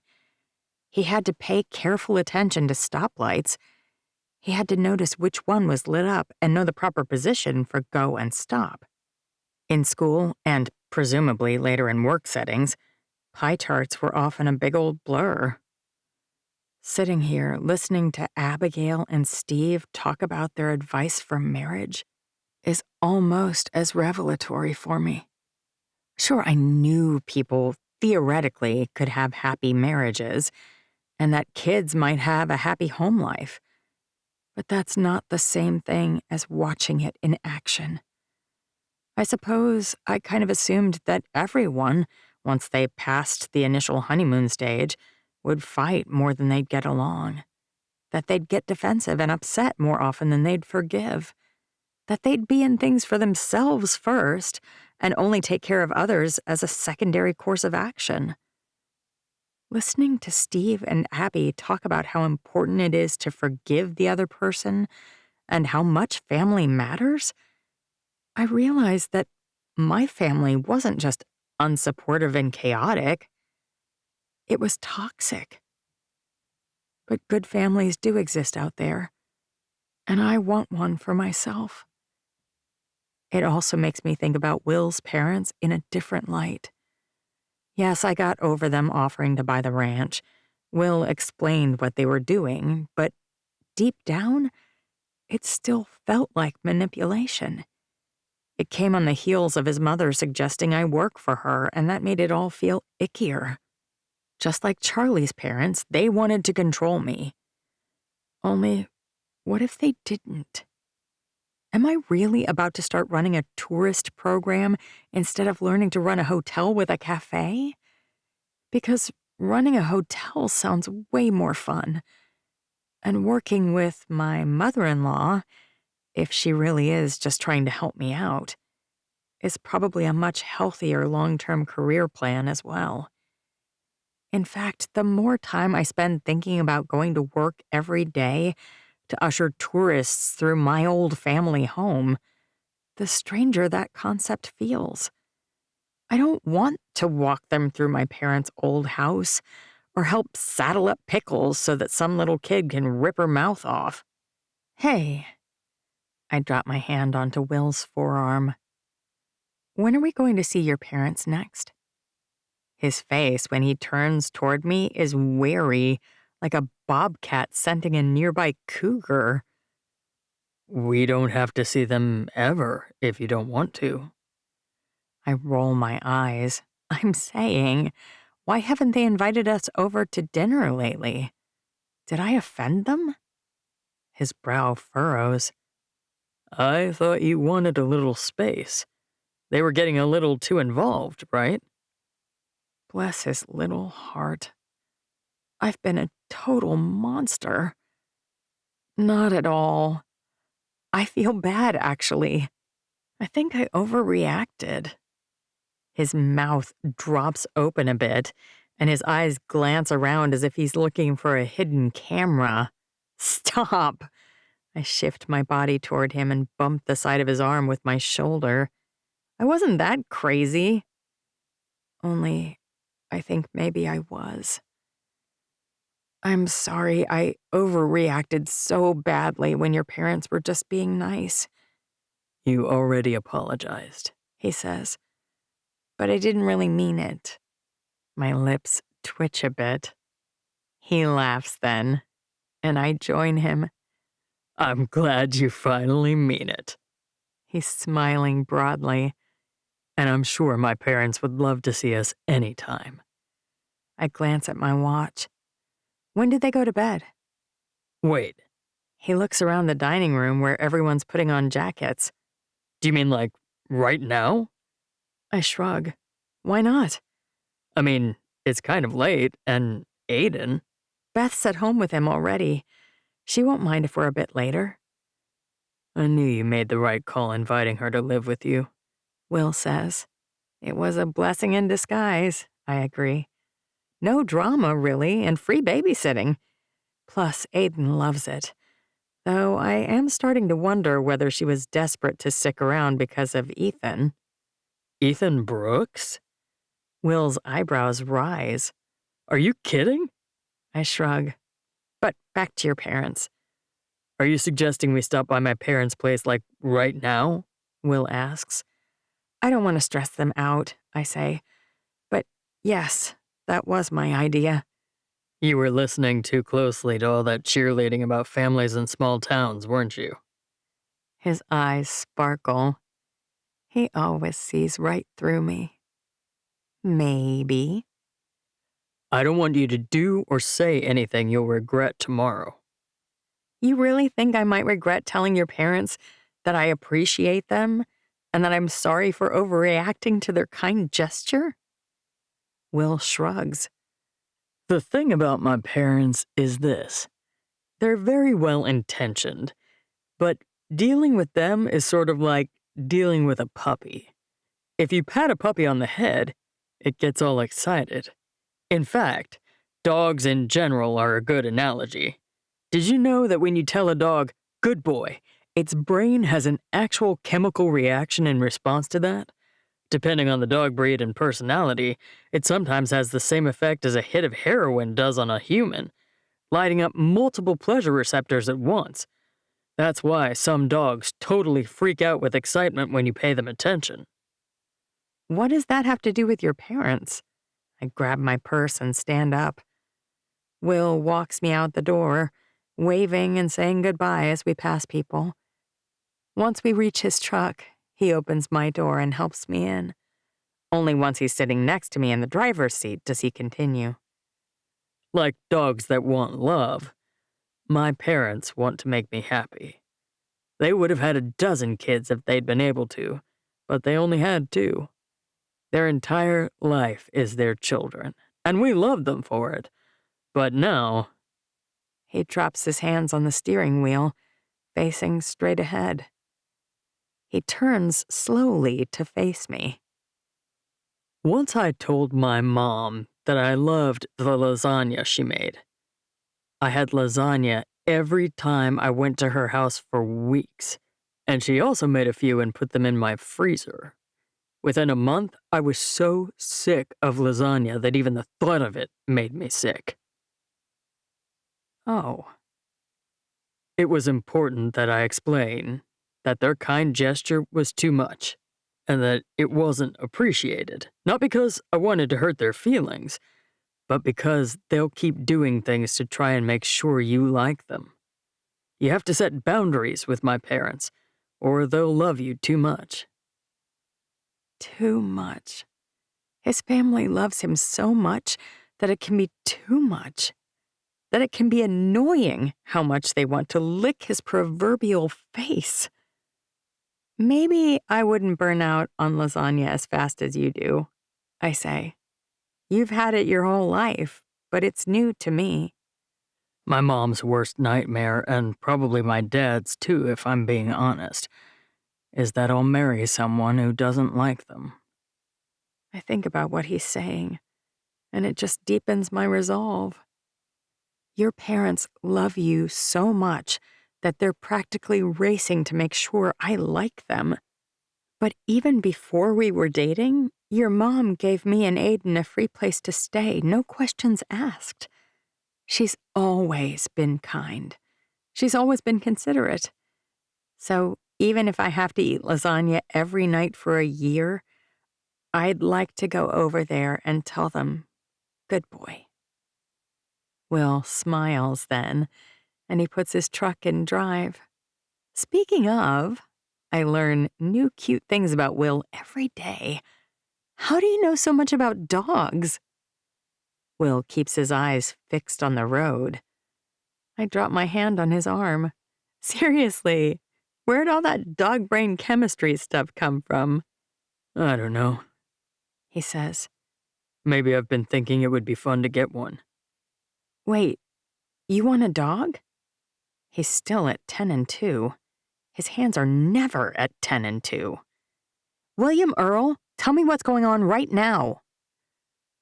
I like you, Donna.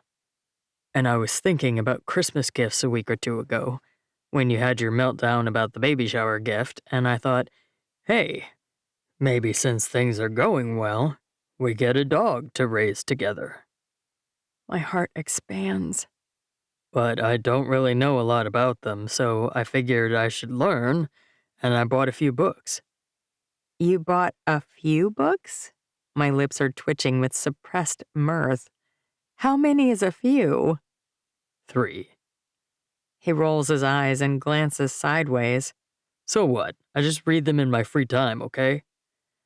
Now my heart is definitely fluttering.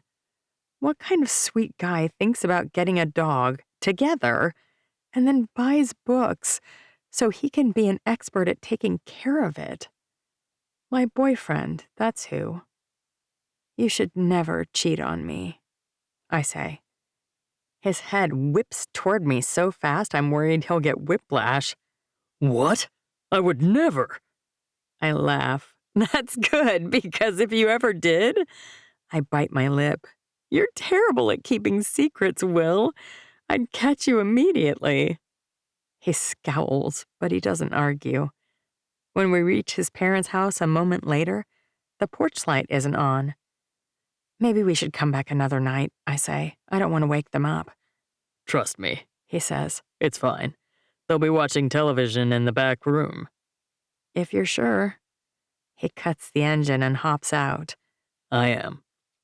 By the time we reach the front door, my palms are clammy and my mouth is dry. It's been way too long since we came to see them, and it's all my fault. I've already driven a tiny wedge between Will and his parents, and I didn't even mean to do it. That might be a lie. I don't like sharing him with anyone, and after the whole scolding they got for the putting an offer down on the ranch thing, they've pulled way back. Per Will, I've already started to set in motion their worst fear. I wish he'd told me that before.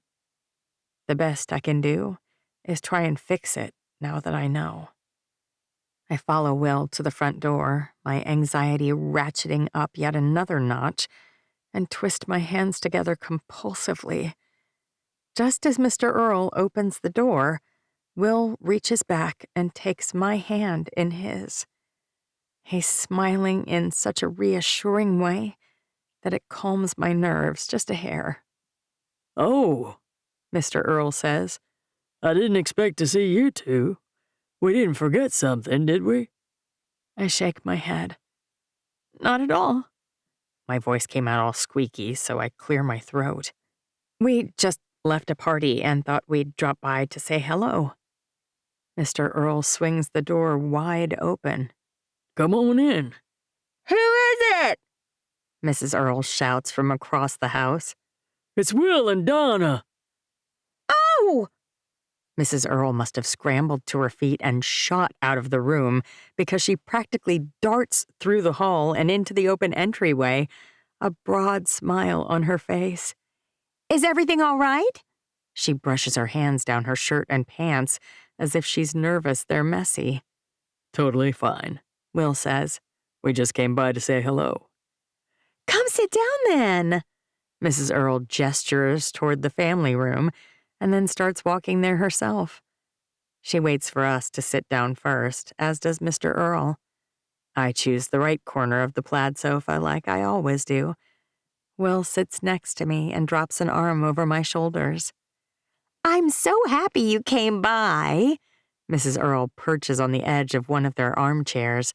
I guess Aiden's with Beth? Will nods. It's been pretty nice having her around. You can always bring him here, too, Mrs. Earl says. We'd love to play with him for the night. She looks so earnest that I could kick myself. How could I have thought she was trying to manipulate me? Or that they offered on the ranch because they thought he wasn't good enough to inherit Will's ranch? That's good to know, I say. Sometimes it's hard to find a babysitter.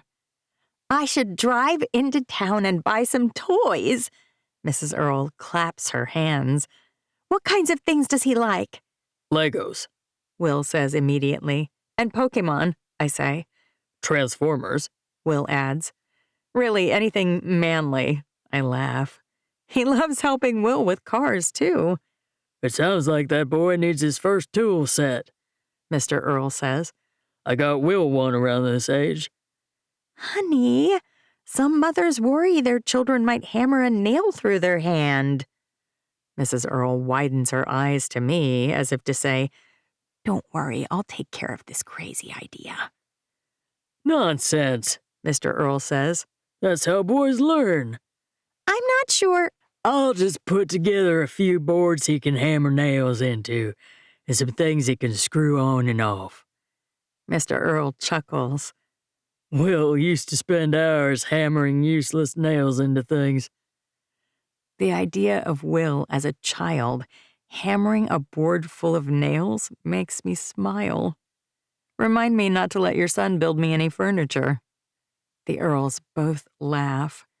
Will looks annoyed, which just increases my delightment. Is that a word? Maybe it's just delight. Is everything all right? Mr. Earl asks. It's not that we aren't happy you're here. It's just that we want to make sure everything's okay, Mrs. Earl says. But if there's something we're doing wrong, you can tell us. And that breaks my heart. I'm so sorry, I say. That's really why we came by.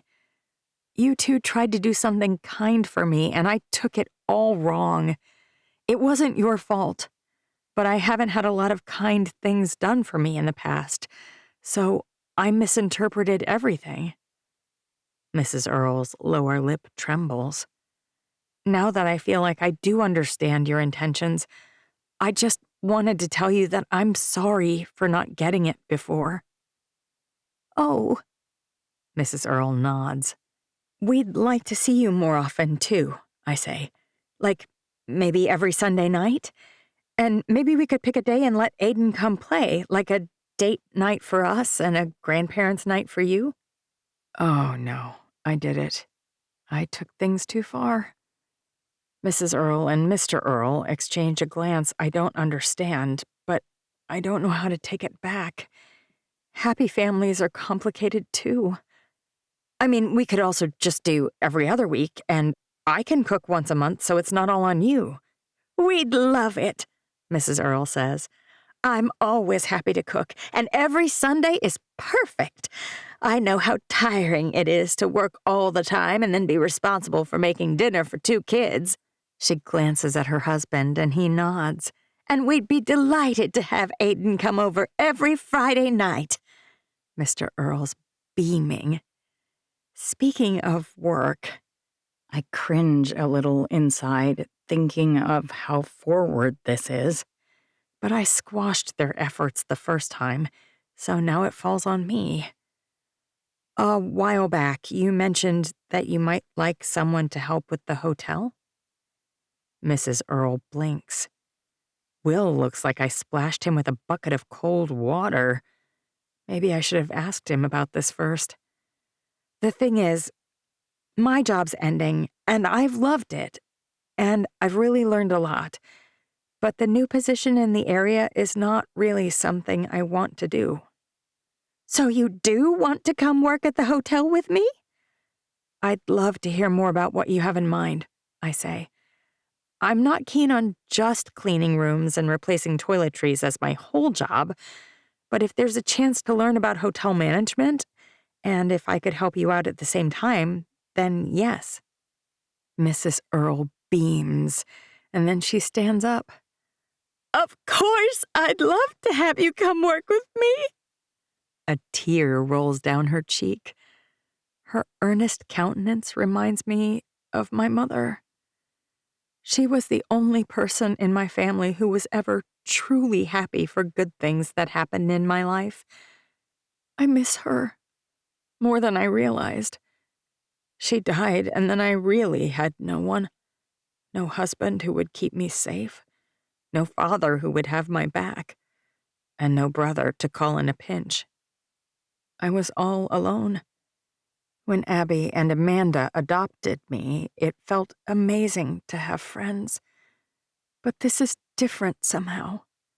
It's like, for the first time in years, not only do I have friends, I have family. I stand up too and step toward Mrs. Earle. She pulls me in for a hug. I'm still pressed against her when she says, "I'm so happy you moved back and that you gave my Will a chance. He loves you so much." I freeze then, because Will and I have been dating for a while, but so far, neither of us has said the L word. Mrs. Earle releases me. "Did I say something wrong?" It's only then I realize that I'm crying too. I shake my head slowly. "No, you said something very, very right. I should have said it a while back, and I suspect your son hasn't said anything because I'm a little spooky, like a fractious horse." I turn slowly toward Will, and I smile. "You waited on me, and then you waited more. You've given and given and given. And it's high time for me to tell you that I love you, Will Earle. I love your smile and your big, strong hands, and I love your generosity and acceptance."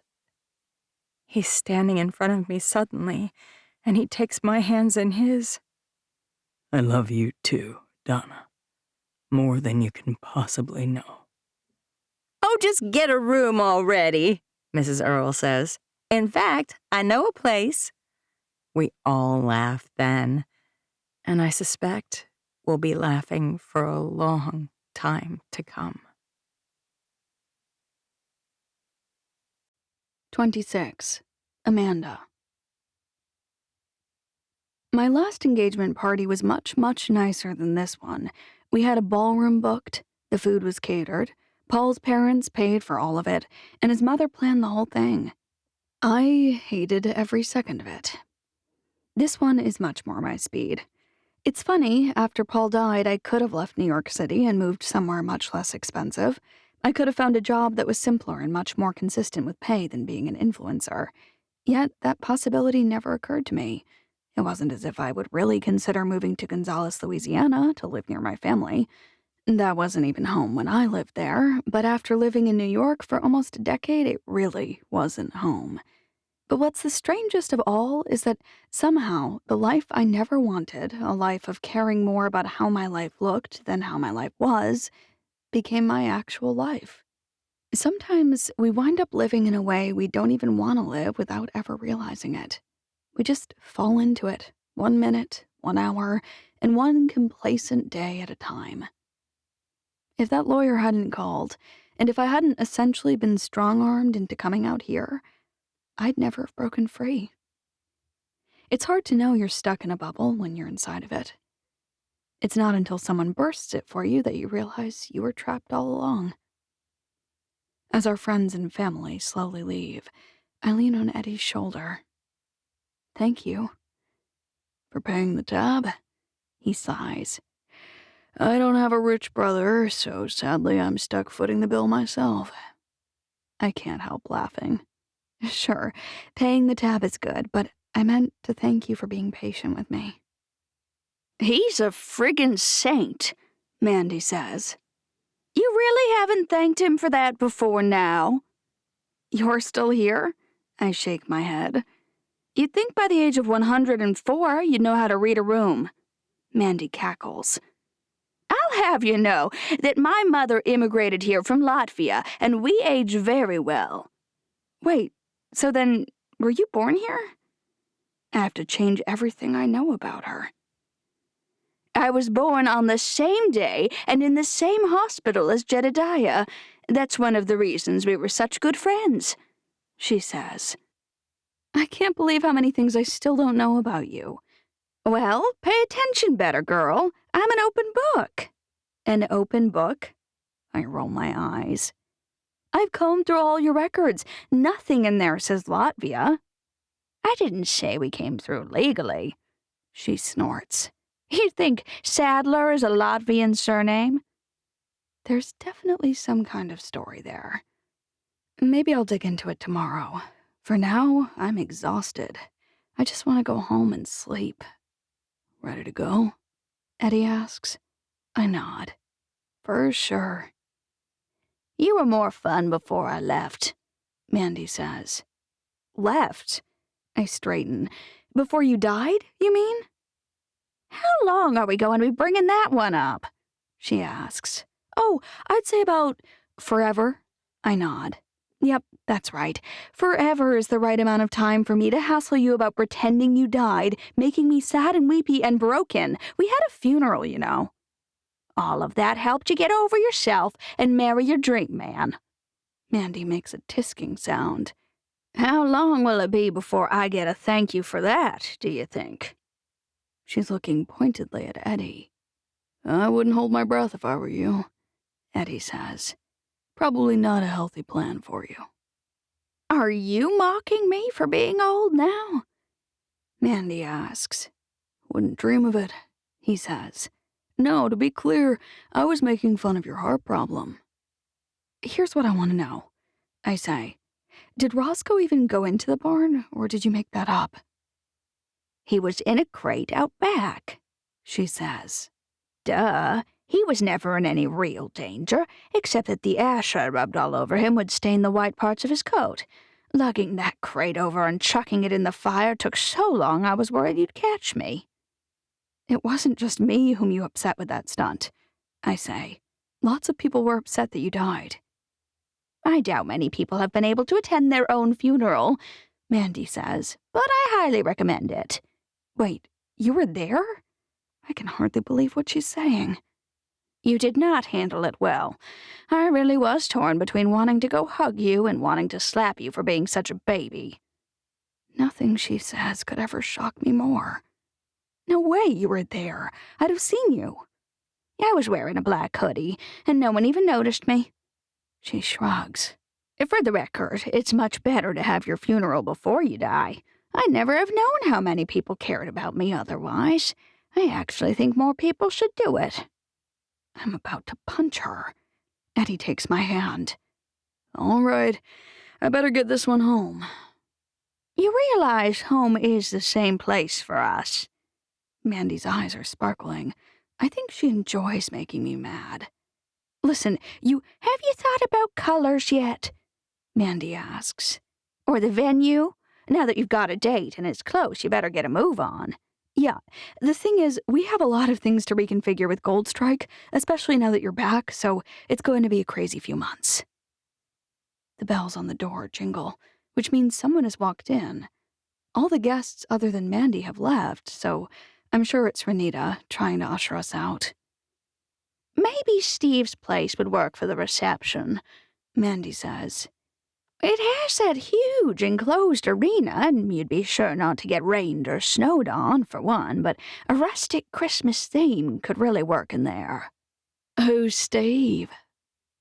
Whoever just came through the door has a raspy voice I haven't heard in years, but it's one that I'll never forget. It sounds like a rock polisher is speaking, like all the vowels and the consonants are rolling around, grinding against one another. Years of smoking have forged it into what it is, but it's the pronounced southern accent that really stands out here in Manila. I turn so slowly, it feels like I'm on the set of a movie or something, and the movie's not a romantic comedy, it's a slasher film. Sure enough, my mom's standing in front of the hostess station, a shiny new coat clutched tightly around herself. She smiles when I meet her eyes, and her brown teeth gleam. Mom? So you do remember who I am, she says, Silly old me. I thought you'd forgotten. You know, seeing as I had to watch my own kid get engaged on a YouTube video. What are you doing here? I've specifically not ever given her an address. Well, every search I made for wedding date and time on you two famous movie stars came up with nothing, so I didn't have much choice, did I? I don't understand what she's saying. You could have called. You never answer the phone when I do, she says. That's true. It's my only defense mechanism. That's what voicemail is for. Mom rolls her eyes, and then, without warning, belts at the top of her lungs, "Dwayne, she's in here!" The only thing worse than my mom showing up for a visit is my mom and my dad both showing up. I managed to suppress my groan, but I doubt it matters. My feelings are surely written on my face. Dad shoves through the doors, the bells indiscriminately jingling no matter who comes through. "Well, if it ain't my fancy little daughter," he beams. "Come on over and give your pa some sugar." I don't move. "It's so nice to meet you both," Eddy says. No. I can't say another word. Eddy freezes, though, and turns back to look at me. "It's not nice," I say, "and you should have told me you were coming." Mandy looks as confused as Eddy. "We have an extra room at the hotel, maybe," I say. "We're gonna need more than one room," Mom says. "Your brothers came along." She has got to be kidding. Why on earth would you all come? "Oh, it ain't every day a little girl gets married," Dad says. "Especially to a super rich rock star." He wiggles his eyebrows. "To be honest, we were all a little shocked. We'd have been here sooner, except we kind of figured it'd go belly up." He laughs. My own dad laughs at the idea that I probably wouldn't be able to stay engaged to someone like Eddy. "Let me call my friend really quickly," Mandy says. "I bet she has a room or two free." She whips out her phone and calls Mrs. Earl, I'm sure. I'd rather they stay in Dutch John. Then we'd have some time between when they left and when we saw them. Maybe we could pay the hotel extra to message us and let us know they were leaving, like a courtesy call telling you someone awful who's related to you is out of prison. They should only ever come with a loud and obnoxious warning like a clarion call. "The hillbillies are coming, look out, hide your valuables." Eddy and I have survived murder charges, a forbidden relationship, a cougar attack, a national rock tour, and the death of a loved one. It was a nice run, but I'm not at all sure we can survive my family. Maybe it was naive of me, but I'm frankly shocked they showed up. I've been quite clear in the past that I'm not interested in seeing them. And after the 30th time I didn't give them money, they finally stopped asking. They've never had another reason to come by. Mandy hangs up her phone. "I've secured you 2 rooms with 2 queen beds each, and it's right around the corner from here." "I don't understand," Mom says. "Who are you, and why are you finding us a motel?" "My name's Amanda Sadler," she says, "and your daughter and her 2 children live with me." "Oh," Mom says. "I didn't realize she was that short on cash." She turns to face me. "Wouldn't you have been better off finding more products to push on your little website instead of caring for elderly people?" Mandy's face turns bright red. "She's not caring for me." "Mom, it's none of your business how I earn my money." "We're business partners and friends," Mandy says. "I'm not in need of a caretaker." She leans forward a little, raising one eyebrow along with her voice. "I wipe my own butt, thanks." Dad's laugh is so loud it practically raises the roof. "I like her. What a nutty old bird." "She's like the mother I never had," I say. Mom just rolls her eyes like I'm kidding. "What do you guys need?" I ask. I think I've been pretty clear that I'm not giving you any more money. "We didn't come for that, sweetheart," Mom says. "We just came to meet your Mr. Special and be a part of things." Is that even possible? Could they have come just to say hello? I think about them either buying tickets and flying or driving all the way out here just to say hi. Not in a million years. Nice try, I say. What do you need the money for and how much? You should just tell me so I can tell you no and you can be along your way. I'm hurt, Dad says. I can't believe you think we'd only come out here to ask for money. But you do need me to pay for the hotel, I say. Well, since you don't have a room to put us up in, that seems fair. Mom leans against the doorframe. And we haven't eaten in hours. Feels like we could eat a whole cow. I hear you've got lots of those now. No cows, I say. In fact, I'm in the process of starting up a resort. Mom whistles. Dad catcalls. Ain't that something special? I knew you'd do amazing things, little princess. I know they're just buttering me up, but I can't help preening a little bit. It's more than any of them have ever done. We're happy to order you some food to go, Eddy says. Renita doesn't look very pleased, but she shrugs and nods. 3 or 4 burgers with fries, Eddy says. And your famous mac and cheese and maybe a salad with blackened chicken? Young man really is something, Mom says. He is, I say. And now you've met him. We sure have, Dad says. We can't wait to get to know him better. My parents don't even know me. Uh-huh. How long are you thinking you'll stay? I can't help thinking of Steve's story about how his grandmother came to visit and he got to know her. Except, if this were my story, their departure would be the one and only highlight. Mom and Dad just take, and my brothers have been in training with them for a long time. Well, we don't rightly know, Mom says. One thing I've never seen them do for very long is leave their double-wide. I start to think about why they might be here. No good ideas come to mind. Mom? Yes? She meets my eyes and quickly looks away. Did one of you break a law or something? Her laugh is a little too high and a little too shrill. Don't be ridiculous. Only I have a terrible feeling that I might have guessed correctly. We can talk about it tomorrow, Eddy says. More like I'll call the sheriff tomorrow, I say. You're such a joker, Dad says. Always have been. I'm not at all funny, but I don't bother arguing with them about it. Well, the hotel is across the street. You can easily walk there. I lean closer and whisper to Eddy, maybe send Mrs. Earle a message and tell her to glue everything down. They can't really be that bad, Eddy says. I snort. Gosh, Mandy yawns. I sure am tired. I'm not sure if I'm safe to toddle home on my own. She reaches her hand out, flailing around. I grab it, partially annoyed, partially amused. Oh, thank you, darling.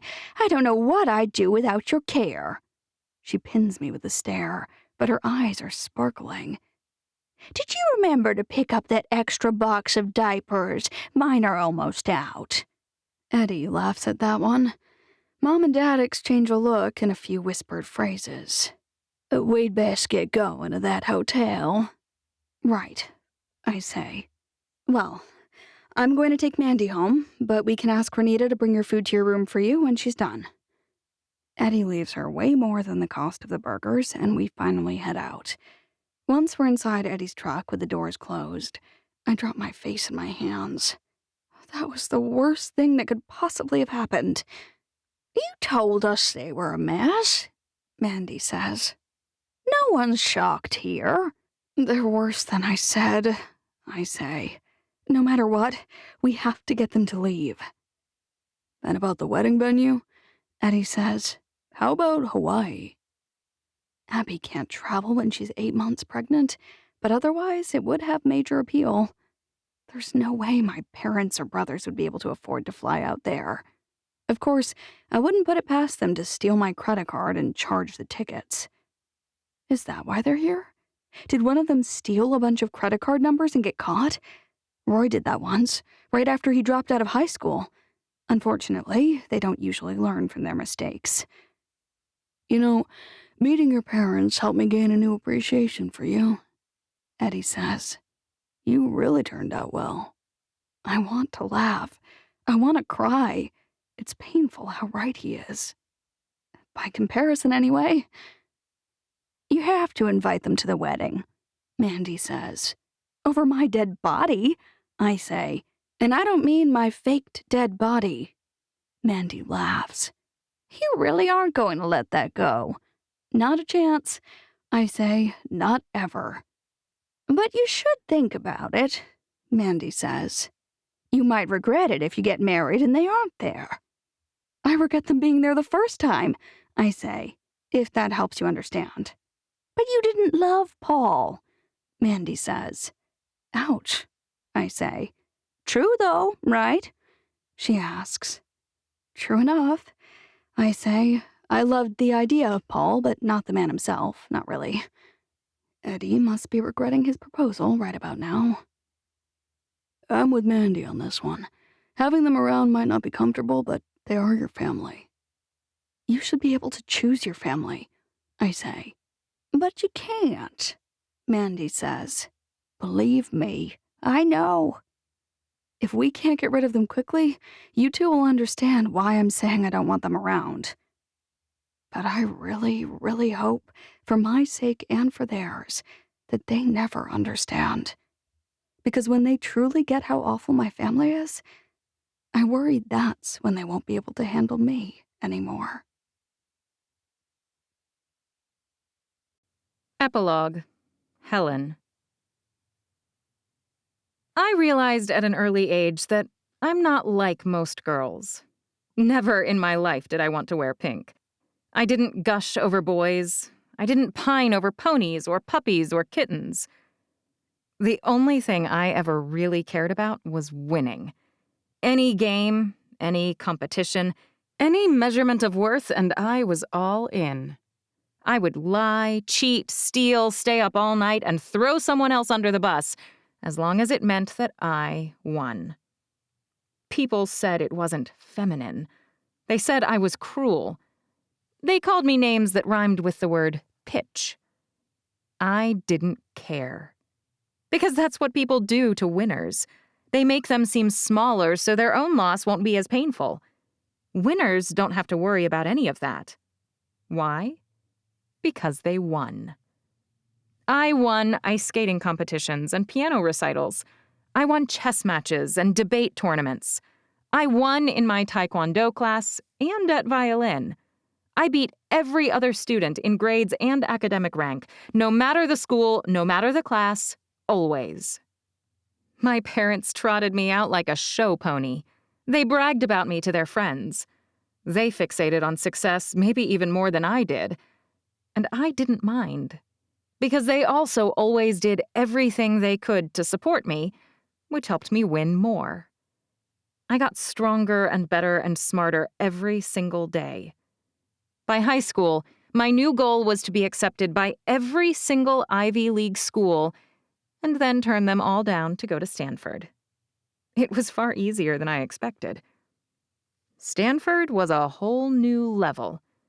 Keeping up with the other students was a challenge for nearly a year. But once I'd taken the hardest classes they offered, by the end of my second year there, I grew bored of that as well. My parents encouraged me to double down and start doctorate-level coursework, where I could set my own internal goals. They thought I should follow them into the world of academia, but I quickly realized it was too small, too insular. A competition inside a defined bubble isn't a real challenge. It's too limited. I wanted bigger. No, it was more than mere want. I thirsted for it. And by then, I had realized that the only truly equal measure in this world, the only actual comparison point of value, was money. There's no more important and universally recognized metric of success than accumulated wealth. I wanted to amass more of it than any other woman. That took me nearly 17 years. And once I finally did that, I wanted to have more than any other person. I had a plan in place and was beginning my opening steps when Mom called me, frantic. She told me that while I was out in the world obsessing about money, my confused little sister, who was exceptional in a theoretical way, but who had resigned herself to mediocrity, was drowning. "She's dating a farmer or something," she said. "She's gone insane with grief, and those poor kids are suffering from it." Mom and Dad were never shy about it. We all knew the truth. Poor Abigail had gotten lost somewhere. We all knew where it started. That pretty boy loser got her pregnant her first year of law school, and she had allowed societal norms to convince her to have the child and marry the father. It was a nosedive none of us could figure out how to pull her out of, so we just watched as she crashed and burned and burned and burned. And then that loser went and died, making a bad situation even worse. His stupid uncle died too now, and he's convinced them with some stupid term in his will to move to the middle of nowhere and raise cows. Poor Ethan's not even planning on going to college anymore. That's the problem with mediocrity. Once it gets a toehold, it's highly contagious. "Luckily, I just wrapped up a deal," I said. "I have another one in the works, of course, but I can delay it a bit." "Don't do anything stupid," Mom said. "But you're the only one who ever got through to her at all, so you're really our only hope." She was right about that. I'd flown in immediately to try and salvage whatever I could of the lives of my sister and her children. In the process, somehow, I'd fallen headfirst into the vortex. Or was it more like I was infected with the plague? I made a little progress with Abigail, but it was one step forward and then 3 steps back. In the end, she still married the bumpkiss doc who loved to waste time on horses, of all things, the animal that the invention of the combustion engine rendered obsolete. For all intents and purposes, there is no difference between them and cows, and yet some people spend all their time and money just so they can sit on their backs. Worse than my failure to save Abigail was what happened to me while I was out there trying. After her wedding, I went back to New York, and the deal I had lined up was ripe for the plucking. The acquisition was nearly complete when I got word that another party had also made an offer. The Park family. David freaking Park's sister. Turns out that do-gooder idiot's family is just as bad as he is. I'm absolutely positive he discovered something about my plans while I was in the middle of nowhere, and then he used it against me. I was ready to beat them. I had my ace in the hole, right before the 4th of July. Of course, stupid holidays always put business deals on hold. I had nothing to do that day as I sat around waiting for banks to reopen, waiting to beat the Park family in their feeble attempt to best me. Only, I wasn't as excited as I'd usually be about the prospect of defeating them. They'd overextended. If I pressed, they'd buckle and I'd win. I should have been delighted. I should have been dancing on my penthouse balcony, watching fireworks and drinking until I was completely sloshed. I had people I could have called for company. People like me. Lesser, yes, but enough like me that they understood how much above them I was. That's all I really needed. But I didn't want to call any of them. I didn't want to drink either. And I definitely didn't want to dance. I kept thinking about what Abby's face would look like if she heard from David Park what I was about to do. I kept thinking about the things he said to my date at Abby's wedding, and the way she reacted. She defended me. My own sister thought the things David Park was saying were bad, and that someone like me would never do them. Defunding programs that provided pensions for employees who hadn't saved for themselves. Eliminating groups of employees who were not providing value. Repurposing natural resources to be utilized to the fullest, even if it meant nature preserves were destroyed. These are the kinds of things the media loves to pounce on, but they're what keeps the economy at large running. They're the reason the world keeps turning, because people like me are smart enough to eliminate the fat and keep things running lean. But Abby would be ashamed of me if she really understood. For the first time in my life, I didn't want someone to know how well I was doing. I was ashamed of my triumphs. I should be proud of what I am. I should revel in it. But something about Abby and the person she is, it made me feel lousy. On that 4th of July, on the eve of my next epic win, I lamented something. I wasn't sure what. I longed for someone like Steve to sit by my side. I wanted little minions, like her kids, to snuggle up next to me on the couch. That's when it hit me. In my efforts to help Abby, I failed. She won. She broke me. I'd never amass more money than any man on earth with this kind of sad sack attitude. That's when I resolved to head back to Manila, Utah, to show myself just how unhappy they all are. Once I could see that Abby's lifestyle ultimately brought her misery, once I could see how sad and lonely David Park really was, then I'd be able to get over that stupid longing and move on. So the next morning, I don't play my ace.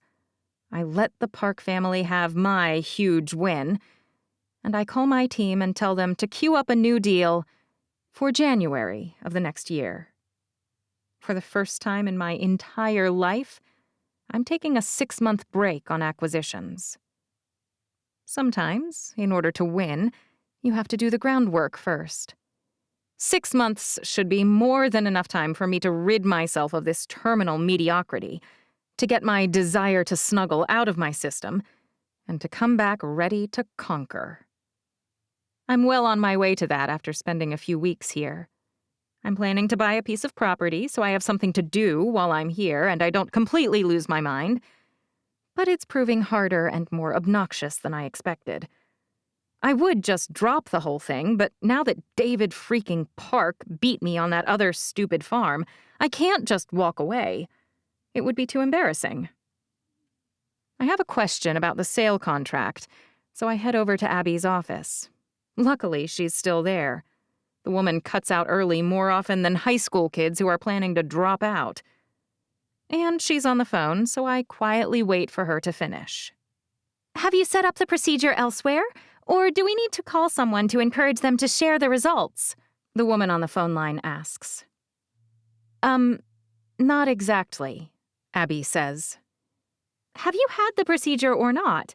The bossy woman asks. Not, Abby says. But what procedure are they talking about? Mrs. Brooks, I hope I don't have to remind you that this is a procedure meant to rule out the risk of cancer. It's not something you should delay. Why is she calling her Mrs. Brooks? Didn't she change it to Archer? Something about that name stuck in my brain, so it takes me a beat to process what else the woman said. Cancer? Did she just say it's to rule out cancer? I don't have cancer, she says. And even if I do, it's me who has cancer and not you, so you don't need to chastise me about it. Abby knew she might have cancer? Does Steve know? Or has she been hiding it from him, too? I'm just trying. You're trying to do your job, Abby says. I do understand that, but let me assure you, I'm a career woman, a bright lady, and I have my reasons for waiting. When I'm ready, I'll schedule the biopsy. I'd appreciate if you wouldn't call me back again. She hangs up the phone and finally notices I'm here. Her laugh sounds forced. These people keep calling me over and over, insisting I need to go in for an annual exam. Ridiculous. You said you don't have cancer, I say slowly. And then you said, even if I do. You know doctors, she says, always jumping to ridiculous conclusions. You wouldn't say that if there wasn't a reason you might have it. Helen, she says, trust me, but I don't. Not about this. People always say things like, believe me or trust me, when they're not trustworthy in the slightest. Why else would they need to tell you they are?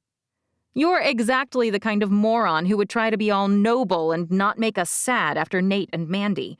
You'd stick your stupid flamingo-like head in the sand. Steve will make me abort the baby. She looks as determined as I've ever seen her. If I do have cancer, if this dumb test comes back positive, he'll make me abort him. She rests her hand over her stomach, as if she can keep him safe from me, from Steve, and from the cancer that may be eating her from the inside out. I wish the world worked like that. If people were kept safe by sheer determination, she would be fine forever. But it doesn't. So will I. And it's just her bad luck that I happened to walk in during the middle of her secret phone call. And I'm a lot more terrifying than Steve. And now she makes this face that shows me she means business. It might intimidate me if she wasn't such a cream puff. I'm an adult, Helen, and I can make my own decisions. But you're making bad ones, I say. Monumentally stupid ones. I walk closer. Your kids have already lost one parent. An idiot, but he loved them. And Abby thought he was amazing. I should play to that. Nate may have irritated me, but he was a great father. Do you really want them to lose their mother, too? It's not... I cover her mouth with my hand. Stop talking. I'm not one of your imbecile clients. I'm smarter than you, and I'm perfectly capable of impersonating you if it comes down to that. And then I'll see all your ridiculous records for myself. If that fails, I have a team of investigators who will discover anything else I want through any method necessary. Now, tell me what is going on and don't leave a single solitary thing out. It takes a bit of pressing and digging and cajoling, but eventually she caves. And when she starts to cry, I understand what's happened. I've won. She's going to let me get the test and treat her and do whatever else needs to be done to keep her safe. I love to win. I circle her desk, pull her to her feet, and hug her as tightly as I can. It's going to be all right, Abs, I swear. Helen's here. Because I may have been in a bit of a slump, but I've regained my sense of purpose. I'm going to save my little sister, and then I'm going to get back on track. I'll enjoy what's left of my little hiatus, and I'll rededicate myself to conquering the world. This has all just been a little setback. You can't make a comeback until you've dealt with the setback. That's Econ 101. And I intend to make the best comeback anyone has ever seen. Thank you for listening. This has been The Reboot, the Birch Creek Ranch Series, Book 5. Written by B.E. Baker. Narrated by Jennifer Jill Araya, Marnie Penning, and Gail Shallon. Copyright 2023 by B.E. Baker. Production copyright 2023 by B.E. Baker.